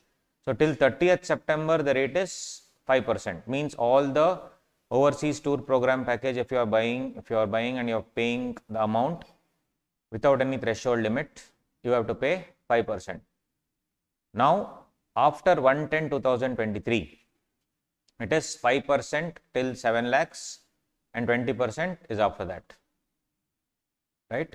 So you can obviously take a picture later, you freeze the screen, that's okay. But this is the thing now. Then where the amount is remitted for the purpose of education or medical treatment, where it is for education or medical treatment, then it is slightly different. I'll send you the picture, don't worry. Then it is what? Nil. There is nothing for medical treatment, guys. Both the cases, nothing. And any amount that you are paying is less than 7 lakh in a financial year, no problem. You need to understand that this 7 lakh is with respect to a buyer. So a buyer is paying up to 7 lakh in a financial year, then no TCS. Where the amount is remitted for purpose other than mentioned above, that is other than medical treatment or other than education. Because medical treatment and education, they will give you some benefit. And if the amount is less than 7 lakh also, no TCS. But if it is for the purpose of education or medical treatment and the amount is more than 7 lakh,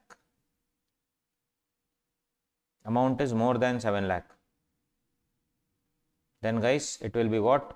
5% of the aggregate amount in excess of 7 lakh. Now also it is 5% of the aggregate amount in excess of 7 lakh rupees. So that there is no change. For medical treatment, interesting to know, for medical treatment there is no change. For medical treatment there is absolutely no change. Where there is a change is other than medical treatment. You have spent more than 7 lakhs in a financial year.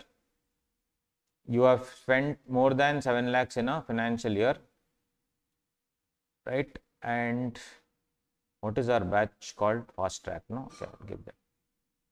You have spent more than 7 lakhs for tourism during the year. For tourism, you have spent more than 7 lakhs. And for that, guys, it is 5% of the amount normally in excess of 7 lakhs. But now this is the main change. After 1st October 2023, if you have spent any amount in aggregate of 7 lakhs during the year, then it will be 20%. All the things taken till 1st October, 5%. Let's say you spent more than 7 lakhs before October, 5%. After October, 20%. After October, 20%. 20% of the amount or aggregate of the amounts in excess of 7 lakhs. So you should see when only one thing in your exam is important, is the date. When did the transaction happen? If it is after October, it's a different thing. Before October, it's a different thing. So RTP May 24, if I am not wrong, there is one question, you can solve that later along with the answers they have given. So that you please study, it's important. So I do not have the time to do it now because I have to go to international tax. But RTP May 24, one interesting question is there on this only. They have given dates. So for practice, kindly solve that, right? Then you will understand very carefully what I am trying to tell. So if it is up to 7 lakhs, no problem. In excess of 7 lakhs till October, 5%. After October 1st, 20%. Home loan, I am buying a loan, I am taking a loan for the education purposes. and the amount is in excess of 7 lakhs. So it says 0.5% of the amount in excess of 7 lakhs. There is no other change anywhere except two changes. Change number one is this: 5% till 7 lakh. What is that? Overseas tour program package. 5% is till 7 lakhs, 20% thereafter. Then one more change is this. Sorry, this one here.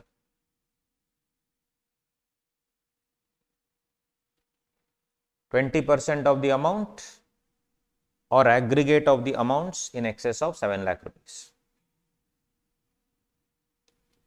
Everything after what? 1st October 23.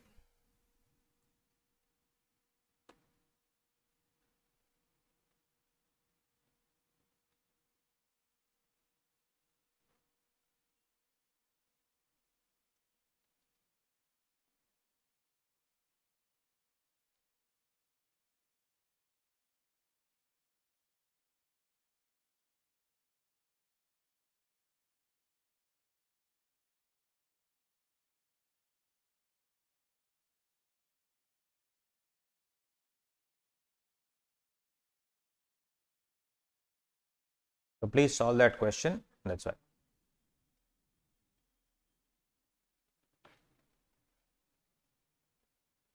So only for your attempt, this table that I sent you pictures of, that table is important.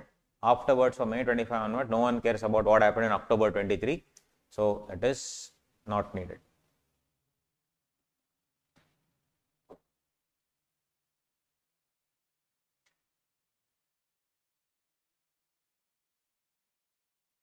And guys, this 7 lakh calculation, in our calculation you have to understand 7 lakh is per remitter or per item.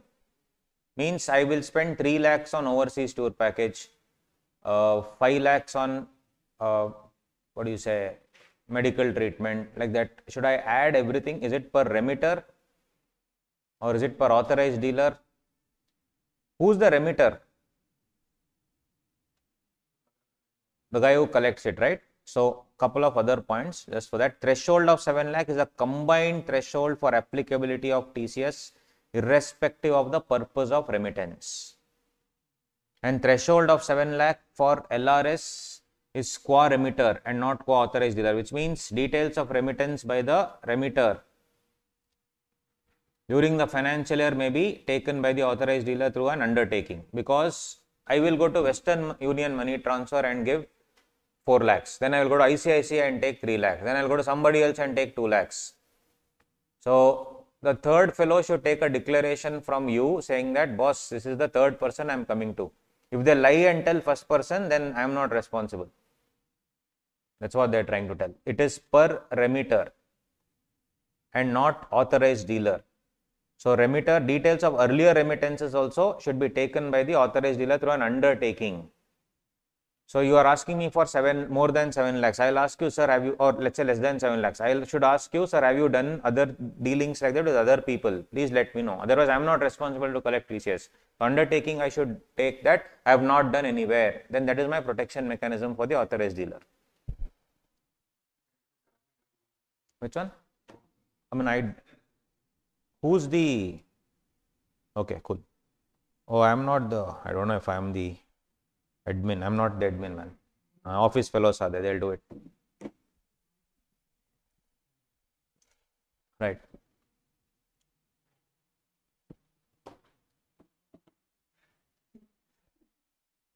Got it? Yes.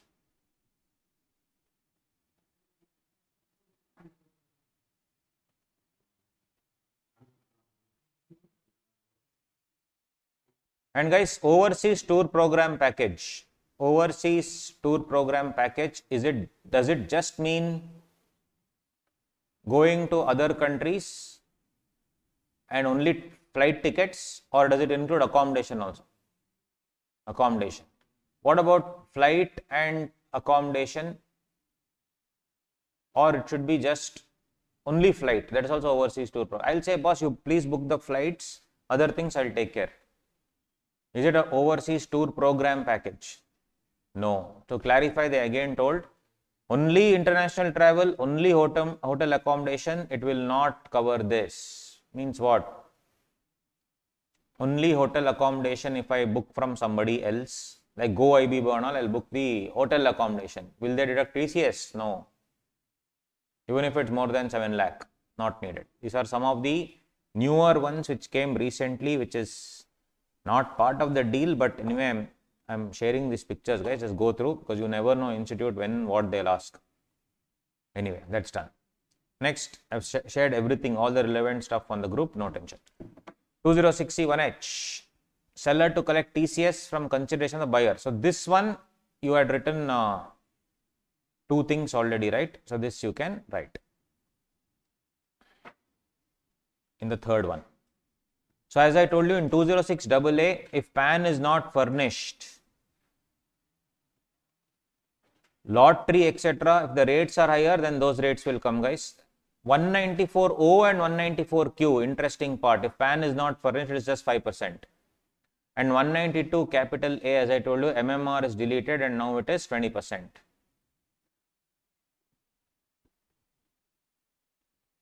Now 206C1H, you can add it in that table. You had made 194O, then you made 194Q. Now 206C1H also will come. Interesting. Only 3 charts, that's all. This is the third one. 3 you remember and go, more than sufficient. 206C1H, I'll explain.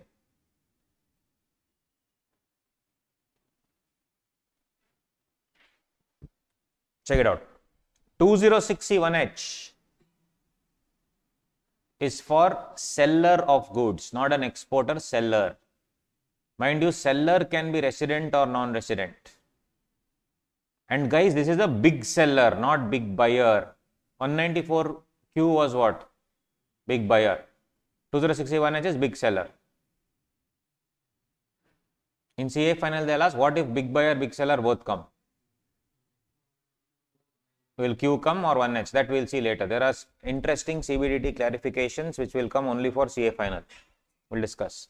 So, I've given you examples in the notes itself, nothing to worry. So, seller to collect TCS. Resident or non-resident seller, buyer should be resident or non-resident, value is more than 50 lakhs, same, everything is the same like before. Goods and not services. Seller's gross receipts or turnover from business should be more than 10 crore in the immediately preceding financial year, more than 10 CR.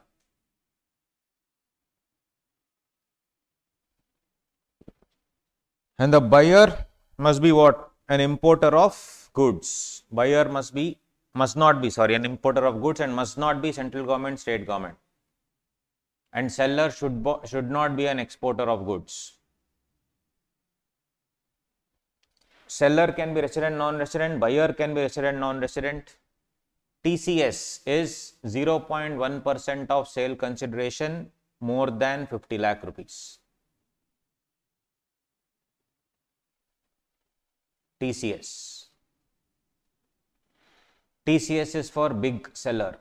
TDS is for big buyer.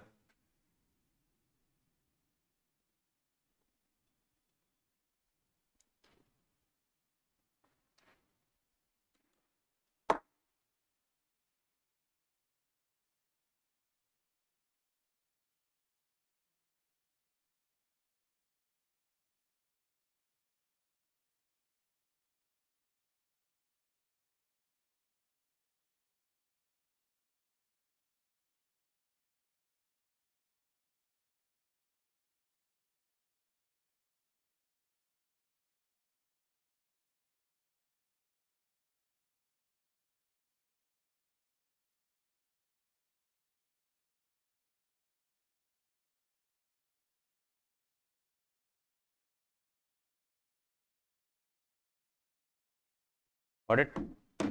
Now some CBDT clarifications.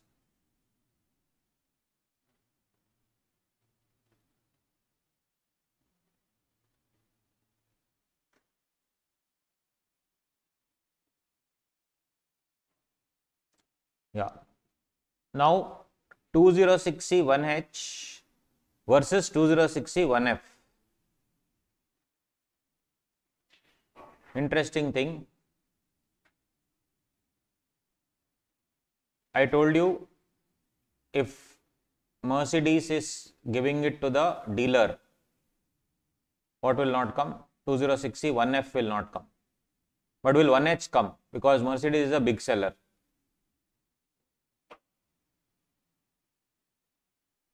That is all CA final questions. What did I tell you? If you see the chart of 206C 1F, Mercedes selling it to, here only we discussed, no? Check this chart. Mercedes, when it is selling it to whom?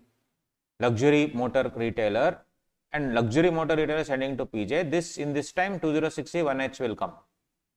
1F, sorry. But Mercedes selling it to luxury motor retailer, 206C 1F will not come, but will 1H come? This was a doubt raised with CBDT. So answer, yes. Mercedes manufacturer who's a big seller, selling goods worth more than 50 lakhs to luxury motors retailer. 206C 1F will not come, but 206C 1H will come.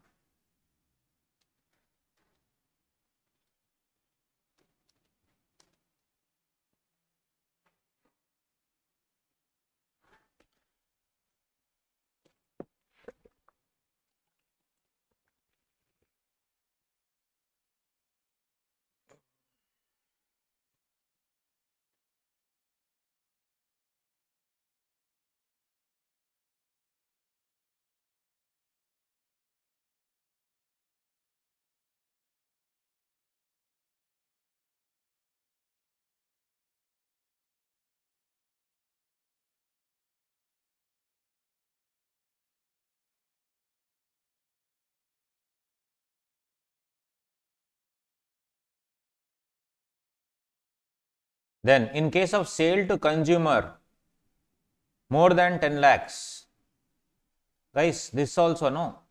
Luxury motor retailer also is a big seller. They are selling it to me. So, will 1F come or 1H come?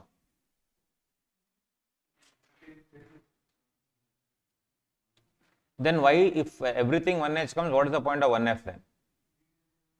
Correct. So, here same thing, retail sale. Here everything is retail. This also, if you see, Mercedes selling it to dealer also will come here. Dealer selling it to me also will come here, no? Because the value is more than 50 lakh. Luxury cars. If it is 10 to 15 lakh, 50 lakh, then I mean, obviously, then that will 1F only will come. So, what I am asking is, because 1F talks about what, guys? More than 10 lakh. Yes or no? 10 lakh to 50 lakh, is it coming under 1F? More than 50 lakh, is it coming under 1H? Because Mercedes dealer will be a big seller only. This was one more question asked. Are you understanding? Because that is more than 10 lakh. This is more than 50 lakh. Both are big sellers. So, in this scenario, they said, boss, when 1F comes specific section, motor vehicle, don't see 1H. Would not be subjected to TCS under 206C 1H if such sales are subjected to 206C 1F.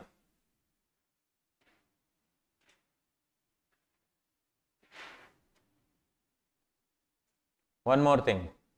Do you think Maruti Suzuki is a big seller or small seller? Big seller. I am buying 20 cars of 5 lakhs each. 20 cars of 5 lakhs each I am buying. 206C 1F will it come? 20 cars of 5 lakh. That example I have already taken. 206C 1F will it come or not? 20 cars of 5 lakh each. Will it come? No. But will 206C 1H come?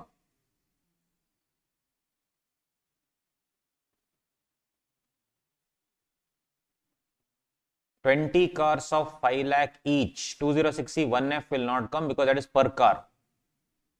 Per car it should go beyond 10 lakhs. But overall it's coming to 1 crore. Will 206C 1H come? Maruti Suzuki selling me 20 cars of 5 lakh each. Do you think 206C 1H will come? Answer is yes. CBDT clarification. Point number C. All this has not been asked, guys. That's why important. In case of a sale to consumer, receipt of sale consideration for sale of motor vehicle of the value of 10 lakh or less to a buyer would be subject to 206 1H. The receipt of sale for such vehicles during the previous year exceeds 50 lakhs.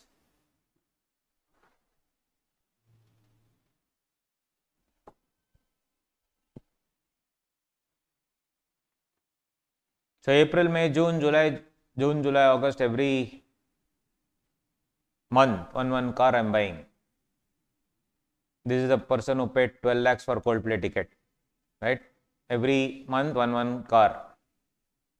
Yes. So what is it? So 206C, 1F will not come, but 1H will come. Why? Overall value exceeding 50 lakh.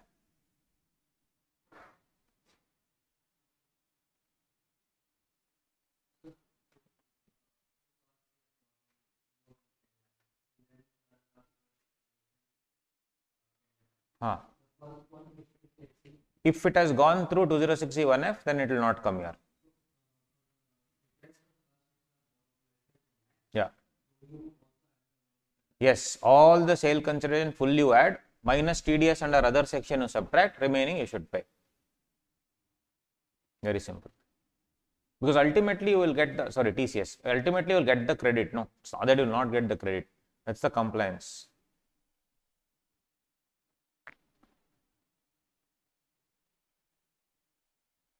And for sale consideration, sale return, no adjustment is needed because it is made with reference to the amount of sale consideration anyway. So adjustment, etc. not needed. Now, one thing they asked in the exam is point number 4, guys.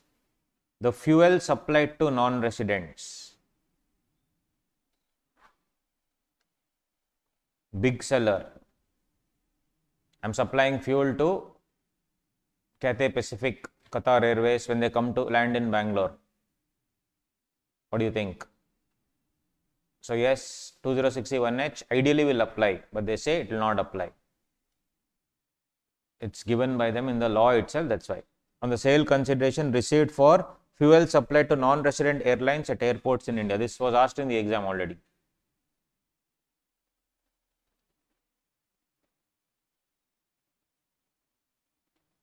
Cross application, very important. To understand this bloody circular, it took me hours.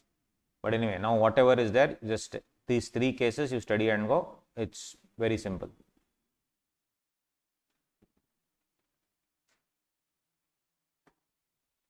First one.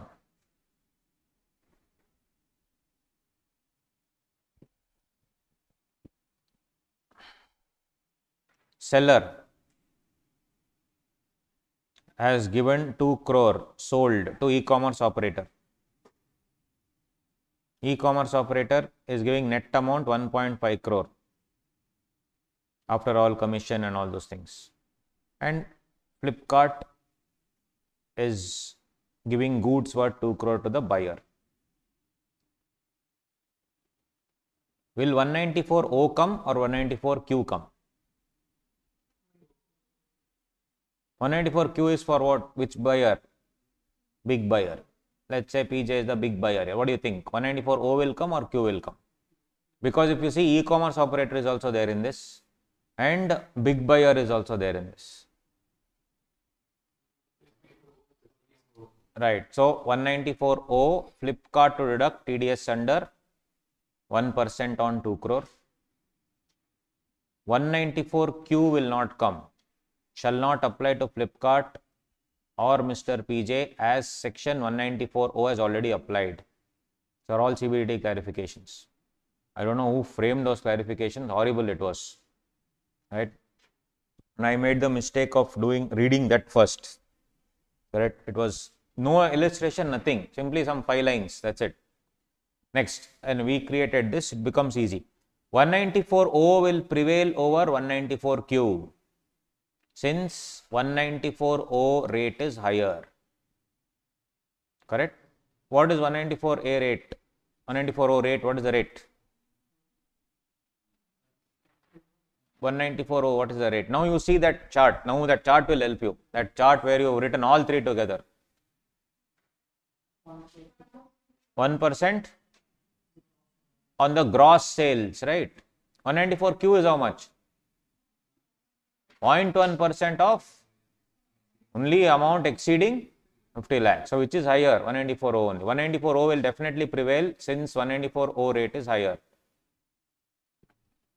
Now tell me, don't you think so? Flipkart is a big seller. Will 2061H come?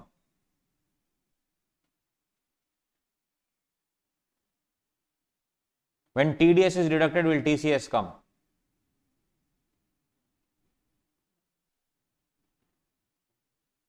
So these were the actual good doubts asked the CBDT. 2061H will not come since TDS is already deducted.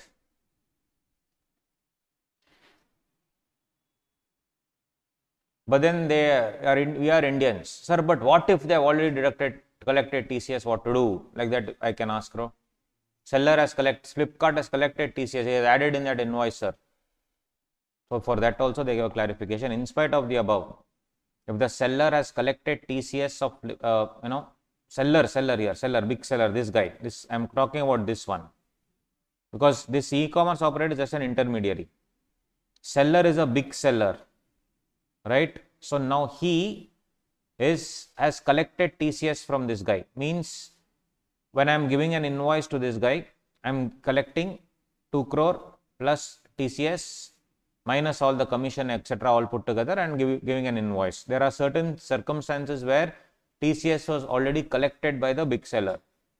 If the seller collects TCS of Flipkart under section 2061H, then also Flipkart is still liable to deduct TDS under 194O. This was a clarification. Ideally, you will say no, but no, TDS and TCS are two things different. Hence, it is to be taken into consideration. So, general rule 194O if it comes, 194Q will not come. And since 194O TDS is already there, 2061H will not come. But by mistake, if 2061H is getting attracted already, then still 194O is required. Clear? Case number 2, guys. Seller is directly selling 2 crore to PJ. Easy.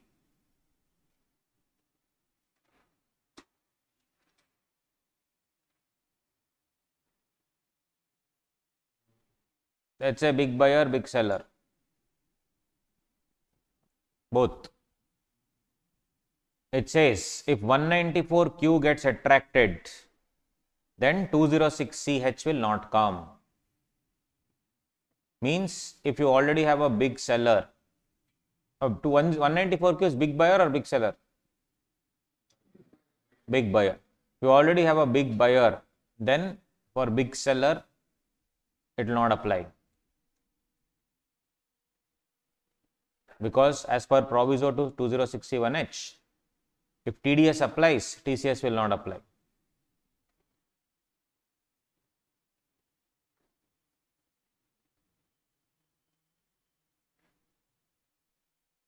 But unfortunately in the Bare Act, as per section 194Q, it said very specifically 206C1H does not override 194Q. 206C1H does not override 194Q. I'll just show you, you have to see it to believe it. In 194Q,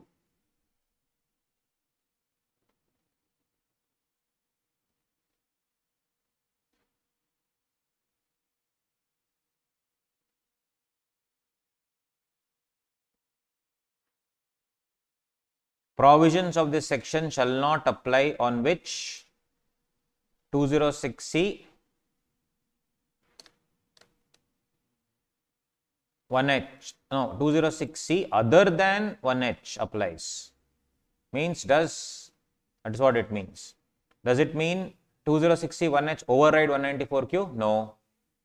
So will 194Q come or will 206C 1H come or 194Q comes is the question. Confusion was created because of this. See our dialogue. Provisions of the section shall not apply wherever 206C applies. But then you say other than 206C1H, which means 206C1H will not override 194Q. So then the CBDT had to come out with a clarification saying that if 206C1H applies first, then 194Q shall not apply. This is the final answer. You should see what came first. If 194Q Q comes first, 206C1H will not apply.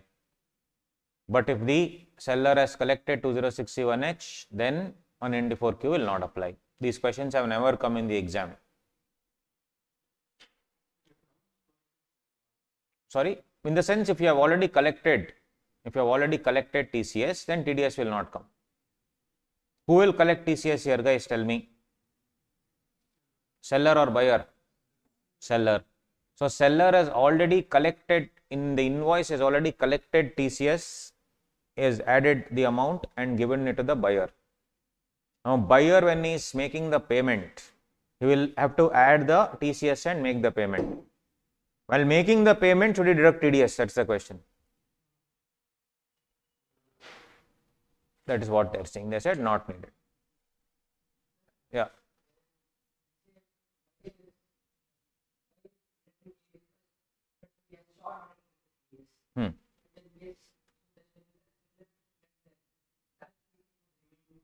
You can do that, but then again it will create confusion. So they'll just stick to one thing. If you are short deducted, just deduct next again. You can deduct it. What do you say? Adjust it in the during the year sales. That's what they have to. Otherwise, it will create a lot of confusion.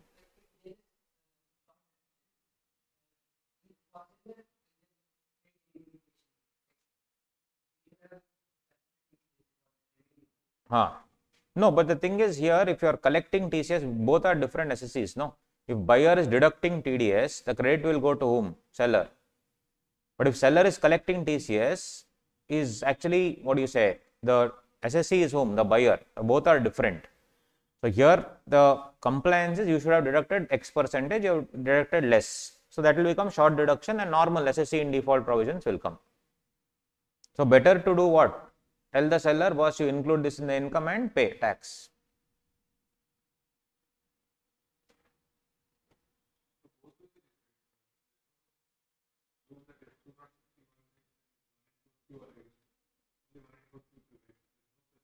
There was a rule, but this other rule is confusing that. First rule is very simple. If 194Q comes, 206C1H only will apply, because wherever TDS applies, TCS will not apply. That's a general rule. But the other proviso to 194, which I showed you, very clearly tells 206C1H does not override 194Q. Then there was the confusion. So what is the conclusion? If TCS applies first, then TDS will not apply. If the TCS applies first, then TDS will not apply.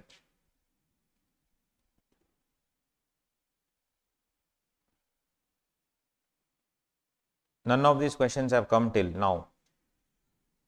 Now this is third one is easy, guys. Seller is selling to Mr. Buyer alcoholic liquor, toll plaza, motor vehicle, foreign tour, all these things they are selling. Different things. 194, oh, will it come? No, it's not e-commerce. Now, let's say both are big seller, big buyer cases, everything. Will 194Q come or 206C, 1F, 1C, all this? These are various sections, no, TCS sections. Will TDS come under 194Q or TCS? Seller has to collect TCS or buyer has to deduct TDS. Both are big buyer, big seller, both case. So 194Q shall not apply if TCS is collected under other sections except 206C1H, which you have already seen. That's why I did not take 206C1H here. I am only taking 206C1, C1C, 1F and 1G. Will 206C1H come?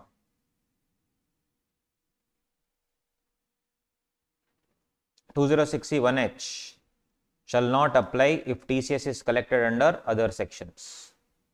For example, what I am trying to tell is, foreign package is sold or toll plaza mining, 206C1C it will come, no, that's there. But both are big seller, big buyer. Big seller, big buyer. Motor vehicles, big seller, big buyer. We just discussed the motor vehicles portion already. So once already a specific section 1F is done, will you again go to 1H? No. So ultimately what I am trying to tell is specific section will override the general sections. Specific section will override the general sections.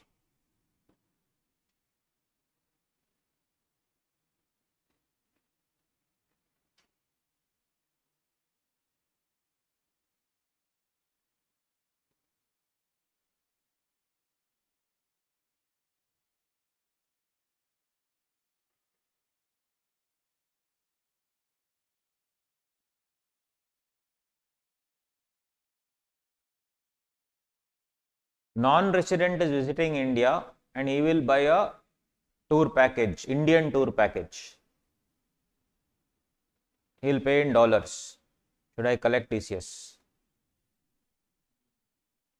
I am the authorized money changer. Or I am the foreign tour operator, let's say. I am the tour operator. I have across everywhere.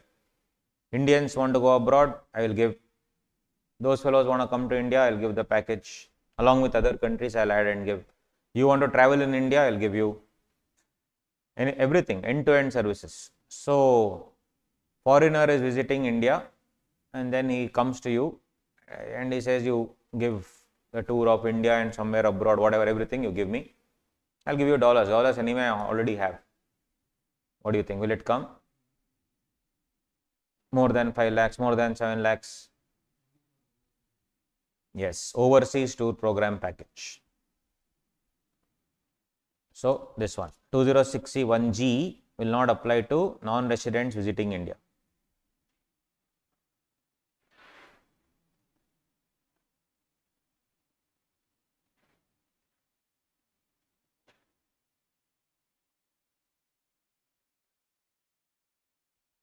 One more specifically they can give you. 194Q is for big buyer or seller? Big buyer. I am a buyer of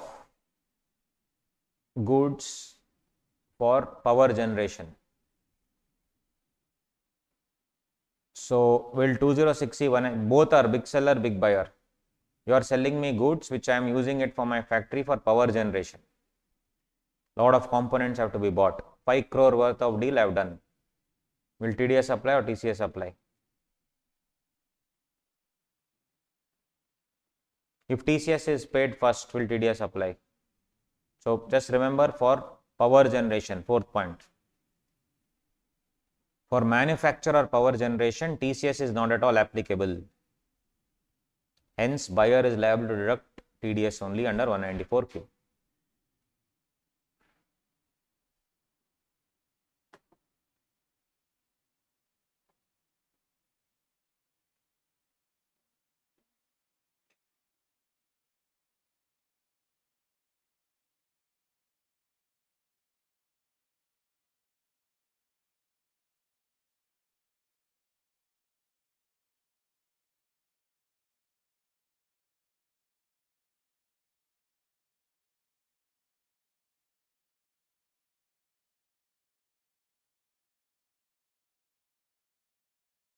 Central government is selling certain goods for 1 crore to a big buyer. Will 194Q apply?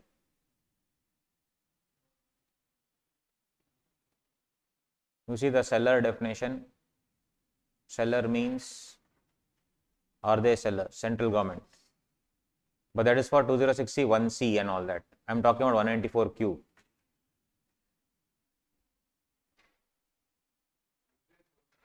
Yeah, so central government, is it a resident person? Central government is resident person? No guys, central government is not a resident person. Is central government a resident? Will central government pay tax? No. Right? So, central government making any sale to a big buyer, 194Q will not come. What about, what do you say, Hindustan Aeronautics Limited, selling to a big buyer, 1 crore. Yes, PSU is a seller. Central government is not seller. Point number 2. So all CBT clarification never come in the exam. That's why I'm doing all this in depth. They have not even reached this stage. Once they come here, we will be able to solve. Then e-auction also happens, no? E-auction, where there are many e-auction agencies where you can, it's like a platform where you can put your whatever item for sale and then they will sell it for you. Is it an e-commerce operator where 194O will come? No, they are not e-commerce operators. They will just sell the stuff, take their commission and move on. So for them, 194H will come.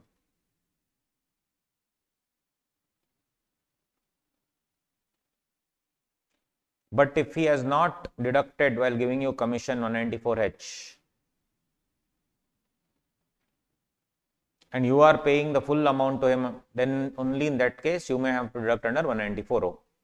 So the rule is, if the client has already deducted tax under 194H, e-auctioneer need not deduct any tax under 194O. Depends on the arrangement. That's about it, guys. This is everything related to TDS, TCS.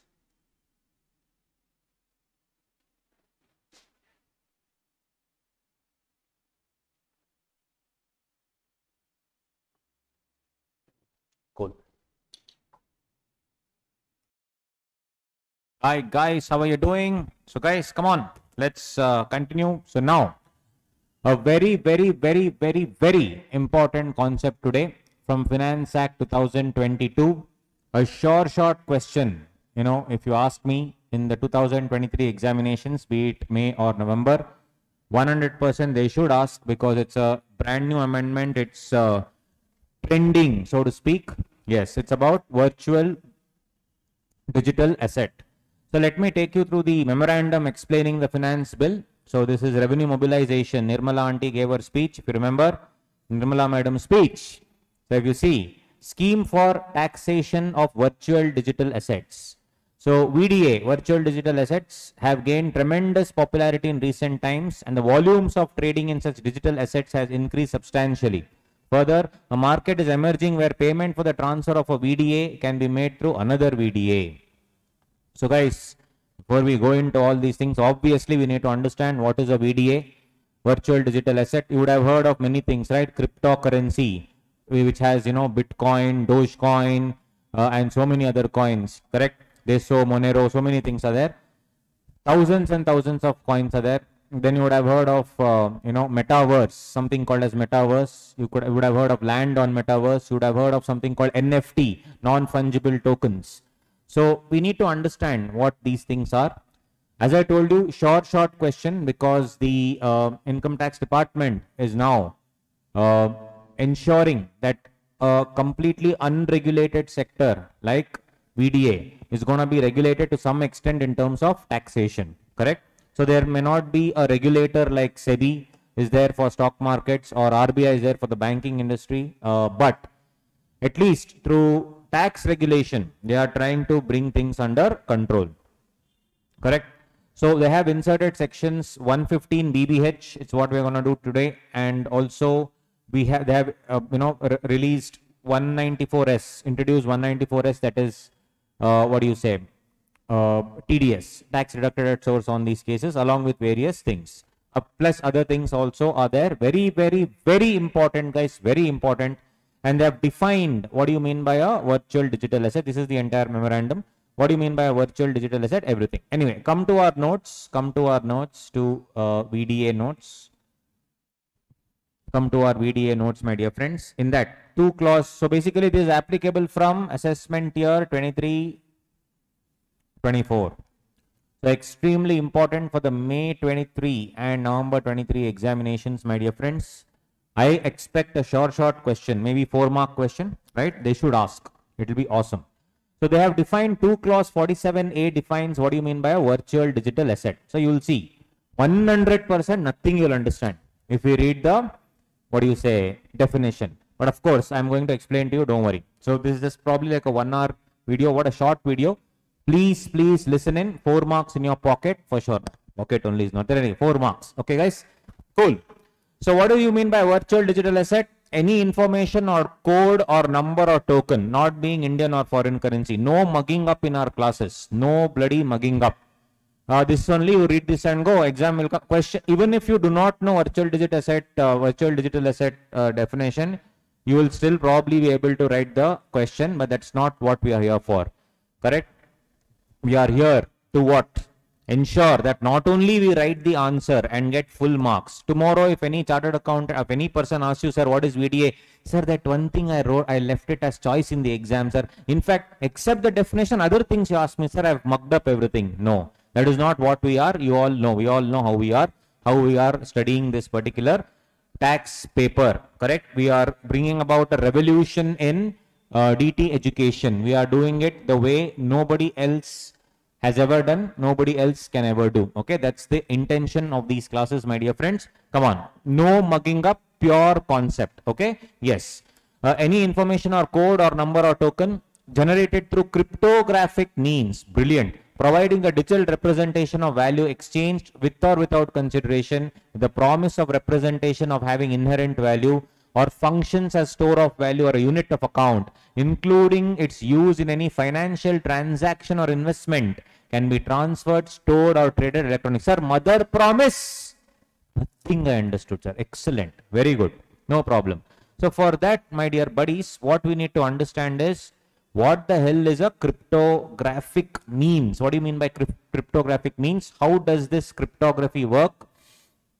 What is it exactly? What do you mean by cryptography? And what, because of this cryptography, what exactly is a blockchain? My dear friends, all these things work only through blockchain technology. So let's take 10-15 minutes to understand what is blockchain technology quickly with a simple example. And then later we will get into this, we'll get into deep waters with this virtual digital asset. After this session, I can assure you, because CBDT has released many circulars, will you read it? Your head will go topsy-turvy. So I am going to make it very simple for you. If you see, this is the entire note, 3 pages notes, that's it. I have made everything in charts. Becomes very, very simple CBDT guidelines where my character, my character is also there. Correct, PJ, right there. It's me only. Yes, yes. Okay, and one more character is there, KG, right? So 2 characters we have played around and we have understood what the CBDT has given only, that only in a very understandable format I have given. Okay, it's an understandable format. If you study this much and go 3 pages, I can assure you whatever they give, 3 marks, 4 marks, it's in your pocket. I can assure you that, my dear friends. Okay, but before that, this VDA means VDA. Now let's go next. No. Let's understand, dear friends, what do you mean by VDA, virtual digital asset, shall we? Let's go ahead. Come on. Cool. So let me just, open that for you. Right. So let's take an example, guys. We have Virat Kohli, Rohit Sharma, and KL Rahul, right? These 3 are there. Now, this you leave it. Okay. So basically, this Bitcoin protocol is used where? Everywhere. In mobile and, in other currency, it is credit or debit card. But here, if you see in Bitcoin, technology, the main protocol is called as Bitcoin protocol. Protocol means rule. Okay, protocol means rule. Just remember that. Okay. Whereas in other currency, if it's debit card, credit card, etc., the underlying system will be banks. But basically in Bitcoin, when you transact using your mobile, whatever the case may be, the underlying system is called Bitcoin protocol. Protocol means a set of rules. Just remember that. Okay. So I already have released the basics of blockchain. If you want, you can watch it. It's there, on YouTube. You can check it out. You can watch that. Otherwise, you can, if you don't watch that also, it's okay. You can directly see this because I'm using a practical example to understand. But if you want a little bit more basics, you can go check that video. Right. So let us assume that these 3 friends, were going every month, and at the end, they're just for fun, having fun, going for movies, having drinks, enjoying. So one particular month, VK paid 1000 rupees, KL paid 650, RS paid 750 rupees. That other number you leave it. Okay. So these 3 they paid 2400 rupees. They paid. At the end of the month they have to settle. No. At the end of the month they have to settle. How much is it? 1000 plus 650 plus 750 is 2,400 rupees.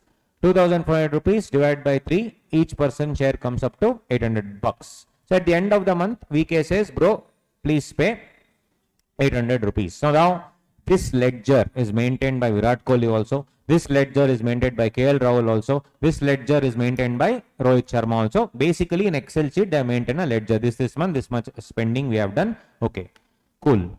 Now, at the end of, what is the rule of this, guys? What is 2,400 divided by 3 is how much? 850 rupees, 800 rupees, sorry.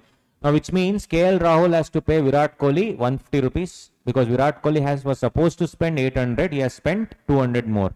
KL Rahul had to spend 800. He has spent 650. So 150 has to pay to Virat Kohli and Rohit Sharma has to pay 50 rupees. There ends the matter. So what is the entire scene? We have seen. Rahul has to pay Kohli 150 bucks. Sharma has to pay Kohli 50 bucks. Now, what are the rule? Any person can add lines to the ledger. No, assume this was maintained in the Google sheet. Assume it was maintained in Google Sheets. Anybody can add. Whoever those 3 people can add to the ledger. Everyone will settle real money at the end of each month. So first VK said 1,000. Then Rohit Sharma spent whatever that 750 rupees, and then he added it. Where did he add? He added it onto that ledger, Google Sheets, for example. Now the beauty is, what if this Google Sheet ledger is made public, where the entire public can write whatever they want? Deadly. Who verifies it? God only knows. Who authenticates it? God only knows. It's an open file, assume.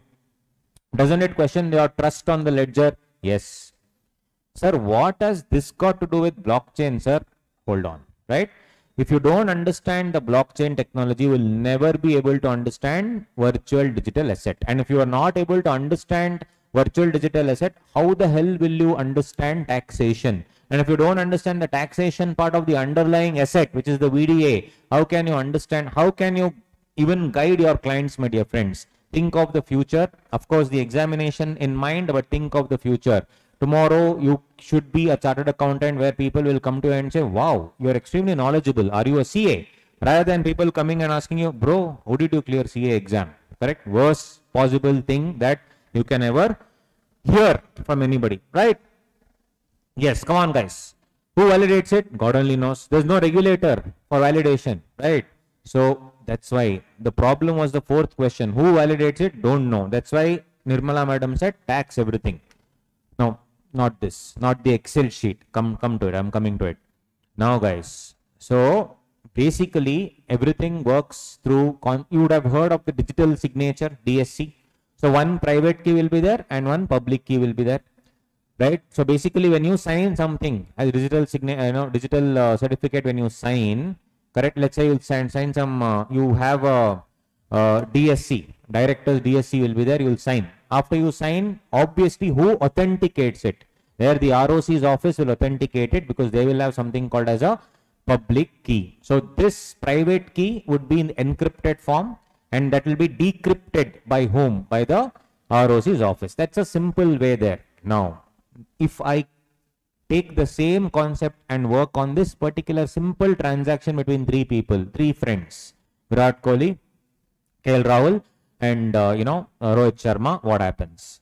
Basically that ledger, if you add that cryptography is what I told you, this digital signature, where it uses that concept of cryptography. Cryptography is a mechanism.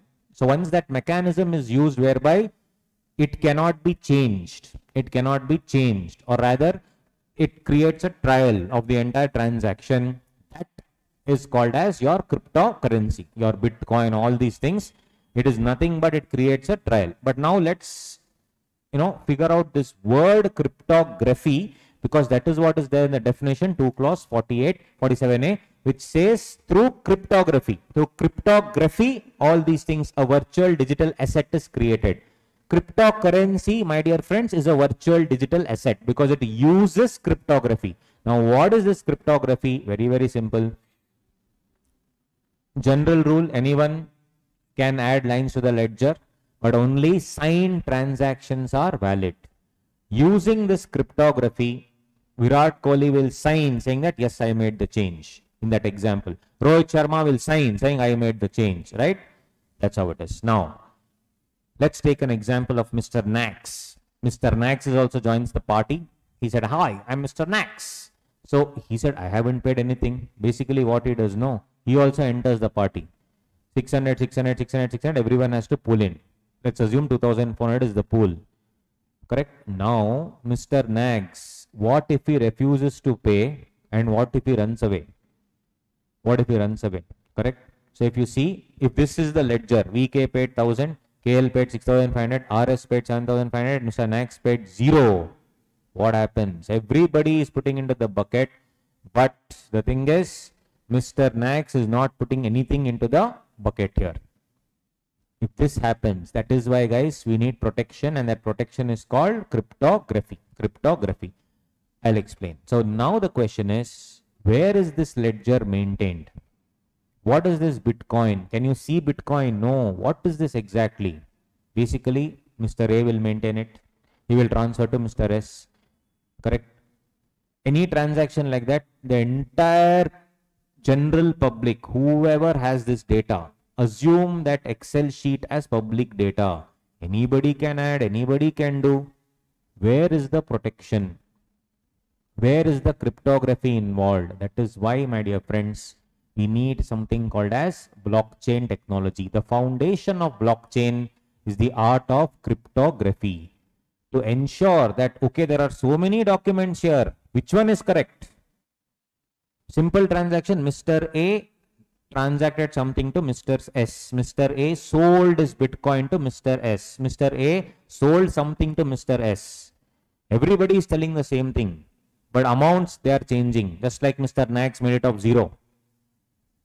Where is the control? Correct? How do you verify this transaction? Who is maintaining this ledger? There is no regulator. Is there any regulator? No.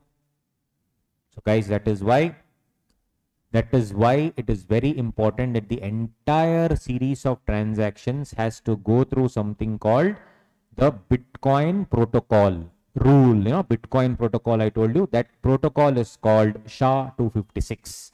SHA-256 is called as the protocol. Once you apply this protocol, correct, it's a coding mechanism. Once you apply this coding mechanism, the transaction gets protected. How? With this example only, I'll tell you. So basically, you have a set of transactions. VK paid 1000, KL paid 650, RS paid 750. That number I told you to forget that time. No. The moment this is entered in the ledger, a specific number will be generated using the protocol called SHA-256. SHA-256 is a protocol, my dear friends. A rule. Once that rule is applied, what happens? A specific number will be generated. Now that specific number, important to understand, is called as POW, proof of work. Proof of work. Okay, that is called as proof of work. Once this is set, it's called proof of work. This proof of work is the most important thing in Bitcoin in cryptography. Correct? Cryptography, which will help us. That's called blockchain protocol. Correct? Blockchain protocol. So even in Bitcoin, it's called Bitcoin protocol because in Bitcoin also this is used. In everything this is used, SHA-256. If you want a Doge coin, that's also one type of coin, that is called Dogecoin protocol. Monero coin protocol. Correct? Anything, NFT protocol. For all protocols, what is the underlying rule? How do you create a trail of transactions? Through SHA-256, and that is called as proof of work. Now let me tell you. If you see, for example, see, VK has maintained this, KL has maintained this, and Rohit Sharma has maintained this. Which ledger to rely on, we don't know. That's why we should create what? Rely on something called as proof of work. How does that work, guys? As I told you, the moment I enter into this transaction, each ledger will be organized into blocks. There are only 3 friends, but the entire Excel sheet is public. Anybody can enter whatever they want. But how do I know only 3 entries are correct? How do I know that Virat Kohli's entry is correct, Rohit Sharma's is correct, and KL Rahul's is correct? Through this blockchain protocol called SHA-256, that unique number it generates, right? So if you see, for each block, proof of work will be found. For each block, proof of work will be found. A block is valid, an entire block is valid only if it has proof of work, which means that number has to be found out. Who will find out the numbers? There are called some people called blockchain miners. They'll mine, they'll keep on searching, they will find the proof of work. For example, guys, you see this entire, these three numbers that you see, right? This is called as the proof of work. This is called as the proof of work. For each particular transaction, there will be a unique number. Virat Kohli will have a specific set of numbers, his proof of work. KL Rahul will have something, Rohit Sharma will have something. Now the beauty is how it is connected is, my dear friends, check it out. When Virat Kohli makes the entry first, a proof of work is created by applying what, guys? SHA-256. And that gets automatically attached to the next transaction, which is entered by Rohit Sharma and then by the other guy. If you see, this number will get attached to this number will get attached to this. So this entire thing plus SHA-256 will give you this number. Now this number plus whatever has been entered into plus SHA-256 will give the third number, and the third number will get attached to the next transaction, whereby all other people who write whatever they want, no, it will not get attached. Only the authentic, chain of transactions get attached through this wonderful concept. One block, second block, third block, connected through SHA-256 protocol, and that, my dear friends, is called blockchain technology. Blockchain technology. Did you understand? Blockchain, chain of blocks connected through cryptography. If this is the secured level that we have, that is why many assets are created, right? Many assets are created. So if you see, these ledger blocks are chained with hash function. Hash function is that only. SHA-256 is called as a cryptographic hash function, correct? CHF, that's called as a blockchain. Very simple. Let me not go more in depth into it, but using this blockchain technology, we can do many things. For example, practically, you have seen the Splitwise app.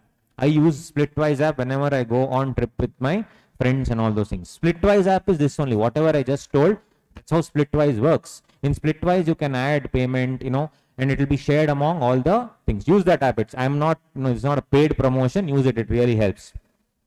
Ola Cab, Swiggy also uses blockchain. The moment you order, that it is using a hash function, order number is generated and it is attached to you. Tomorrow you cannot say I never ordered, right? Everything, my dear friends, your UPI app, your all UPI apps, Paytm, everything works on blockchain technology. And now assets are being created using this. Assets are being created. What assets are being created? I can create my own digital avatar. Nobody can use my avatar.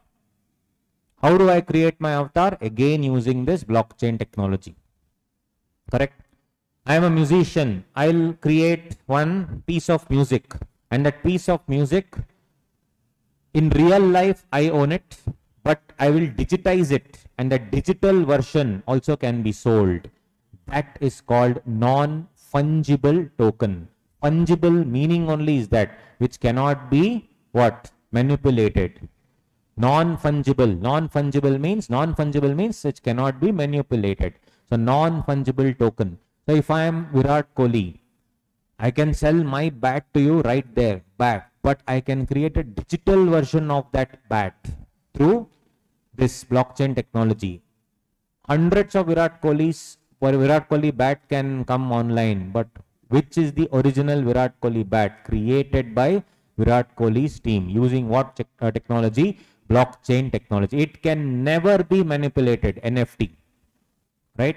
That's the thing. So basically, this is the beauty of blockchain technology. With this, my dear friends, the what do you say? Possibilities are endless. Possibilities are endless. Right? So how will I find all this? How do I know that is owned by Virat Kohli? That's why these people who create, like Virat Kohli's team, will create the block, right? And the others will search for that block, and that is called as mining. Now this mining, etc., this is all taken from my blockchain course that I have done. In the sense, I have recorded a 3 to 4 hour blockchain in-depth course, which talks about the basics only, but in-depth, exhaustive basics. So there I've taken. Let's not go ahead. This much is enough to understand what, guys, blockchain technology. Now, come back to other areas. Now this, is there a tax on land owned? Is land an asset? Is one more question. Metaverse is a, alternative reality, my dear friends. And a couple from Tamil Nadu actually created their avatars, imagine, in the metaverse, and they got married there. They even asked people to come to their marriage in their own avatars. All this is the reality, my dear friends. Correct? All this is the reality. Nike recently released, their own Nike land, and you can actually buy. For example, you can buy those sneakers if you want to, right? Yes. They launched 20,000 virtual sneakers, out of which 98 were limited edition. Yes, you can buy. Now, when you buy, my dear friends, Nirmala madam says, bro, cheating. You are buying there. What about tax? Tax. The buyer has to pay tax. But then, can Nirmala madam control if I buy Nike, which is in USA, assume? No. She is telling, let us regulate what is there in our country. If you buy any NFT, anything by an Indian resident, basically, a resident company, resident, individual, whatever it is. If a person from abroad buys, will it be covered? Yes, of course. Why not? Anything that is accruing or arising in India, I am going to tax, is what Nirmala madam says. Correct? Because all these things were outside the tax net.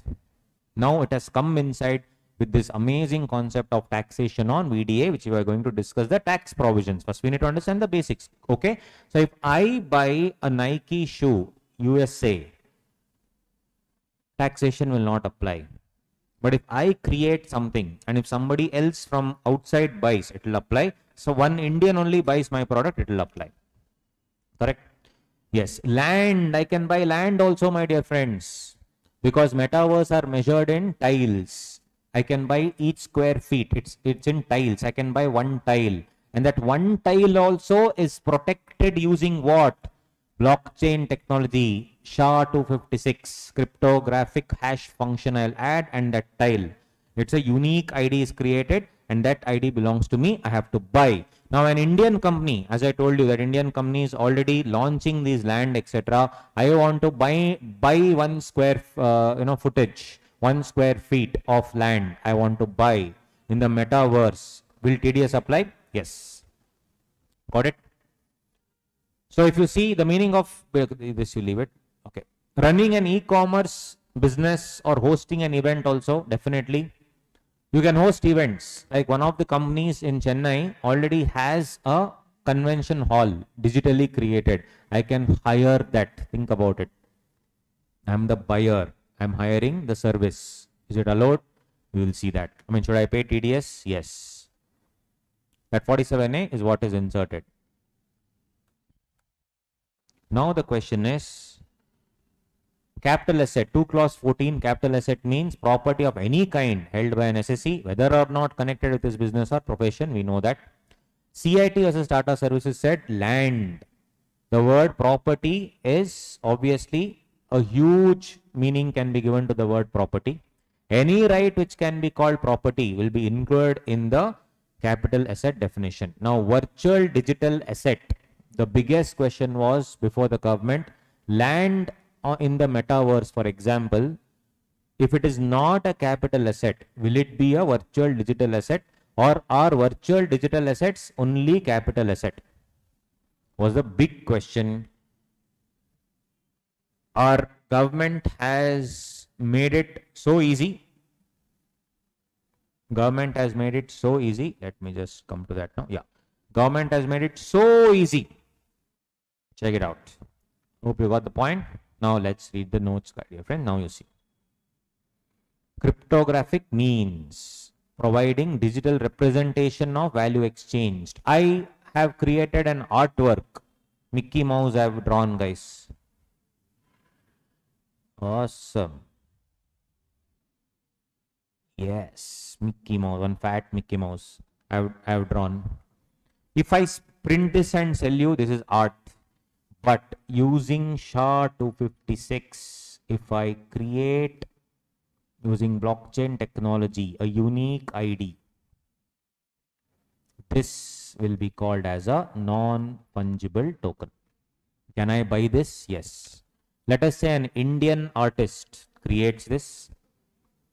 That art can be directly, he can do some art or he can use artificial intelligence, and then he converts that into a non-fungible token. NFT in 2021 was a super hit. 2022, everything crumbled because NFT for a particular, I own a MG Hector car. MG was the first ever automobile company to come out with NFTs of merchandise.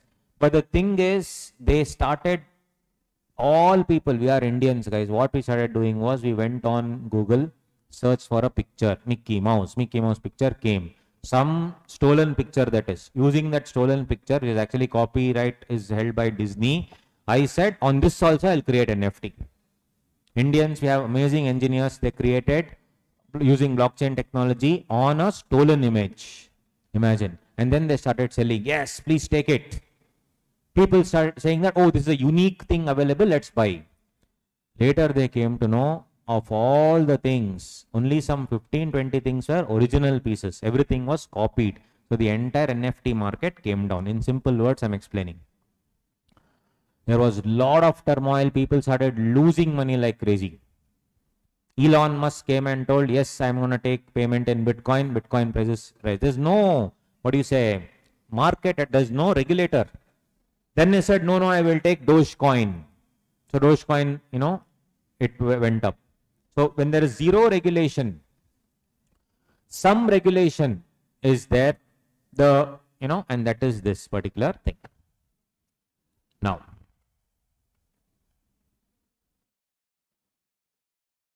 and guys, you'll be shocked to know that we Indians have always, we are happy to know that we Indians have always been very, very skeptical about these things. Even during the 2008 subprime mortgage crisis, all banks started, selling these collateralized debt obligations across the world, except India, where they said nothing doing.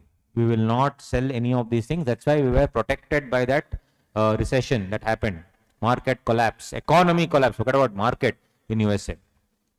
But you will also be, find it interesting to know that a country called El Salvador has accepted Bitcoin as legal tender, my dear friends. They have accepted Bitcoin as legal tender, and they have now opened a national Bitcoin office. Imagine this fellow. This guy is the king of El Salvador. See, cool fellow. But imagine, deadly it is. He's opened it. President Nayib Bukele has done it. See here, the verse token sale is live. All these now is a problem. If I'm buying any Bitcoin, buying any cryptocurrency, buying any NFT, buying any land, what to do? Check now. Cryptographic means providing a digital representation of value exchange. Yes. So if you see, the CG may exclude any digital asset from the definition of virtual digital asset by notification. They have included one. Non-fungible token shall be a digital asset, paintings, music, whatever it is, within 2 clause 47A as specified by the CG, but think about it, does not include a non-fungible token whose transfer results in transfer of ownership of underlying tangible asset, and such transfer is legally enforceable. Guys, I make one painting like this, which is tangible, and using SHA-256, I create a NFT. If I buy that NFT, I am going to own this tangible asset. Is it virtual digital asset? No. That's why I did all this.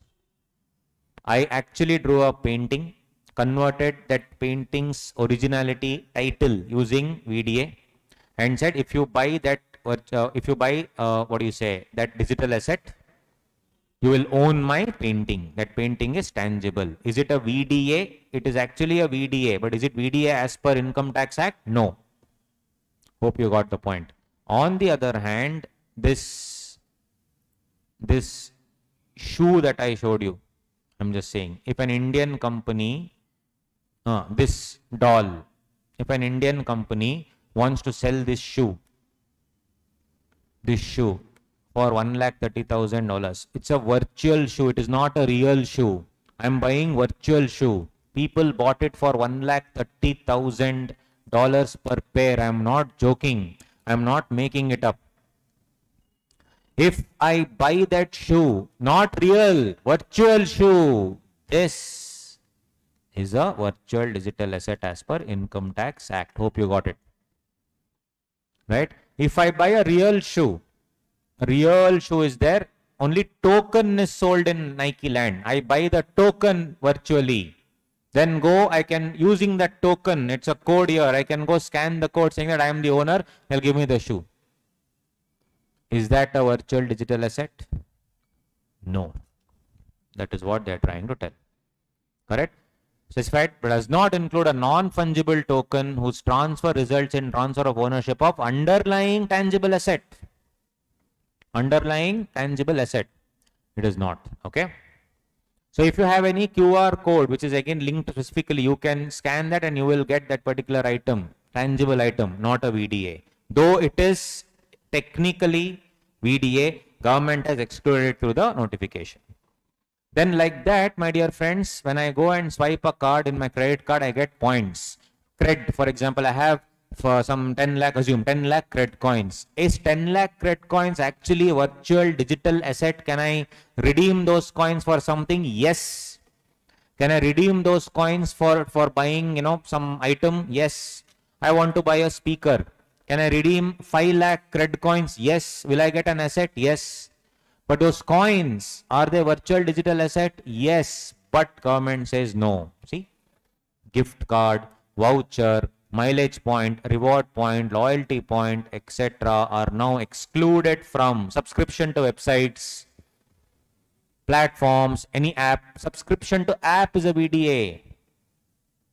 It is excluded from the definition of VDA. Subscription to app is an actual VDA, but government says no. So for examination purposes, income tax purposes, what is not VDA? Tangible asset is there. I've created a token. You give the token, I'll get the tangible asset. I'm an artist. I've created the painting, Mickey Mouse. That is not VDA. Then loyalty points, gift card, mileage points, reward points, all this, not VDA. Not VDA. Right? Then what about land? Now, is this a capital asset or not a capital asset? What about capital asset like land? Correct? Or is it a capital asset? Not a capital asset. Beautifully. They have inserted two sections, 115 BBH, 115 BBH and 194S. Okay. So first of all, they have defined it under, they have defined it under 2 clause 47A. Next, they have written 115 BBH. This is taxation. Then 194S. 194S. This will be taxation. This will be TDS. This is the chargeability. This is the TDS. Chargeability and this is the TDS. Chargeability, this is the tax. While computing your income, just like lottery, etc., you need to collect this. Correct?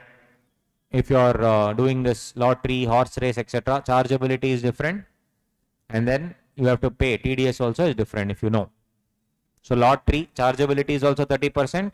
TDS is also 30%. But here it is different. Chargeability is 30%. But TDS will be 1%. Remaining, you have to add it to your income and later pay tax. So they are regulating it. Please note. Now, the question was, I had released a video on metaverse on land before. That time they had not defined. Now I am asking, land, is it a capital asset or not? Whether everything is included? Whether everything is transfer? You see, 115 BBH, whether total income of an SC includes any income from transfer of any virtual digital asset.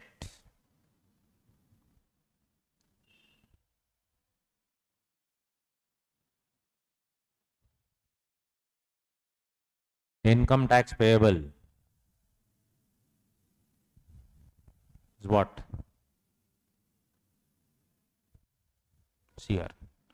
Purpose of this section, the word transfer as defined in 2 clause 47 shall apply to any virtual digital asset, whether capital asset or not. Deadly.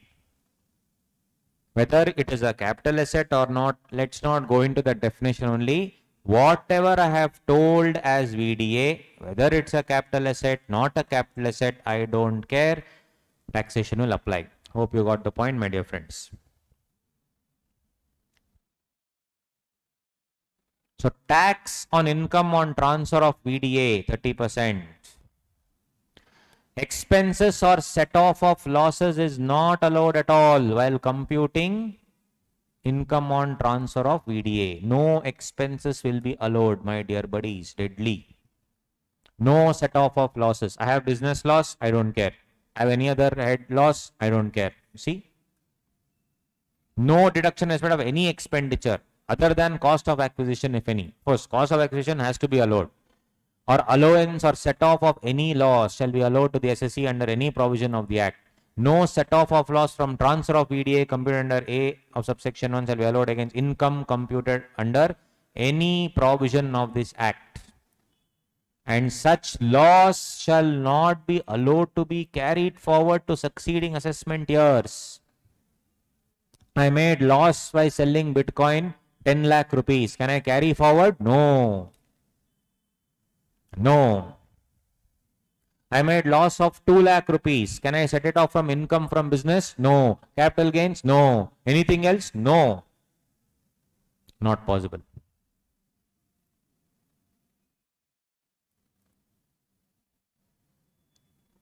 I made loss from sale of Bitcoin. I made profit from sale of NFT. Can I set it off? Answer. No set off of loss from transfer of VDA computed under clause A shall be allowed against income under any provision of this Act to the SSE. Against income computed under any provision of this Act to the SSE, and such loss shall not be allowed to be carried forward. It doesn't say any other provision. This will open up, litigation will open up. Right? But practically, I mean, I've done a couple of cases. My friends are fully into this.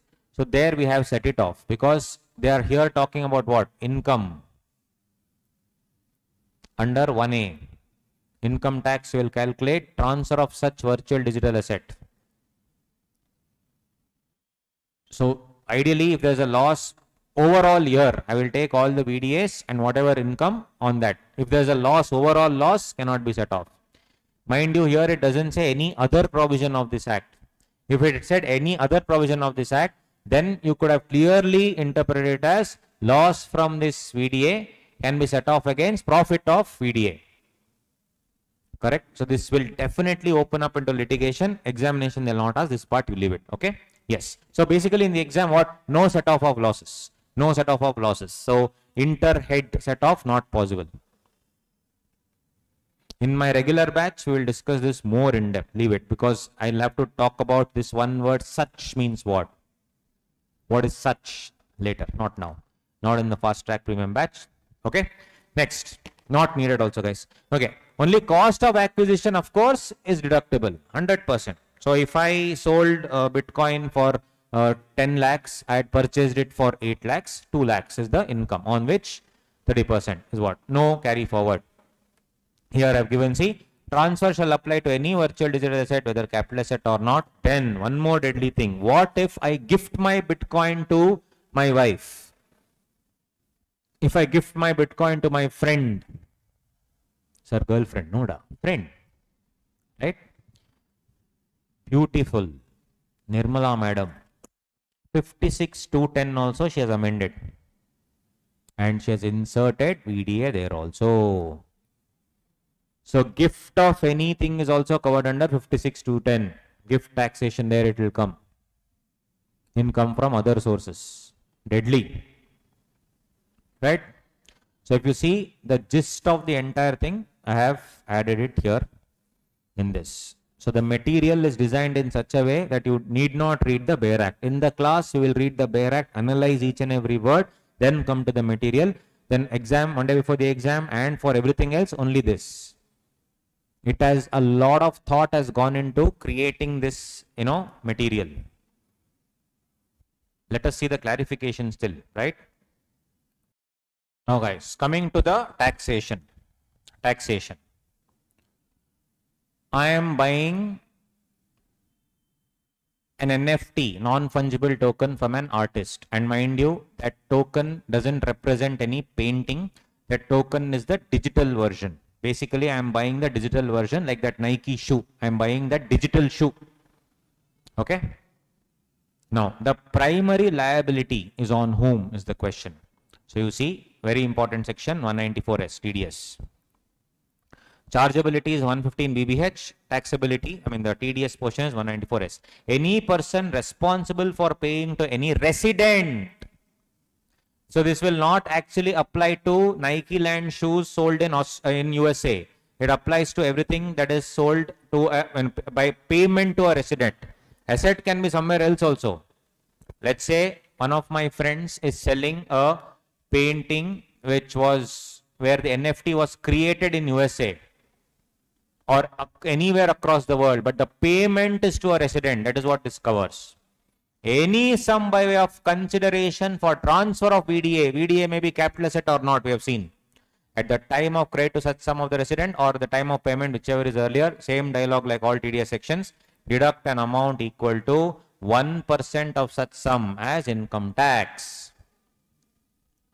So my dear friends, here if you come read with the CBDT guidelines, most important thing, section 194S, primary liability is the buyer. So Miss KG is a seller and owner of a Bitcoin or a painting, digital painting, which is an NFT, whatever the case may be. And when she is transferring it to me, Mr. PJ, who's the buyer, has to deduct TDS. Whatever amount I am paying minus 1% under 194S. Sir, but one doubt, sir. What if, sir, PJ and KG, they do it, sir, but through a e-commerce operator? For e-commerce operator, 194O will apply, sir. 194, O will apply. What if KG is selling to PJ goods, is NFT, VDA, for more than 50 lakh rupees, for more than 50 lakh rupees. And PJ is a big buyer. His turnover is more than 10 crore rupees.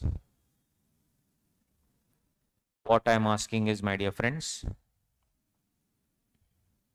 I am asking this, for example, if the VDA happens through a e-commerce operator, I am linking it to other sections. These sections have already been completed in class with charts and have made it very easy for you, if you remember. So if his entire VDA transaction is going through 194O, what to do? Or if I am seller, KG, selling it to buyer, where buyer is a big buyer. My turnover in the last year was 10 crore. What to do? Should I go to 194Q or 194O? Can be asked in the exam. Or should I stick to 194S? Check this. Notwithstanding anything contained in 194O, this section overrides 194O. Very clearly given. In case transaction is the provision of said section are also applicable, Tax shall be deducted under 194S only.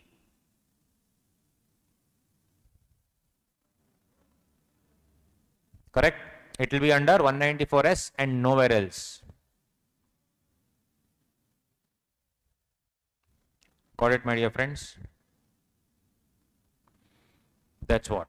So, and also, if you see, if any difficulty arises in giving effect to provisions of this section, board, that is CBDT, with prior approval of CG, issue guidelines.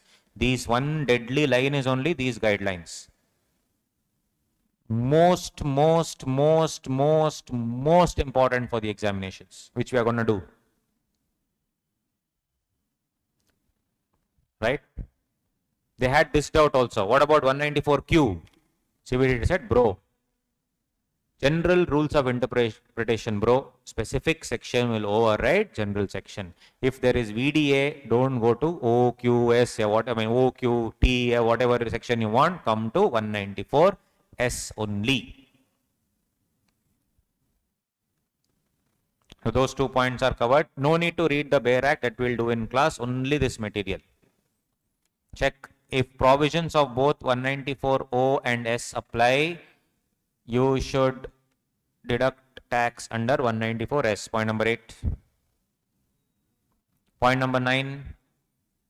194Q is not applicable when TDS is deducted under this section, discussed already.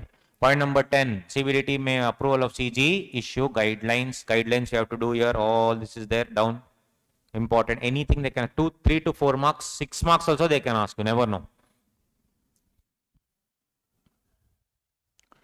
Payer any person. Payer any person can be resident, non-resident. Can be resident, non-resident. Can be any person, guys. You see, if virtual digital asset is transferred to a non-resident, provisions of 195 also shall apply. Obviously, 195 is non-resident taxation. So if it is given to a non-resident, 194S read with 195, which we will cover in international taxation module. If it is to a resident, then of course 194S will come. Who is this fellow? Buyer. Pay will be resident only. Nirmala madam is controlling things that are happening in our country. Let the other people die. I don't care. Hall in other US and all, $1 billion company has been, it's zero now. 1% of the consideration at the time of payment or credit, whichever is earlier. Have not paid, have credited yet. Yes, whichever is earlier. Amount is 1 crore, of which I have paid only 50 lakh. I should do it on 1 crore or 50 lakh. See, deadly guys, I can ask so many questions. Consideration payable. Correct? At the time of credit of such sum, any person paying, they are not telling, responsible for paying. So if you put 1 crore as credit, full amount you have to pay, not the amount that you have actually paid. Hope you got it. Either some credit or at the time of payment, whichever is earlier, they should do it.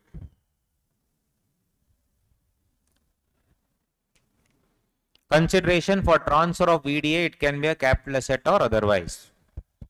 Now, if you think about it, guys, at the end of the day, he is just a simple buyer. He has to deduct TDS. Should he take TAN number now for one simple transaction? If you remember previous discussions, 194O, 194Q, in all these are peculiar, 194Q especially, not O, Q especially, peculiar transactions. 194M, in which a normal individual, 194IB, rent, normal individual I am, 194IA, transfer of immobile property. So individual, when I am purchaser of immobile property or a payer of rent more than 50,000, why should I take TAN? TAN not needed, right? So you see, even for this, I am just buying one Bitcoin. Why TAN? See here, provisions of 203A will not apply. Provisions of 203A will not apply. Then one brand new section was there. Non-filer of return, brand new section. If you are a non-filer of return, means what? This also they can ask you. This can be an exam question. Just give you here. Mr. A has not filed the return for 21 and 22, not filed. And in that TDS, return of income not filed. TDS of 60,000 was there. He has not taken credit also, has not filed the return also. This year, he has transferred he has bought a VDA. Correct? Or let's say he sold a VDA. Sold a VDA. The buyer, tell me one thing guys, in this example only. I'll come to this example only to make it easy. Miss KG is a person who has not filed the return for 2 years. TDS is more than 50k pending, in the sense not claim credit. Miss KG is a non-filer. For such non-filers, a brand new section had been introduced in the previous Finance Act 21, Finance Act 21 from 1st July 2021 to be precise, 206 AB. Under 206 AB, she has to pay double the rate or 5%, whichever is higher. What is the rate here? 1%. Double the rate is 2%. 2% or 5%, whichever is higher.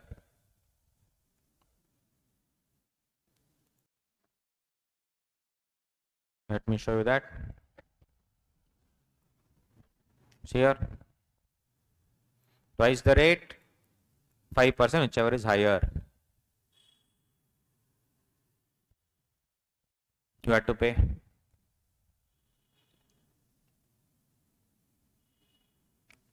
Now tell me practically, will PJ, individual, buying one Bitcoin, will I know whether KG filed return or not? Whether she has TDS balance of 50,000 or not? How will I know? Why should I care? Why should I care? Tell me. So guys, beautiful. Every line means a lot. I'm not joking. Don't take it lightly. Anything they can ask. See here. Provisions of 2038 10 and 206 AB at 5% thing shall not apply. Means what? No need of higher rate, deduct 1% only. No need of higher rate, deduct 1% only. Got it? Here. Here. Shall not apply. Now, nature of payment, yes. First, if the consideration paid, in this example, if PJ is paying the consideration, buyer is an individual who does not have any income from business or profession. Let's say I am a salaried employee, I want to buy one Bitcoin. In my life, one objective I have is buying a Bitcoin. I buy, let's say I buy it for 40,000 rupees. Should I deduct TDS for one transaction? Just assume, should I deduct TDS? What do you think? Government said not required. They said specified person who's an individual or HF, not a company, individual or HF. All very, very important points. 100% they'll ask. Any income from business, he doesn't have any income from business or profession. Point number 1. Or let's say I'm a businessman, but I'm a chaprasi. What do you mean by chaprasi? My turnover or gross receipts from business in the previous year does not exceed 1 crore. Or from profession does not exceed 50 lakhs. I am either a salaried employee or I have other, apart from business, I have income from other sources. Or if I am into business also, I am a chaprasi businessman, chaprasi professional. Means what? Turnover in the previous year 1 CR or this thing, profession less than 50 lakhs, less than or equal to 50 lakhs, then I can pay consideration up to 50,000 without TDS. I can pay consideration of, without TDS. Very, very clearly they have given yes. No tax shall be deducted in a case where consideration is payable by a specified person. I told you, who specified person? Salaried person or this. They can ask you in the exam question, they can ask you. A salaried doctor who is working as an employee in Manipal hospitals, earning 1 crore salary, 1 or 2 crore salary per annum. 2 crore salary per annum. Exam question they can ask you, they want to make it tricky. Earning 2 crore per annum. Doctor, salaried employee, earning 2 crore per annum, buys a VDA worth 30,000. What do you think? Will you see this? No, it is not income from business, not income from profession. He's a salaried employee, as I told you. He's a doctor working as an employee in a company, not a consultant. Employee. He has a contract of service. 30,000. What do you think? It will come under the first one. Does not have any income from business or profession. Very clearly given. See? Specified person. Does not have any income from business or profession. So yes, for him also 30,000 will apply. When will you see, the 50,000 will apply. When will you see that 1 crore? Only if he is in the business or profession. I hope you got the point. Anything they can ask to play around with you. Other cases, I'm a big businessman. My turnover is 5 crore in the previous year. I am buying one NFT worth 15,000. Should I pay TDS? Yes. You see? No TDS if consideration is less than or equal to 10,000 during the financial year other than specified person. For specified person up to 50,000, no TDS. Who is a specified person? Either is an employee or he has others, apart from business, he has other income, or not and, or if he is into business, previous year less than or equal to 1 CR should be his turnover or gross receipts from professional less than or equal to 50 lakh. Then limit is 50,000. Is 50,000 basic exemption limit? No. For example, if that fellow buys an asset worth 60,000, will he pay tax on 10,000? No, on full amount. Please don't, again there get confused. Correct? It says does not exceed 50,000 during the financial year. No tax shall be deducted where it does not exceed. Value of such consideration does not exceed.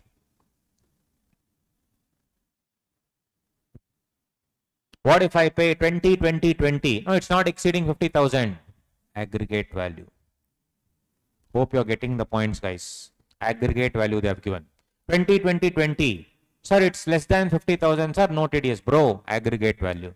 So you should add all the transactions during the year for that such consideration, whatever he has done for that digital asset. Is it per asset or all put together? Is it per asset or all put together? Oh, virtual digital asset, per asset. How many questions an examiner can ask you in MCQ?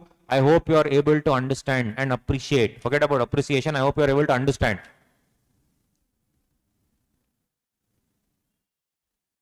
VDA, 50,000, 10,000, 1%, section over.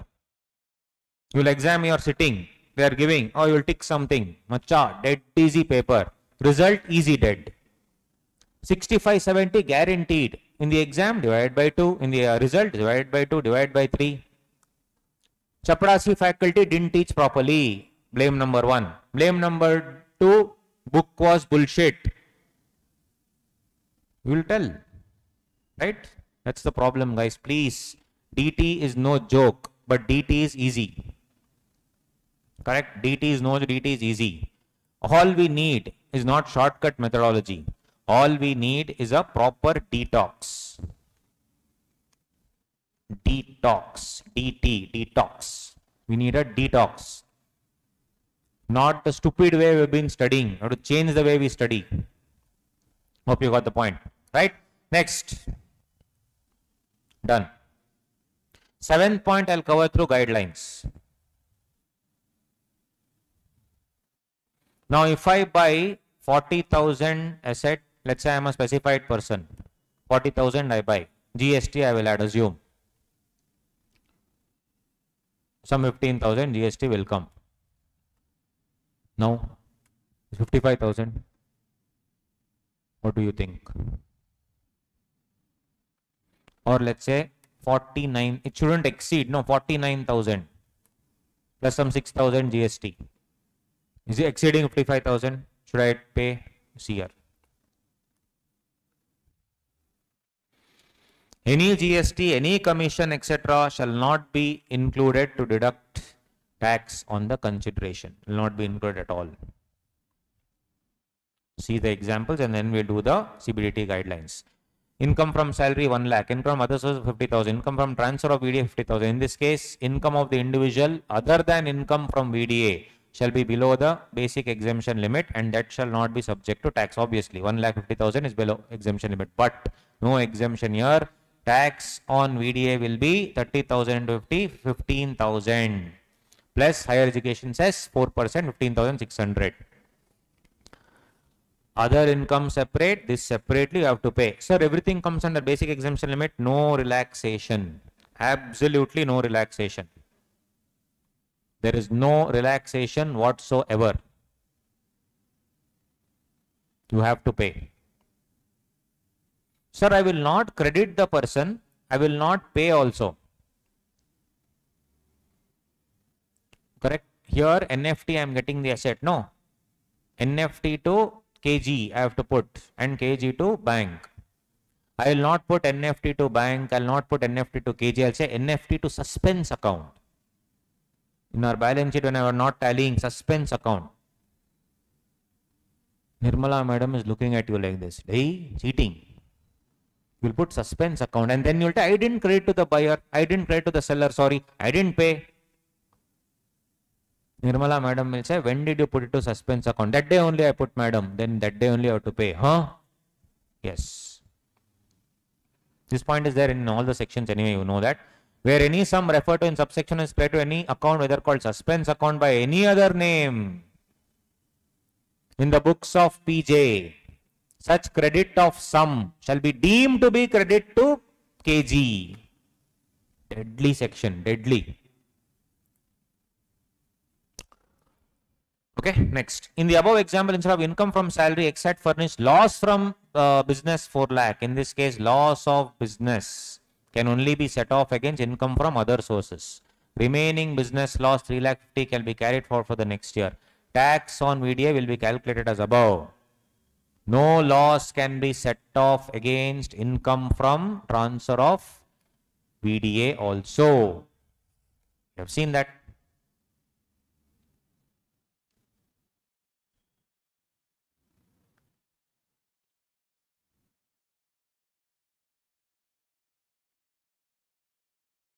No set off of loss from transfer of VDA.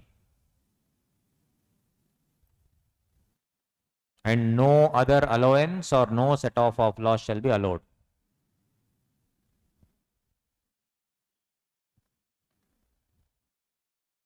You have VDA income set off against loss of any other head, not possible.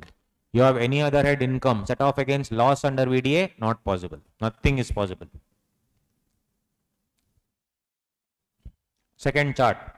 Now, VDA transaction can also happen through exchanges, guys.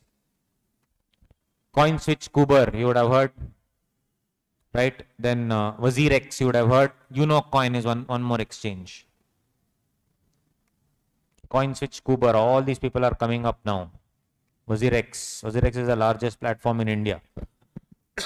Now, if Mr. PJ transfers money to the exchange, all CBDT guidelines. Miss KG gives the Bitcoin through the exchange, which I can trade now. Ideally, who will take the, TDS portion? I will deduct or exchange will deduct?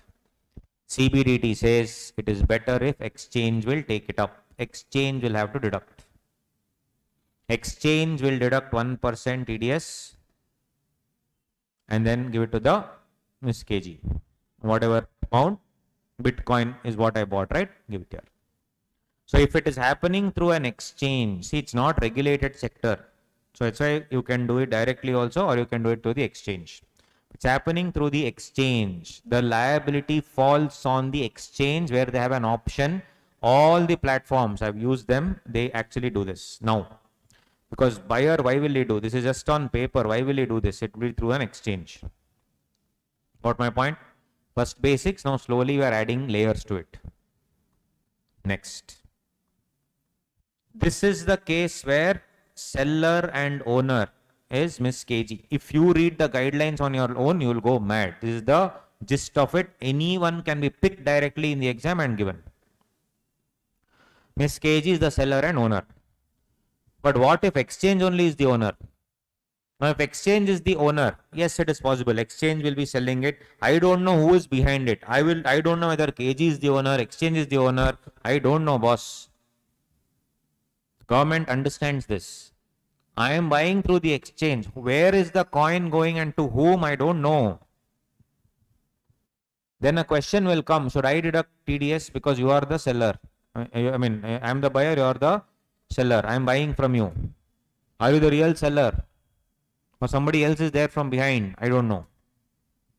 So if you see, Mr. PJ has to deduct TDS. Correct? If Unocoin is the owner. But I don't know. Mr. PJ may be confused if VDA is truly owned by Unocoin or somebody else. I don't know. That's why, again, one more dialogue. Mr. PJ and Unocoin, that is exchange, will enter into an agreement whereby gross amount is transferred to Unocoin without TDS. And Unocoin themselves will pay tax. And they will file a form called 26QF.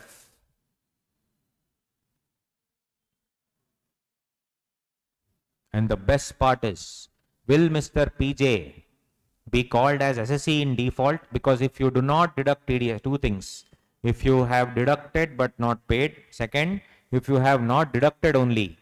Generally, you will be called as an SSE in default under 201. And you will have to pay 1%, 1.5% interest in different scenarios. Finance Ministry clarifies, in this scenario, when Unocoin is the owner, in the exam they can ask you anything. First one. Second one, what is the, explain the VDA transaction through an exchange. Third one, what if the exchange only is the owner? I don't know. So again, Mr. PJ and Unocoin will enter into an agreement. The moment you procure an agreement and gross amount you have transferred without deducting TDS, Finance Ministry clarifies, Mr. PJ is not an SSE in default. Important.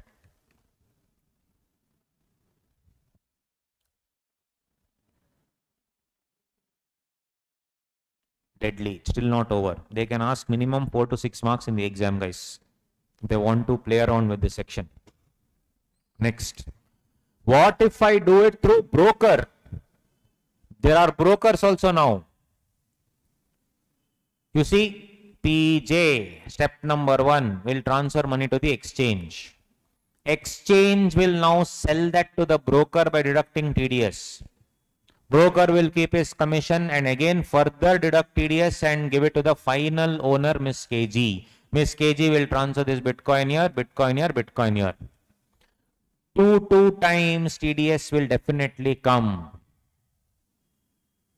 Finance Ministry understands this problem. So they say, kindly enter into an agreement. Unocoin and broker. Merging step number 2 and 3. Merge. The broker to deduct TDS. An exchange again will file quarterly return under 22QF.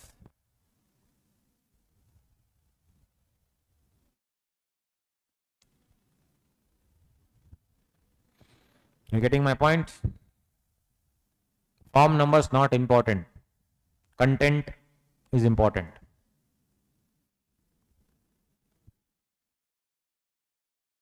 Yes, all these are clarifications, guys. came sometime in circular, through circular in June 22 or something. Got it? 3 done. 2 more to go. The form number is, 26 QF here. 26 QF. This is also 26I, sorry. Typo. 26 QF. Next. Exchange of VD or transfer in kind. I told you, this I will explain. Partly in cash, partly in kind, or generally in kind. What happens, guys? See, I am Mr. PJ. I am buyer of Dogecoin, seller of Bitcoin. Miss KG, buyer of Bitcoin, seller of Dogecoin. Now, Bitcoin and Dogecoin values are different, keeps on changing. So, if I am buying one Bitcoin, I may have to give hundreds of Dogecoins. Correct? If I am buying a Bitcoin, sorry, I may have to give hundreds of Dogecoins. Plus, I may have to give cash also. So, when it is like that, what to do? Both are buyers, both are sellers. PJ has to ensure that I am deducting tax and giving to KG. KG has to ensure that she is deducting tax and giving to Mr. PJ. Finance Ministry says both are buyers, both are sellers. So each of you has to give proof. For example, if you see here, I am obviously buying Dogecoin and selling Bitcoin. So I'll have to, since I'm the buyer, I have to deduct TDS and then give a tax challan. This is theoretical. I'll tell you why it is not practical. And what is the practical scenario, I'll tell you. Finance Ministry has thought a lot. They are telling Mr. PJ, step number 1, first makes takes a tax challan for payment of tax by Miss KG. Similarly, tax challan for payment of tax by Mr. PJ. PJ, you have to give a tax challan to KG saying that you have deducted tax and paid already to the government. KG has to give a tax challan saying that, look, I have already deducted tax and I have paid. Only after it is collected, then this transaction can happen. Guys, practically, how is this possible? How much tax will I pay? Correct? How much tax will I pay?